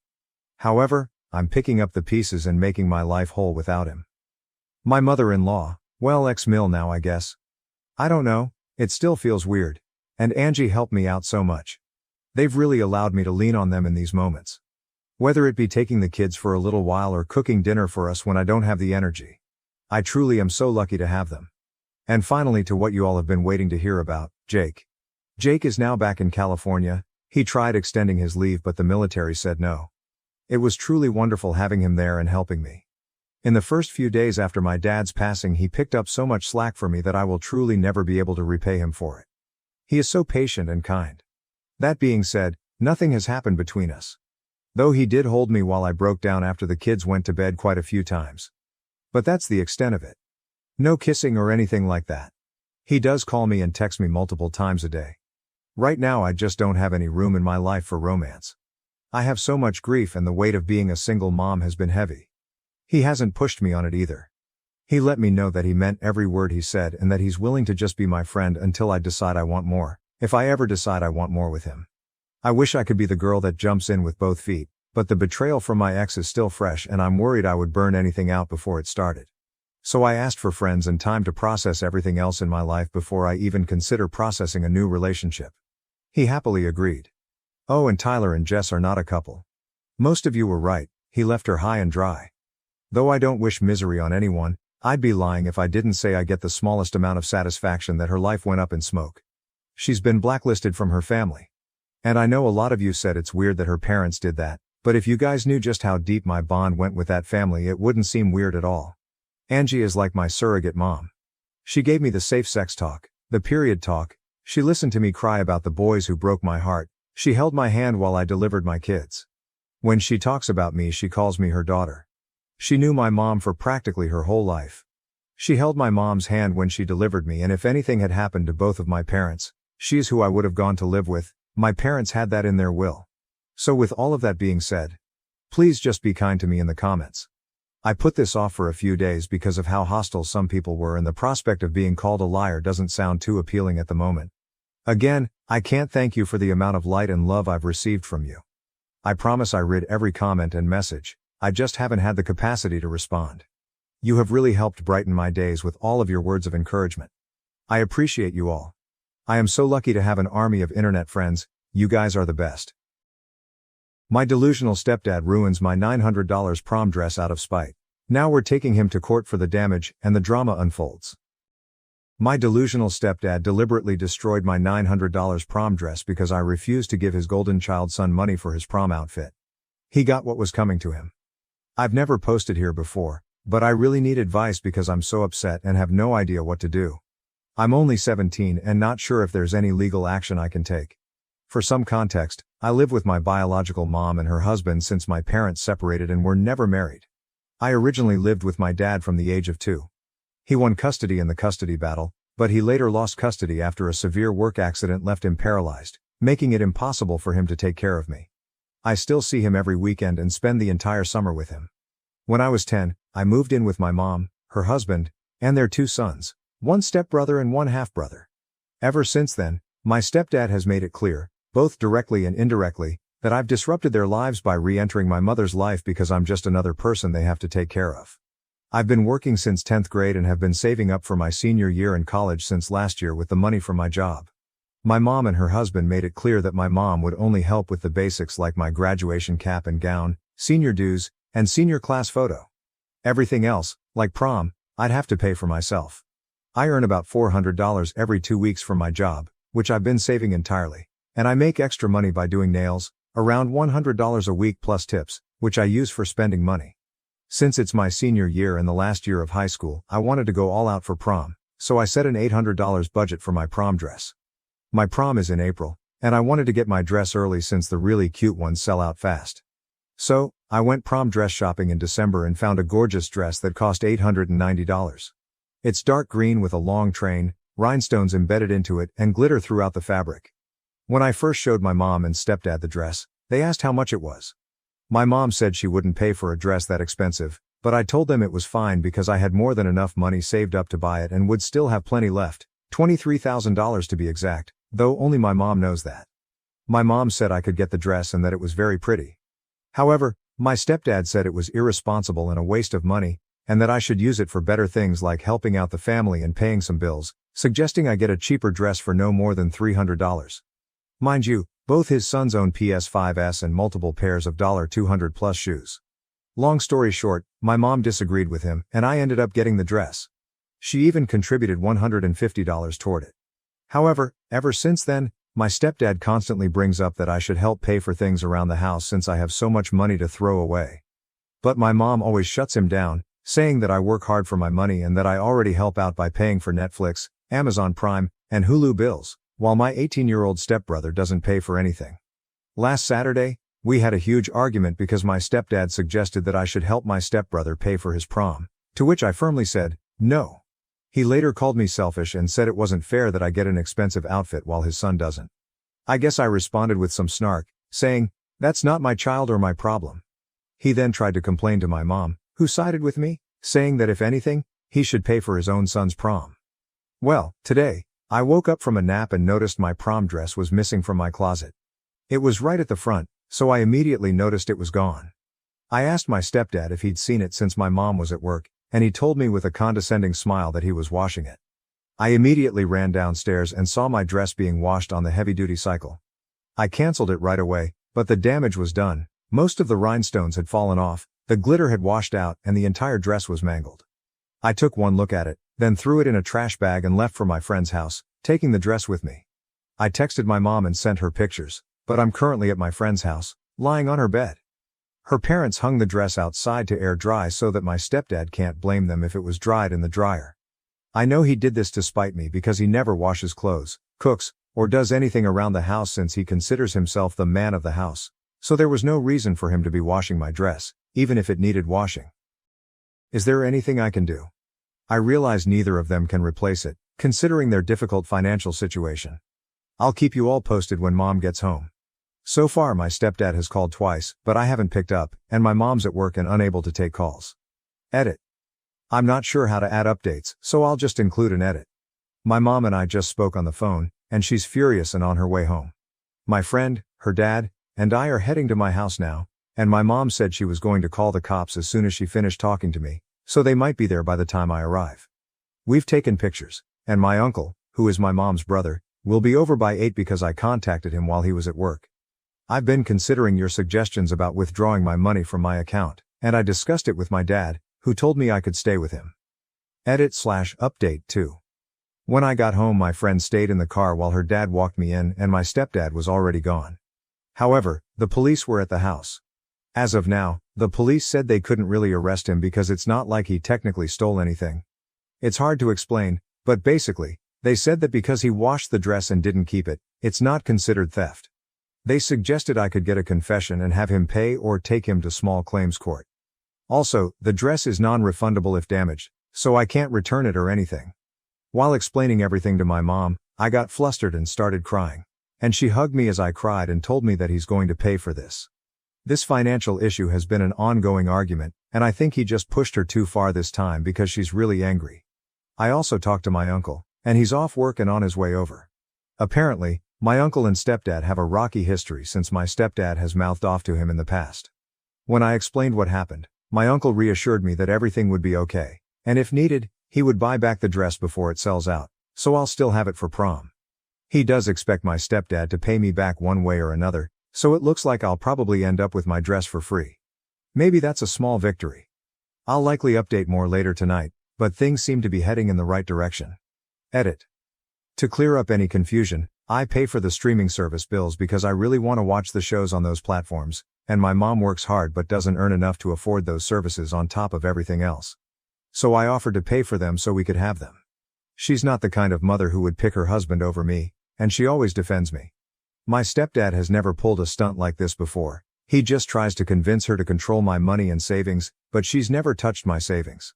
I feel like that's why they always clash, because he has this mindset that, we have all these financial troubles, and your daughter could solve them with her savings, and you have access to them. My uncle came over, and he and my mom had a bit of an argument because he blamed her for enabling my stepdad's behavior by not leaving him, which he thinks is why my stepdad felt comfortable doing what he did. She argued back, saying she's always defended me against him and has never taken any of my money. Which is true. We all talked about it for a while, and she revealed that they actually had an argument last night about paying off a car payment. She mentioned how all these bills are wearing her down, and he responded by saying it wouldn't be such a burden if she used my savings and didn't let me spend it on foolishness. She got angry and defensive because he keeps bringing it up. He also pointed out that the $900 I spent on my dress could have covered the car payment for the next 2 months. By the way, he only knows about my savings because he knows how much I get paid and that I've been saving all of it, so we think that's what triggered him to throw my dress in the washer. My mom and stepdad have been texting back and forth, and he admitted that he washed the dress to teach me a lesson about not spending so much money on something that can be ruined so easily. But he deliberately set the washer to heavy duty, so it's clear he intended to destroy it. My uncle has offered to replace the dress, so I don't need to worry about not having my special dress. We called the boutique and explained everything, and they said they could order another dress, though it won't arrive until February 23rd, which is fine. My mom sent my stepdad a long, threatening message basically calling him out. She's really heated right now, so I'm going to try to ask for a screenshot later. She and my dad also talked and decided it would be best if I got my own bank account so that my stepdad can't use the excuse that she has access to my account, which is also great. My mom and I had a discussion about what's going to happen next, and she said she's not sure yet because it's all a bit overwhelming for her. She's seriously considering leaving him, but I guess she doesn't want to talk about that just yet. My stepdad is currently staying at a friend's house. I'll keep updating, and I might have another one tomorrow. My friend's parents are going to keep the dress at their house, and I'll pick it up tomorrow to have as proof. My uncle has wired me $1,000 for my prom dress, and I'm planning to use the money to replace the dress and buy new shoes. He's quite well off, which is one of the reasons I reached out to him in the first place. I'm going to call the boutique and see if they can reorder the dress, and I'll just pick it up sometime in February. However, we still want my stepdad to pay in some way, and we're working on that. My uncle has also called my other uncles and aunts, with my permission, to vent about the situation, so now most of my mom's side of the family, who all live in Georgia, are aware of what happened. I woke up to a flood of texts expressing sympathy and even some offers of money for prom, which have added up to about $300. So that's a positive outcome. My mom also contacted my step-in-laws, who then spread the news, complete with pictures, and I guess most of them are shocked, except for his mother, who is still buying his excuse that it's just a dress and it was an accident, despite the evidence. I also got a call from my stepdad's sister, who expressed sympathy, and through our conversations, I learned that my stepdad has been asking a lot of his family for financial help because, for some reason, he's bought so many things on credit that he can't keep up with the payments. My mom called my stepdad for answers, which we recorded, and he's basically trying to blame her, saying that if she hadn't pissed him off last night, he wouldn't have done it. He claimed he was trying to teach me a lesson about being responsible with money and that he had planned to lecture me afterward. My mom has now broken up with him because he blamed her for caring more about me than him, which is bizarre. This led to an argument where my mom said, "You think I care about her more than you? Well, you're about to see just how much I do." Their relationship had already been rocky because he can't manage money, and this was the final straw for her. So a lot has happened. First off, we've placed an order for my dress and it's being shipped now. It should arrive at the boutique by February 23rd, so that's sorted. My stepdad and mom are officially broken up, but my mom isn't sure yet if she'll proceed with the divorce because everything is still so fresh, And lawyers are expensive, and she can't afford it right now. They also have a prenup, so they don't share any assets, and the house is my mom's. It was her dad's house that she inherited. She had a different dad from her siblings, who all share the same father. My stepdad came back with his brother after a while and tried to make up for everything by buying me a new dress from Macy's that's similar in color and length to the original, but it's very tacky and ugly and looks nothing like the dress I originally had. He then tried to apologize, saying it wasn't his intention to ruin the dress and that he was just going to wash it to make a point, like, "See, this is why you don't buy things like this." And then he would have bought me another dress. But that explanation makes no sense at all. My uncle also came back to the house after I texted him that my stepdad had returned. My uncle was at the store when he got my message, and when he arrived, they got into a huge argument. My uncle demanded to know why my stepdad destroyed the dress, but my stepdad said he wasn't going to let anyone walk into his house and start making demands. My uncle called him a name, and my stepdad told him to say it again. So he did, and they ended up fighting. My stepdad lost the fight and then threatened to call the cops, but we reminded him that he swung first. After that, he went on a rant, cussed us out, and left, taking the dress with him. We're actually planning to follow your advice and take him to small claims court, considering the evidence and the damage. Hopefully, we'll come out on top. Right now, my stepdad is staying at his parents' house. For those curious about my brothers, here's an update. My 15-year-old half-brother was at his girlfriend's house since Friday, so he missed all the drama, but he reached out to me today. I love him so much.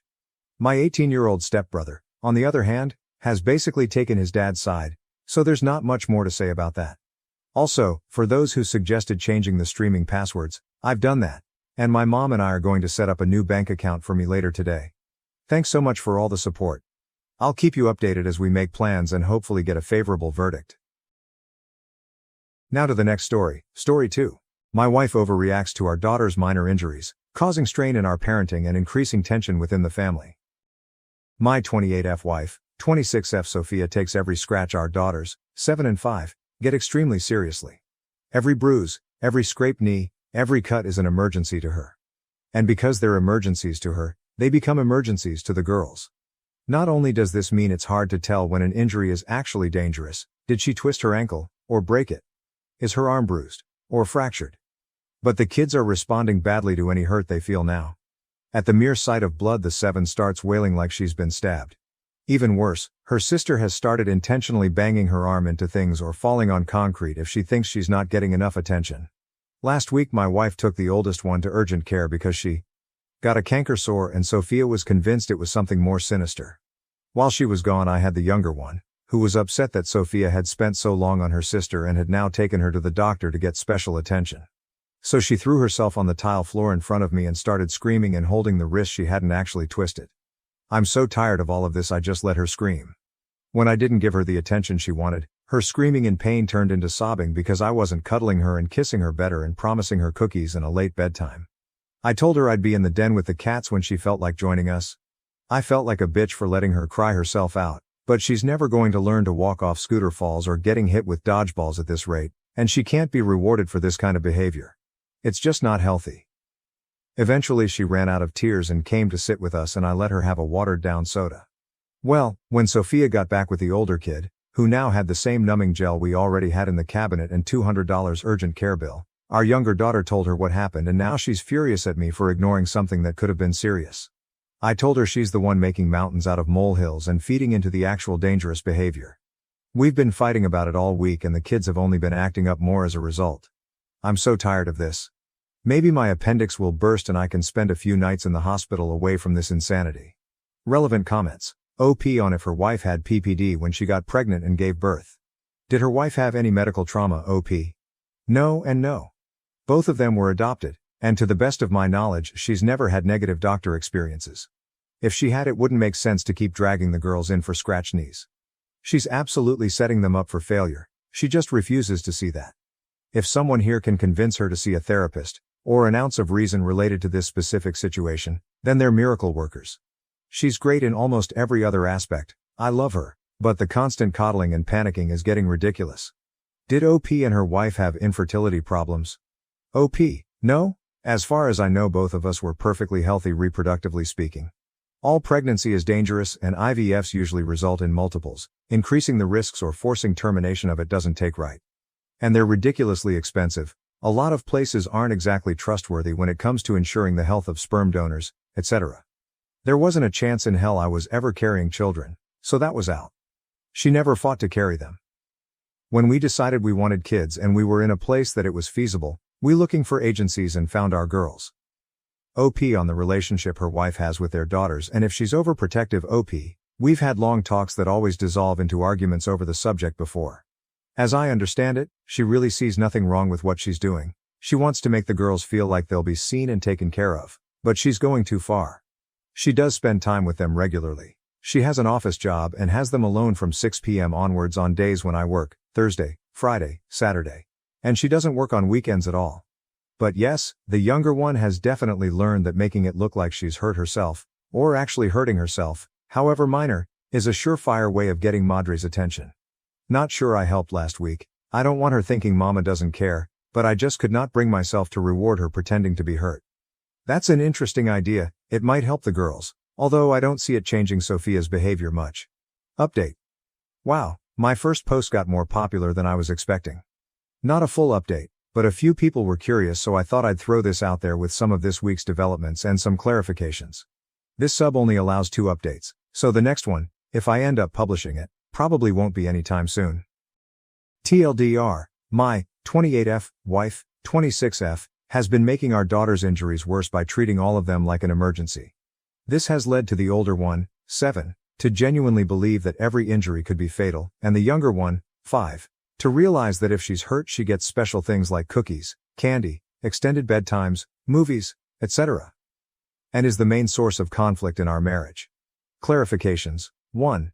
This is not Munchausen by proxy. Y'all have got to lay off the Hulu docuseries and stop trying to diagnose strangers with serious and sinister medical issues based on one post written by their annoyed spouse. My wife does not hurt them. She is not poisoning them, or looking for drugs to feed them, or posting all over social media about how great she is and how lucky the girls are, etc., etc., etc., or trying to scam people out of money or a Habitat for Humanity house. Sophia is not worrying for the attention of it. She is trying to ensure that they don't feel ignored and neglected, to the point that she takes everything that they say seriously, but she's gone too far and it is now backfiring. The few people who pointed out that the younger's behavior of faking injuries or actually giving herself a bruise could develop into something more serious are correct, however, which is a concern that I also have. 2. Attention. The girls get attention. They get plenty of attention from both of us. They are not being neglected to the point that they need to injure themselves as a cry for help. For one thing, my older daughter doesn't do that. She is just genuinely convinced that bruises could be internal bleeding and any bump on the head could be a concussion. Which means that I'm going to have to give her the period talk pretty soon, or she's going to think she's dying if she starts early. For another thing, the younger one tends to only do it when she thinks her sister is getting something she wants, or we said no earlier in the day. They get attention, but they get special attention when they're sick or hurt. Someone in the comments last time, don't remember the name, suggested flipping it to discourage the younger girl's behavior, by essentially taking away fun things and forcing them to rest when they're sick or hurt. A few other people suggest pain charts of some variety, or first aid classes. Those might help with the older one and Sophia herself. That was probably the most viable advice I got, however well-meaning and true a lot of other stuff was. 3. Therapy right now is not an option. You can suggest it all you want, I can and have suggested all I want, but as of right now it will not be happening anytime soon. We had a bad experience with a highly regarded adoption specialist therapist a few years ago that resulted in our older daughter having more issues with her adoption than she did when we started, issues that we've had to figure out how to manage on our own because the 2 therapists we tried after that only compounded and exacerbated those new issues. My daughter would have been better off if she'd never been to therapy in the first place. As a result, my wife has lost almost all of her faith in mental health professionals. Quite frankly, I lost the majority of mine as well. And while I've made mention of it to Sophia, my bigger focus is on getting her to just change this one behavior. 4. Was my wife traumatized as a child by being medically neglected? To the best of my knowledge, no. She doesn't have any long-term health issues, and she was never very involved in any physical and potentially dangerous sports when we were in school. Her family hasn't suffered from very many illnesses or accidents, even during COVID. So while I've driven myself to an emergency dentist before and broken my wrist without even knowing it, the only time she's ever been in a hospital was to pick her dad up from a colonoscopy. At least before she started taking our daughters in for benign bumps, bruises, and cuts. 5. No, my wife does not have anything postpartum. The actual update. After a couple of other comments brought up how my girls behave away from us, I decided to ask. My wife works a normal 9-5, while I work 3/12s from 6 p.m. to a.m. on Thursday, Friday, and Saturday. During the winter they have school and daycare respectively. This winter the younger one will be in kindergarten though, and during the summer they both go to daycare from about 8 a.m. to 4 p.m. on my workdays, and just in the mornings on other days as needed.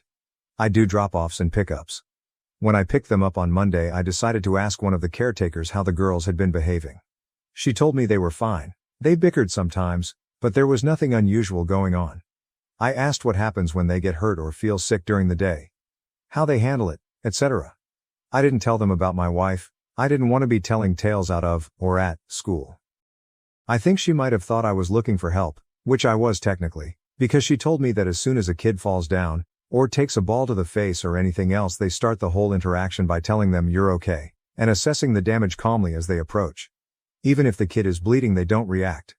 They say something like, "Wow, that looked kind of scary. I bet it surprised you.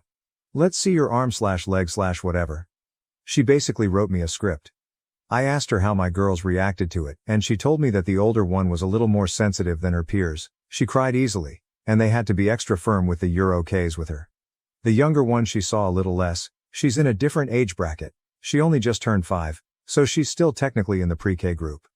But she'd never heard anything about her. I asked what exactly they do if a kid is bleeding or bruised. For bruises they can sit with a little ice pack for 15 minutes before they need to come back to the ground, unless it's actually serious, and for cuts they get it washed and a band-aid. So nothing exciting as far as I could tell.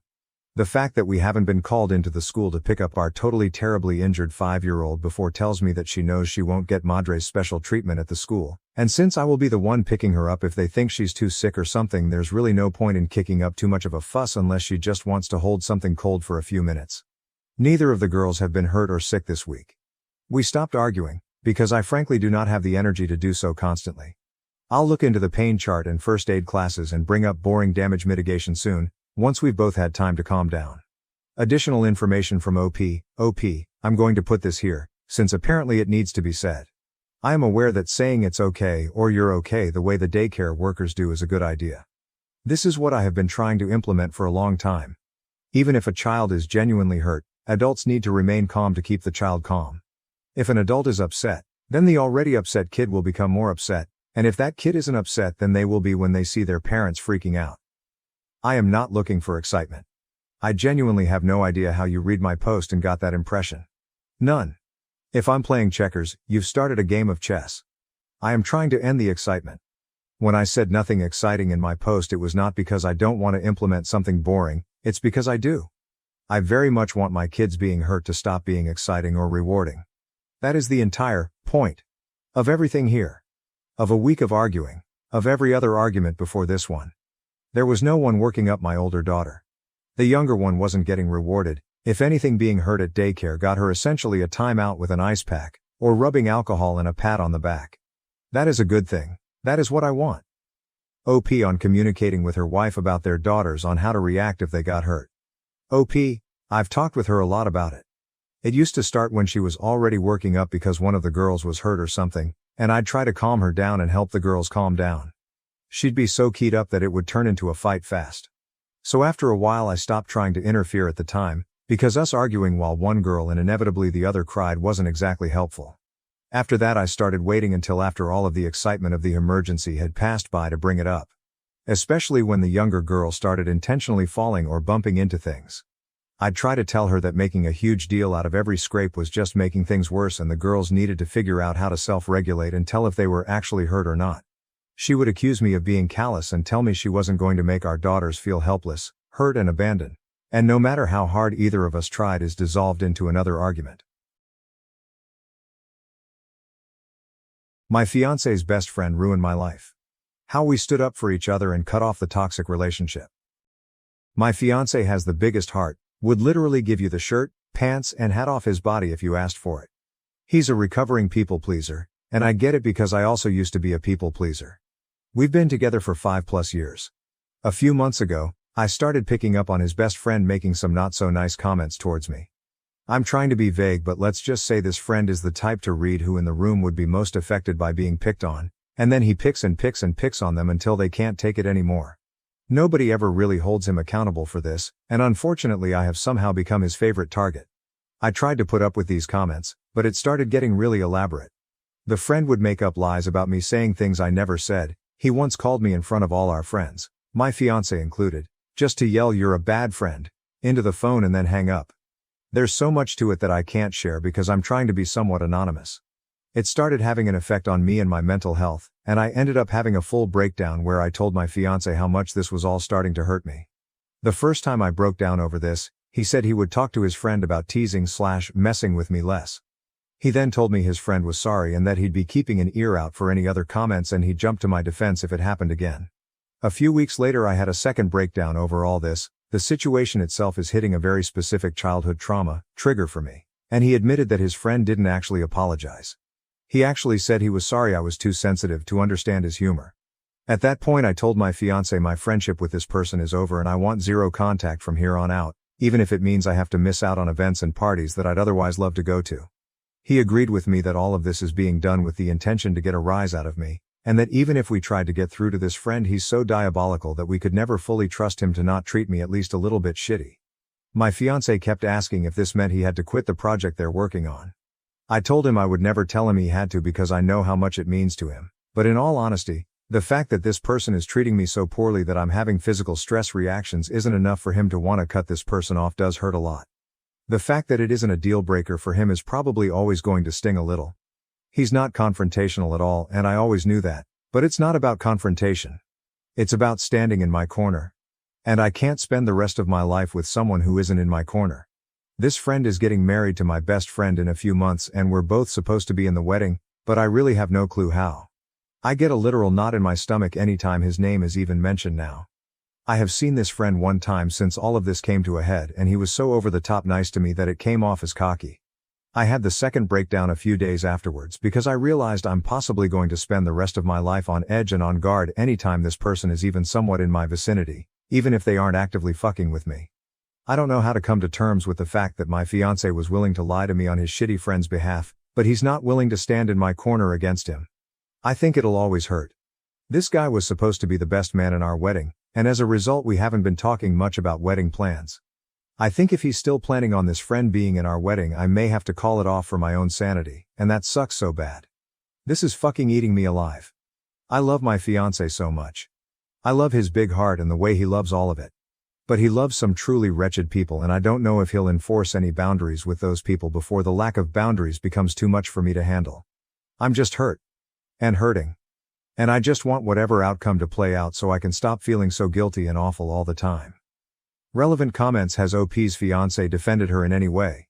Not necessarily. He's non-confrontational but he knows the behavior isn't sustainable. He agrees with me that this friend is awful with the intention of being awful. They have a project they've been a part of together for over a decade and it means the universe to him and that's the biggest factor in all of this. He'd more than likely have to give that up. This entire situation is dog shit and there are zero winners, except for the asshole.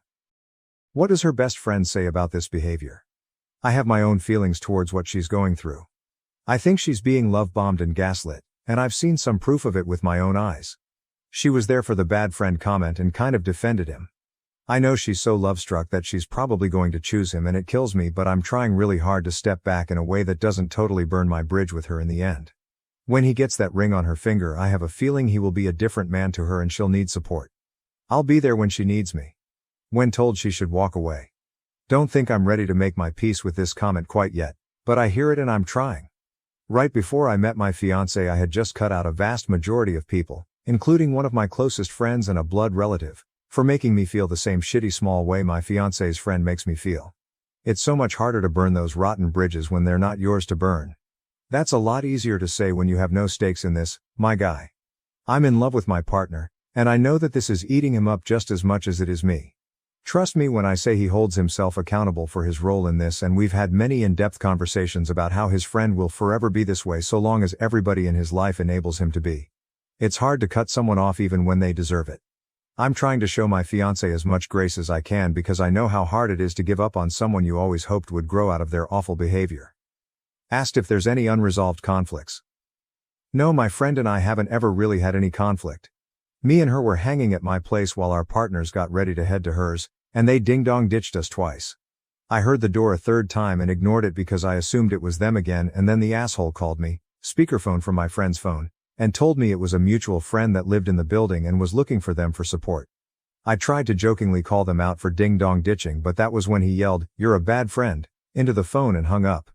I was really embarrassingly distraught by this and expressed how it was affecting me, and my friend left an hour or two later after we sat in silence.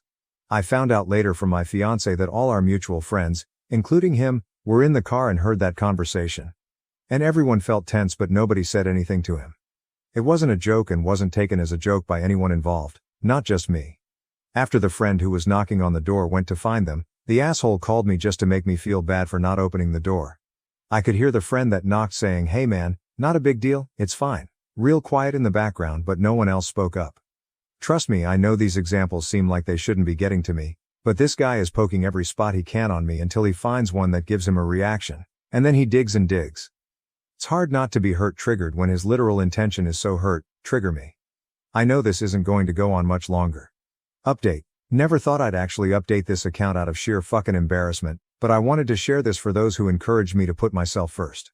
I want you all to know my partner absolutely came through and protected me in this. We spent all this time since my last post up until last week communicating and trying to find a resolution, and walking through how it got this bad. He took a lot of accountability for that. This is not a case of me giving in. He understands fully that this has only got so bad because it's never been handled correctly, and he had a major hand in that. There were so many more layers to this than a Reddit post ever could have conveyed. The bottom line is we are closer than ever, and after a lot of talking, we decided on my partner sending a firm but not unkind message to his friend explaining the behaviors, explaining that they were hurting his partner, and that it needed to stop. He asked to write up the first draft and we could go over it together to try to perfect it. Reddit, please know the first draft my partner wrote was so spot on what I needed to read that it instantly shifted us into us versus the problem mode when we'd been stuck butting heads for weeks. He laid everything out so clearly and in ways that we hadn't discussed, so I know it came from him. We had to tone down a lot of the big emotions. We really truly gave the message its best shot to address the situation without being hostile. We knew the response would be bad no matter what, but I don't think anything could have fucking prepared us. This man went full scorched earth and blew up everything almost immediately. He insulted my partner. He told him these events didn't happen the way I claim they do. He demanded they meet up alone with a mediator. He even threatened to reach out to my partner's parents to fill them in, which is probably the moment we stopped taking his responses seriously. All of us are almost in our 30s. If once wasn't enough, he threatened it twice. We actually had to call them and warn them that he would be showing up at their place later this week and not to open the door. There's still a good chance he'll attempt it. We stayed respectful throughout all of this, which I feel good about. We didn't stoop to his level. We didn't insult anyone. We asked for basic human respect and somehow it blew up spectacularly. In the end, we both received a massive wall of text from my now ex-best friend, fully backing up her man and telling her side of the story, which is so insanely far off from what actually happened that all I can do is laugh. We've been shifting from crying to being dumbstruck to just straight up laughing because of the absurdity. I went into this thinking she was brainwashed, but it turns out I was wrong. They're a perfect match. I wish them all the best. I am sending them one last message setting the record straight, which my partner and I decided together was the best approach apart from just ghosting, before moving on from this entirely. I'm going to make it very clear this is done. Zero contact indefinitely and I will never look back. My partner and I both deserve way better friends and we both see that so clearly now. I am so fucking glad I learned my friend's true colors before we dropped $800 on a hotel for their wedding. Thank you to everyone who was kind. Not only did I put myself first in the end, but my partner did too. We're going to take this week in stride and process it all, grieve the friendships we once thought were forever, and at the end of the week we have a conveniently timed vacation to my partner's family cottage. I think we're going to come out of this stronger, because we already feel it. Again, thank you to those who had something productive to say. And I've made my peace with all the rest. I guess if the guy does something else outlandish, maybe I'll update, but for now, this chapter is closed and I'm so ready for it to start collecting dust. Relevant comments. When told victims of abusers do a 180 in their behavior to explain why her best friend is acting the way she is and chose the ex-friend's side, I definitely went into this thinking exactly what you just laid out. But I refuse to set myself on fire to keep her warm, And the shit she said in her message about my partner is irredeemable. She can never be a part of our lives again after what was said, out of respect for me and my partner, even if any part of me wanted to hold out hope for her. I hope this is a wake-up call for her, but it won't be me on the other line. Appreciate you and your kind words, friend. This has been hell, but I think we're both just glad to have an outcome. I'll always have love for her, but it will be from a very large distance, and even if by some miracle we reconnect, we will never be as close as we once were without some intense conversations and a lot of growth, maybe not even then. I don't see that being the case for a very long time. I've made my peace with that. How is the fiancé handling the business with the ex-friend as well as he can? He stepped down. He is going to find another project eventually, I know it. This has been so impossibly hard on both of us, but I know it's hitting him a bit more than me right now, and I'm making sure to prioritize him and remind him he can feel that pain and mourn what was, and it's not an insult to me at all if that makes sense. I know what this meant to him. He did give it up. I'm so sad he had to, but I'm grateful to him for putting his foot down. He's going to be okay, just needs some time to grieve and process. Now to the next story, story 2. DNA confirmed I have an 18-year-old daughter living in the US. I don't know where to start, how to tell my family, or how to meet her. And yeah, I feel just as you would imagine. But it gets worse.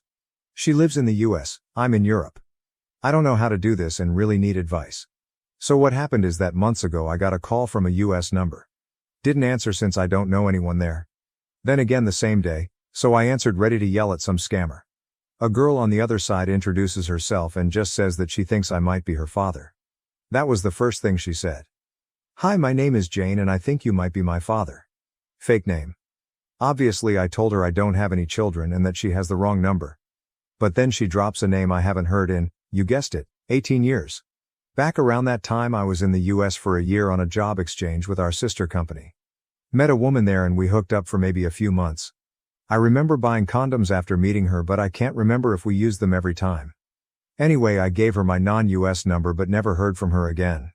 The girl on the phone asks me if my name is OP and I freak and almost hang up on her. She tells me more about her mother and I just sit there like an idiot. She'd found my name and number in her mother's diary, and now as she turned 18 she wanted to contact me. She lives with her relatives now since her mother is unable to take care of herself for some reason. I still don't know the details there. She asked me if I'd be willing to do an ancestry DNA test and even offered to pay for it. She ends by saying I should think about it and ask if she can call me again. I just say sure and we hang up. I swear I was about to faint right there and then. The whole conversation lasted only like 5 minutes. I end up taking the test and we talk a few more times. The test took forever, but yesterday she sent me a screenshot of her profile matching 50% of mine. I mean, that's just it, right? We haven't spoken since. Just messaged some. I lied and told her I've been busy and we'll talk later, which now makes me feel like an ass. Up until this point I've kept it together, holding on to the thought that I'm probably not the dad, but now I can't deny it. It's probably been half my life since I last cried. I haven't told anyone this. I was kinda hoping the DNA test would come back negative and then I wouldn't have to. How to even break this to my family? I just know they'll all want her number so they can call her and then they would start flying over to see her or bringing her here. They're really pushy like that. My mom is going to freak out. I don't see my family more than a few times a year, but we'll all get together during Easter. Should I do it then with all of them at once or one at a time? I have a picture of Jane, but not much more info than what I've written here. I'm the youngest sibling and now I suddenly have the oldest of the cousins in the next generation. And I never wanted kids at all. I just don't like them and hate being tied up. Even had a vasectomy since then. And that's the easy part. The real problem is what to say to Jane. Can some sane person give an example of what to say? I've promised to call her tomorrow. Has anyone discovered they have an unknown child? If so, what did you do? How did it go? How did you connect? What happened when you met for the first time? What did your family say? I'm a bit embarrassed by this, but is there any risk of me having to pay child support retroactively? I can probably afford it, but I don't really want to.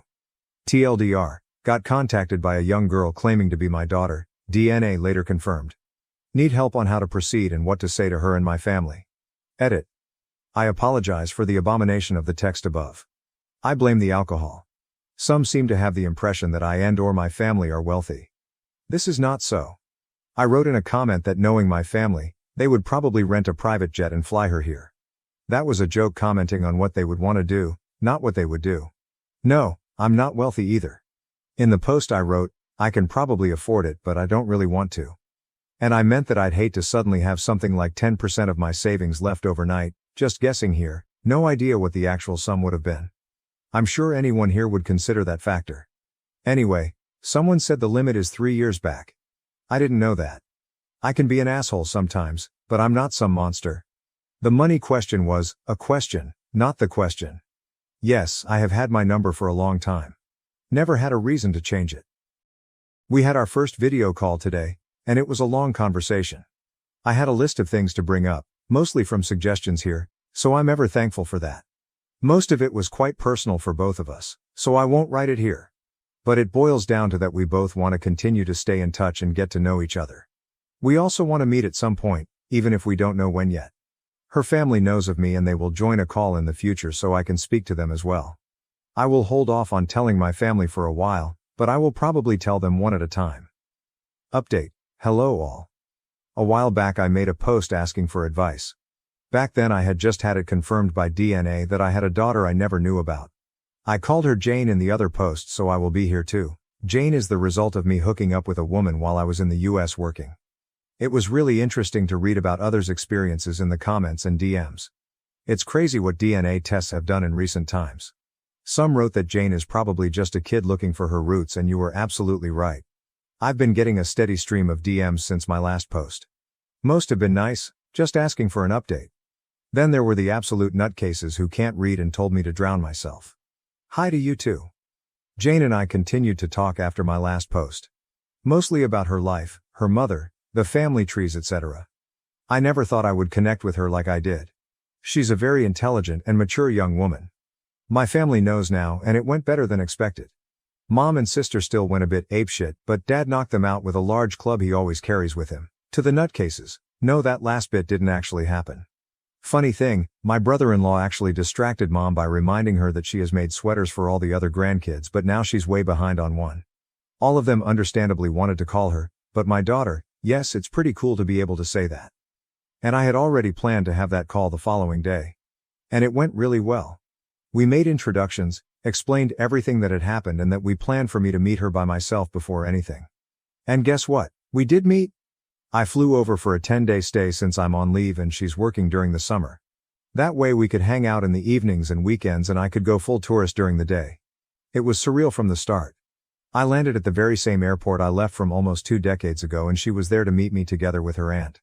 I can't describe with words what it was like to hug her for the first time.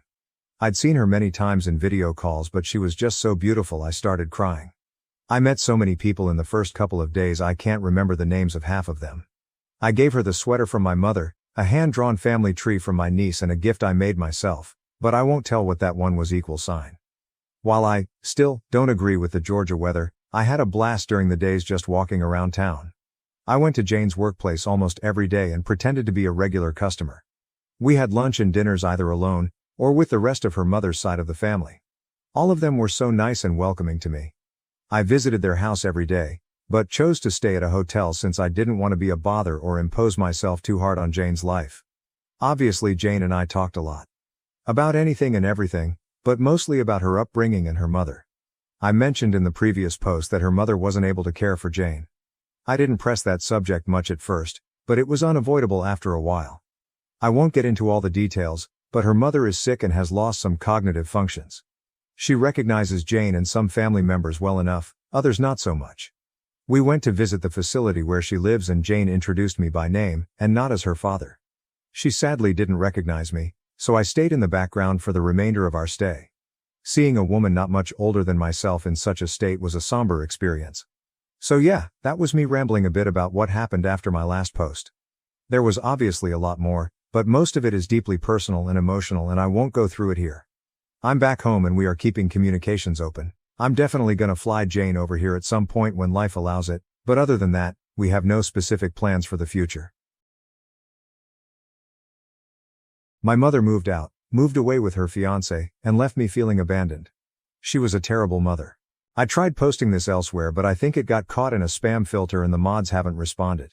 I don't know if this is the right place to go either since I'm 16F. Like I mostly live with my dad, but I spend a weekend every month with Mom.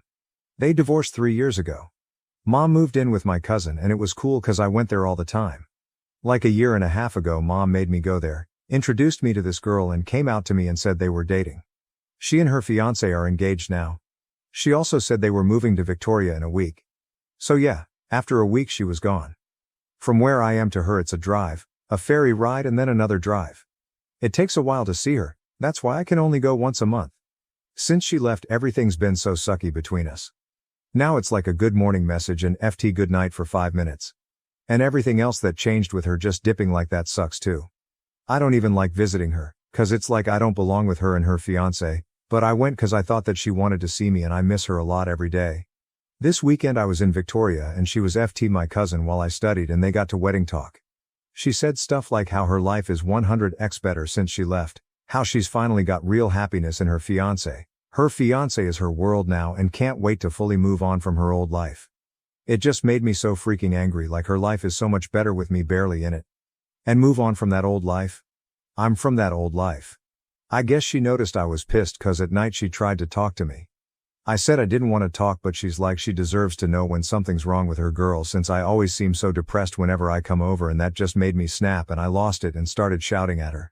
I was like I fucking hate the way she came out cause my life got a lot worse and it ruined things between us and it sucks that it's like she wants me gone cause she's happier without me. That started a pretty bad argument cause she was like I'm blowing it out of proportion, I just don't understand. And then mom just left the room but I heard her crying when I walked by her room to go to the washroom at night. In the morning her fiancé drove me to the ferry right after breakfast instead of after dinner. Since then it was just text cause I didn't want to talk to her. My dad and his GF have noticed my attitude so yesterday I told them what happened and he flipped, telling me I couldn't say that shit to my mom and his GF said I was an asshole for saying it.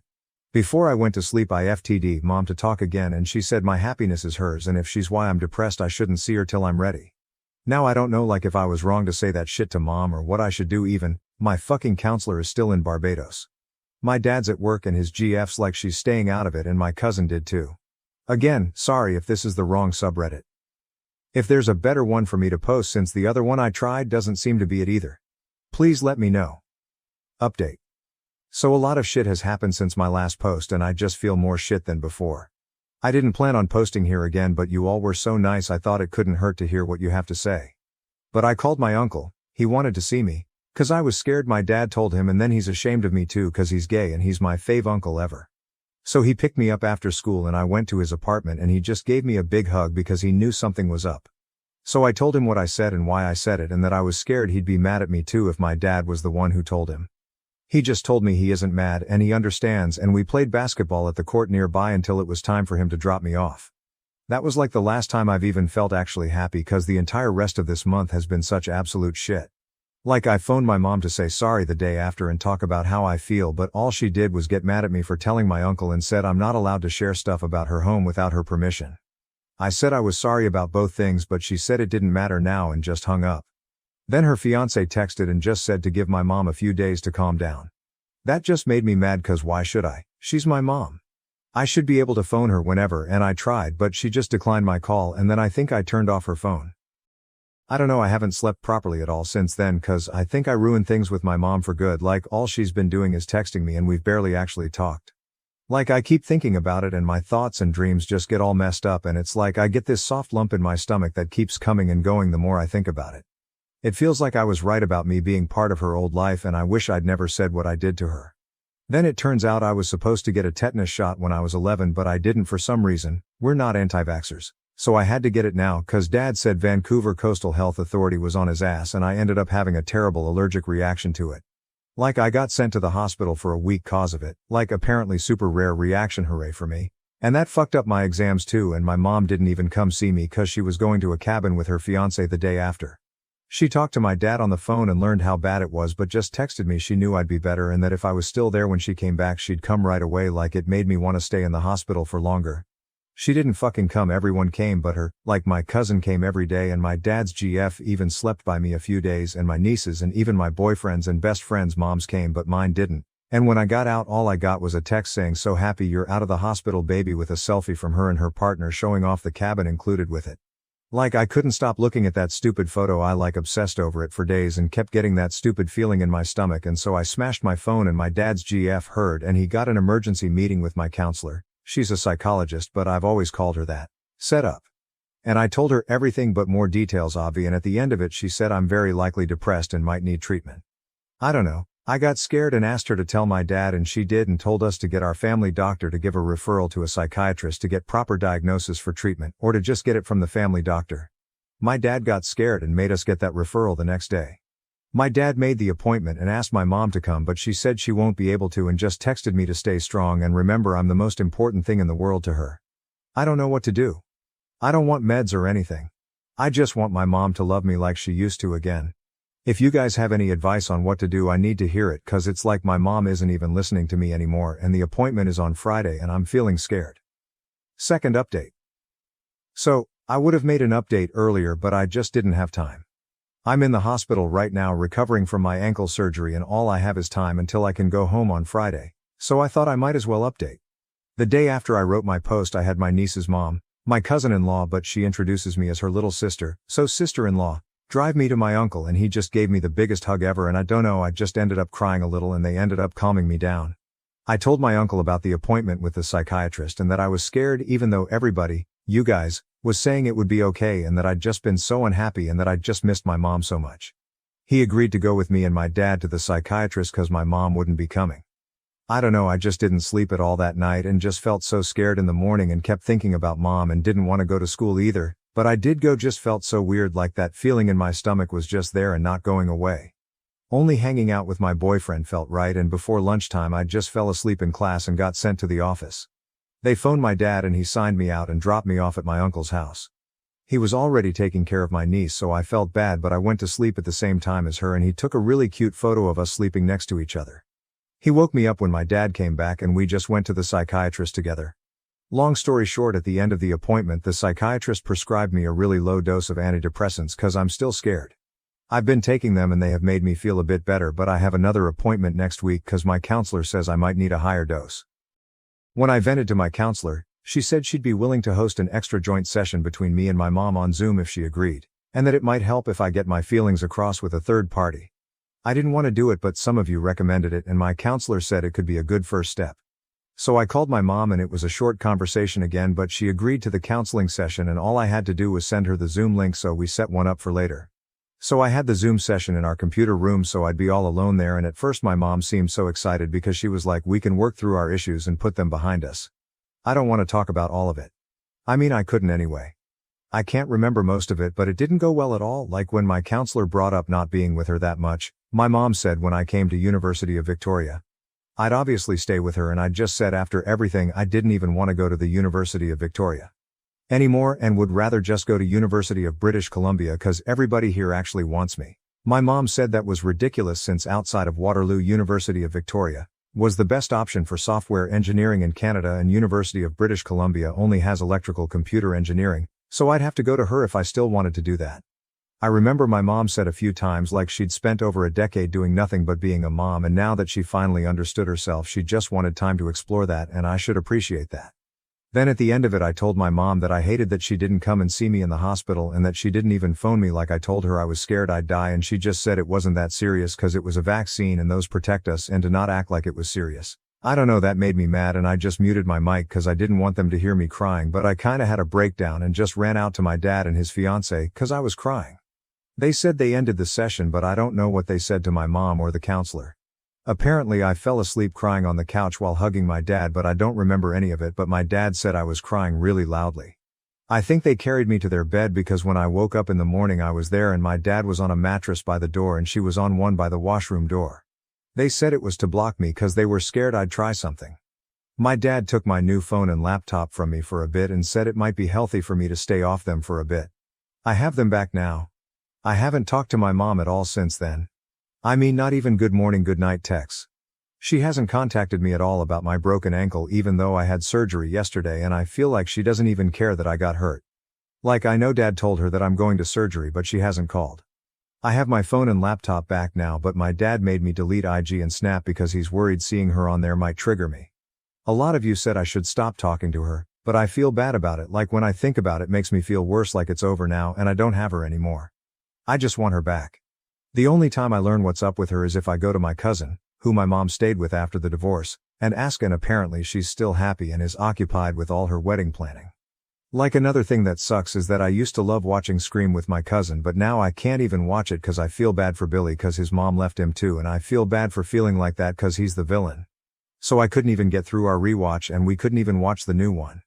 I told my counselor that I still feel really bad and sad and nothing's changed, and she said I need to bring it up at my next appointment with the psychiatrist so he can up my dose. I don't know, I feel confused and I don't like not seeing or talking to my mom at all. I feel like I've done the wrong thing. I've tried to do things we used to do with my dad's fiancée and my boyfriend's mom, but it's not the same and I just miss her more, even though she probably doesn't miss me at all. I wish I could see her, but I don't want to keep ruining things for myself, cause what if she doesn't want me anymore?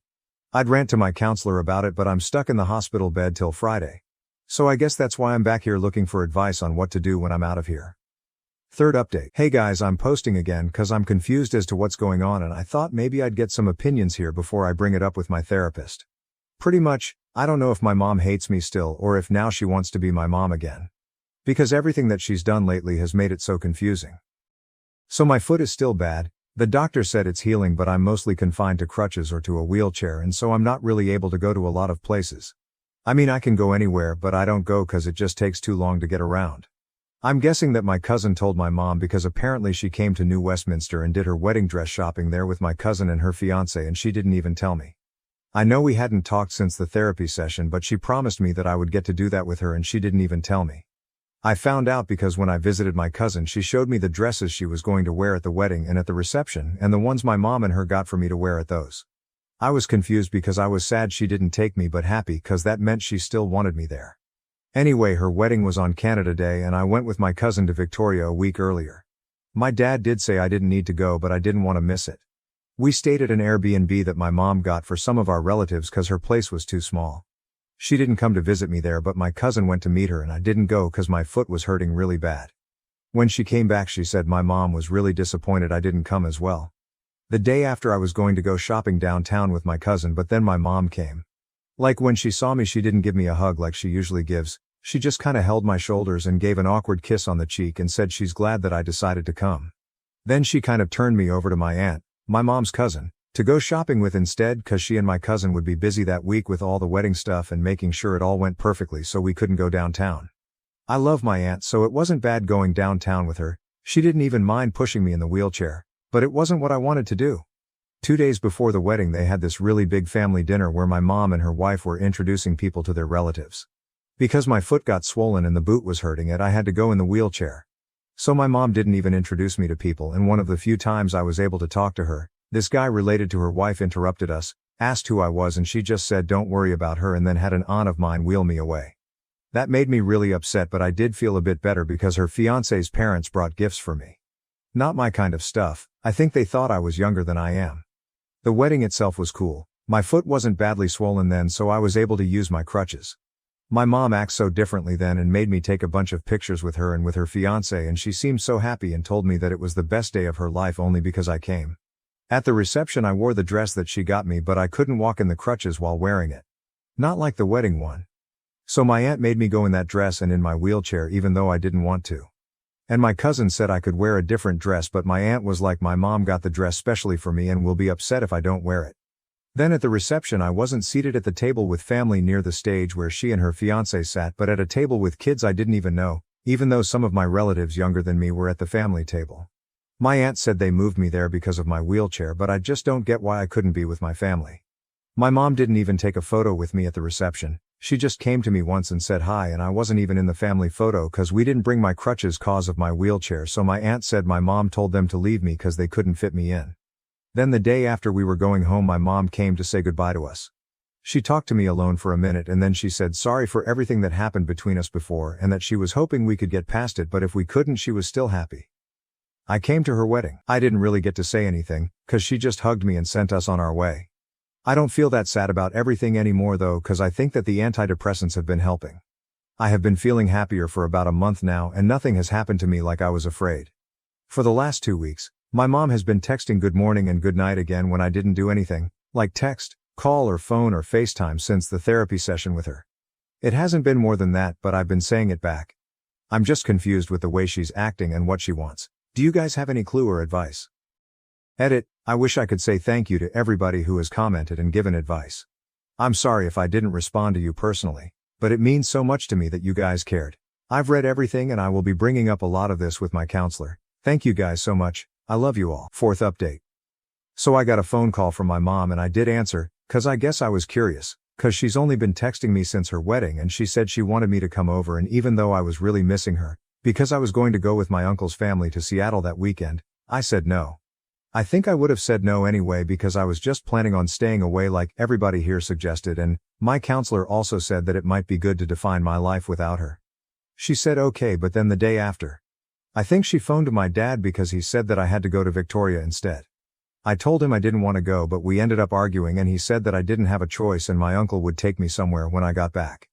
So my dad dropped me and my cousin off at the ferry, and when we got to Victoria it turns out my mom and her wife, I guess stepmom now, moved into their new house.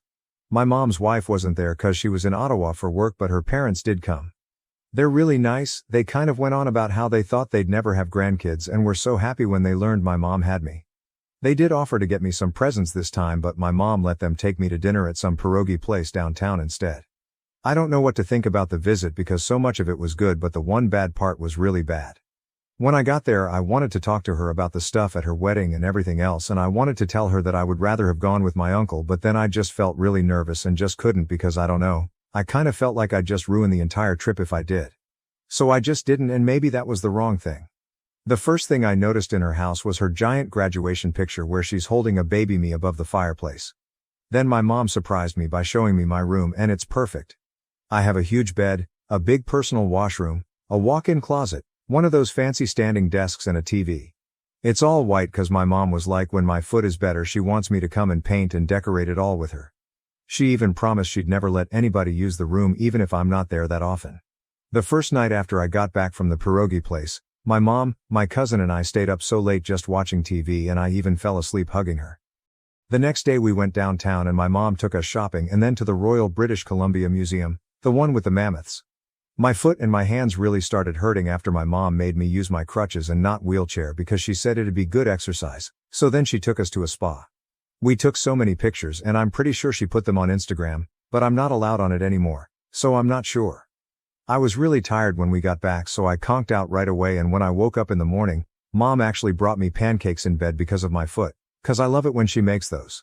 The rest of that day was good too, except at night my mom said that when I moved in for university, we could make every day like this, so I reminded her that I might go to University of British Columbia instead. We got into a really big argument about university and I did scream at her and bring up stuff from before, but pretty much my mom said that she wants me to go to University of Victoria.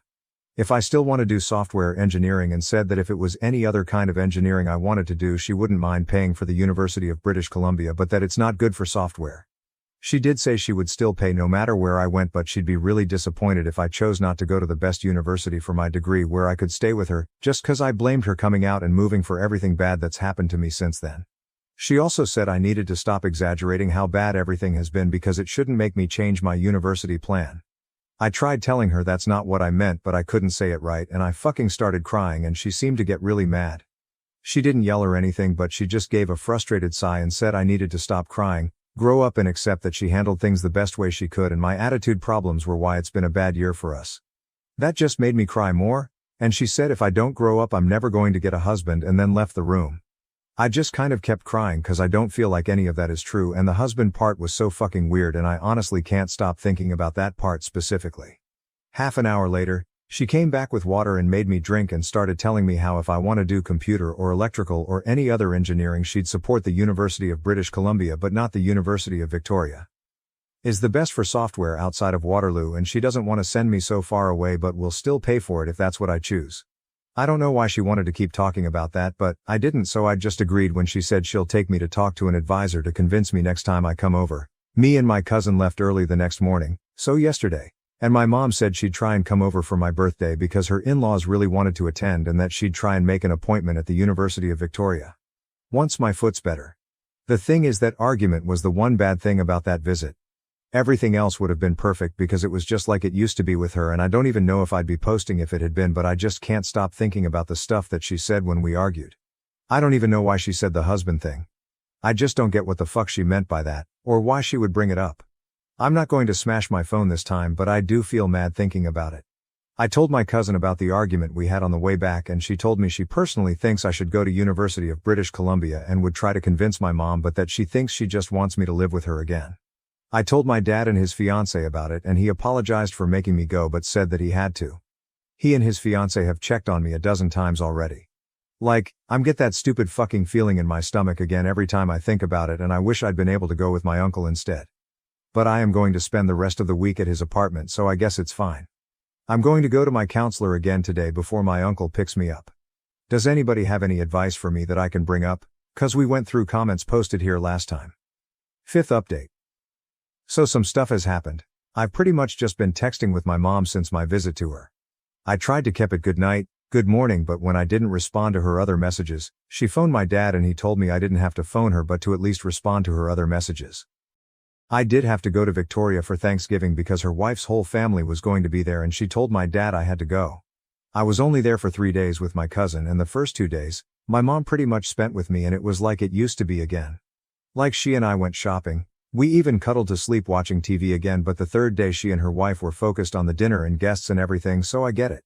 Yeah, I was upset that she paid really little attention to me, but her wife's entire immediate family was there, and I get that she needed to focus on them. But when we left after dinner, we had to take the really late ferry. My mom said bye and that she was going to book a meeting at the University of Victoria to take me to, and didn't even give me a second to talk about it before waving us bye. And then it went back to just texting good morning, good night until my birthday. So then my mom and her wife came with her wife's parents because my mom was like they really wanted to celebrate my birthday. I guess they're my step-grandparents, but I really like them and they seem to really like me too. I mean, my step-grandma said the best thing about the wedding was that they finally got a grandchild and they brought a lot of presents for me. They have a niece around my age and they had her go out with them and just get so much stuff that they think someone my age will like, and I do like it. My mom got me an album of pictures of us and said to look at the photos whenever I miss her, 'cause it'll make it like she's right there with me. At the party, mom and dad seemed to get along just like when they were married. Like they were laughing, telling jokes, and even had me do goofy pictures with them like we all used to. Mom's wife got along with dad's fiancé and with my uncle, his son, and his son's wife. My mom didn't talk to my uncle at all beyond when he came to say hi to her, and she said hi in a really mean tone to him, which was weird since they used to be so close. I guess she's still mad at him for when I talked to him about what was going on. She was really weird with my boyfriend and was nonstop making jokes about him and me getting married and making her a grandma. She straight up said to him, "I don't want you to wait until I'm gray and in my 40s to make me a grandma." But his mom also got in the jokes, so I guess it was just a mom thing. My mom and her wife left after only about an hour and a half in order to go stay at a fancy hotel all the way over by Cole Harbor, even though my dad did offer them a room. Mom just said she doesn't feel it'd be appropriate to stay in the same house as him, and it's too painful for her, 'cause she designed the house when I asked her why she couldn't stay. It did piss me off 'cause they came at 4 o'clock, and so when everyone was setting up, I guess that means they missed the actual party. My step-grandparents stayed though and only left in the morning when my mom and her wife came to pick them up. Then at like 8:30, my mom FaceTimed me, but it looked like she and her wife were in the hotel spa or something. It doesn't make sense 'cause I thought those closed pretty early in the day, but they were wearing those robes and looked like they were someplace really fancy. Then my mom was like she has to hang up 'cause she doesn't want me to see them without clothes on, and they were both giggling at that. That really fucking pissed me off that they ditched my birthday to go hang out in a spa. Maybe they were actually doing something else, but I honestly don't want to even think about that beyond what I have. Then there was the album that she gave me as a present. I didn't really think about that a lot then because I was just happy that she came. But I did try yesterday because my dad's fiancé was meeting with some of her relatives for last-minute planning because her and dad's wedding is on Sunday. I wasn't with them because I was studying, but when I did leave my room to get my charger, I heard them talking about me. My dad's fiancé was saying the best stuff about me, but her relatives were saying some shitty things about my mom and she wasn't stopping them. She was also talking about how my mom is forcing my dad's hand to send me to her over winter break instead of my uncle's, cause that's when their honeymoon is. I didn't mean a spy, and I get now that I'm writing about it that what they were saying wasn't exactly wrong and they were only saying it because they didn't think I'd hear, but it really fucking pissed me off and it still does. So because I was upset, I looked at the album and it's pictures of both of us from when I was a baby until now. Behind each picture she slid a note about why that memory is special or what the picture means to her if she can't remember. But it just made me angry because of how few photos there are from after she moved to Victoria. Most of them are the ones of the wedding day and barely anything before that. There's one photo in it that was like a month before she came out, and it's when she lived at my cousin's house, and pretty much I surprised her with cookies that my cousin and I made that day. When I surprised her, she hugged me so tight and told me she was so proud of me, and my cousin took the photo on her phone. But that night I found her crying in her room, and she said it's because I'm growing up, and said something like how she wishes she could live in moments like that forever since she's so proud of me. And it just makes me so mad because that's what I want back, and the fact that I'm not even in photos of her pre-wedding events and reception and so much other stuff in Victoria just makes it seem as if the album is her giving me proof that I've barely been in her life and that I should be happy for it. And I know I shouldn't be thinking that because she actually gave me such a good gift, and I'm poisoning it in my own mind instead of valuing it and all the memories inside.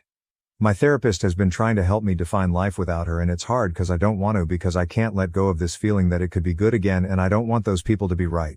My therapist says it's all right to want that, but for my own sake I need to in case it doesn't ever happen, and it'll help once I'm in university, so I've been trying, but I hate it.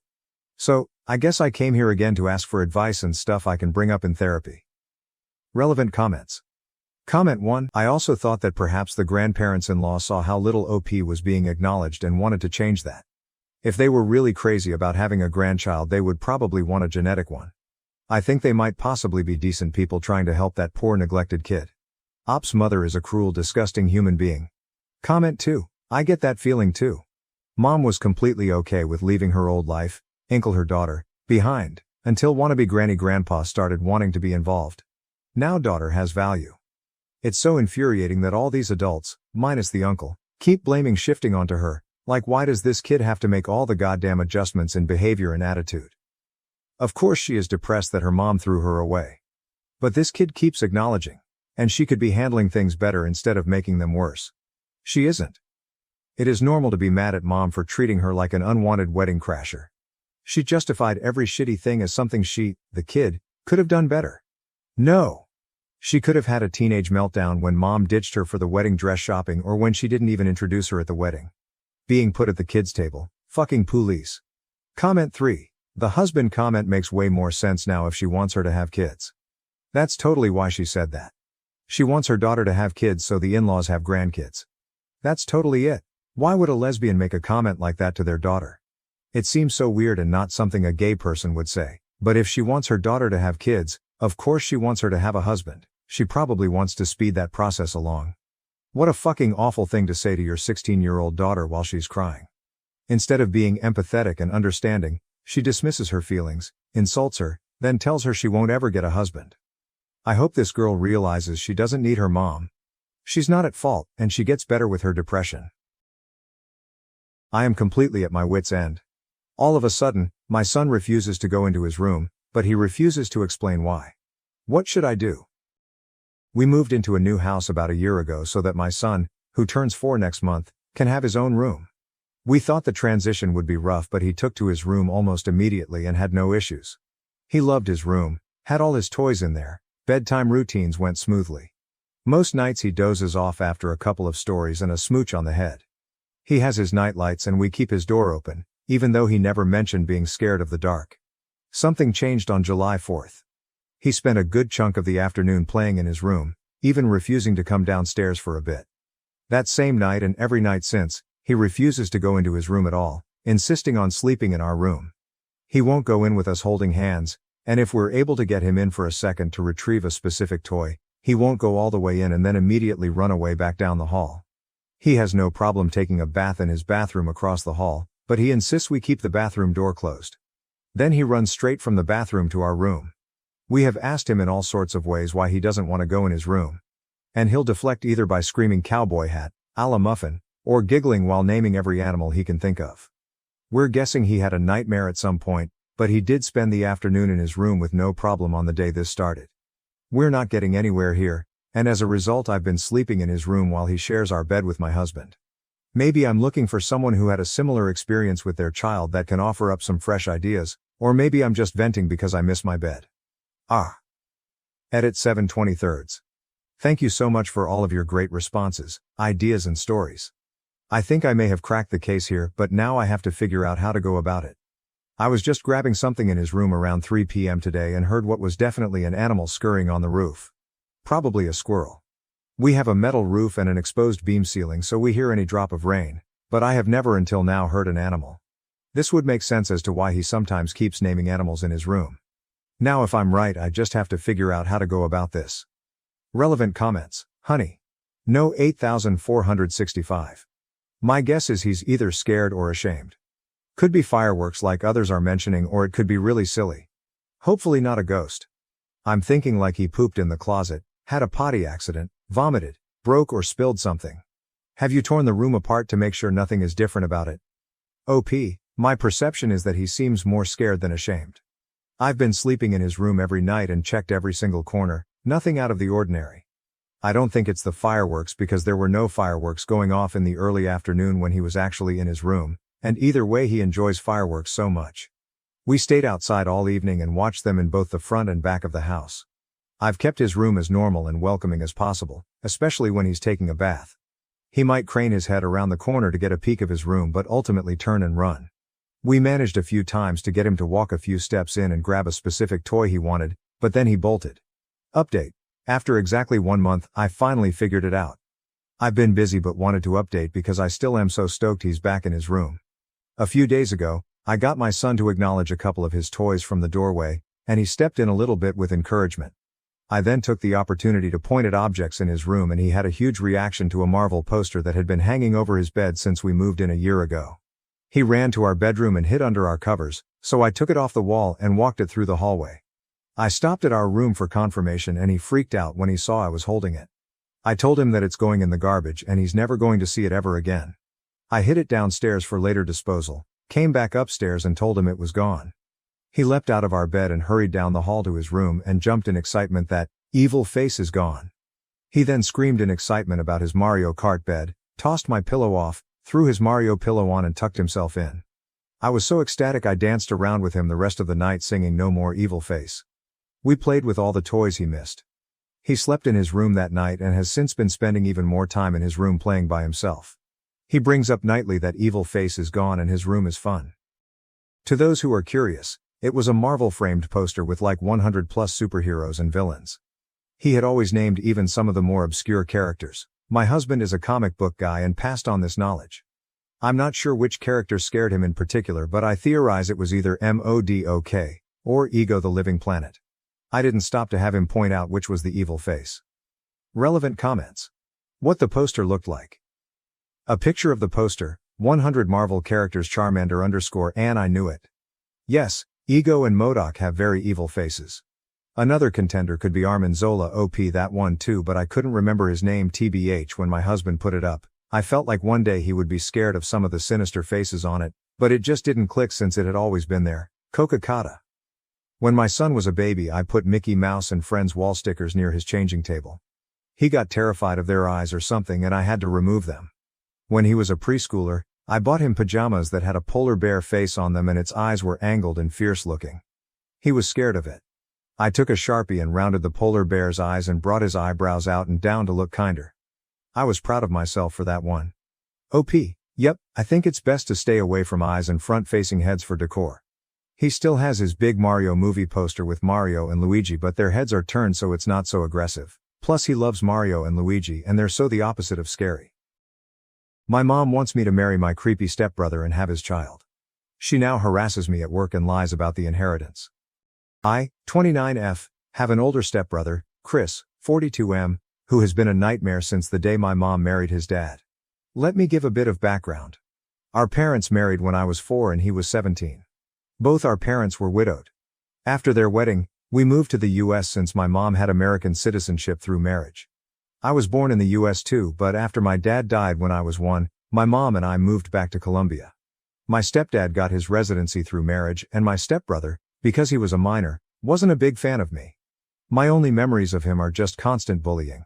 He would be left in charge of me since he was studying locally and lived with my parents. But mostly, his babysitting really meant things like locking me in the guest bathroom or the shed outside. He would steal my lunchbox whenever he was the one who dropped me off at school.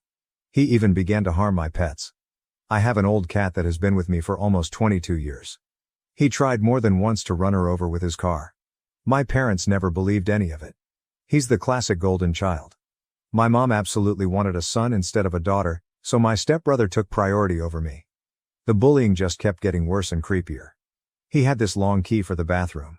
The door was designed so that if it got locked by accident, one could open it by inserting a long stick or key through a small hole on the outside. He would use it to walk in on me showering. My underwear would disappear sometimes, and I know for a fact it was him. He also started taking pictures of me sleeping. One night, I woke up to him taking care of himself next to me while I slept. I yelled, obviously. My parents came over, but he wasn't in trouble. I was, for tempting him. I was 14 when this happened. He was 27. No one helped me, and he got bolder until he did something I am still in therapy for. When I was 16, it got to a point where I called my biological half-brother, Sam, 48M, and son of my biological father's first wife, to see if I could live with him and his wife, Sandy, during my last 2 years of high school. When Sam found out what was going on, he confronted my mom. My mom didn't care and just told him to take me, as long as he never asked her for money. Done and done. My brother and his wife became my legal guardians and took me in with my cat and the old family dog since I didn't trust leaving any living creature with Chris around. My parents never checked on me.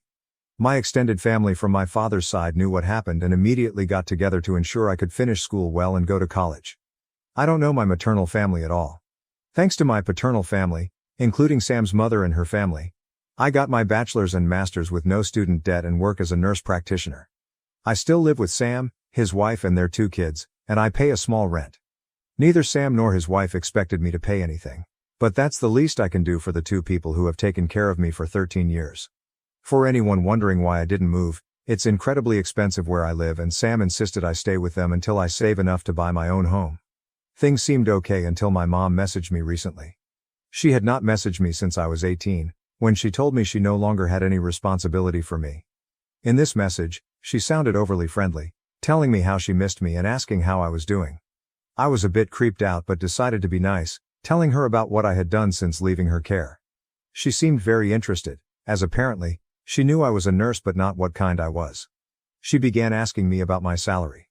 I didn't tell her anything about it, except that it was enough to pay the bills. My mom then began texting about Chris and how he was barely making any money due to his student debt. Apparently, Chris never finished a degree, jumping from career to career. He is now working in my stepdad's used car business as a salesman, but most of his pay goes toward his substantial student debt accumulated over the years. I told my mom how sorry I was that Chris was having a hard time and wished him luck. That's when my mom finally got to what she wanted. She texted me that I needed to pay his student debt so he could finally begin to make the money he deserves, like the man of the family. I just turned off my phone. When I got home, Sam was surprised since I was usually the last to arrive. Sandy wasn't home yet. I told Sam what happened and showed him my mom's text messages. I don't think I've seen Sam this angry ever. He told me to block my mom, stepdad and Chris if I hadn't done so yet. After talking with Sam and Sandy, I called my boss to ask for the next day and the one after off. This gave me a 4-day weekend, including the days I'm normally off shift. My boss was more than okay with this and told me to just take it easy and let her know if she could help. This backfired because the next day, my mom and Chris decided to come to Sam's house to speak to me. I was alone since Sam and Sandy were at work and the kids were at school. I immediately called Sam and told him what was going on. He told me not to open the door and that he was on his way. My mom spent the whole time screaming that I owed them for raising me and that my sweet brother deserved the money. Chris was going around trying to find a window or door unlocked. There weren't any, since the windows have safety bars and the only other doors are in the closed garage and one in the yard. The yard door was locked, and just in case, I locked the one in the garage. I won't post what he called me when he saw me from one of the windows, but basically, he told me they should have thrown me away when I was a baby since I grew to be a burden. He pounded on one of the windows so hard that he cracked the glass. Eventually, he gave up and went back to the front door, clearly trying to kick it down. I didn't have anything to worry about. The door was a security door, but I was still very scared. Between yelling, threatening, pleading and insults, I finally heard Sam screaming at them to get lost. I only saw things from the window. Sam pretty much dragged them both off the porch. They got to a point I couldn't hear, but I saw my mom and Chris looking pale and scared before they ran to their car and drove off way past the legal speed limit. Sam came in a bit later and immediately went into full protective brother mode, asking me if I was okay. He kept saying sorry and hugging me. Sandy arrived almost immediately after and looked like she was about to commit a felony.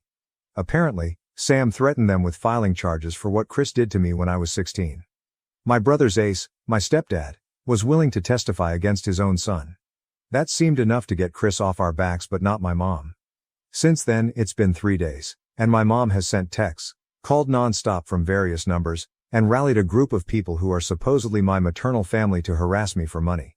She claims that the money should legally be hers since she's my mother, and that it's my late father's missed child support. Sam is helping me find a lawyer to get a restraining order on my mom, and I plan to take my stepdad's offer to testify by pressing charges against Chris. I can't say I can forgive him for not stopping his son, but I appreciate that he's at least trying. I don't know the details, but Chris did something to a relative of his dad, and since then, they had a really bad fallout. I took my boss's offer and will be on vacation for a few more days. But here it is. My vacation days are getting eaten up and my therapist might need a therapist after this. Thankfully, my dark sense of humor and supportive paternal family are keeping me somewhat sane. Update. I didn't think I would be making an update so soon, but my mother is unrelenting. To the people who were so kind and gave me advice earlier, thank you so much. It really helps to have people show kindness in difficult days.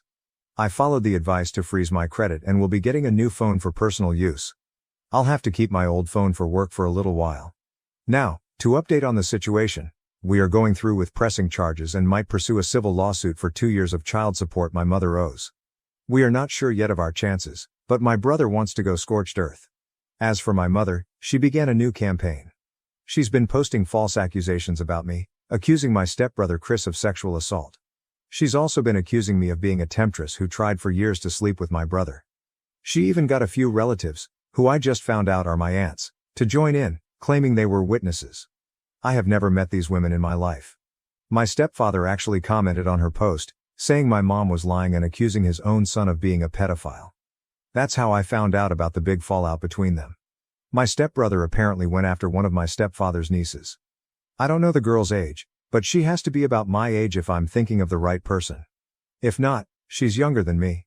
A lot of my biological father's relatives have also taken to social media to call out my mother, saying she had always claimed she was an orphan and had no family, while now she suddenly has 3 sisters. It's a mess. I'm just watching for now and being a stay-at-home aunt. My nephews love it since we go out for crazy shenanigans after they finish their homework. My boss has helped me with some paperwork for a leave of absence, and I should be off for about 6 weeks.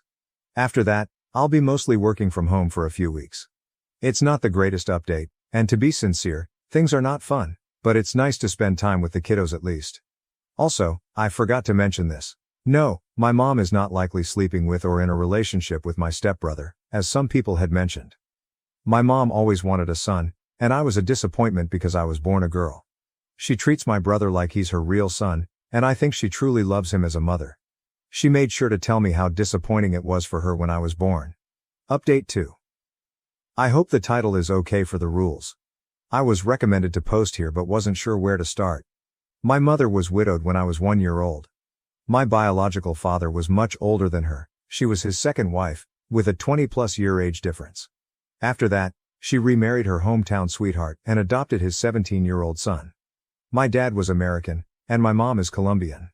I was born in the US, then we moved back to Colombia for a few years, and we returned to the US when I was 4. My whole life, my mother constantly complained about the fact that I was a girl. She would say things like, "If you were a boy, maybe we could have gotten more from your father." Or "Girls are so useless." All I was to her was the problem child. She took my inheritance and squandered it, mostly on things for my stepbrother.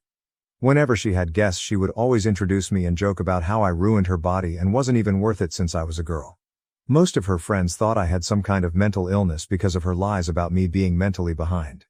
She used the R word, and would often blame it on my gender, saying that because I was born a girl, I was clearly inferior. During holidays, I would be left behind with a sitter. I was just too much of a problem child and would ruin things for my sweet brother. We only have one family picture from when I was 5. If I got anything nice with my own money, my mother would take it from me. If it was something like makeup or clothes, she would say I wasn't attractive enough or worthy enough to have such nice things. I should just stick with a plain face since it would make it easier for me to find a job when I was done with high school. She had no intentions of letting me go to college. But the worst part is, she never protected me. My stepbrother is a predator. At first, he just bullied me, stealing my food and locking me in dark places. When I hit puberty though, he began to do worse things. Walking in on me when I showered, even if I locked the door. Stealing my underwear, watching me sleep. And he even sexually assaulted me when I was 16 and he was 29.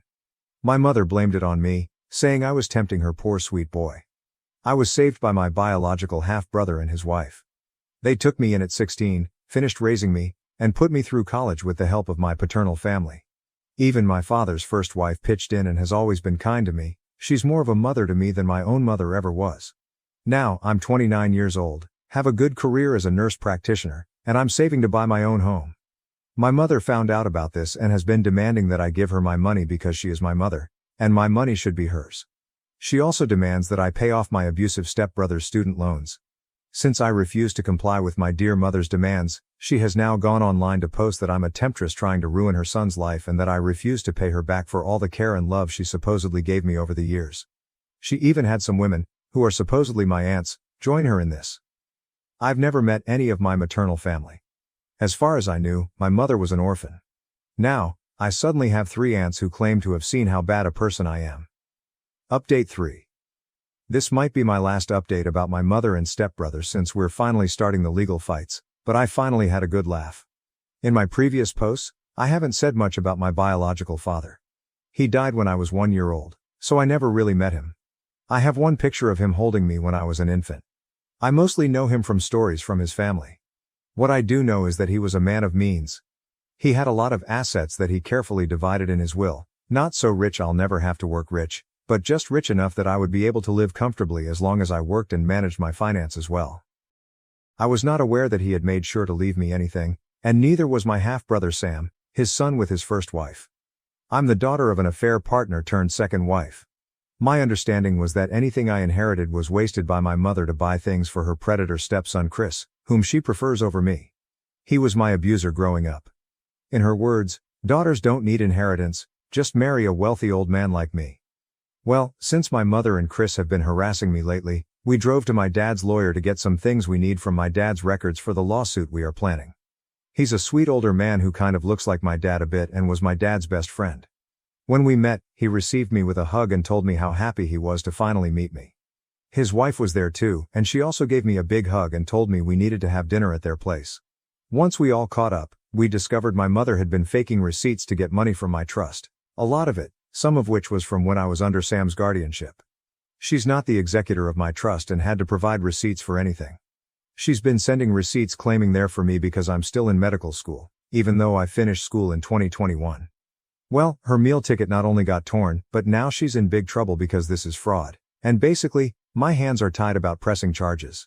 She claims me as a dependent on her taxes so my dad's lawyer would refund her for her expenses. He basically told me there's just no way we can keep this in civil court. He had to contact the IRS and the police. It doesn't help that she's been using my social security number for some things she shouldn't. Thank you to the people who advised me to freeze my credit. You guys saved me for sure. I probably won't be able to post for quite a while since I'm going to be incredibly busy. I'm just mentally exhausted from how much has happened. I wouldn't have done anything about my mom using my trust if she had left me alone. I wouldn't even know about it because the trust is set for me to take over with proof of marriage or graduation from college.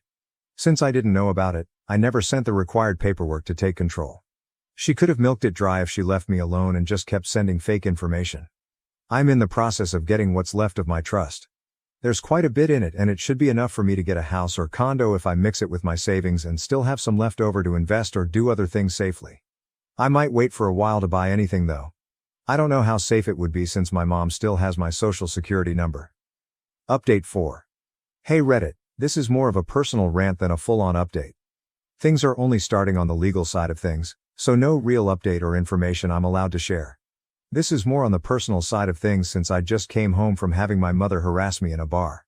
It was not fun. Short background. My mother is a greedy liar who let her stepson Chris, who's 13 years older than me, abuse me since I was a small child. First, it was physical abuse, then sexual abuse started when I was 14 until I was 16. Now she wants me to clear a student debt, and she has been mooching off my biological father's inheritance.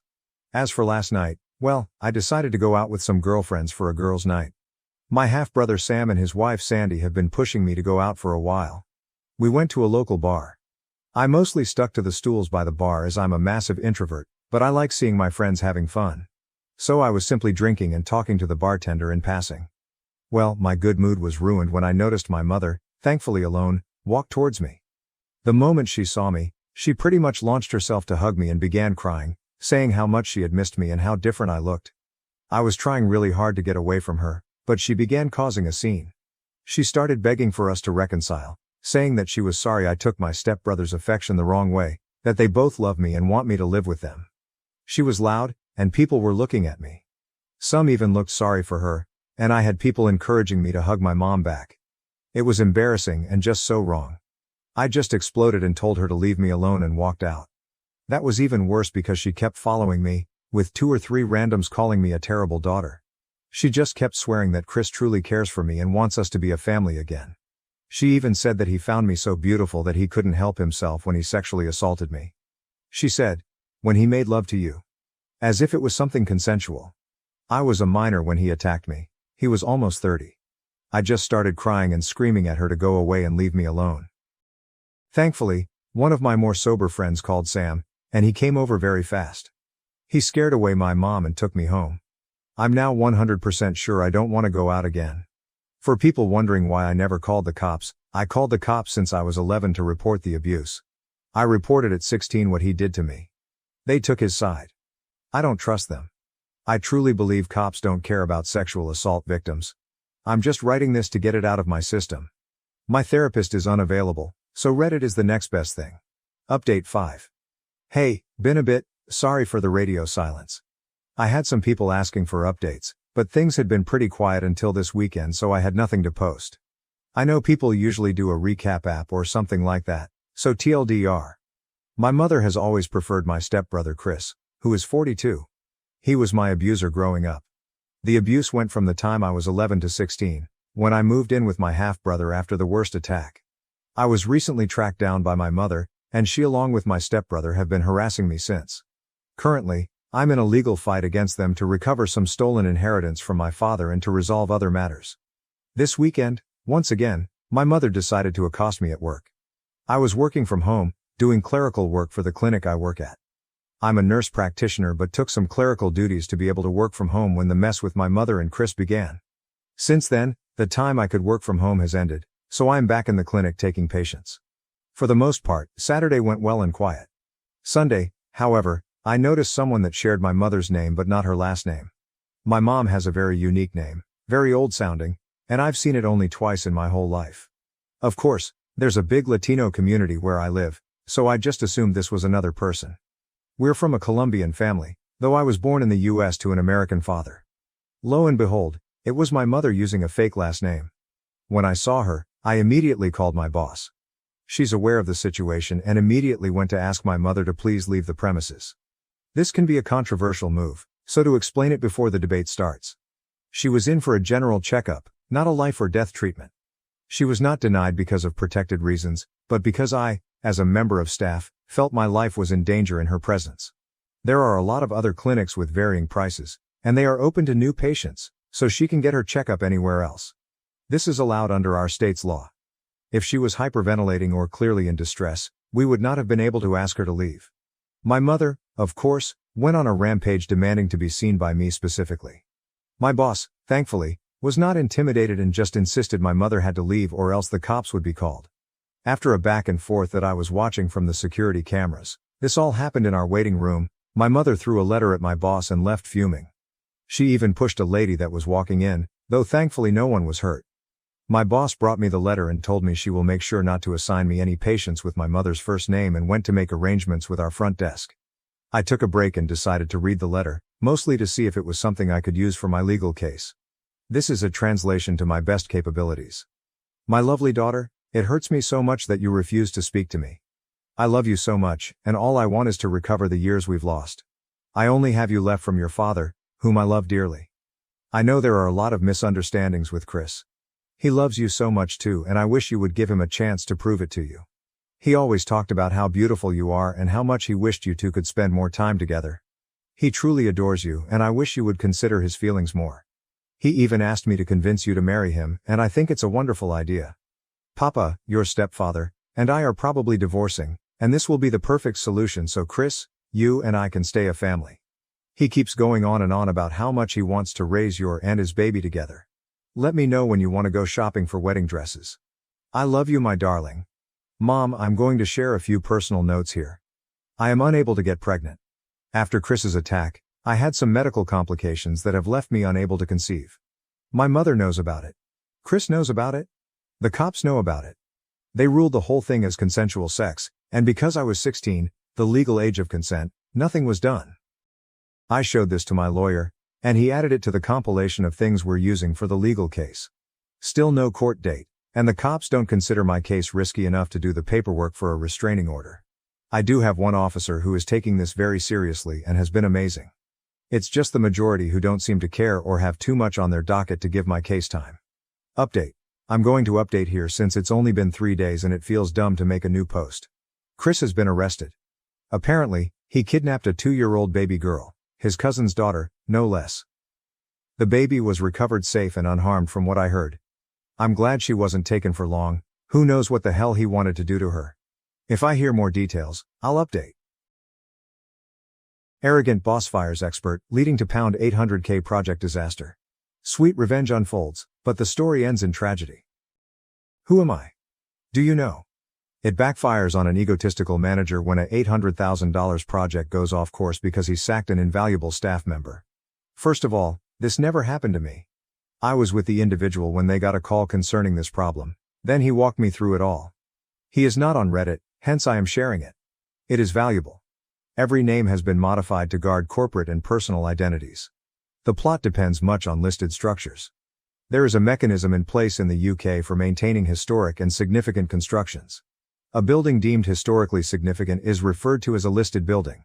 The guidelines for its evolution, preservation, and enhancement are rather rigorous.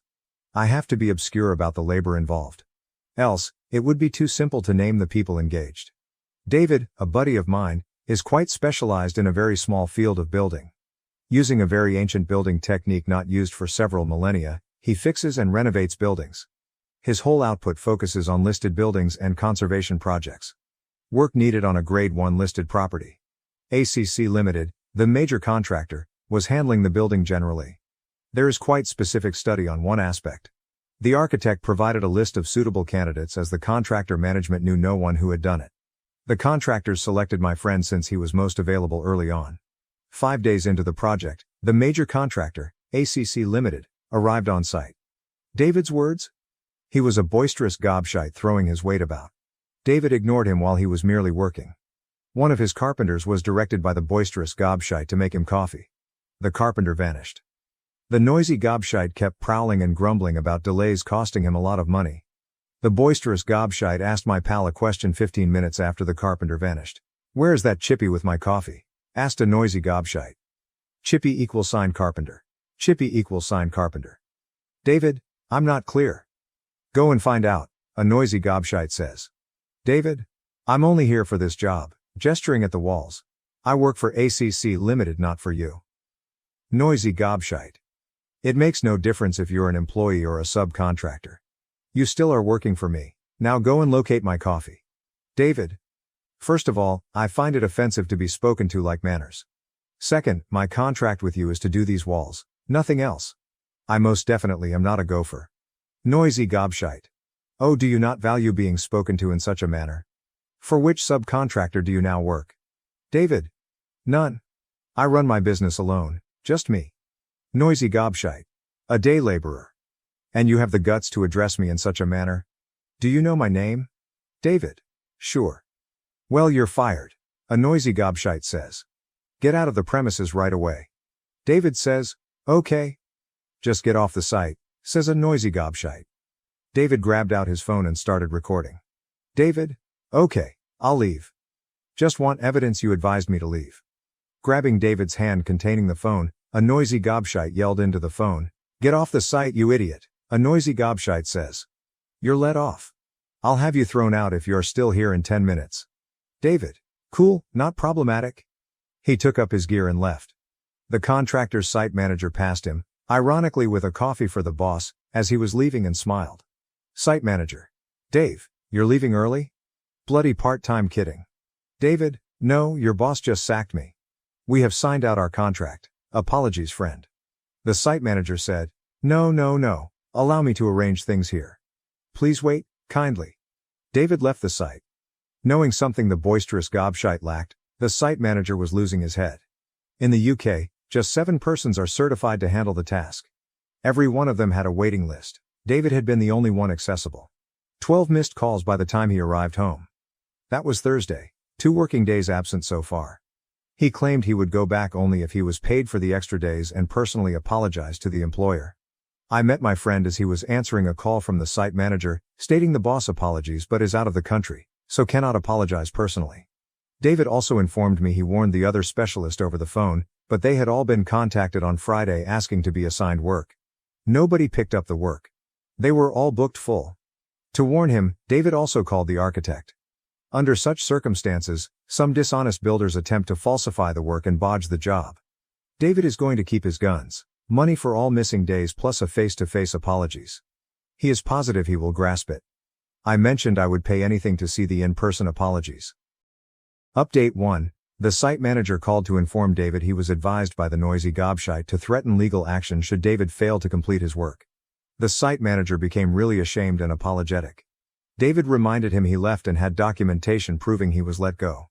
The site manager called once more to inform the noisy gobshite will be personally apologizing on Friday. Could David begin tomorrow? David said no. Following the legal action threat, the criteria are different. Before work starts, a face-to-face apology. Additional compensation for lost days. Paying the whole contract value up front before work starts. All of this has to happen on Thursday. He can start today and still expect to finish before his next reservation. Should he work weekends as well, he has just enough time. I questioned him about why he isn't charging the man who is such a wanker a hefty extra fee. He remarked it's not the done thing to take advantage of businesses under time constraints, it looks bad. One of my pals apparently is a guy from the 18th century. Edit. When David mentioned just 7 others do this work, I misinterpreted him. He intended 7 different companies distinct from his own. Since they are small companies, he argues it is most likely just about 20 persons capable of doing it. Still a limited amount, although not as humorally tiny as 7. I apologize for misled all of you regarding the count. Update 2. Sadly, an apology appears unlikely. David has found that the site manager was sacked for not alerting the noisy gobshite of the circumstances earlier. David told the operations director for ACC Limited, the second noisy gobshite, that he would not be returning to the position, so an apology is not needed. Apologizing for everything, the operations director promised to very liberally renegotiate the money. David informed him he had only thought about returning to the position as a personal courtesy to the original site manager. He feels no need to go back as he is not there. The operations director indicated he will contact David but omitted any explanation. Why he didn't say, "Give him his job back," or "I won't come back," I wondered. David remarked the boisterous gobshite is too weak and petty to be guided by a craftsman. It will have to be the concept of the company for the site manager returning. They won't bring him back if I order them to. David thinks it's difficult to obtain a job at 61 since the site manager is excellent at his work but only 4 years from retirement. I have decided that David appeals to me even more than 3 days before. 3 updates. It is 2 in the morning here. We just came out of the bar. David answered a call from the dismissed site manager while we were out. David reported the circumstances to the architect this afternoon. The architect got in touch with the terminated site manager to let him know about a company needing a site manager. Just before 9 p.m., the dismissed site manager called David. I had to sit through the one-sided phone call. I had to have looked like I had a house full of sparrows, childishly thrilled. Then David filled in for me. The site manager rang to thank him and find out his preferred drink so he might bring him a bottle. He is seeing them on Friday even though he does not yet have the new job. The architect is hopeful since apparently his advice has some weight. David first rejected. David, I didn't not get you a job. The architect done. Site manager. But you told the architect I had been sacked because of you, therefore you set all this in motion. I never have to deal with that annoying pillock ever once again. David left no clear identification for the irritable pillock. We will have to conjecture. David mentioned his drink is Cardhu Gold Reserve. He declared he would only take a bottle if A. the site manager lands the new position. B. should the site manager visit and sip the Cardhu with David. The whiskey consumption does not seem to include the attractive scribe who painstakingly and time-consumingly skillfully recorded this narrative down on Reddit. David elegantly said, "Piss off, knobhead, you can get your own drink." Except that nobody gets to see the tosspot noisy gobshite eat crow when he has to apologize. All excellent news ideally. I had great anticipation about that. David and the Saks site manager know each other outside of the office.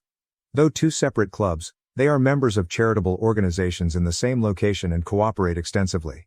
David is Roundtable, whereas the site manager belongs to the Rotary Club. Though you never know, I doubt he is a knight. David was contacted by the operations director of ACC Limited to propose that they kindly renegotiate the money by bringing the site manager back. They have missed the boat, David says. He cannot finish the work on his own before beginning his next employment. Should all go without a hitch, there is an absolute minimum of 11 days labor left. David's next employment begins on November 4th. Assuming he works weekends, there are 10 days left. Last minute. I wish I could be a fly on the wall when the noisy gobshite is informed. Many people often ask, what does David do? If I said what it was, it would be quite identifying. I could as well tell you his actual name and address. Apologize. There are extremely few of them since it takes 5 years to become just competent and at least 9 years to be a master artisan. At least one master present is needed for the jobs done. Update 4, bad news. The site manager who was sacked did not land the other position. He met the new company, but they are not extending an invitation to him. The explanations are not obvious. David is seeing him Sunday to go over it. Though David is not at blame, I can sense he feels guilty about it. The site manager claims he will act regarding unjust firing. Though I imagine this would be a win-win-win, I suppose life isn't like that. News about the sacked site manager. The current state of affairs is not as dire as first assumed. We misinterpreted what transpired on Friday. David chatted with him yesterday. That aspect is accurate. The employer he visited on Friday is not hiring him in the usual manner. On a distribution center build, they have, however, presented him with a fixed-term contract spanning 18 months. Though not ideal, on the plus side it pays somewhat more than ACC. Though just 18 months, it is better than nothing. Should another project surface, the new business also has the option to extend the contract. David has heard that someone Bulgarian is visiting to cover for the work. David was grinning when he informed me. He believes he understands exactly what will happen. Some 19th century Sophian structures feature a comparable but different method that was used. David believes the man will apply such an approach. Though two extremely crucial elements are different, it looks comparable. David has opted to hold off. David is going to advise the client and the planning department to verify the two components. He intends to allow the Bulgarian to finish the job and get paid. The Bulgarian will have used the incorrect tools unless he is familiar with the English approach from the 17th century. It would mean pulling it apart and beginning over. They treat this kind of work quite rigorously. Though I hardly desire this, I truly hope this comes true. I'm a minor dude. More info. Many people are wondering when David would find out whether the Bulgarian performed the work as expected. Given that there are few vendors of one of the materials, David might know really quickly. Should the Bulgarian get in touch, David will be informed. David said, "It's a tiny incestuous part of the industry, and they gossip like old women." Correction. Like older women, we all gossip. David is leaving it alone till told the work is done and the Bulgarian is paid if he does not visit there. He wants not to jeopardize the man's money. David said, "I don't want the Bulgarian to drag his arse over here and go home empty-handed just because I can't wait to drop silly bollocks. The man has a living to support him. I'm going to wait.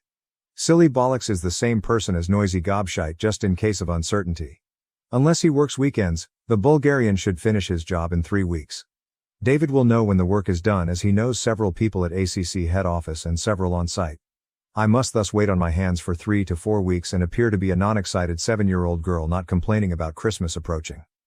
Update 5. According to David, the Bulgarian got right to it and began working.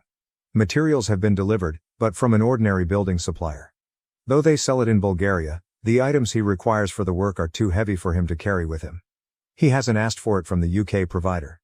3, but only one has enough for this work since David brought it in for her. He is therefore not using the correct materials unless he is arriving by road and ferry. Though he was not bothered by raucous gobshite, David would not let it go unrecorded. He is a purist in terms of historical accuracy and truly enjoys maintaining all the structures he works on. I therefore have to hold my water for 3 to 4 weeks. David claims he might finish earlier if he uses more contemporary materials.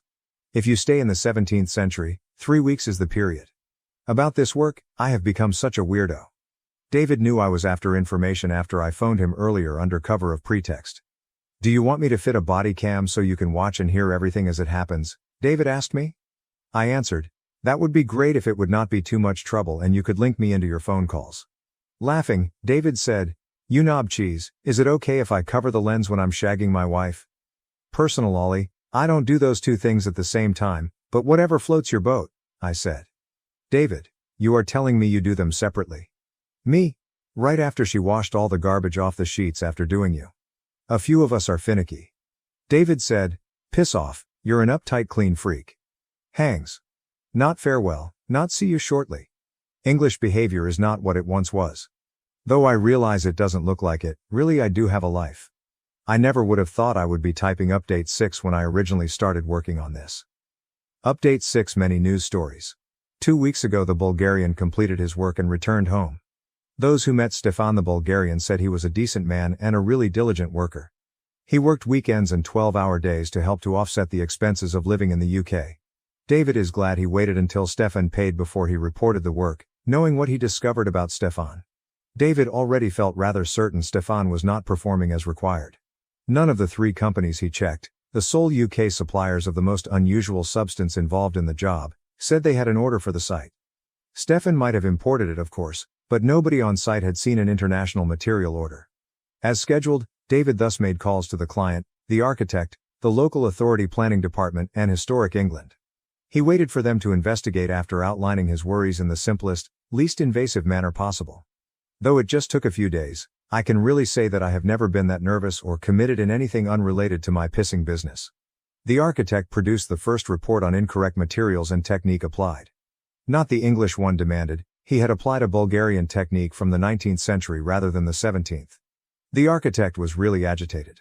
David Avid stated this phone call was blue, but he had never heard the architect using foul words before. The architect apparently termed the boisterous gobshite, ignorant cockwomble.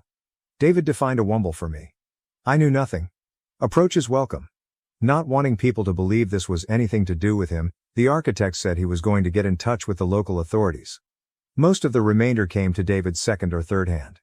He knows some of the staff from ACC, I wanted to know whether it was challenging to get them to tell him anything. He mentioned they lacked the quick adequate phone pickup ability. The location was visited and the work examined by the local government planning officials. They informed the contractor that the work had to be cleared and corrected since it was totally improper. Then it became fascinating. Looking about the property, the inspectors discovered a problem. It would be too simple to pinpoint the buildings involved, hence I cannot be exact about this. The builder had wrecked some of the structure. Though it was not very significant, there was an internal feature included into the roof construction. Although they were not let to, they removed it and replaced it with a far superior modern support. The project manager, the new site manager, or staff member neither understood the significance. Who ordered it to be replaced with a cheap, quick alternative rather than the slow, expensive, rebuilt option? Of course, it was noisy gobshite. Destroying anything on this kind of property is illegal, jail sentence type of crime. It's a huge fine even if they avoid jail. Everyone in that company is thus pointing fingers at one another and claiming no accountability right now. According to Noisy Gobshite, he did not direct the internal roof structural components to be removed. The project manager has email proving he did. The client asked all of the contractor's employees off the site on Tuesday, the 19th. They are currently looking over everything. They're most definitely firing the contractor. They have written guidelines for bids from fresh contractors. They will also sue the contractor for the expenses of undoing and fixing all they have done improperly. The architect's projection came at £800,000. The local government planning department wrote to the contractor detailing their mistakes and alerting them of their intentions for inspection and the likelihood of prosecution. On the day the letter arrived, Noisy Gobshite vanished to the lawyers, claims the staff. Within an hour, David received 3 calls from 3 separate ACC phones as word of the letter spread around the workforce. Now we are awaiting a few things. 1. The client's checkup. Should that prove ACC has damaged the site, the client is entitled to terminate the contractor. ACC has a huge repair debt and does not get paid. 2. Local authority inspections conducted by conservationists. Should they have destroyed elements of the property, the local government will punish ACC as a company and the individual responsible. David is rather disappointed since it is impossible to rebuild the internal framework lost. That was sitting there performing its job for 400 years until that gist stain enters the picture, he said. It goes then, and that is it, never again. He comes across as really depressed. I'm guessing Noisy Gobshite is yearning he had his own coffee that day last month. Edit, the letter to ACC, not their actual name, did not threaten a prosecution. It simply made them aware of the intention of the planning department to send a professional to check the construction and, more especially, the changed area. Apparently, should prosecution take place, it takes eternity. My real apologies for misleading all of you. Like everyone else, I was overly eager to grab my pitchfork and start believing the worst. Wishful thinking mixed with Chinese whispers meant that the story was far more serious and advanced by the time it reached David. Though it's more likely to be in 6 months than in 6 days, Noisy Gobshite may well be prosecuted. Since I started, that represents the second correction. I promise to try to be a little more deliberate on next revisions. My error, not David's. David cautioned me that not everything that comes in your ears has to flow directly out of your tongue. You're very eager to feed the masses. Although they might believe you're currently farting rainbows, if you make a bollocks of the data, this won't last. Like always, he is correct. As uncomfortably customary. Information asked. A few have inquired about the fate of the sacked original site manager, but I wasn't sure until now. We met in the pub, David, the site manager, 2 others also. Subject to fidelity insurance checks, he most certainly has the new job. His starting date is February 9th. ACC paid him off in place of notice. Firing is done according to convention. They paid him just over 3.5 months' wages in one lump as his contract provided 3 months' notice and he was due 12 holiday/6/vacation days. He also gets to retain the car till March. I was shaking like a dog when he fired me, he added, but the wife reminded me that I could take my pension early and how much I hate that company, especially that dodgy pillage. I stopped worrying when the architect contacted me about the distribution center job. He started the new work on a somewhat better pay after landing it. The main drawback is that the employment is just guaranteed for 18 months. Although it's not certain, there's a great chance the organization will retain him following that if they have work. He first intended to bring Noisy Gobshite to an industrial tribunal for unjust dismissal. Now he won't since he won't suffer financially. Obviously, I'm glad I'm not losing money, he remarked, but I was looking forward to beating that Watson in court. He is building a better sleigh and several reindeer with the additional time right now. Certainly, a sleigh. It's on the rear of a truck. Father Christmas is on the sleigh performing Christmas carols at window-rattling volume, gathering money for charity while his company strolls the area decked as elves and snowmen. I have oftentimes been pulled into it. He brought David the promised whiskey. David advised he shouldn't, but the site manager remarked, "Why, Yorkshire men keep their word, even to a shower of soft shandy-sipping southerners like Ulan. Besides, I'm not risking breaking this lucky streak." Even the alcohol came at half price. Simultaneously pointing at him, David and I said, "A real Yorkshireman." For the uninitiated, Yorkshire residents are known for 2 things. Highly straightforward communication and financial restraint. We left the pub after ridiculing him for implying that I was a southerner and headed to the garage of the site manager so we could sip the whiskey and appreciate his sleigh building work. Would they send me some freebies if I told you all how great Cardhu Gold Reserve tastes? Born close to Carnarvon, Saeeglf, I'm Welsh and am sobbing and bith, hence you have most likely seen some awful grammar. I'm full of whiskey, so right now I'm debating. It is past my bedtime. 1 a.m. Bye for now. Update 7. I believe there might be some karmic justice en route. Interviews under control have been conducted with Noisy Gobshite. It indicates they are ready for the possibility rather than that they are absolutely suing him. They will also do so with the sacked site manager next week. They also followed the same process with the project manager. The site manager is sure he has nothing to concern about. He was sacked, hence the decision was taken to remove the pieces of roof support. He added he was sure the Noisy Gobshite would have sought to assign culpability to a site manager if he had been present at the time of the illegal modification. He said, "That cowardly slope-shouldered turd would have shot all over me to save his own skin." Fortunately, the project manager has evidence in the form of an email proving Noisy Gobshite ordered the task. Noisy Gobshite sought to convince him not to forward it on to the local authority planning department. He threatened him when that didn't work. That backfired when the project manager told the investigators that Noisy Gobshite instructed him to delete the email in addition to neglecting the risks. My buddy, a lawyer, informs me that destroying evidence and meddling with a witness are crimes in of themselves. Noisy Gobshite will not stop excavating a deeper hole. If he gets away without facing legal repercussions, I will be really let down. He is nevertheless, clearly in pain. The major story of the week? Noisy gobshite has been let off. After learning from no less than 4 separate ACC workers, David announced it yesterday, Saturday. They eagerly wanted to tell him, he said. Then the discussion followed this pattern. Me, how is that feasible? How does the owner find himself let off? Did he stroll up to a mirror and declare, "You're as much use as Anne Frank's drum kit, you're fired"? David, nope. You know he inherited the company from his uncle and dad. Me, exactly. David said, you know his brother and cousin own a slice each. Me. Anyway. David? They fired him since their combined share is over 50%. Louise, the accounts manager, told me they are pissing their pants. As long as the money came in, they were content to leave noisy gobshites in charge, but today their golden goose seems very sick. Losing this contract and the fees and penalties scares them since it will close the company. They therefore ask the customer owner to bring ACC back to complete the deal. Part of that is persuading the building owner that noisy gobshite has nothing bearing on the business. Clearly, they are putting noisy gobshite beneath the bus. According to Louise, a noisy gobshite fired at him with screaming and violent threats. He required escort off the property. He has been phoning staff members, posing queries, and acts shocked when individuals refuse to assist him. Louise claims he truly wants to be loyal to him and thinks the staff like him. The man is in cloud cuckoo land, she declared. Me? He will be really offended. I wish I could have seen the face of Numpty as it was developing. David says, it's nothing that the scrot doesn't deserve. I promised the person who told me I wouldn't tell anyone yet, hence there is another, but I can't tell you about it. Me. You tease. What relevance does it have? David. It's significant. Transformational for the theme in life. Me. I wish I could tell you. It nearly gave me a hard-on. Me. Fing hell, it must be big if it can get that ugly appending to do anything except hang there like the last chicken in the shop. David. What a drama this is. She believes I should share with her this confidentially anything I learned. Given our marriage, she expects me to be able to tell her everything. I said it's not something I keep secret. Though I had hoped I would get, I appreciate you have integrity, dear husband. No. Mrs. here is enraged since she believes I'm a knobhead. Louise's employment title and name have been changed to defend the innocent.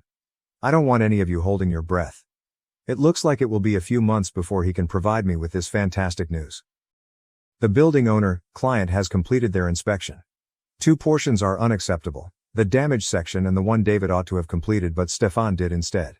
They are rather unhappy. Usually, the local government believes it's the owner cutting corners when listed structures are harmed. In this instance though, the owner is an austere ancient institution committed to maintaining significant structures. They didn't enjoy having to establish they had nothing to do with the building's damage as they are not used to being accused of anything dubious. David stated it appears they have written off ACC since they have made a type of tendering request to multiple other firms specialized in conservation. Then he spewed a bunch of jargon I neither knew or recall. Me? They have asked a few firms to quote a price for the job in simple English. David says, that's a very simplified way of describing it, but I don't have the time or the crayons to explain it to you. Me? Okay, let us say they are requesting job-related prices. Condescending, hence I was anticipating this tale would develop to a crescendo with noisy gobshites suffering something terrible. But it's just sort of faded with a whimper while we wait to find out what legal action will be pursued. Real life moves slowly, quite inconveniently. January 21, 2020. Hi there, this is Mark's wife. The moron requested me to apologize to the internet for his silence. On January 7th he was injured in an automobile accident. Though he won't be online for a little, we are confident he will fully recover. I explained it's only Reddit, but he's a compulsive freak about not disappointing others. I thus assured them I will include Reddit in the list. Here I am, informing all the folks he doesn't know why he hasn't finished imparting something they most likely aren't reading anyhow. March 2nd, 2020. Hello Mark, once more his wife. Direct messages numbered more than 200. I appreciate all of your remarks as well as your wishing of him well. I have read them all to him. I'll address the 3 most often asked questions. Mark's situation changed what? A big lorry drove straight into the rear of him while he was still stationary in his automobile about to exit the freeway. Between that lorry and the lorry ahead of Mark, his automobile was destroyed. Among his multiple shattered bones are nose, left orbital and cheekbone, left radius and ulna, forearm, left hand, right tibia and fibula, lower leg, and 4 ribs, one of which pierced his left lung. His left eye's center vision is somewhat damaged, however we hope this is transient. He needs more surgery since he has some tendon damage in his right hand and has 112 stitches overall. Though he looks like a wreck, he might heal free from any serious damage. If it were me, I wouldn't cope, but for as long as I have known him, he has always been as hard as nails. I went to pieces when I initially arrived at the hospital and he was lying there covered in blood, cables, and tubes and couldn't talk properly. In minutes, he had me giggling. He has always been really adept in knowing the appropriate response. Not being able to use his hands is the thing most bothering him right now. When ought he to change the narrative? It might take some time. Though I could ask the guy David contacted for an update, I most certainly cannot tell a narrative like Mark can. I'm obviously biased, but Mark seems to be the most entertaining man I have ever met. I start to laugh so much I cannot breathe as he and David get going. I have advised him to temporarily forget about everything but getting well. If it starts to disturb him though, I've told him I'll do some secretary role-playing and he may write the narrative to me. He will finish it. He always finishes what he starts on. I wish my self-discipline was 100th that of his. A few have inquired whether they might give him money, cards, or gifts to cover missed income or medical expenditures. Thank you so much for offering, but it's not necessary. As we live in the UK, fortunately healthcare is free. He wants none of anyone's money. There is a long-standing charity we have sponsored called Macmillan Cancer Support if anyone feels driven to do something. At last update, knowing who I am would help you. The David against boisterous gobshite narrative. The 22nd of May 2020. Slough mainly grunted, this username belonged to Mark, my spouse. He penned the narrative on his friend David and a company owner he referred to as noisy gobshite. Up until he was in a January vehicle accident, Mark had been updating the narrative. He requested me then to let everyone know he was hurt and to update the narrative after he recovered. Mark sadly died barely over a week after my previous comment. Everyone thought he was healing, but he passed out and died extremely rapidly without warning. Although the team did all they could to save him, his aorta had burst. They claimed it is not unusual in auto collisions and had most likely been damaged during the accident. Although I'm sorry I didn't update this earlier, to be honest I totally neglected this page. I discovered how many people were waiting for Mark to wrap up the narrative only after I returned to go over Mark's words once more. Though I'm not sure how many people will view this update, would you kindly forward this news to everyone you know who was waiting for Mark to respond? Many thanks. I appreciate the hundreds of people that posted get well notes for Mark. I'm sorry I ignored you all for so long. But for the past 3 months I've been bewildered. Mark would have chastised me and most certainly objected to my leaving everyone in uncertainty. Many thanks to the persons who sent Macmillan Cancer Support money. Though it seems odd to have money given in the name of mostly Gruntled. At last, I want to thank the moderators, especially /u/Marari01, for guiding me and outlining how I might notify everyone. Monday, May 24th, 2020. For the wonderful messages and virtual hugs I have seen over the past day, I am most grateful. For hours I have shed tears. One finds it difficult to define what good sobbing is when one loses someone. Those who have lost a loved one will most likely relate. Most of today has been good tears thanks to your postings and comments. Your thoughts have helped me to consider all of Mark's amazing traits and all the reasons I so much loved him. I began working on the update, then gave up around 8 times before mustering some fortitude. I am rather happy I did it. I appreciate once more the final small push I required from the moderator, /u/Marari01. It also helps me understand that I wish to undertake one more activity Mark would have liked. He consistently brought his starting work to completion. I will find out what has happened by talking to his buddies. I'll try to get myself current with everyone's outcomes. I know some of it already. I tell you ahead of time, it will be merely the facts, not like Mark's writing. Though I lack Mark's natural storytelling ability, the comments clearly indicate that many people were hoping for a resolution. The bare facts will have to be sufficient, please forgive. I'm going to talk to David, the guy he contacted. This year he has been a total rock for me. With luck, he will be able to cover all. As soon as I can, I'll input the change. I greatly appreciate it all. You are unaware of the extent this has benefited. Friday, May 25th, 2020. Mostly because to what you all wrote, yesterday I had a better day. I woke up today enraged and cannot seem to calm myself. England observes a public holiday today, and I find myself wondering what we would be doing if Mark were here. He never threw a holiday away. I'm furious since, just because some self-serving moron couldn't wait to respond to a text message, I have lost the best person I have ever known in my life. I find the stupidity and unfairness intolerable. He will spend a few years behind bars. Not one thing though, will bring my Mark back. Sorry folks. I simply needed to let out a vent. Please, kindly, avoid using your phone while driving. Also, avoid tolerating it if you notice others doing it. March 6, 2020. I want to highlight 2 points. Firstly, let me thank everyone for their comments. The lovely things you have spoken about Mark have cheered me. It took so long to tell you Mark had died since I never imagined they would. Still, you did help, even though what you said was so poignant that I broke down hundreds of times reading the great words. Second, I'm sorry for not yet answering every comment. On some days I feel I could talk about Mark all day. On others, I cannot even think of him without going to pieces. If I haven't replied to your particular comment, it's not as though I haven't read all of them. Simply said, I can't respond as I have been in a poor state portion of the time. Eventually, I will answer to everyone, much as I did very slowly with the cards during his funeral. It looked like I was climbing a mountain that wouldn't stop expanding, but I finally answered all 322 of them even though I didn't think I would get through them all. One of numerous decent habits I picked up from Mark is finishing what I start. I only want to hear him once more calling me Carrot. Carrot is a Welsh term for love. My name is not Welsh. July 27, 2020 at 3:10 a.m. Whoa, I hadn't been online for a few days and now hundreds of messages show up. I can't sleep once more, and it came to me that I could change what happened to every one of the characters Mark had penned. It's just the facts. It won't have Mark's style or humor, it's just basic knowledge. Still, it's the most I can accomplish and more than nothing. Starting in the new post on a building project for a distribution center, site manager followed plans exactly. Mark had already mentioned what David and the site manager were dissatisfied about. Though that was before the coronavirus, being on a fixed 18-month contract as a self-employed individual was a drawback when compared to being an employee. Most of the staff were let go after the virus struck. Some were furloughed. The contract required the corporation to maintain paying the site manager whole.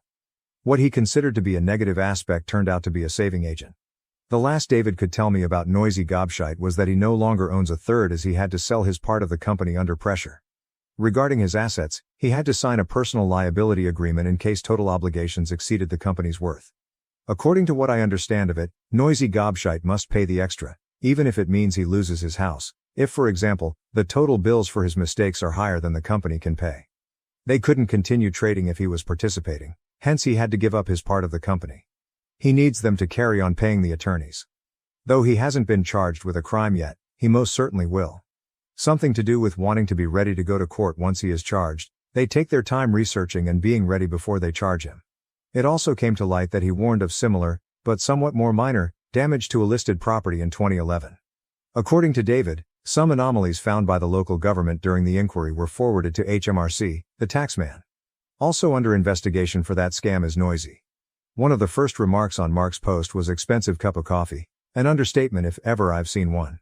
The major headlines would be on Noisy Gobshite and the sexual assault, rape, of one of the PAs in the ACC headquarters in 2017 as well as sexual harassment of other employees. Though it wasn't boisterous Gobshite, the sexual assault occurred. It was former finance director. Stories of sexual harassment of female employees have not evolved and proved to be mere gossip. David. Working on his own and without social distance problems, he's most likely one of the few persons who were not impacted by the COVID-19 epidemic both financially and practically. He has carried on rather as normal. Job is easier, he stated. The usual plonkers are not there to trip on my equipment or stick plank ends into my finished work. David is not doing personally very well. David took Mark's death worse than anyone else outside his family. He tries not to show me this. He is a rock when he is with me. He has kept me from falling. Among 3 persons, he is the one I feel I can truly let go concerning Mark, or so I thought. David's wife was really nice and empathetic when I spoke with her last week, but she had to tell me to hold back a little with David. Although his wife claims he is shattering, he seems strong to me. She says he has taken Mark's death extremely severely. I thought he and Mark were close friends. She claims that in all their marriage, she only saw him cry once, that of their dog's death. When his parents deceased, she missed him crying. She notes he seems lost now and has sobbed quite a few times. The worst thing to find out is that his crying period falls after his visit with me. I'm awful. He obviously was mourning, but I had no idea I was burdening him so much. I'm going to cease venting all my suffering and be more cautious utilizing him. I wish he had said sooner. Maybe I should have known about it instead of being so self-servingly preoccupied with my own loss. That is as far as I'm aware of the updates cover. They are ready to observe his charged with noise. Should he be found guilty of damaging classified buildings, he might find himself imprisoned. Should he be found guilty of fraud, he will almost surely be imprisoned. In either case, the fines will be 6 figures. David mentioned wondering whether he would like prison coffee. His sense of humor is dark. July 27, 2020, at 3:10 a.m., there were alerts for 512 private messages and comments when I first arrived online earlier. I have no idea where to start. If you have written, kindly please not assume I am not appreciative as I have not responded. I felt fit to write at 3:10 a.m., hence I updated. Right now I doubt I could accomplish it. I have been staring at our weddings video. Though I believed it might help, I feel like a bus has knocked me down. I was devastated by Mark's speech. He discussed our meeting and his return to the house he shared with fellow Royal Marines. One among them asked Mark, "What's the joke then? You're once more smiling about something. Come on, what's so funny here?" Mark claimed he couldn't and wouldn't explain it to them, he just couldn't stop smiling every time he considered our date. Every time he thought of me, he claimed, he felt that. It made me grin and started me to cry on our wedding day, but this morning it broke me. I believe the agony is growing worse rather than becoming less. It bothers me too. All through me I feel it. I can't stop it. All I can think of lately is wish I had been in the car with him if I cannot have him back. Being an atheist, he always advised, this is all you get, so don't dare waste any of it. Therefore he wouldn't approve of me harming myself. It's just so difficult to keep going with this suffering. I doubt I can. I simply want it stopped. I apologize for carrying on like way. I would convey this to those I know since they worry, but writing here is like shouting into a diary. I apologize to all of you. Though I try to control things, I miss him so much and I can't stop it hurting. What should I do is unknown. August 31st, 2020 is. Although I responded to hundreds of messages since last updating this post, I did not get through all of them. Though the screen says I still have 92 waiting. I cannot see or read any more of the messages in chat. Should you not obtain a response, you fall into the 92. Our anniversary yesterday, August 30th. Though I was looking forward it, when it came it was sort of empty. I cried when I viewed our wedding film. I replied to a few messages. Halfway through one message, I became abruptly overwhelmed with the knowledge that all the happiness I will ever experience in my life had already passed by. Every future endeavor I try will just be rewritten as Mark should be here but he isn't. Everything from here till I die is simply life. Just breathing and watching the days pass. Without Mark, it seems quite meaningless. I'm not sure whether I could write ever more. I appreciate all of you volunteering your time. You're really beautiful folks. Clutch the people you love like you might lose tomorrow. Avoid doing what I did and believe you could live in your own little heavenly bubble always. In the blink of an eye, some lazy morons can destroy all you love, leaving nothing ahead of you. Bye. My parents tried to give my inheritance to their favorite daughter, but my grandparents had a surprising twist in store. Male 28-year-old comes from a family with a convoluted and long history of favoritism. My younger sister Amy, 25, has always been preferred by my parents, especially Dad, over me. Starting in our childhood, this partiality only got worse as we grew up. Amy was the golden child from my earliest memories. Our parents threw her an elaborate birthday party including professional face painters, a bouncy castle, and a petting zoo when I was 5 and she was 2. I had a store-bought cake and a little family supper for my birthday that same year. This helped to define the tone for years to come. The differences became clearer as we aged. Amy always received the newest toys, the greatest clothes and most attention. I recall saving months of allowance for a new bike when I was 10 years old. Amy wanted one too, hence she had a fit when she saw it. Rather of educating her about waiting or saving, my parents went right out and got her an even nicer bike than mine. Another arena where the bias was evident was school. Amy's parents attended all of her school functions, while they usually missed mine. I took front stage in the school play in 4th grade. I practiced for weeks, driven by great enthusiasm. My parents arrived an hour late on the night of the play, therefore missing my major scene. They were consoling Amy after she complained of stomachache. She was good later on, they had simply lost count of time playing with her. Regarding academics, nothing I ever appeared to do seemed sufficient. I joined the math club, often received straight A's in middle school, and even took first place in a regional science fair. Though my parents hardly noticed these successes, they gave Amy a celebratory dinner and purchased her a new phone as encouragement to keep getting better when she scored a B+ on one test in her weakest subject. In particular, high school was difficult. With an eye toward their approval, I put myself into whatever activity I could. Along with keeping a 4.0 GPA, I was editor of the school newspaper, debate team captain. Amy coasted through school, hardly keeping a C average, and spent much of her time hanging out with friends. I was chosen from our university as one of 2 junior year applicants to participate in a famous summer program at Harvard. It was such an honor, and I felt great. My dad grumbled and moved the topic to Amy's forthcoming dancing performance when I told the news over supper. At least my mother remarked, "That's nice," but she moved on fast. My parents couldn't bring me to the airport on the night Amy's concert fell on the same day I was leaving Harvard as they wanted to see Amy perform. I asked the parents of a friend for a ride. Another agonizing experience was the college application process. I worked months on improving my essays, engaged in extracurricular activities, and SAT preparation. Several elite colleges accepted me, and I was given a sizable scholarship to my ideal college. When I told my parents about this at supper, their reaction was barely passable. "That's good, but don't let it run to your head. College isn't everything," my dad advised. "Just remember about us when you're off becoming a big shot," my mother said. On the other hand, my parents were quite understanding when Amy barely passed high school and chose not to attend college. They admired her for knowing herself and for defying social expectations. Something they never done for me, they even paid for her a car as a graduation gift. Emotionally, this persistent favoritism suffered me greatly. Over my teens and early 20s, I battled anxiety and despair. Beginning therapy in college, I came to realize that my parents' actions were not my fault. Years of effort were needed to develop my self-esteem and learn to validate myself rather than depending on my parents' approval. My immediate family did not help me, yet I still managed to lead a decent life. By the time I finished from college with honors, I had a decent job in finance, and even purchased my own house by 27 years old. Though my parents aren't, I'm glad of what I've accomplished. Here then, is where the current drama begins. On Dad's side, my grandfather died not too long ago. He left a sizable estate and was a successful businessman who started from nothing. In his will, he split his possessions equally among his grandchildren, including me, Amy, and our cousins, as well as his children, Dad and his siblings. My portion of the bequest was significant, roughly $500,000. It would have let me invest in my future, pay off my education loans, and perhaps even launch my own company someday. This unanticipated windfall and the chances it could present made me happy. When the will was read, though, my parents clearly became agitated. Later, they drew me aside and said they felt it was unjust I received an equal portion. Amy, who lives in our parents' basement and works part-time at a coffee shop, said she needed the money more since she was suffering. Though stunned, I attempted to keep cool. I clarified that Grandpa made this decision.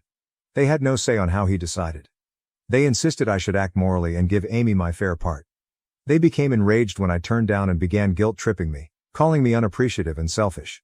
Every incident my dad could recall where they had helped me came under discussion.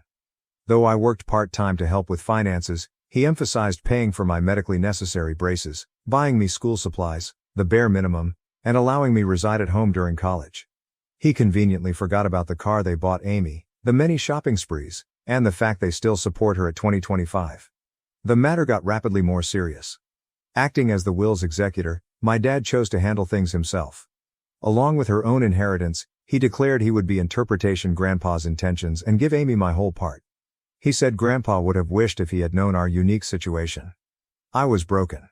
This was not only obviously illegal but also a terrible reminder of how little my parents thought of me. Pointing that Grandpa had always treated all his grandchildren equally and that he was aware of our circumstances, I tried to reason with them. Then my mother accused me of speaking ill of the deceased by implying Grandpa would have preferred anything else than what my dad was advocating. I mentioned certain memories of Grandpa pushing my academic and career goals, but my parents brushed off these as misinterpretation. They said Grandpa wanted to make sure Amy was taken care of and had privately voiced worry about her future. They had no response when I asked why he hadn't simply penned the will that way then. Amy, for her part, was awkward about the circumstances but did not voice criticism of our parents. She merely shrugged and said, "Mom and Dad know best." When I tried to chat to her alone, she obviously wasn't going to be much help. Feeling misled and wounded, I asked Grandpa's widow, my paternal grandma, for guidance. Hearing what was happening, she became enraged. She informed me that my parents had no authority to alter the will and that this was exactly not what Grandpa had planned. Grandma sent some material that clarifies the matter. Several years ago, apparently, my parents asked Grandpa to give everything to Amy in his will. Grandpa had steadfastly objected, saying he thought all of his grandchildren should be treated equally. He had even included a stipulation in his will declaring that anyone challenging the equitable distribution would lose their portion. Equipped with this knowledge, I challenged my parents. Grandma's disclosure of their earlier attempt to affect the will startled them. Saying they were only looking out Amy's future helped my dad try to defend it, but I could see the guilt on their faces. Grandmother acted right away. She got in touch with her will's other executors and attorney. She also got in touch with my dad's siblings, who shared her equally strong indignation at what he was attempting. Taken together, they stopped my dad's scheme and guaranteed that the will would be carried out as stated. Though they are unhappy with me, my parents were obliged to back off. They argued I should have handled this in-house instead of involving others and accused me of turning the family against me. My mother sobbed over how I had split the family and deceived them. I said I had never expected anything from them anyway, when my dad threatened to cut me out of their will totally. Now, should I accept the inheritance, they are threatening to break off all communication. My dad even went so far as to suggest that I would not be welcome in their house should I inherit it. In a particularly low blow, my mother remarked that my acceptance of the money reveals that I never truly loved them and was merely ready to profit from their passing. The matter splits the extended family. A few of my cousins are encouraging since they understand the long-standing favoritism and value me for advocating myself. Others believe I should have yielded in order to preserve peace since family harmony comes first over financial considerations. Although my dad's siblings are definitely on my side, this has strained their relationship as well as my parents. Amy finds herself enmeshed in all this.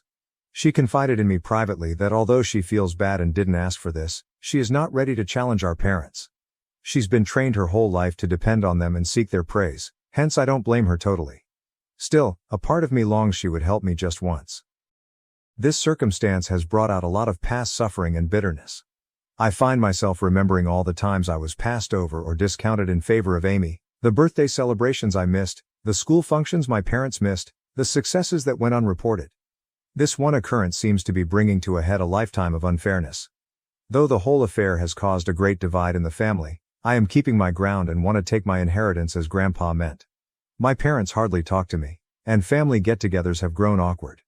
I missed our monthly family meal last week for the first time ever since I could stand the cold shoulders and accusing glares. Though there is turmoil, a tiny bit of me feels empowered. I'm confronting the unfair treatment by my parents for the first time in my life.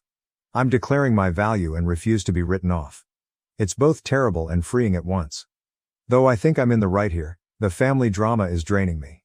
Something I hadn't experienced since college, I have started having anxiety attacks once more. To assist handle all this stress, I'm thinking about returning to therapy. Am I the one who should have refused to comply with my parents' expectations and accepted my inheritance? Should I have simply handed Amy the money to maintain peace?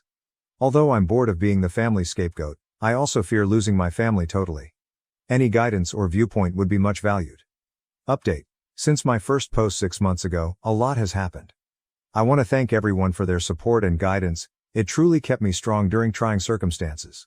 Let me start with the legal aspect of things. Many of you advised, and I did see my own attorney. He verified that I had every right to inherit and that what my dad attempted was in fact illegal. He helped me record everything and ready to act legally should needed. Fortunately, things did not transpire as such. Along with my dad's siblings, my grandma and her attorney worked out matters without involving court. I got my whole fortune and the will was carried out exactly as intended. Because of his will manipulation attempts, my dad was removed as an executor. This was a somewhat demanding process spanning several weeks. My parents threatened litigation, there were tense meetings and furious phone calls, but ultimately the law was unambiguous and they had to back off. Still ongoing though, the family fallout has been noteworthy. At first, my parents doubled down on their viewpoint. They charged me with being avaricious and neglectful of my sister. They also sought to mobilize other family members against me, disseminating allegations that I had somehow coerced Grandpa into giving me money. Luckily, most of the family saw through their trickery. About 1 month following the will's acceptance, there was one really unpleasant occurrence at a family gathering. When my parents showed there unannounced, my aunt was hosting and hadn't asked them to come. They started a scene. Starting to shout about how I had taken from Amy and corrupted Grandma against her, my dad became saying I had ruined all these wonderful memories. My mother flung an old photo album squarely at my feet. It was awkward and terrible. It took several relatives to cool things down and persuade my parents to leave. Bless her heart, my grandmother turned out to be my most powerful supporter over all of this. She related tales of how my grandfather had always been pleased of my achievements and how he especially wanted to make sure all his grandchildren had equal chances. She even said Grandpa had maintained a scrapbook of my accomplishments, newspaper clippings of academic honors, copies of my college acceptance letters, and even the program from that university play my parents had been late for. This insight was sad as well as wonderful. Grandma also volunteered to straighten the records with the wider family. She organized a family gathering excluding my parents, laying out the entire history of my parents' partiality, including events I had long forgotten or never ever heard about. Having someone at last recognize the unfairness I had gone through for years was vindicating, but it also reopened old scars. About my sister Amy, she at last found her voice in all this. She came to me personally and apologized for not sticking up for me earlier after some soul-searching and several long talks with our grandmother. She said she thought our parents' preference was improper, but she had been too terrified to confront it. We discussed our childhood and how it influenced both of us in great length and emotional intensity. Amy admitted that being the favorite child wasn't as wonderful as it seemed. She never learned how to stand on her 2 feet and felt great pressure to live up to our parents' expectations. She told tales of times she yearned to accomplish things on her own, but our parents would swoop in and handle everything for her, therefore depriving her of the opportunity to develop and learn from her mistakes. For our relationship, this talk marked a sea change. We began to mend the sibling link our parents' partiality had broken. Just the two of us have been routinely meeting for coffee to discuss and encourage one another through this family crisis. Declaring that she was going to pay for college with her inheritance astonished everyone. She claimed seeing me stand up for myself motivated her to start managing her own life. Once she decided what she wanted to study, she registered in a nearby community college, first intending to transfer to a 4-year university. Our parents let out startled gasps. They knew, I believe, that their babying had not done Amy any favors. The response of my parents to all this has been diverse and changing. They first attacked both of us angrily. They tried to guilt Amy into quitting college to help the family since they said I turned her against them. They changed strategy when that proved ineffective. After several protracted talks with my grandmother and seeing Amy's great transformation, my mother began to recognize how damaging their actions had been. She has made some hesitant moves toward reconciliation, even beginning therapy to address her problems. She got in touch to apologies, owning that she had been unfair and requesting a chance to right things. It's a slow process, and while I'm gently hopeful, I'm also keeping strong limits. Sadly, my dad has been less likely to own any mistakes. Still furious, he feels as though he is the victim in all this. He has been chilly toward Amy since she chose to go college and hardly speaks to me. He has tried a few times to control us, threatening to sell our childhood house should we fail to come to our senses or forgiving us should we realize we were wrong. Although we are both standing strong, it hurts to see him distance both of his children like this. The dynamics among the extended family have changed dramatically. I now live closer to my dad's siblings, who have been quite helpful, and my grandmother. Having heard from my aunts and uncles about handling my dad's challenging conduct over the years, it has lessened my loneliness in this fight. Deeper bonds with some of my cousins who stood by me have also developed. Starting a monthly cousin meal allows us to all catch up free from the drama of the older generations. For myself, I have been making sensible use of my inheritance. Having paid off my college loans, I now feel an amazing degree of financial freedom. Working with a financial advisor, I have assembled a varied investment portfolio. I have also set aside some funds to maybe launch my own company some years forward. Opening a community center with reasonably priced mental health treatments and financial literacy seminars is something I'm investigating. But for me, buying therapy for myself and volunteering to do the same for Amy has been the most significant application of the money. Both of us are learning to set reasonable limits with our parents and are working on healing from our childhood events. Though it's a long road, I already feel as though I'm developing in knowledge and ability to overcome emotional neglect and long-term partiality. This whole process has brought some surprising good improvements into my life. I now know a great deal about establishing limits and defending myself. Though I know I did the right thing, it hasn't been easy and there are still difficult days. I feel good about myself for resisting guilt and pressure.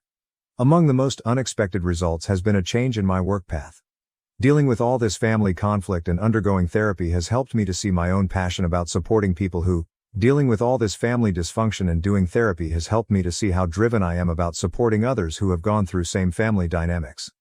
Currently thinking about returning to school to specialize in adult children of emotionally immature parents and work as a family therapist. I have also been helping youngsters from challenging family homes at a nearby youth facility. Being able to offer the kind of encouragement and support I wish I had had as a youngster is immensely satisfying. I'm even considering creating a scholarship fund for children from same circumstances using some of my inheritance.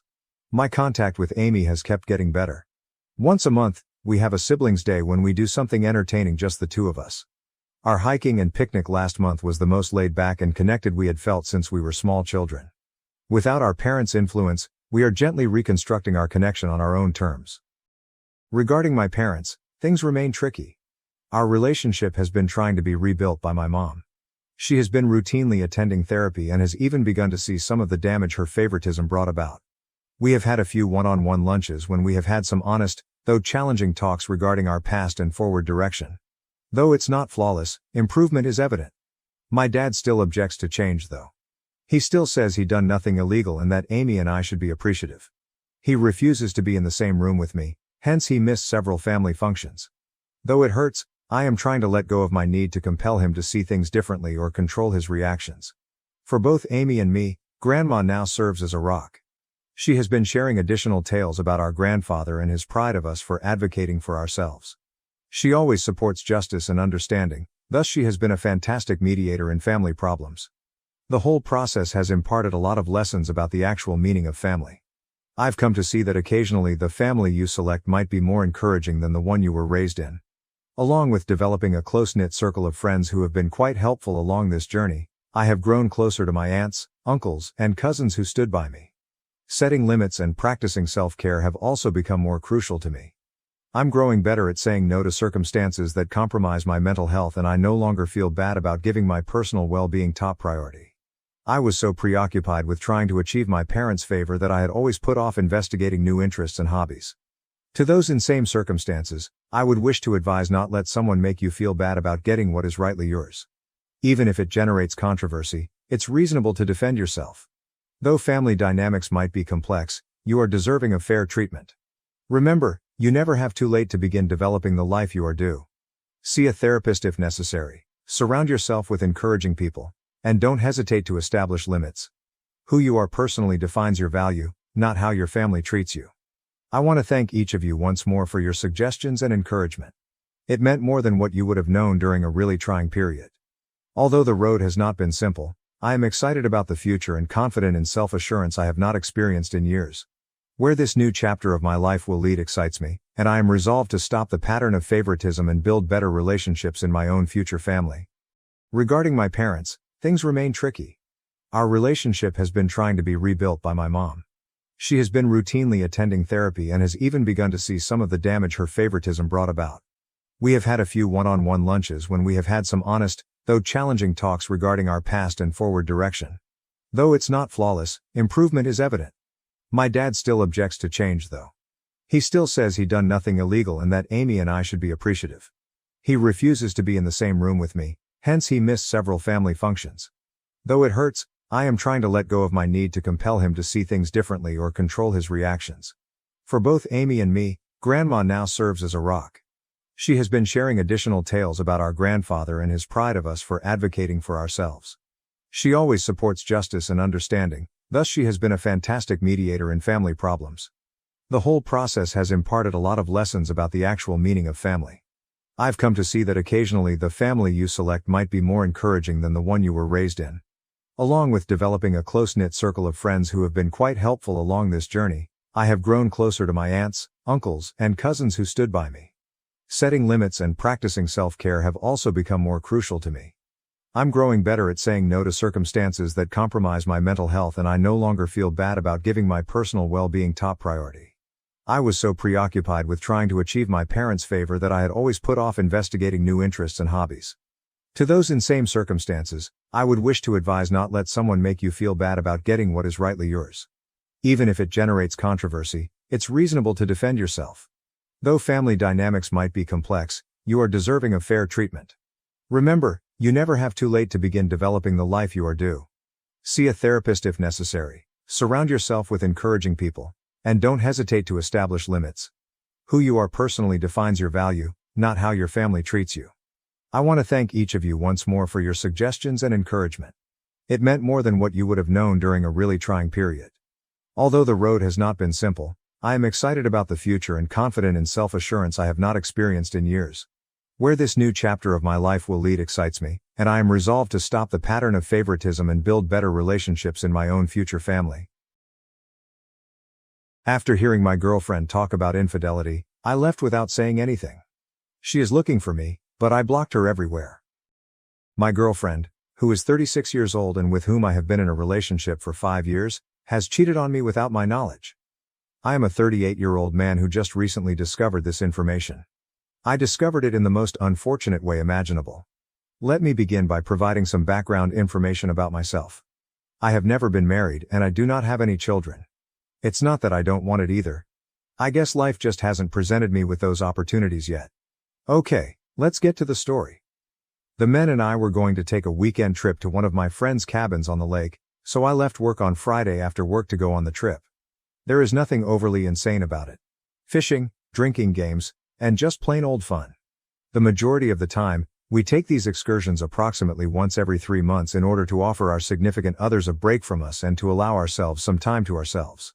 In a typical scenario, I remain for the entirety of the weekend and then depart from there in order to report to work on Monday morning. My laptop, on the other hand, was left in the office room during the weekend, and I failed to remember to retrieve it. I started making my way home at approximately 4 o'clock in the afternoon, with the expectation that I would arrive there by 6 o'clock. Since I was under the impression that Rachel, we'll refer to her as Rachel, wouldn't have eaten by that point, I placed a phone order at our go-to Italian restaurant, waited for it to be delivered, and then went back to the house. As soon as I went in, everything appeared to be in order. Rachel was laughing in the kitchen and I could hear her laughing, so I decided to simply walk in and surprise her on the spot. I was getting closer, and as I did, I began to overhear the conversation that she was having on the phone. In a moment, my world was completely turned upside down. I had the impression that she was speaking to her sister or possibly one of her friends, but the conversation was rather straightforward and proceeded as follows. It was an incredible evening last night. What a thoughtful and considerate lover he was. Take a break. I'm telling you, I've never had anything like it. Take a break. After meeting on Tinder, he took me out for dinner the other night. We were so close to making it to the sofa that we barely made it by the time we made it through the door. Take a break. Oh God, big, like twice as big as insert my name. Take a break. I'll definitely be taking him for a test drive again. Following the completion of that line, I simply threw the meal on the ground. It was Rachel who turned around after hearing it. I was already experiencing tears welling up in my eyes by that point in time. I simply pushed her off, went up to the office, got my laptop and then left. She hung up the phone and attempted to get in touch with me, but I was no longer available. I have not returned a single call from Rachel for the past 4 days, despite the fact that she has been texting and calling me in an extremely frantic manner. Because I am sleeping at a motel located a couple of towns away, it is quite unlikely that she will be able to locate me. Rachel has been frantically attempting to find me and that has caused my friends and my mother to phone me. However, I have reassured everyone that I am well and that there is no reason for them to be concerned about me. The idiotic phone call that I received has completely destroyed my life. I was under the impression that this lovely young lady was the one with whom I would spend the rest of my life. I am an only child, but my mother is always reminding me that she would want to have grandchildren. Due to the fact that this year would be our 6th wedding anniversary, I had intended to make my proposal on July 4th of this year. I already have the ring, and my friend and his wife are already aware of the idea because they were the ones who organized and hosted the 4th of July cookouts. I would like to thank them for their assistance. In this regard, I would be grateful for any advice you might provide. It is the first time that I have ever dealt with infidelity in any relationship, and at this point I am completely and utterly emotionally destroyed. Could I get in touch with Rachel? Is it advisable for me to listen to her after that phone call? When I think of her, I can't help but feel queasy in my stomach. I want to express my gratitude in advance to anyone who contacts me with comments. Update 1. Good morning everyone. To begin, I would want to express my gratitude to everyone for their sincere comments. I have had a very stressful week, and although I did not feel like responding to anyone's posts, I want you all to know that I did read them, and your words helped me get through the week. I am looking forward to hearing from you all. This has been a terrible experience for me, and the fact that each and every one of you reached out to me through chat or left a comment has made my day a little bit brighter. With that being said, the most current update is presented below. In the evening of the previous Friday, after my friends had arrived at the hotel, I shared with them what I had listened to on the phone call. They were, to put it mildly, all three of them in a state of shock. They inquired as to whether or not I had observed any indications of this, and to tell you the truth, I had not. The answer I gave them was that I had no idea what I was going to do. I let my one friend know that the proposal was not going to go through, and he perfectly understood the situation given the existing circumstances. It was one of the things that I instructed my friends to do before they left their homes, and that was to turn off tracking in the event that their significant partners were checking on them and returning to Rachel. While I am aware that Rachel has a close relationship with one of the wives, I did not want to take any chances at this point in time. That evening, we spent the evening at the hotel bar, and I took a lot of shots, shot after shot, shot after shot. I was quite exhausted. It was no nice sight. From the beginning of the night to the end of the night, my friends' significant others were calling them and wondering where they were. It is to their credit that they did not back down and supported me by simply stating that we were safe and that there was no need to be concerned. After presuming where they were, one of them approached me with a request to speak with me, but I declined to engage in conversation with her. Rachel was concerned, and all she wanted was for me to return home. She insisted over and over again. Just now, I told my friend to take care of it, and I promised that I would fill them in at a later time. As well as a handful of girls who were traveling for work, I spent the most of the night hitting on the bartender, which is something I am not proud of my behavior toward. I thanked each of them for spending time with me the following day, and then they left to go back to their own homes. Because he gets to work after Rachel and I would have already left for the day, I asked one of my friends to have a look at the house that we were renting this week. He was on his way to work, and she and I would have already left for the day. The previous 2 days, Monday and Tuesday, were off for Rachel, but she returned to work on Wednesday. I hurried to the house as soon as he disclosed this information to me, and I immediately began packing as many of my belongings as I could. Dishes were piled up in the sink, clothes were strewn about the house, and the garbage can was stuffed with food that had been ordered and taken out. Getting all of my belongings out of the house took me approximately 3.5 hours. Just as a parting gesture, I cleaned up for Rachel before I left. After Rachel became aware that I had returned home and retrieved all of my possessions, she began to bombard me with phone calls and text messages throughout the afternoon and evening of that day. For the time being, I am residing at my mother's house until I am able to get a place of my own sometime in the fall. After speaking with the landlord, I learned that he will not be able to remove me from the lease unless Rachel's signature is provided. This means that I will be responsible for paying my share until October. Until then, my mother has indicated that I am welcome to stay with her. After that, I will make an effort to locate a new residence. As far as I'm aware, a 38-year-old man moving back home with his mother is an incredible experience that life has handed me. Thursday was the day that I finally got in touch with Rachel, and I informed her that we could get together at a neighborhood bar and grill downtown on Friday evening. I assured her that one of my close friends would be present to keep an eye on everything and make sure that everything was in order. She moaned for a few minutes, stating that she wanted me to come home and talk to her so that we could move on from this situation. However, I told her that if she wanted to see me, this was going to be the way that it was going to end up. In the end, she gave her consent. By the time my friend and I arrived at the location on Friday evening, Rachel had already arrived for almost 1 hour. To calm myself down, I had already consumed some food and had also taken a couple of shots of Ciroc. As we sat down, she expressed an interest in engaging in idle chatter, inquiring about me and blah blah blah. I removed that piece of junk. I indicated to her that I had a list of inquiries. Almost instantly, her eyes began to flood up. My question to her was, "How long has this been going on?" "This is the first and only time," she pledged to herself. I told her to stop talking like that. Since I stated that there was no possibility of us ever getting back together, I would appreciate it if you could simply give me the truth so that I can put this matter to rest and move on with my life. She remained steadfast in her account for a few minutes, but then, as the majority of you had anticipated, she admitted the truth. For the past 2 years, whenever I went on such vacations, she was under the impression that I was going to cheat on her. So she was also having a good time. I was fired up by this. I informed her that she was merely using this as a fucking excuse to sleep around with other people. After that, I inquired about the person she was speaking with on the phone, but she declined to provide me with an answer. Asked if they used condoms, she responded that they did so occasionally. Because I am clean, she does not need to worry about obtaining an STD test unless her most recent fling did not use one. I told her that she is fortunate that I took an STD test because I am still clean. In the end, before I departed, I informed her about my intentions for the proposal that would take place on July 4th. I showed her the ring and informed her that I was going to propose to her at the party hosting our mutual friend because that was the event where they had introduced us to one another. Approximately at this time, she suddenly began crying for no apparent reason. She pleaded for just one more opportunity. I informed her that I will love her at all times, but that our relationship is finished. Even though she has been messaging me throughout the day, I am going to block her from this platform very soon. At this very moment I am only sitting here, consuming some Buffalo Wild Wings and sipping beer while watching the fights. I have my doubts, but I'm hoping that Poirier comes out on top. It's a train wreck that is my life. In any case, I want to thank you all for listening. It is highly unlikely that I will ever have another conversation with that expletive, thus I am not sure if I will update again. Comments. C. Falcon, 663. I knew she'd say it was just once. They usually do this, dummies. Also, the statement, every time I went on those excursions for the past 2 years, she assumed I was going to cheat on her, so she was having fun too. Blame shifting is a common cheater technique. It is your fault, OP. I do not think so.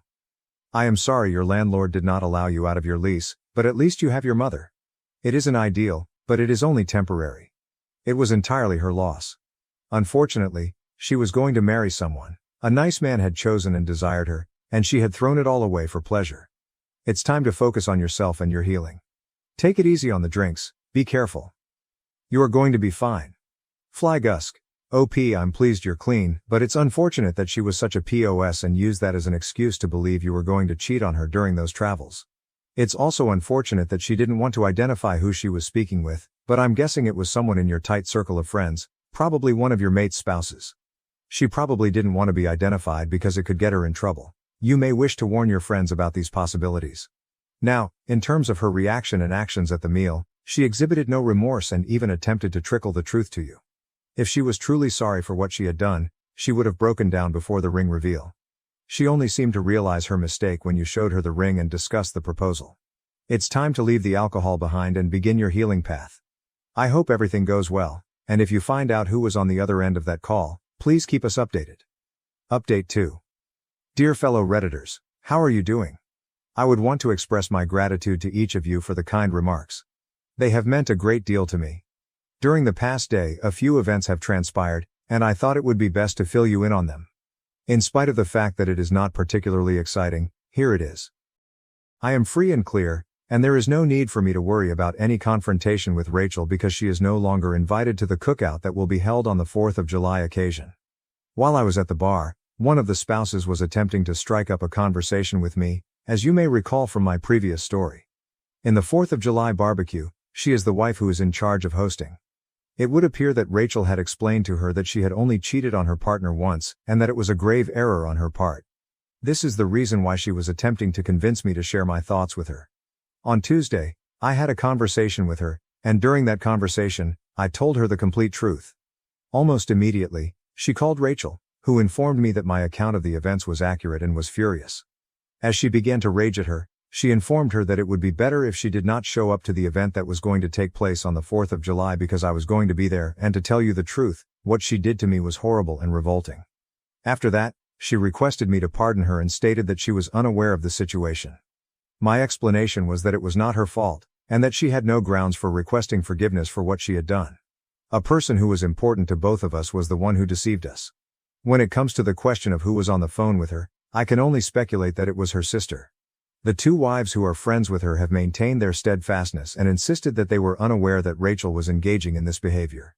It would appear that on Saturday evenings, when we were away, they would have a girls' night in my place until approximately 11 o'clock at night, during which time they would drink wine and speak about things that are typical of girls. A confirmation of this was provided by the individual who is not even close friends with her but participated in these activities. Another factor that leads me to believe that it was her sister is the fact that I have tried to get in touch with her 3 times already, but I have not received any response from her by way of a text message, a phone call, or anything else. My mother has contacted me and expressed her disappointment in the split. She also inquired as to whether there is anything they can do to convince me to change my decision, but I have informed her that this is not going to happen. As a result of the fact that I returned to work on Monday after taking the previous week off, I am now back to my regular schedule. Going forward, I will not consume any more alcohol. My liver will be grateful to me for that. This community has been of great assistance to me, and I would like to express my gratitude to each and every one of you for everything that you have done. Considering that it appears that this is the conclusion of the matter, I am unsure whether or not I will update this account again. It is important to note that Rachel has been blocked on all platforms, which means that she is currently unable to communicate with me. The person who was hosting the cookout informed me that she is not feeling well at the moment, and she did so before I explained what had actually occurred. The fact of the matter is, however, that I am not doing very well either, but I am moving on and putting all of this behind me. Once again, many thanks to the community. You guys are incredible.